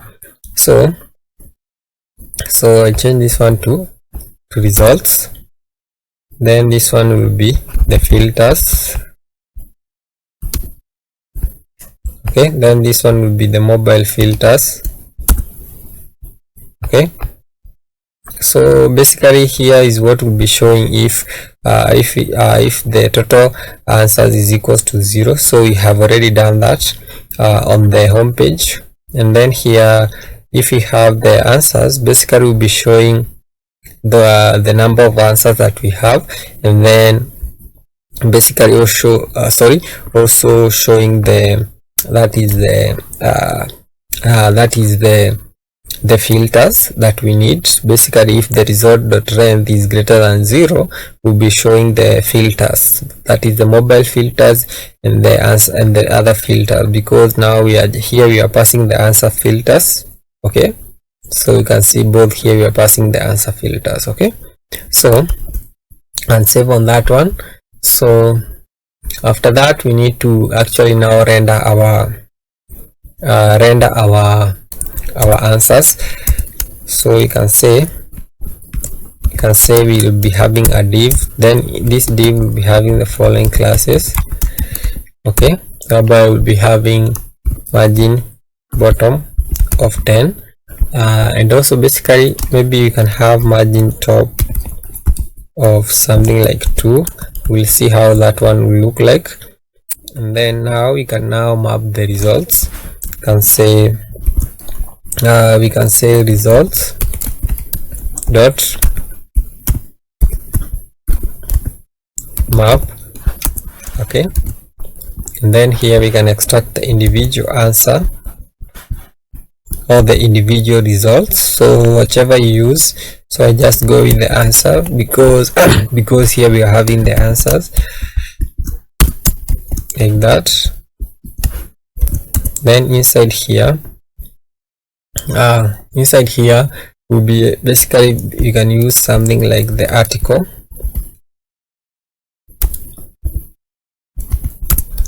like that. So then this article, you can give it the following classes.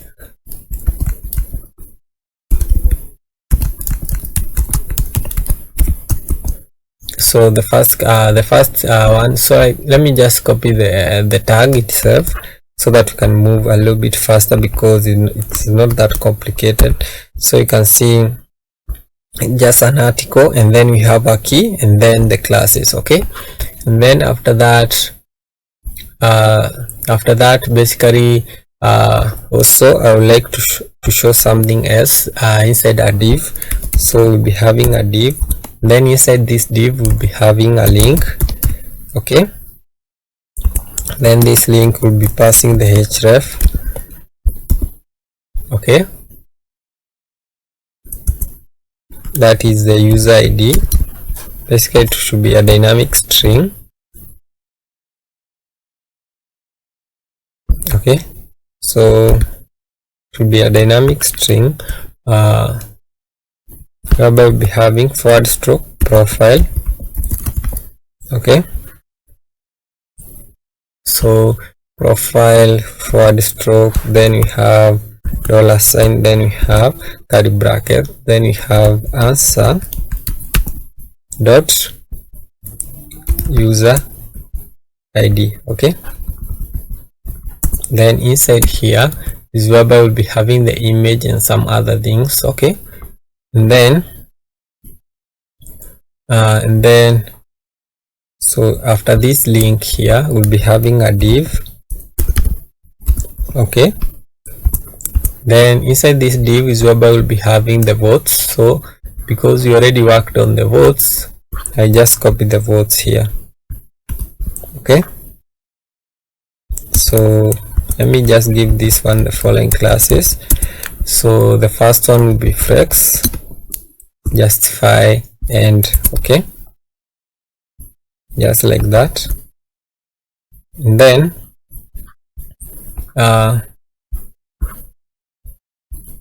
So before now we continue, we can actually work on this part here, that is the link here, so that we can give it the appropriate classes, then we can continue from there.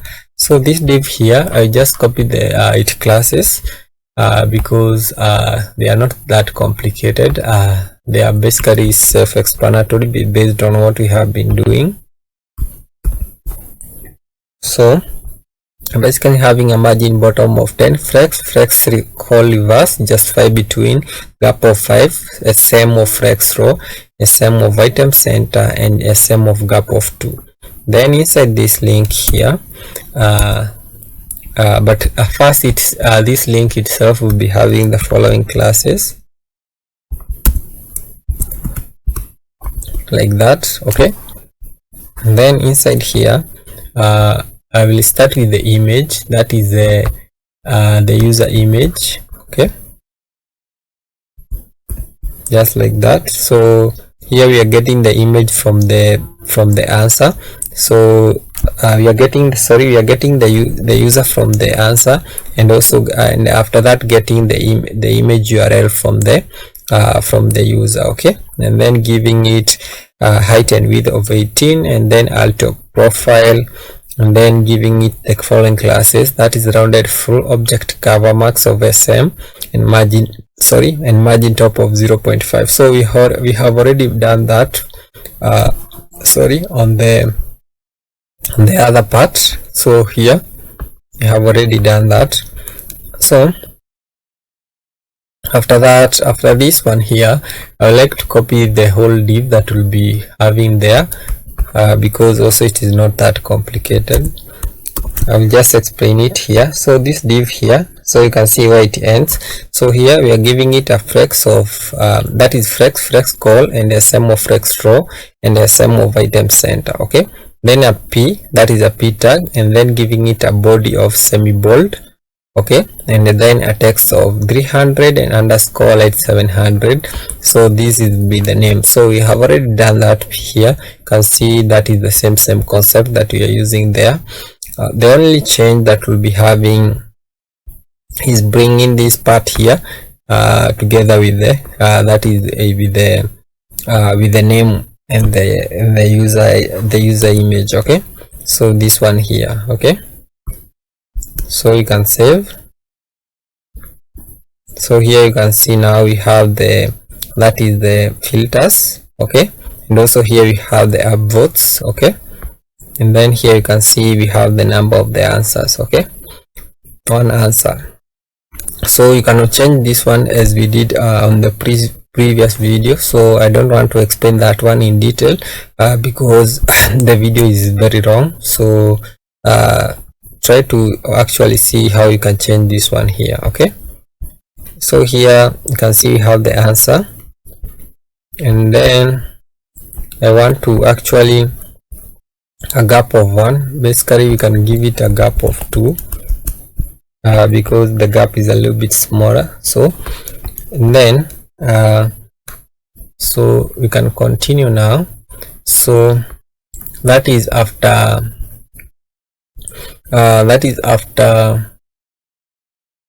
after our article here, or before our article here, we need to have that is the parser.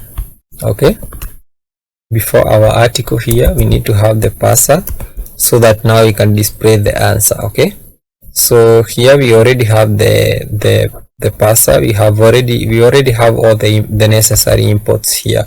Okay, so we just need to import the parser, to just write the parser and then pass the necessary prop, that is the answer, which is the explanation of the given question. Okay, and then you can save. Then the last thing that we'll be doing is heading over to home page. Okay, p home page. Okay, so here I just need to copy this one here. Okay, can copy the tag. Okay, and then come here, that is after the article here. Then here we have this closing closing bracket, then we have the div here. So after the div here we'll be having curly bracket, then you can say total answers, that is total answers is greater than 10, then basically is when we'll be showing that is the what basically is when we'll be showing the pagination. Okay, it will be inside the div, it will be inside the div. Okay, so here it is, and then also passing the page, and then also the total answers. Okay, so there it is. Then this one giving it the following class name, that is width of full. So this one will only appear when we have more than 10 answers. Okay, so it is the same concept that we used here. So this one basically you should change it to 10, but I just leave it like that. Okay, so now we are done with all the answers. So now I want us to test it. So that is by giving it the upvotes. Okay, so try to give it the upvotes here. Okay, so can see it is disabled, so that means something is happening.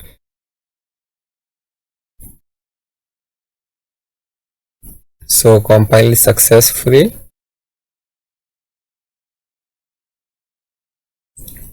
Okay, so just let's give it a moment. So let's see if we'll get the response. So remember the database that we are using. So here we actually instead of giving it the upvotes, we actually gave it the lower votes. So let's see if we delete this one here, it will delete. So it's actually deleted. So here, how about giving it the downvote? Okay, and let's see if this one is the upvote is the only one that is not working. So basically the downvote is the only one that is not working.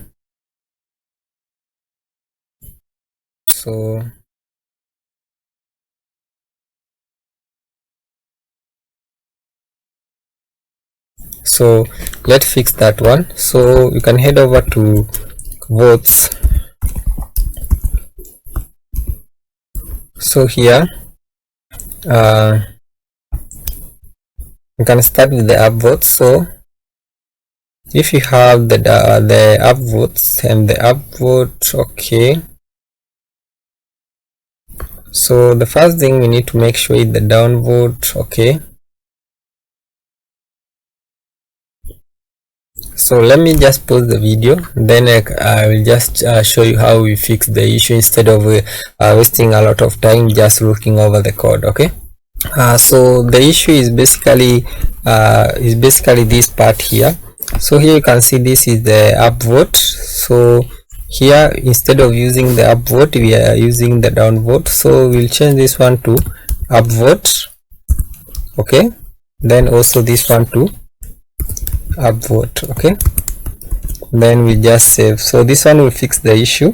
That way even on this part here the same thing is happening. Okay, so the same case was happening onto the that is onto the question that is the question itself. So that so I believe that we have fixed we have fixed that issue. Okay, so there was no issue with that part. So let's give it a moment so that you can save, then we can test we can basically test it once more. So basically let's delete this one. Okay,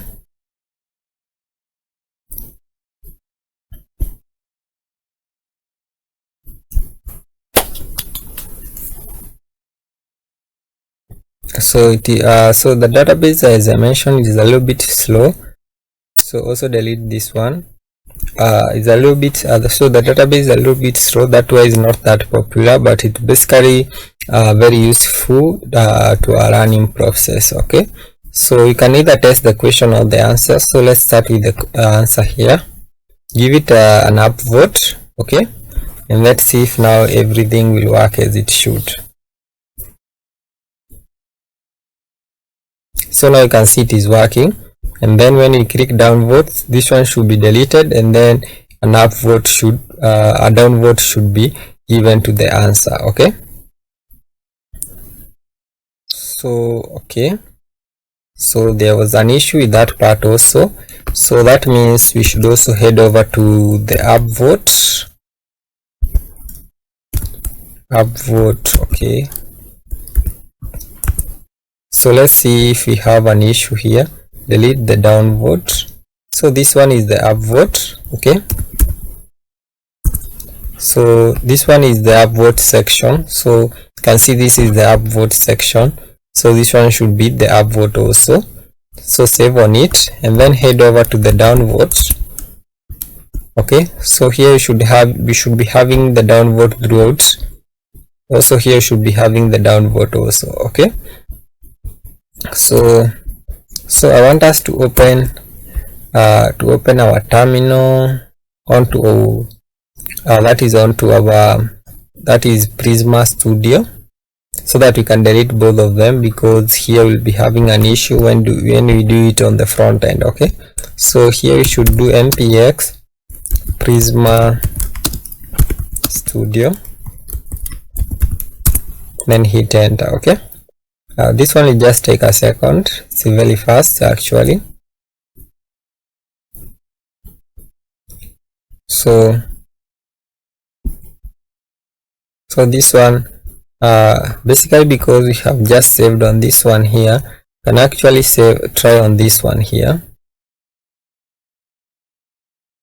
So can actually delete it here first, as we give this one a moment to save. So it is already done. So plus add another one. So head over to the upvote. Okay, so delete this one.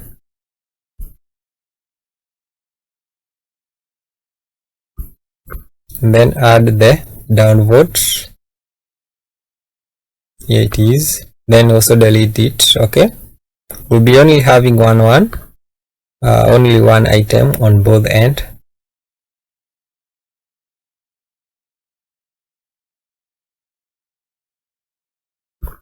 Then now, so now there will be no changes until you refresh. Okay, so you should refresh the page now, so that now we can try once more.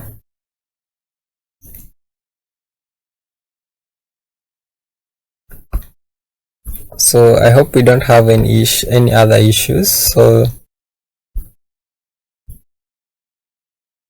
So okay, so here everything is as it should, as I can see, but we never know until we test our our function on the front end. Okay,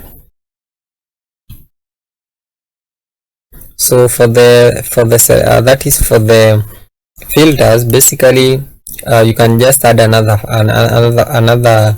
answer so that you can test, but they will be working because they are just simple sorting and then simple fetching. Okay, give it a thumb up or an upvote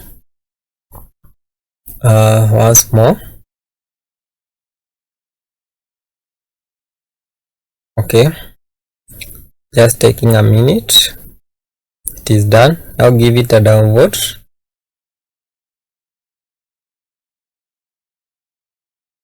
So I hope this one should be deleted, and then we should be giving it a downvote. Okay, so yeah, so now you can see it is working. So the same thing should happen here, because you are using the same component. So let me meet on the next part of the video. So now let us work on on the filter part. So we'll work on the filtering of the homepage questions, all the questions. So to get started, I'll close everything like that, then collapse everything. Then inside our actions, we'll actually duplicate fetch answers. Okay, you can say copy, then paste inside here like that. Then we can rename this one to fetch question, so that now here we can apply some filters, some sortings and some other stuff. So we can say fetch questions, then you can copy the name, then hide the sidebar, then change the name here. Okay, so let me just copy the imports that we'll be needing. Here they are.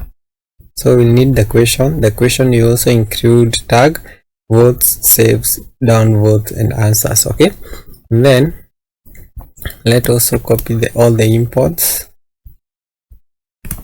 here. Include the question. Okay, so there they are.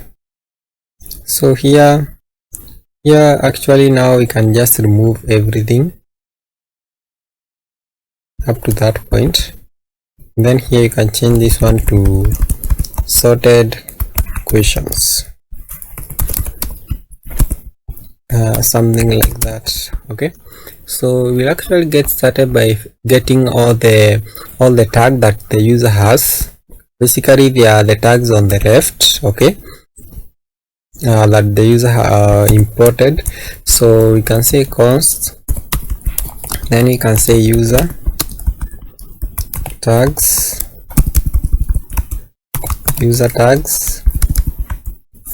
like that. Then you can say equals to, then we can say user tags. Okay, basically here I was confusing it with something else, but basically here what we'll be doing, actually we'll be getting, we already have the tags, the user tags. So what we'll be doing here is actually just getting the name of the tag, just basically only the name, without the ID and also the user ID. Okay, so we'll be saying the user tags. Okay, here user tags like that, dot. So here we use dot, then we say dot map, then we extract the individual tag, then here we just need the tag. Okay, so here I have made a mistake here. So user tags, I should use here, I should say user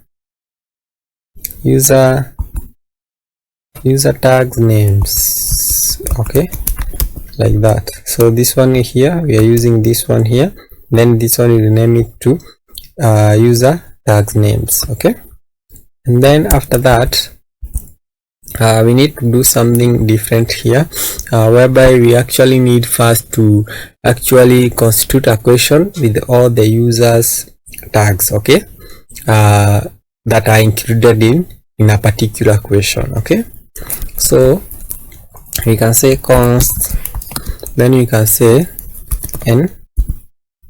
enhanced, we can say enhanced questions.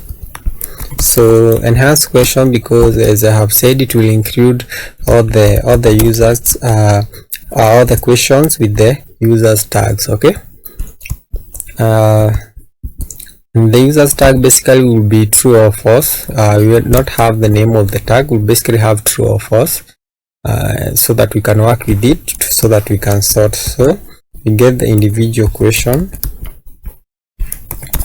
like that, then we use arrow function, then here we just return. Okay, so inside here is whereby now we are going to do that, whereby we are going to say const, then results result like that, then it will be an object, then we'll be actually returning these results like that, so that when we hover on this one here, you will see it have an any type, but when we have something here, we will see what we'll be having.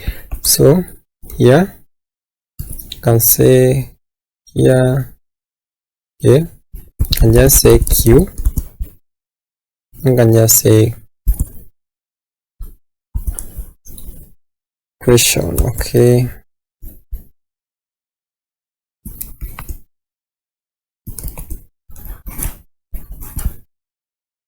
so here I have missed dot that is dot map. Okay, just like that. Then here we get the question. Okay, just like that. So what we are going to do here, we are going first to spread the question itself like that. Then after that, we are going to get to see if the user has any tags inside this question. So whereby we'll be saying has user tags. Okay, so that means you are just returning the that is booleans actually. Whereby we'll be saying question dot tags dot sum. Okay, so then you extract the individual tag. Okay, then use an arrow function whereby we say username dot that is user tag dot name includes tag that includes tag dot tag. Okay, then we return the results here. So when you hover here, you now see you are seeing something different. Okay, so after that, what we need to do now is actually now filter based on various things, because now we have the enhanced question. Now we basically use this enhanced question in a bit. So first let us filter by upvotes. Okay, so you can say if filter is equals to upvote, you can say filter is equals to upvote. So we should make sure that inside your filters here, the home filters here you can see you have the upvotes and you can see the value here. So make sure it is upvote. Okay, copy the value, because the value is the one that will be inside here and it is the one that will be using here. Okay, just like that. And then inside here is whereby you are going to say sorted question, okay, equals to, so it is the same thing we did with the answers. So we are going to say question that is sorted questions is equals to enhanced, that is enhanced question dot sort. Then we extract the individual questions here using A and B, so that we can basically see which one is bigger and which one is smaller, by using the upvote length. Okay, so because here so here we are filtering by which question has more upvotes. So basically that means we'll be starting with B and then A. Okay, and then we're going to say else if. So now here we are going to check something else here, whereby we are going to check if going to just say if filter is equals to, so it should be triple equals to. Then we head over here, also we check if recommended, we make sure it is the same thing that you have here. Okay, and then now you can actually now use the enhanced question in a much better way, with the how we have actually created it for the use actually which you have created it for. So here also I need to actually add something, whereby I will be saying, or we don't have the filter. Basically I want to use the recommended if also we don't have the filter. Okay, so I'm going to say sorted question is equals to, then we say enhanced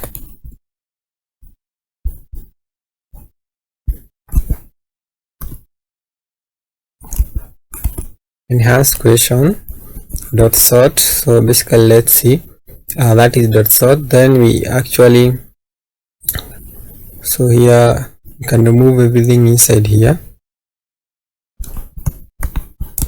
like that. So we'll be saying enhance question dot sort, and then you actually be using an arrow function.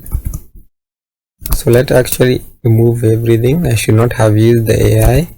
So here like that, then we extract the individual question, that is A and B, okay, so that we can use them for the sorting. And then use an arrow function, then we return something inside here, whereby the first thing we'll be doing is actually saying if A dot has questions, has user tags and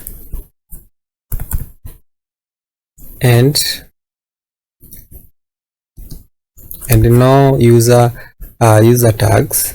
If basically we have A dot has user tag and no and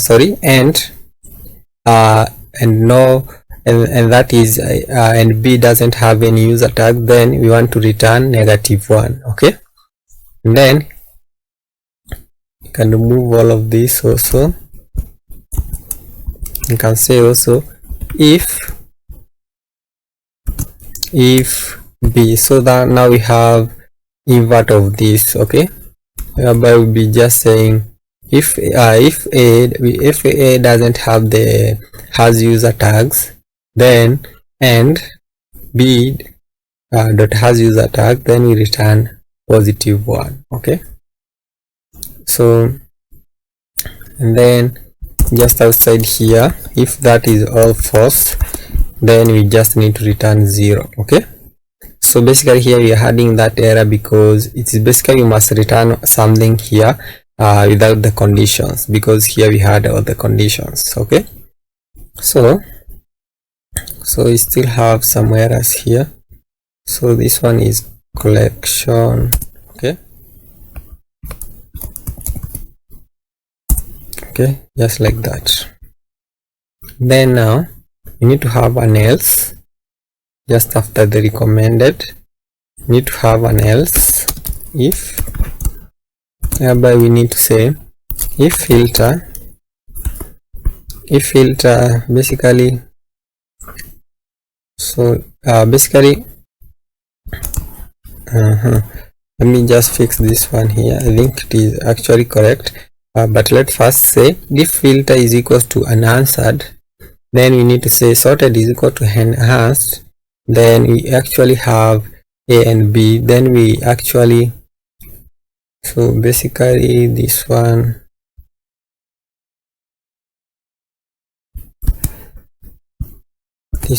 here like that, should be having something like this, okay, whereby we'll be saying we are just extracting A and B, then we actually return something like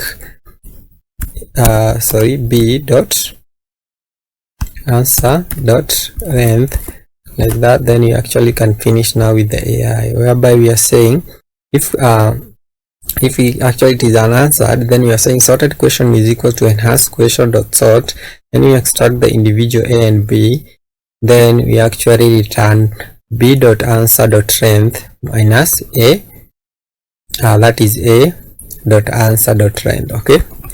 And then now, so here now we can have, okay, so here now we can have an else. So we need to return something if all those conditions are not met, whereby you can just return enhanced question, or you can just return the question, okay. I think we can just return the question like that. And then also we need to do something else here. If actually the filter is equals to newest, then basically we just need to return the question also, okay, because we already handled the filtering of the newest, whereby now we can also say else return that is sorted question. Okay, so I just head over to, that is basically we can just head over to the, that is to the app. Then inside the app we have route, then home, then page. Okay, so inside here is whereby we are going to use that one, to use that filter. So I just copy the filter itself, that is fetch question filter. So it should be just here, so can just import it. Sorry, so here it is, fetch questions. So now let's see where we need to actually use the filter. So can scroll down.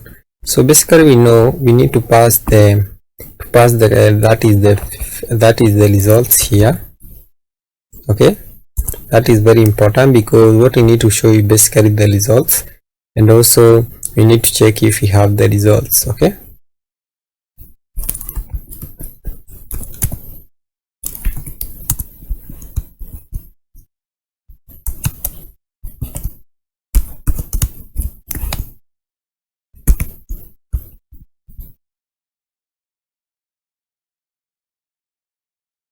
so here we actually don't have the user. So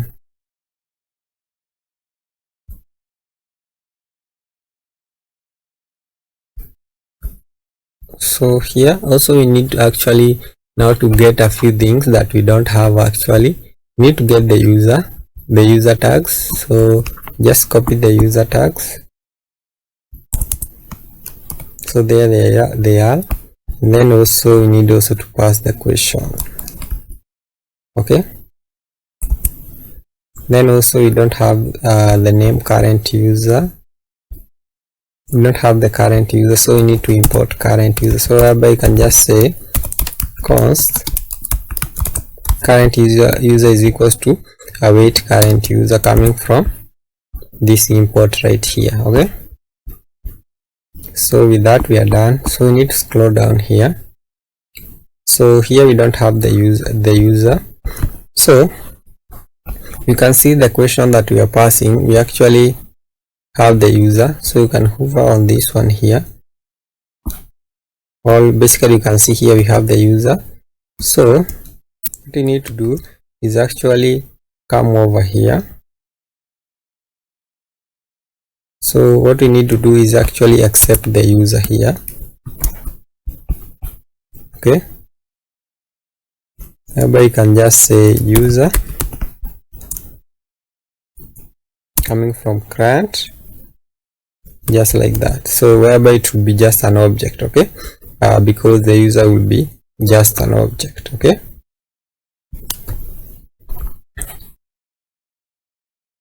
so you can see now we don't have any error there. So its dot result is probably undefined. So we basically need to check if we have the results. So let's check if we have the results, and say results, just like that. So that does it. So now we need to check if the filters are working. Okay, so just give it a moment. Just give it a moment so that we can see if the filters are working. So for the votes, basically we have the votes here. Then for the answers we have one here. And then let's see for the newest, let's see for the so let's start with unanswered. So the unanswered is the one that we have here. Let's start with the upvotes. Okay, let's start with the upvotes. The upvote is this one, should be going up here, so you can see it is working. Then we have unanswered, should be going up here, so you can see.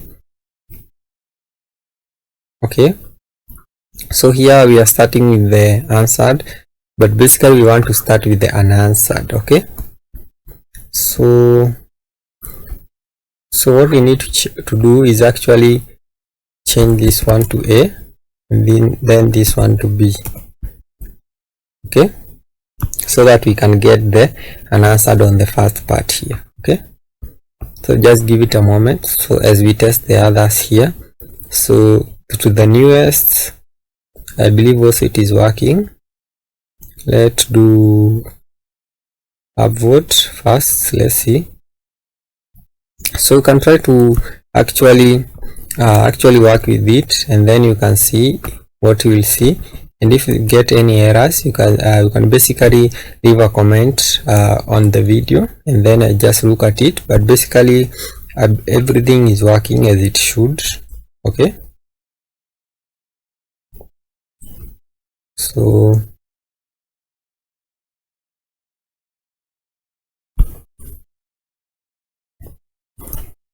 let's do this. Let's come here. Let me just see on the large devices also, so that we can see everything in much better view. So here you can see recommended, newest. So I believe this is the newest, and also upvotes is the one that we have there, unanswered is the one that we have here. So votes, okay, newest, okay, recommended, okay. So recommended, we should be having HTML recommended. So you can see we are now showing the recommended. Now let's see if we show unanswered upvote. Actually let's remove upvote from, okay, just want to see something. Newest, let's see. I think this one is the newest. Upvote, you should also be having this one. Unanswered, then you should also be having this one here. So what you can do,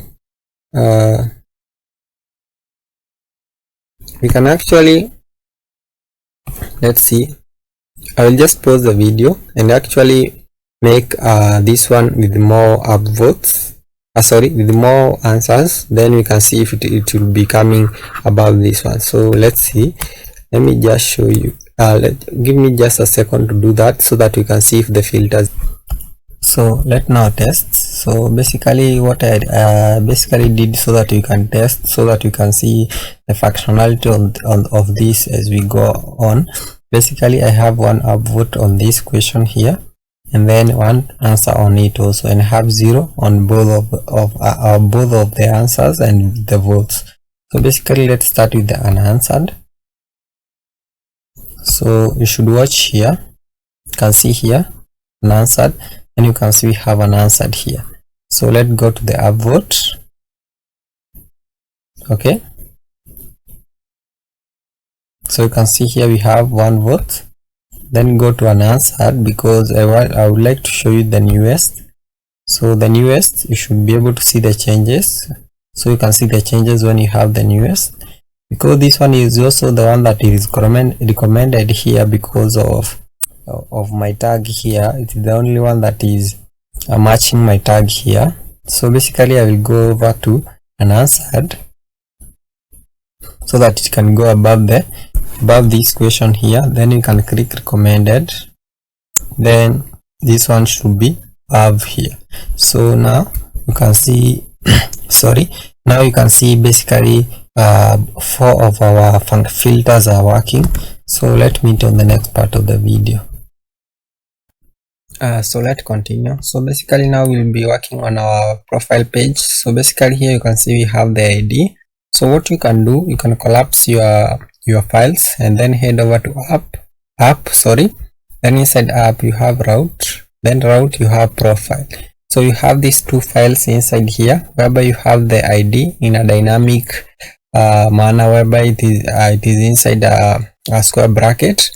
Inside there is whereby we'll be having a page. Okay, so inside here is whereby we'll be we'll be basically doing doing all the stuff based on the profile user. So the first thing I want us to try to do is basically extract this user ID here. So you can see here we have this user ID here up to that point without the stroke. So let's try to extract it. So I'm basically going to copy a few things. I'm going to copy these items here, whereby just the params and the search param. So we have already used these two, so it's just basically repetition of what we have done. So and then you can see the types here. So the first thing I want us to try to get the ID here. So you can say params dot, that is dot ID. Okay, then you can save. So after that we'll be seeing that we'll be displaying the ID of the user after it saves. So give it a moment. So as it saves, I need to copy all the import that we'll be using, so we prepare them up here. So the only thing that we don't have basically is this one here, that is the profile link, which we can create inside our component. And then you can see we now have our user ID, so that means everything is working as it should. Then inside our components, whereby you can create our that is our profile link. Inside there you can say .tsx and then use rafce. So just give it a moment to load. Then so you can copy the types that we'll be expecting from here. So and also I just copy even the imports, so it will be like that. Then you can save. So because that is what we'll be working on next. So then inside here, the question tab, we already have we don't have the question tab. So I think the question tab, we don't have it, we only have the question card. So let's see, let me get the question tab.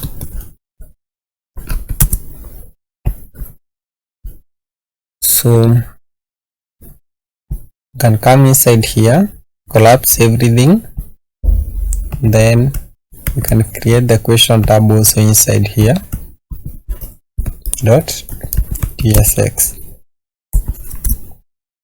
then use rafce like that. You can also copy the necessary basically the props that we'll be using and the imports. Okay, like that.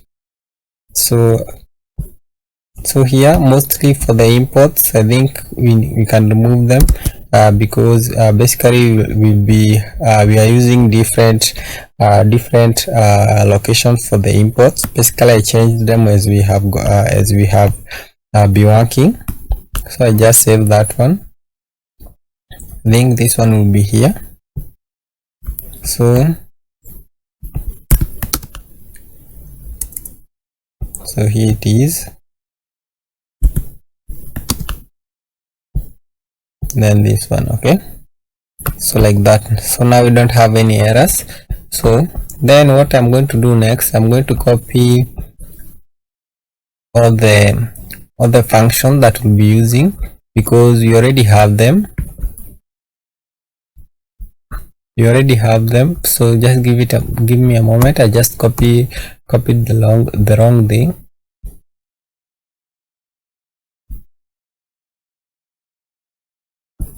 So since we have already worked with them, so there is no need to just repeat everything. So because when you come here, you can see this is just the function for the Clerk user, and then here we have the that is the how we can fetch the user, and then we also include the answers. Okay, Then if you don't have the user, then you would like to direct to the home page. Okay, then here we handle pagination. Then here we have all the user all the answers. Okay, so after that we are going to continue. So now we can remove all of this. Then inside here is whereby you are going to do a few things. So basically, let's start by having a div. Then this div will be having the following class names. So let me just copy the class names.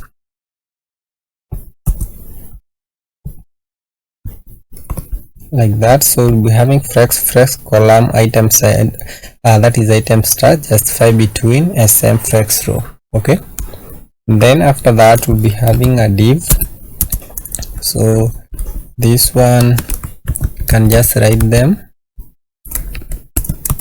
but it will be flex column item start, and then we'll be having a gap of 4. And then for large devices we'll be having flex wrap. Okay, actually it should be flex row, like that. And then inside here we'll be having the image, a self closing tag, the image. And then we'll be having the source, whereby it will be the user, that is the user dot image URL. And then we'll be having an alt, can have the profile, then we can have a width of 140, then a height of 140, then class name of rounded full object cover. Okay, then can save up to that point. Then after the image, we'll be having a div, whereby this div will be having the following class name, that is margin top of 3. Then inside here we'll be having a h2. So basically, let me just copy these two because it's just a paragraph and a h2. That means this is the username.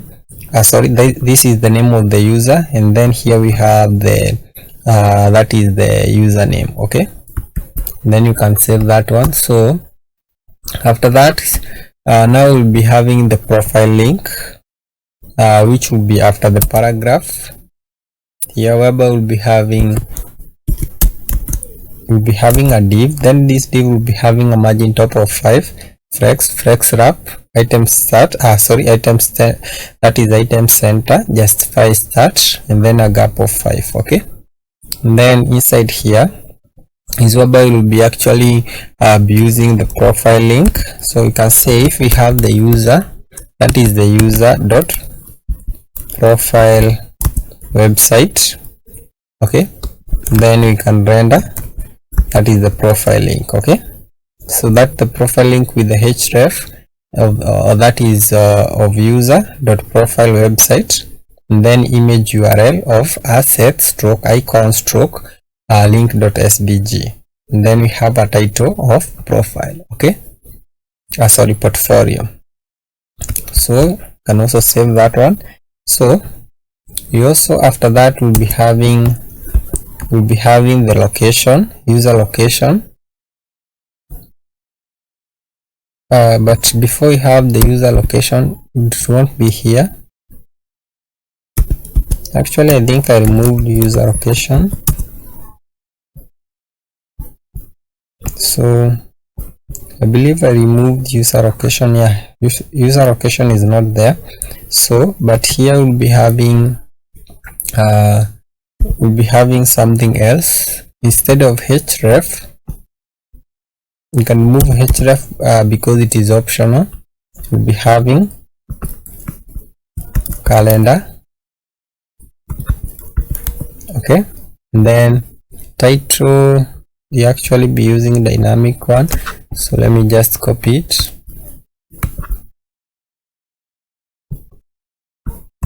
Like that. So that is basically user, dot created at. Okay, so after this div here, we'll be having the user bio. Can say user bio dot bio. Okay, then we'll be having another operator. Will be having a p tag of paragraph regular text of dark 200 right 800, and then after that we'll be having a margin top of 8. Okay, then can drop that one there, which will be user dot bio, and then after that, that is after these two divs here, we'll be having a div. Okay, then you can save first, then you can we'll be having a div. This div will be having the following class names. Okay, that is flex, and then also justify and then we'll be having a max. That is a max of sm with a margin bottom of 5. Then after that we'll be having a max, that is max sm also, max sm of, that is max sm of with full. Okay, and then after that we'll be having sm of, that is sm of margin top 3. Okay, then inside here, let me just copy what we'll be having. Basically we'll be having, that is a button so that the user can edit their profile. So basically directing the user to the profile stroke edit, which I did show you earlier on when you started this one here. So can save now. And then after these two divs here, Webhook will be having the tabs now. The tabs will be inside the div. Okay, then this div will be having a margin top of 11 and a width full. Basically you won't be having a width full, we'll be having flex and then gap of 10. Then inside here Webhook will be having a tabs,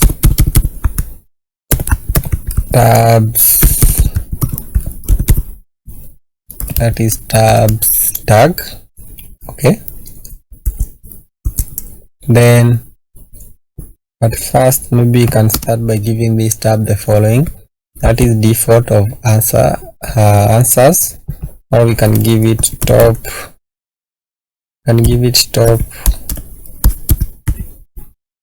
questions, like that, then giving it a class name of flex1. Okay, then inside here we'll be having tab, that is tabs list. Okay, like that. So make sure you also the import that are matching here is what we are writing down there. Okay, then inside here is whereby we'll be having the tabs trigger,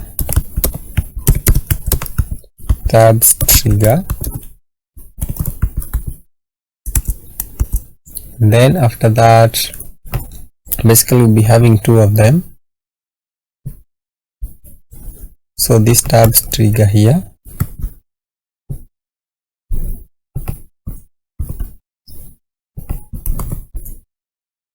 then here basically there is there because we are missing the first one, which will be top questions, so you can just say questions. Then this one here, the other one will be for the, that is for the answers. Okay, like that. And then here we can say questions. Okay, then here we can say answers. Okay, so can save up to that point. and then we can just copy the classes for the tab lists, because we have some classes here, that is our custom classes, that is the background, and then also we have a margin, a mean height of 42px and a padding of 1. Okay, and then now what you need to have, that is after the tabs list, we can have the tabs, that is the tabs content. Okay, then inside here, maybe you can start by giving this one the following, that is the value of questions. And then after that we can have the following class name of flex, then with full, then flex column, then a gap of 6. Then after that we can have margin top of 5. Then inside here is whereby we can render the tabs, that is the tabs, the question tab like that, with the following props sorry, the following props of search params and user ID. Okay, and then the next content will be for the answers, like that. Then this one will be all answers. Okay, so we already have done this part here.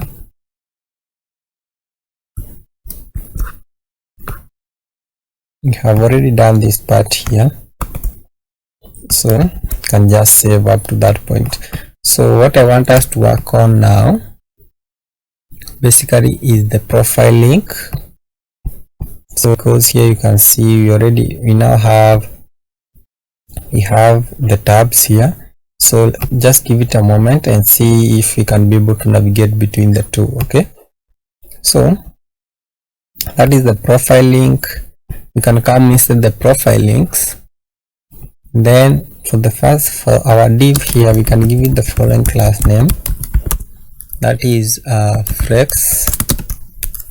This is our custom class, where is flex center and a gap of 1. Then we can remove the profile link here, whereby we can have image, that is src image URL, an alt of icon, and width of 20 and height of 20. Okay, then after that we can say if we have href,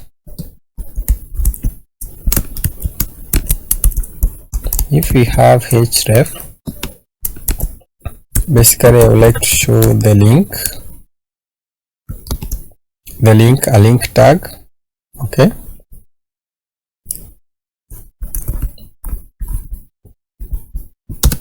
so I basically like to show a link tag, and then with the href. Okay, with the href of href, then inside here we can have a we can basically just have title.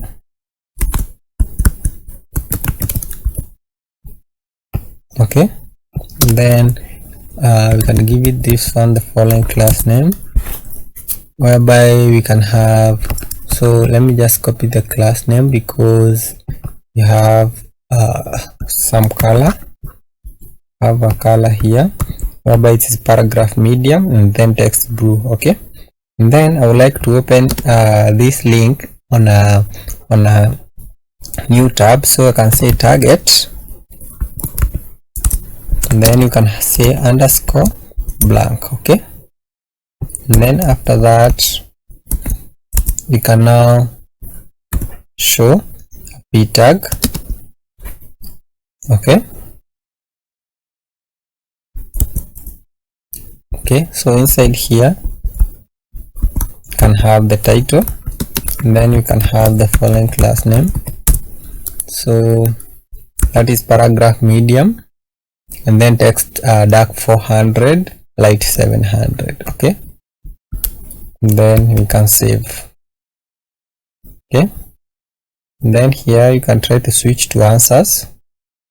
So here you can see basically I have no answers to show. Okay, do I have any answers for this profile?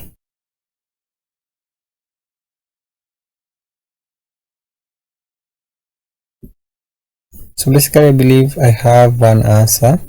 Yeah, so visit the profile. So let's see if you have missed anything. Questions, question tab. Okay, so that there is the question tab. And then here we have that is the answers. So we have the answer here, and also we have there is no answers to show. Basically something is wrong. So let's fix this current here. So let me just copy the correct URL.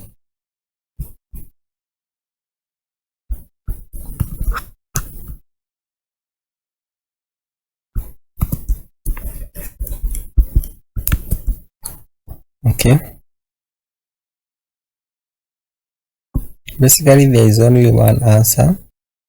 Okay, so basically something is wrong. Scroll down.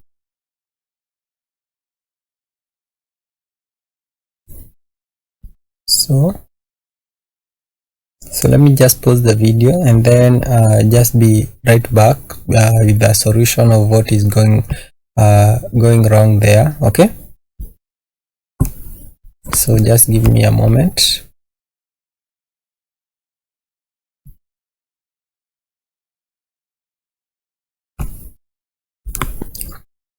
So basically there is no problem with this part here. I forgot that I basically copied there is no answers to show basically from our basically from this import here. So I just copied it the way it was when it was displayed earlier on. Okay, so sorry about that. I hope you have understood that there is no error here. Because I was thinking that it was showing there is no answers to show while we have one answer to show. Okay, so sorry about that. Let's continue. So the next part that we're going to work on is the questions. Okay, so we are going to head over inside the question tab. So here, close this one and this one here. So inside here, I believe the first thing we should do is actually get all the import that we need, but basically for this case we actually not going to do that because we have different imports. So let's just copy all the function that we'll be needing. So here they are. So we'll be actually be needing the questions. So basically here you can see the questions. Okay, and then we have the question itself. So that is being fetched with being fetched from that is with the user ID here. So also we have the tags, we have the user tags, and then we have the results. Okay, so I just import that is the questions, that is fetch questions. Okay, so that is our first import right there. And then after that we can scroll down here. So for this div here, we're actually not going to use a div, we're going to use an empty React.js fragment, whereby we are going to say question dot length. Okay, if it is greater than 0, okay, then that is when basically we want to show the following. So to be an empty React.js fragment once more,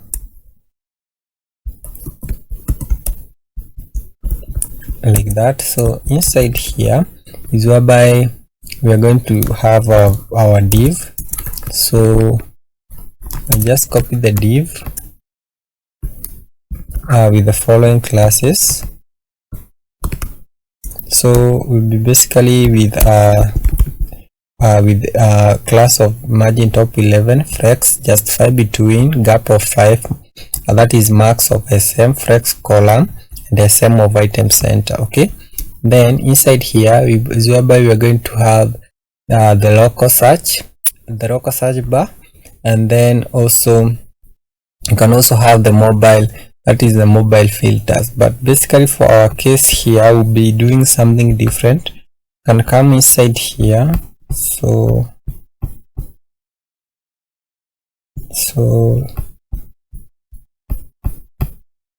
basically we'll be using what we have inside our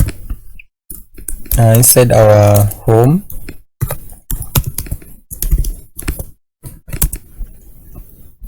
So what we have here is basically what we'll be using. Instead of using local search bar, of our case we'll be using this one here. So just copy the whole thing. Basically you can just basically copy the imports. Okay,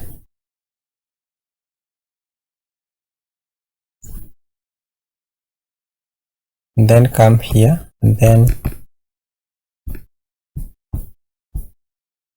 paste them right here, and then just import.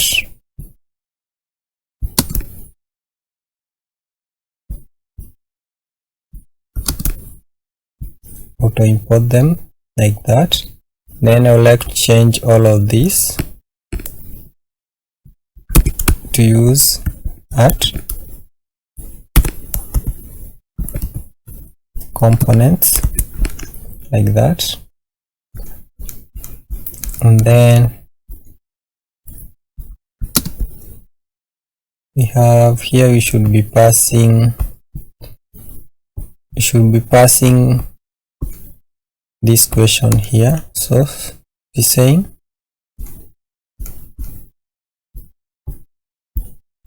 property user is missing in type. Okay, so here we can pass the user to true in that. Then after that, here after this div here, okay, we are going to have the filter, that is the home filter. Okay,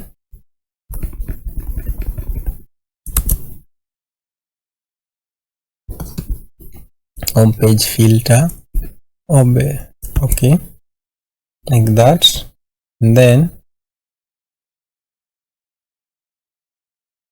we're having an issue here.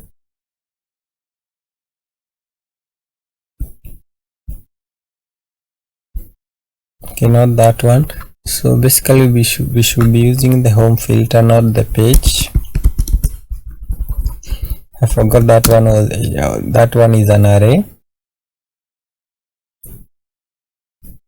So for the home here, okay, we gave it the name filter. So change this one to filter. Yeah, like this.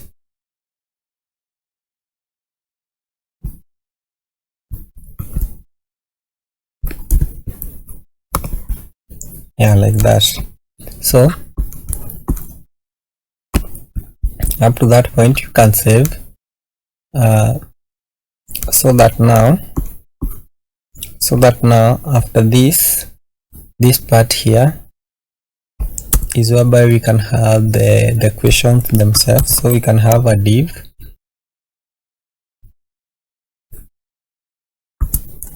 So inside here I'm going to have the following classes.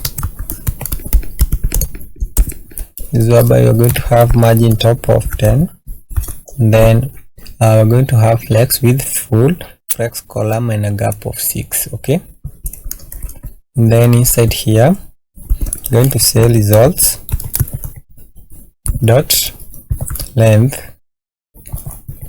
Okay, if it's greater than 0, then can show the following. Okay, so for now we can have an empty React.js fragment. And then if it is false, basically we'll be just showing the null results that we already have. Okay,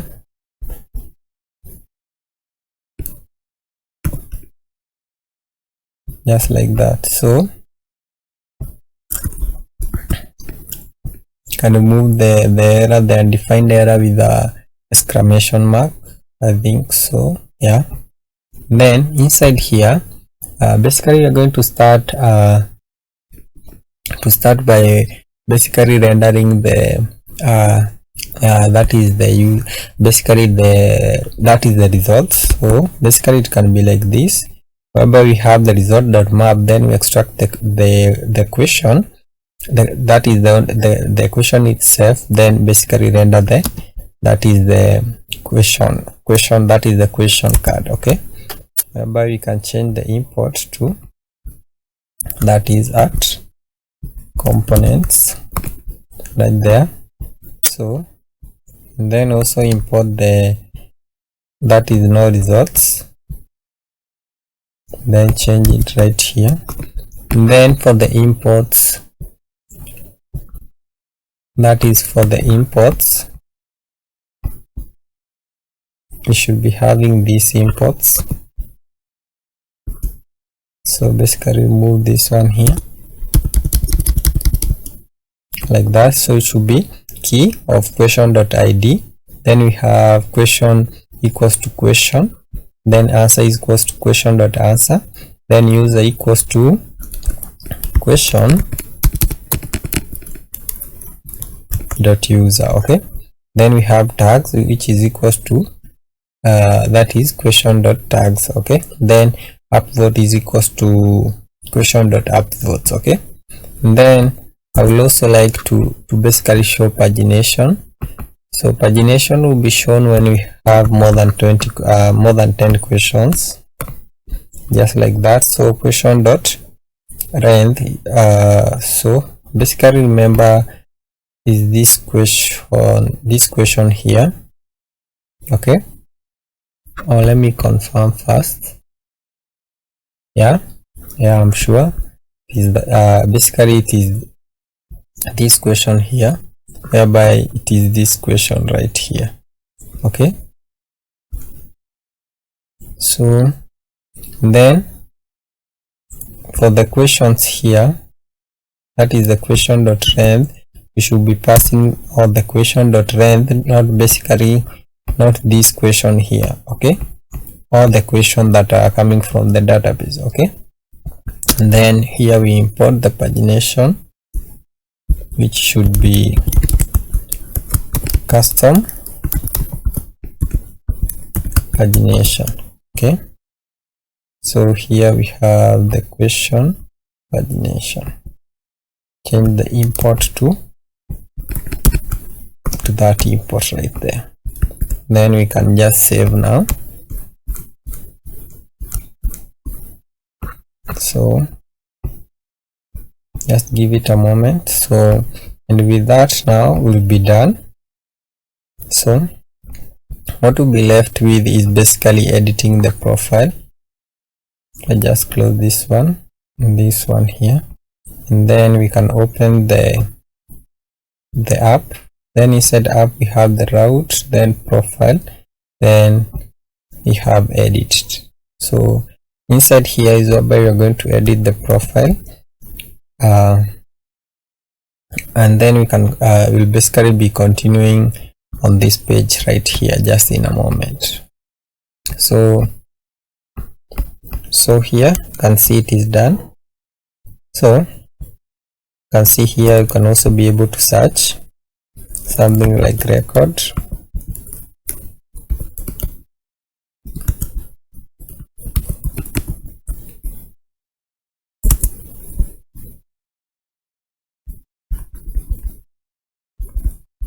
So now you can see, yeah. So basically, before we continue, I would like to have that is the loading. So the loading will be inside the ID here. Hereby you can say loading. Okay, like there.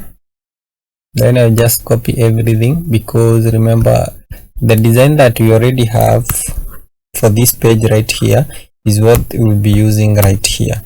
That is for the skeletons that we have here.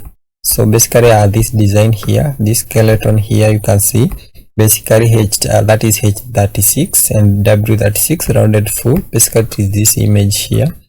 Then you can see we have the other things. So I want to explain everything because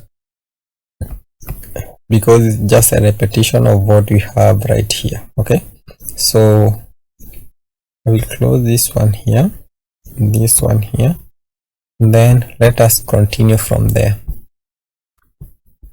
So let's continue. So basically before we continue, I would like to correct something. So here we had these top questions here, but it should be questions. That is the default, that is the default value, that is the question. So that is what will be rendered the first time we on this we enter this page, or when we visit this page here. So basically when without this value here being the same with this value here, or this value here, that means we won't have any default tab. That means this part here will be empty. So also I forgot to give this triggers here the class name tab. Okay, so here, okay, so let's continue. So what we'll be working on now is the edit part here. So click on edit. So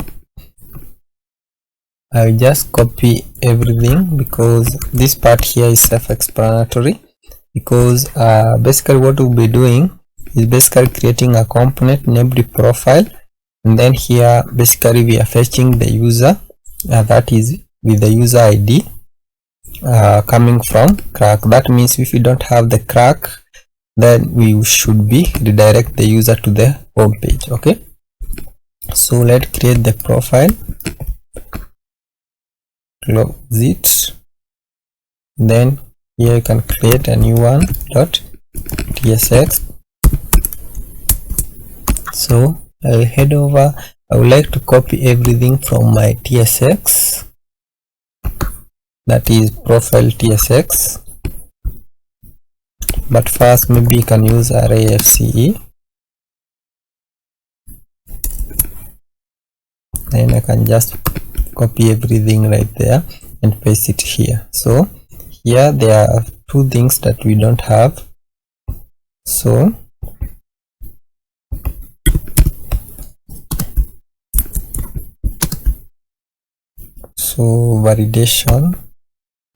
validation, okay. Then the user here, we don't have the user.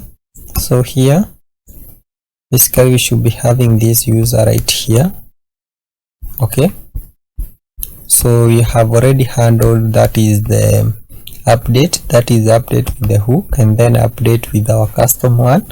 So just close this one here, and then maybe return this one here, then use user edit, or actually update user. Okay, so now to remove the error, you can try to import it, that is profile. Okay, just like that, and then here you can also save this part here. So I would like to copy every function that we'll be using right here, and then I just explain them if we haven't dealt with them. So basically the only thing that we haven't dealt with is basically only this function, whereby we are using a function with a set submit is true, whereby we are using a use state instead of using use transition. Basically it is the same, but basically different. So here I can change this one to update user. Okay, so basically the only important thing is this one here, that is await update user, whereby we pass the values, and then here we also make sure that we make sure that we define the use of the update user, which is the user update. Okay, that means the user is updating the profile. So the other things that I would like us to basically copy is basically the forms. Okay,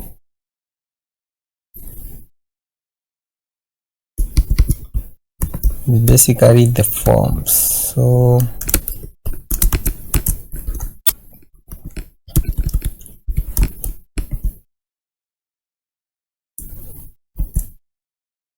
right there.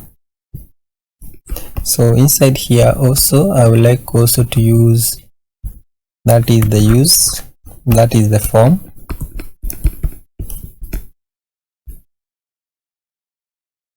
Okay, then inside here the first one we'll be having is that is the name of the user. Okay,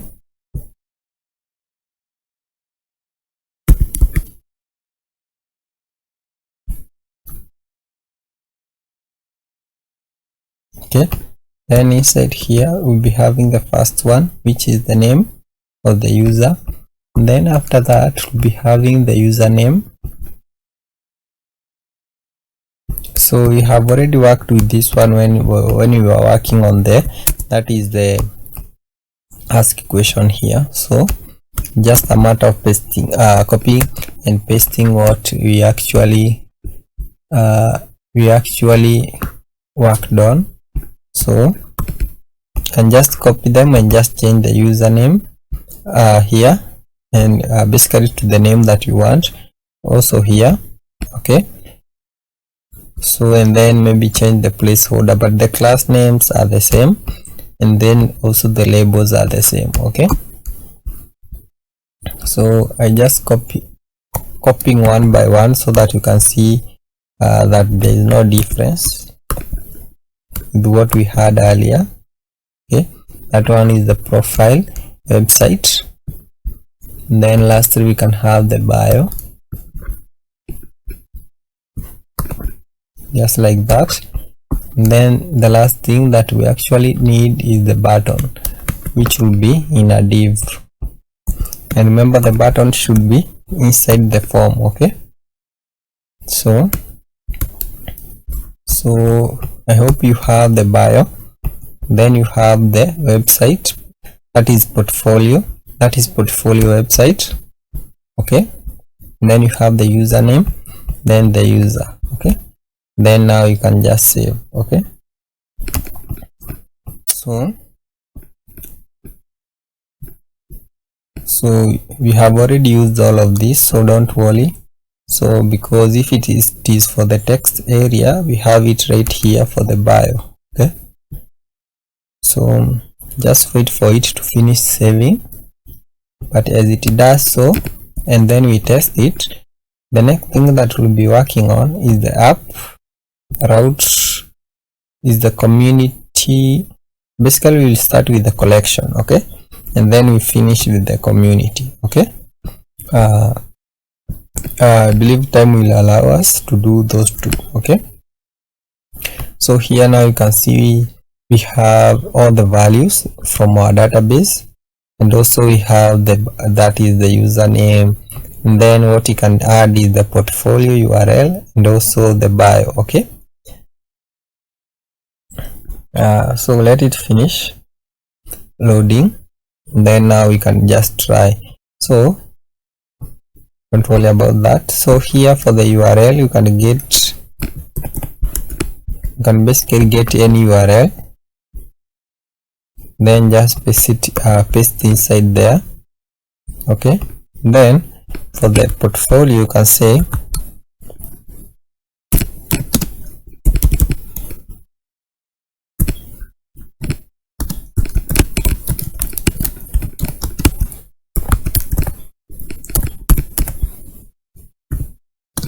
whereby you can just have something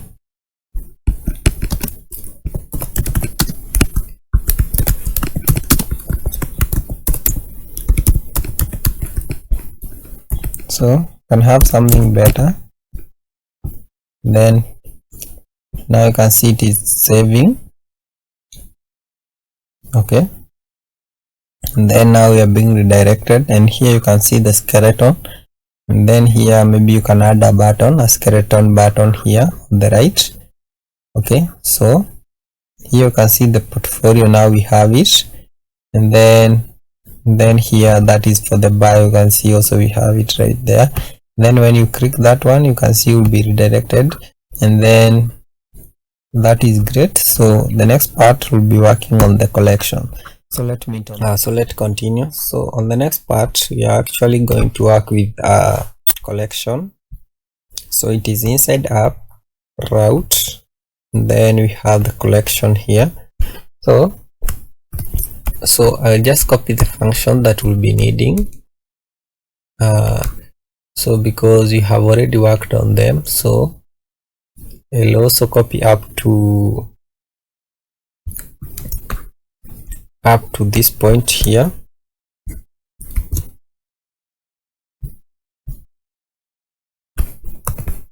So then you can try to auto import the necessary imports.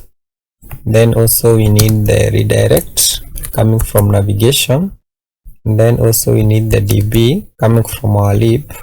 Okay, then you can separate the two imports, like that, and then here you can say collection. Okay, so after that basically there is only a few changes. Basically I had opened that is the so let me just close this once. I had opened that is the question tab here because it is similar to what we'll be working on. So let's first start by actually having everything inside an empty React.js fragment. Then inside here is whereby we'll be starting by having h1. So let me just copy the h1 here. Okay, just like that. Okay, so then you can come inside here, and then maybe you can actually copy the pagination, no result, question tag, filter, home, then search up to that point. Then you can have everything here. Okay, and then here basically I'm missing something. Okay, then await, that means there should be a cyclic function just like that. Okay, and then so after that h1, basically what you can do, just copy everything that we have here. Okay, so everything that we have inside here up to that one, up to that point. Okay, so then paste everything here. So what we need to do is basically change this one to so here we have collection like that. So here basically here now what we need to do is basically change a few things. So that is for this part here, that is for the mobile filters here. We need to change this one to basically, let's see, let's head over to that is constants. So this one here, So we should be having something for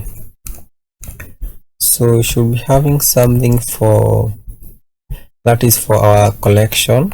Okay, that is filters. Okay, so here you can see we have something for the saved, so you can change this one to collection.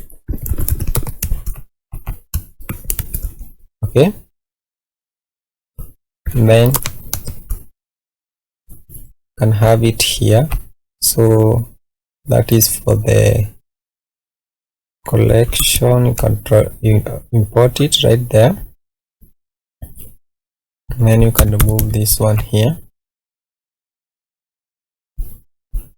So the same thing, you can have it right there, collection page filters. Okay, so then here that is for the question,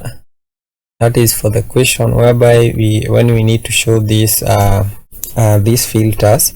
So basically you can save this one to collection. When collection is greater than 0 is when basically we'll be showing these filters.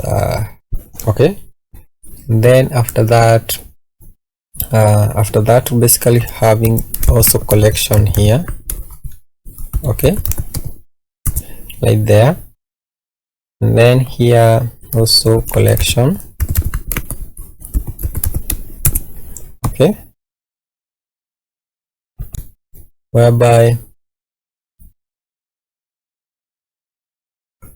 so okay,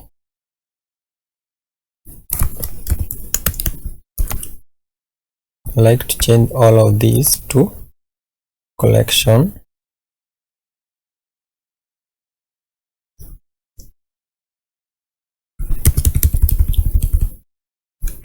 Something like collection, like that. Okay, then also basically this one should be collection dot, should be collection dot upvote tag user and something else. Okay, so you can say collection dot, that is dot question. Okay, so then inside the question is where you can find the user. Okay, the user, basically you can find them inside the collection. Basically no need to change that one. So for this one here, that is the question, you can say collection dot question. Okay, like that. So then here you can see here we are saying, so let's see, collection dot question dot user. Let's see if we have the user. Okay, we don't have the user, so that means we need to change how we are rendering this. So can change this one to parenthesis. Sorry, so basically here not parenthesis but curly brackets, so that we can get the user. Okay, so here you can say const user equals to so our cyclic function. Okay, like that. Then you can say await db dot user dot find unique. Okay, then basically inside there we say how we want to render the user. So basically it should not be collection dot user id but collection dot question dot user id. Okay, then here that is for the question, that is for the user, can pass the user here. Okay, like that. Okay, and then now here we can return. Okay, can return now the question tag. Okay, then here now can change this one to collection. Okay, and then so this one here, I had used the question here, but basically it should not be the question. Basically it should be saved, not saved but collection dot length. Okay, just like that. Okay, so now you can see, now we don't have any errors. So as it's saved, you can close all of this, then open our sidebar. Then the next part we'll be working on is basically the community.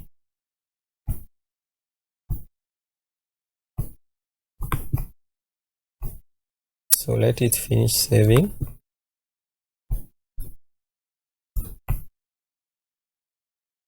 Basically we don't have either, sorry, not either, but basically don't have any questions to show.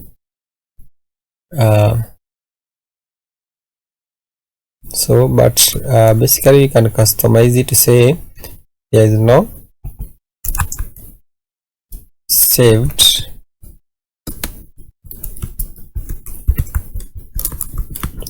question to show.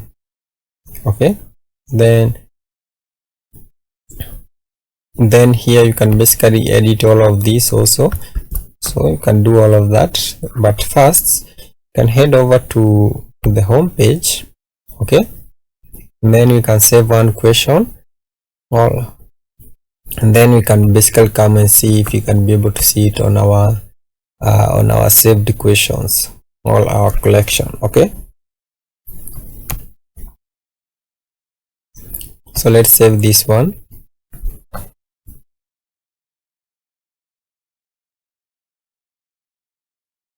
So remember we are on localhost, so it may take a second to load. So saved. Okay, so let it finish there, then we can head over here to saved. Okay, or to our collection here, and then here now you can see the saved one. Okay, and also you can be able to do the rest of what you can be able to do when you are on the home page. Okay, so let's meet on the next part of the video, whereby we'll be working on our community. Okay, so I just close this one. We'll be working on this part here, so let's meet on that part of the video. So let's continue. So we need to also to add the saved skeleton.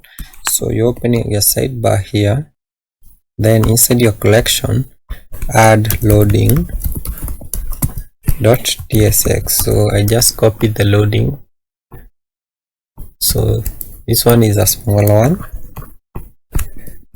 so there it is, then save. So when you navigate between routes, you'll be able to see it. And then also let me add the one for community so that I don't forget.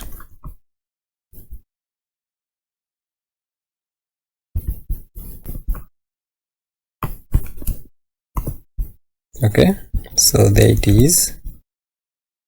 Then I will also close that one. So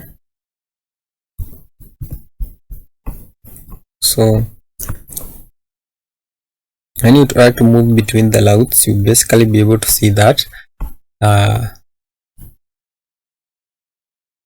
But first, for us now, let's continue before whatever is happening finishes.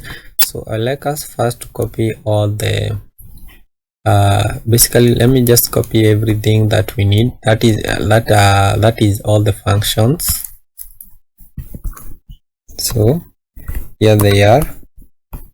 So let's see if you can be able to see the that is the skeletons. So basically it is very fast, so it is okay that way. Then here you can be able to see we need to import that is the DB and also the metadata right there, and also we need to fetch user. So I haven't worked on the fetch user, so let me see. So that is the fetch user. Okay, so let's work on the fetch user before we continue, because it is also very simple, because we already worked on the same things. So I'll just be explaining what we actually need.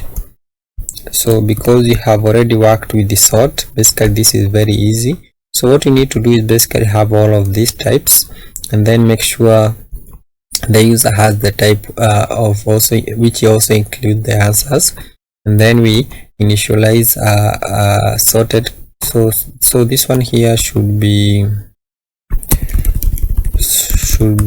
user, not question, sorry.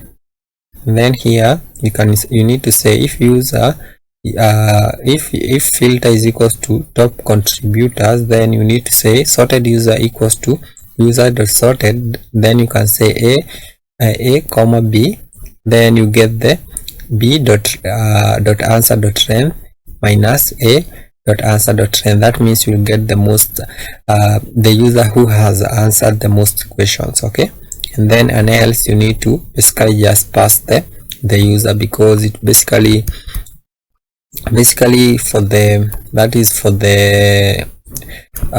the fetching with that is with created at all updated at, basically will happen on the front here, whereby we already done that here. Okay, so now you can import the fetch user. Okay, so then here change this one to, sorry, this one to capital B. Okay, so now what we need to do, basically we need to continue, whereby the same thing that we did earlier on the, that is on this part here, that is the collection part, is what will be happening here. So you can have an empty React.js fragment, then inside here you can have a h1. So I just copy the h1, or you can just copy it from the collection. Okay, then after that we'll be having a div. So basically it is this div here with a margin top of 11, flex justify between, gap of 5, that is max sm of flex column, and sm of that is sm of item center. So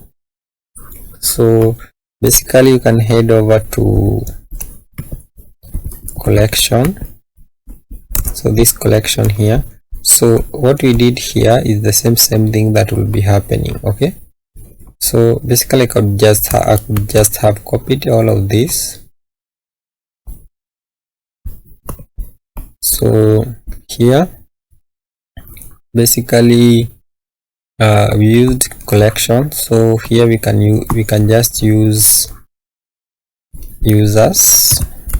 Okay, then you can import the that is the search bar, and also you can import the mobile search bar, and then also the filter. Okay, then you can head over to the constants.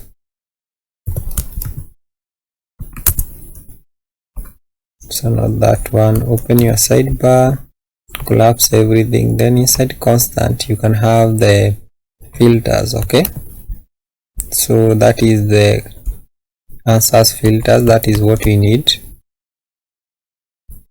Then paste it here, and then try to auto import it coming from constant. Okay, so make sure you have all of these imports here.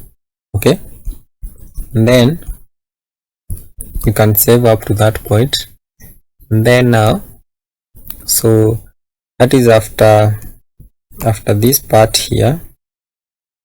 Okay, after this part here is whereby we'll be having a div. So let's see. So this div will be having just one class name, basically, which is margin top of 12, and then inside here basically is whereby we'll be rendering the results. So it will be inside whereby we'll be saying results inside the curly brackets dot length, okay, and then greater than 0,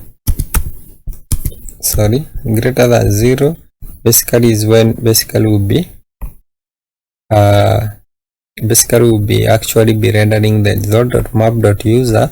Then we can create the user, that is the user card inside our component. Create the user card .esx. Then you can use arrayfce. So use arrayfce. So just give it a moment. So there it is. So let me just copy all the props that we'll be having. Just copy even the imports. So there it is. So I'll come here and try to import the user card. Coming from card, okay, make sure you have the card here, then scroll down. So basically I want to confirm something, okay.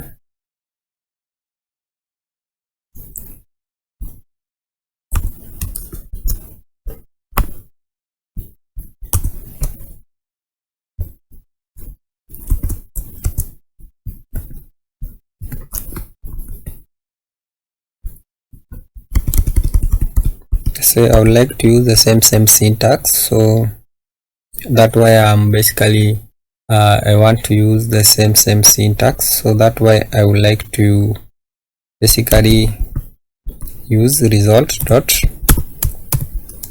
that is dot map, basically, or basically you can just leave it the way it was, instead of just rewriting it using basically writing it using a tag inside there. Basically also this one can do. And then an else, that is an else part here, whereby it will be a div. I just copy the div, okay, just like that, whereby we need to import the link coming from next link. So basically this one if there is no user, I would like the user to actually sign in to be the first user to do so, okay. So after that, so after this div here is whereby I would like to show the pagination, okay. So I just copy it right here, and then this one, remember, it should be custom pagination, okay. And then this one here you can have add an exclamation mark,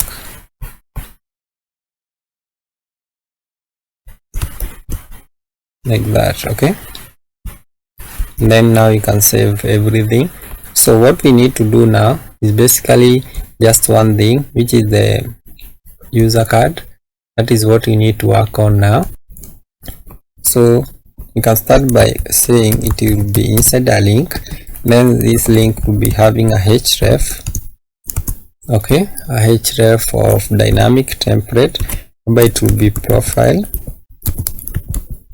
forward stroke, then we'll be having dynamic string, that is $, then curly bracket, whereby we can say user dot id, user id, okay.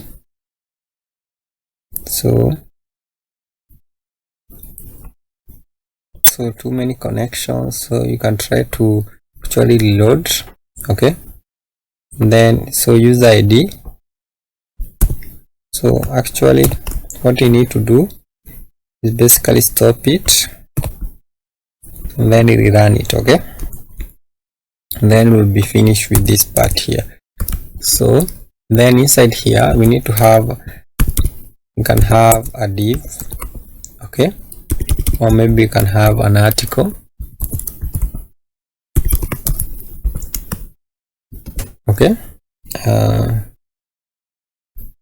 just give it a moment to actually have the autocomplete, but first maybe we can have the we can run the project, drop it up to that point, then try to see now. So this one will be having the following classes, so let's just copy all the classes all together because they are a lot.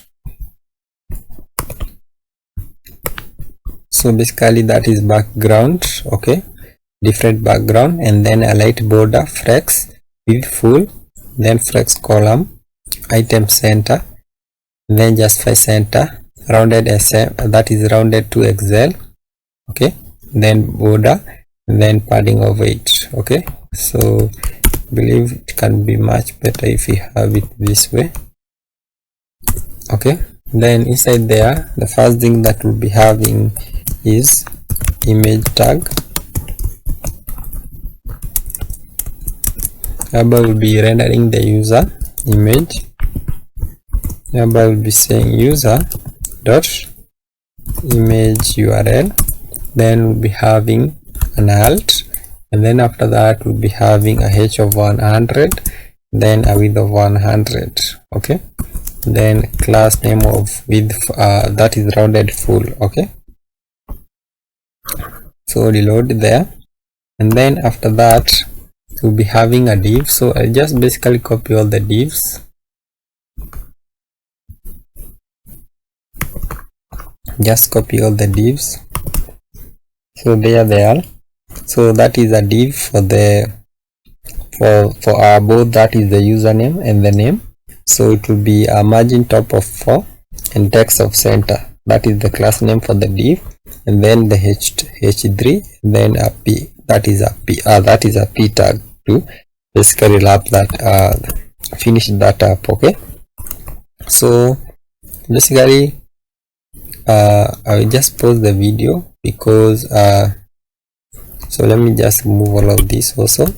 So basically just pause the video so that you can finish compiling, and then we'll be back to see if we have any errors so that we can fix them. So let's give it just a moment. So it is all done. So you can see that now we have the design. So when you click, you should be redirected to the profile page. So we are finished with everything now. So we have also deployed the project. So what you need to do is basically just submit what you have done, and then everything will be uploaded. Okay, so I hope you have liked the video. So make sure you subscribe to the channel, and also like the video so that it can reach more people, and also you can continue growing. Okay, so you can hit git add. Okay, and then you can hit git commit. Okay,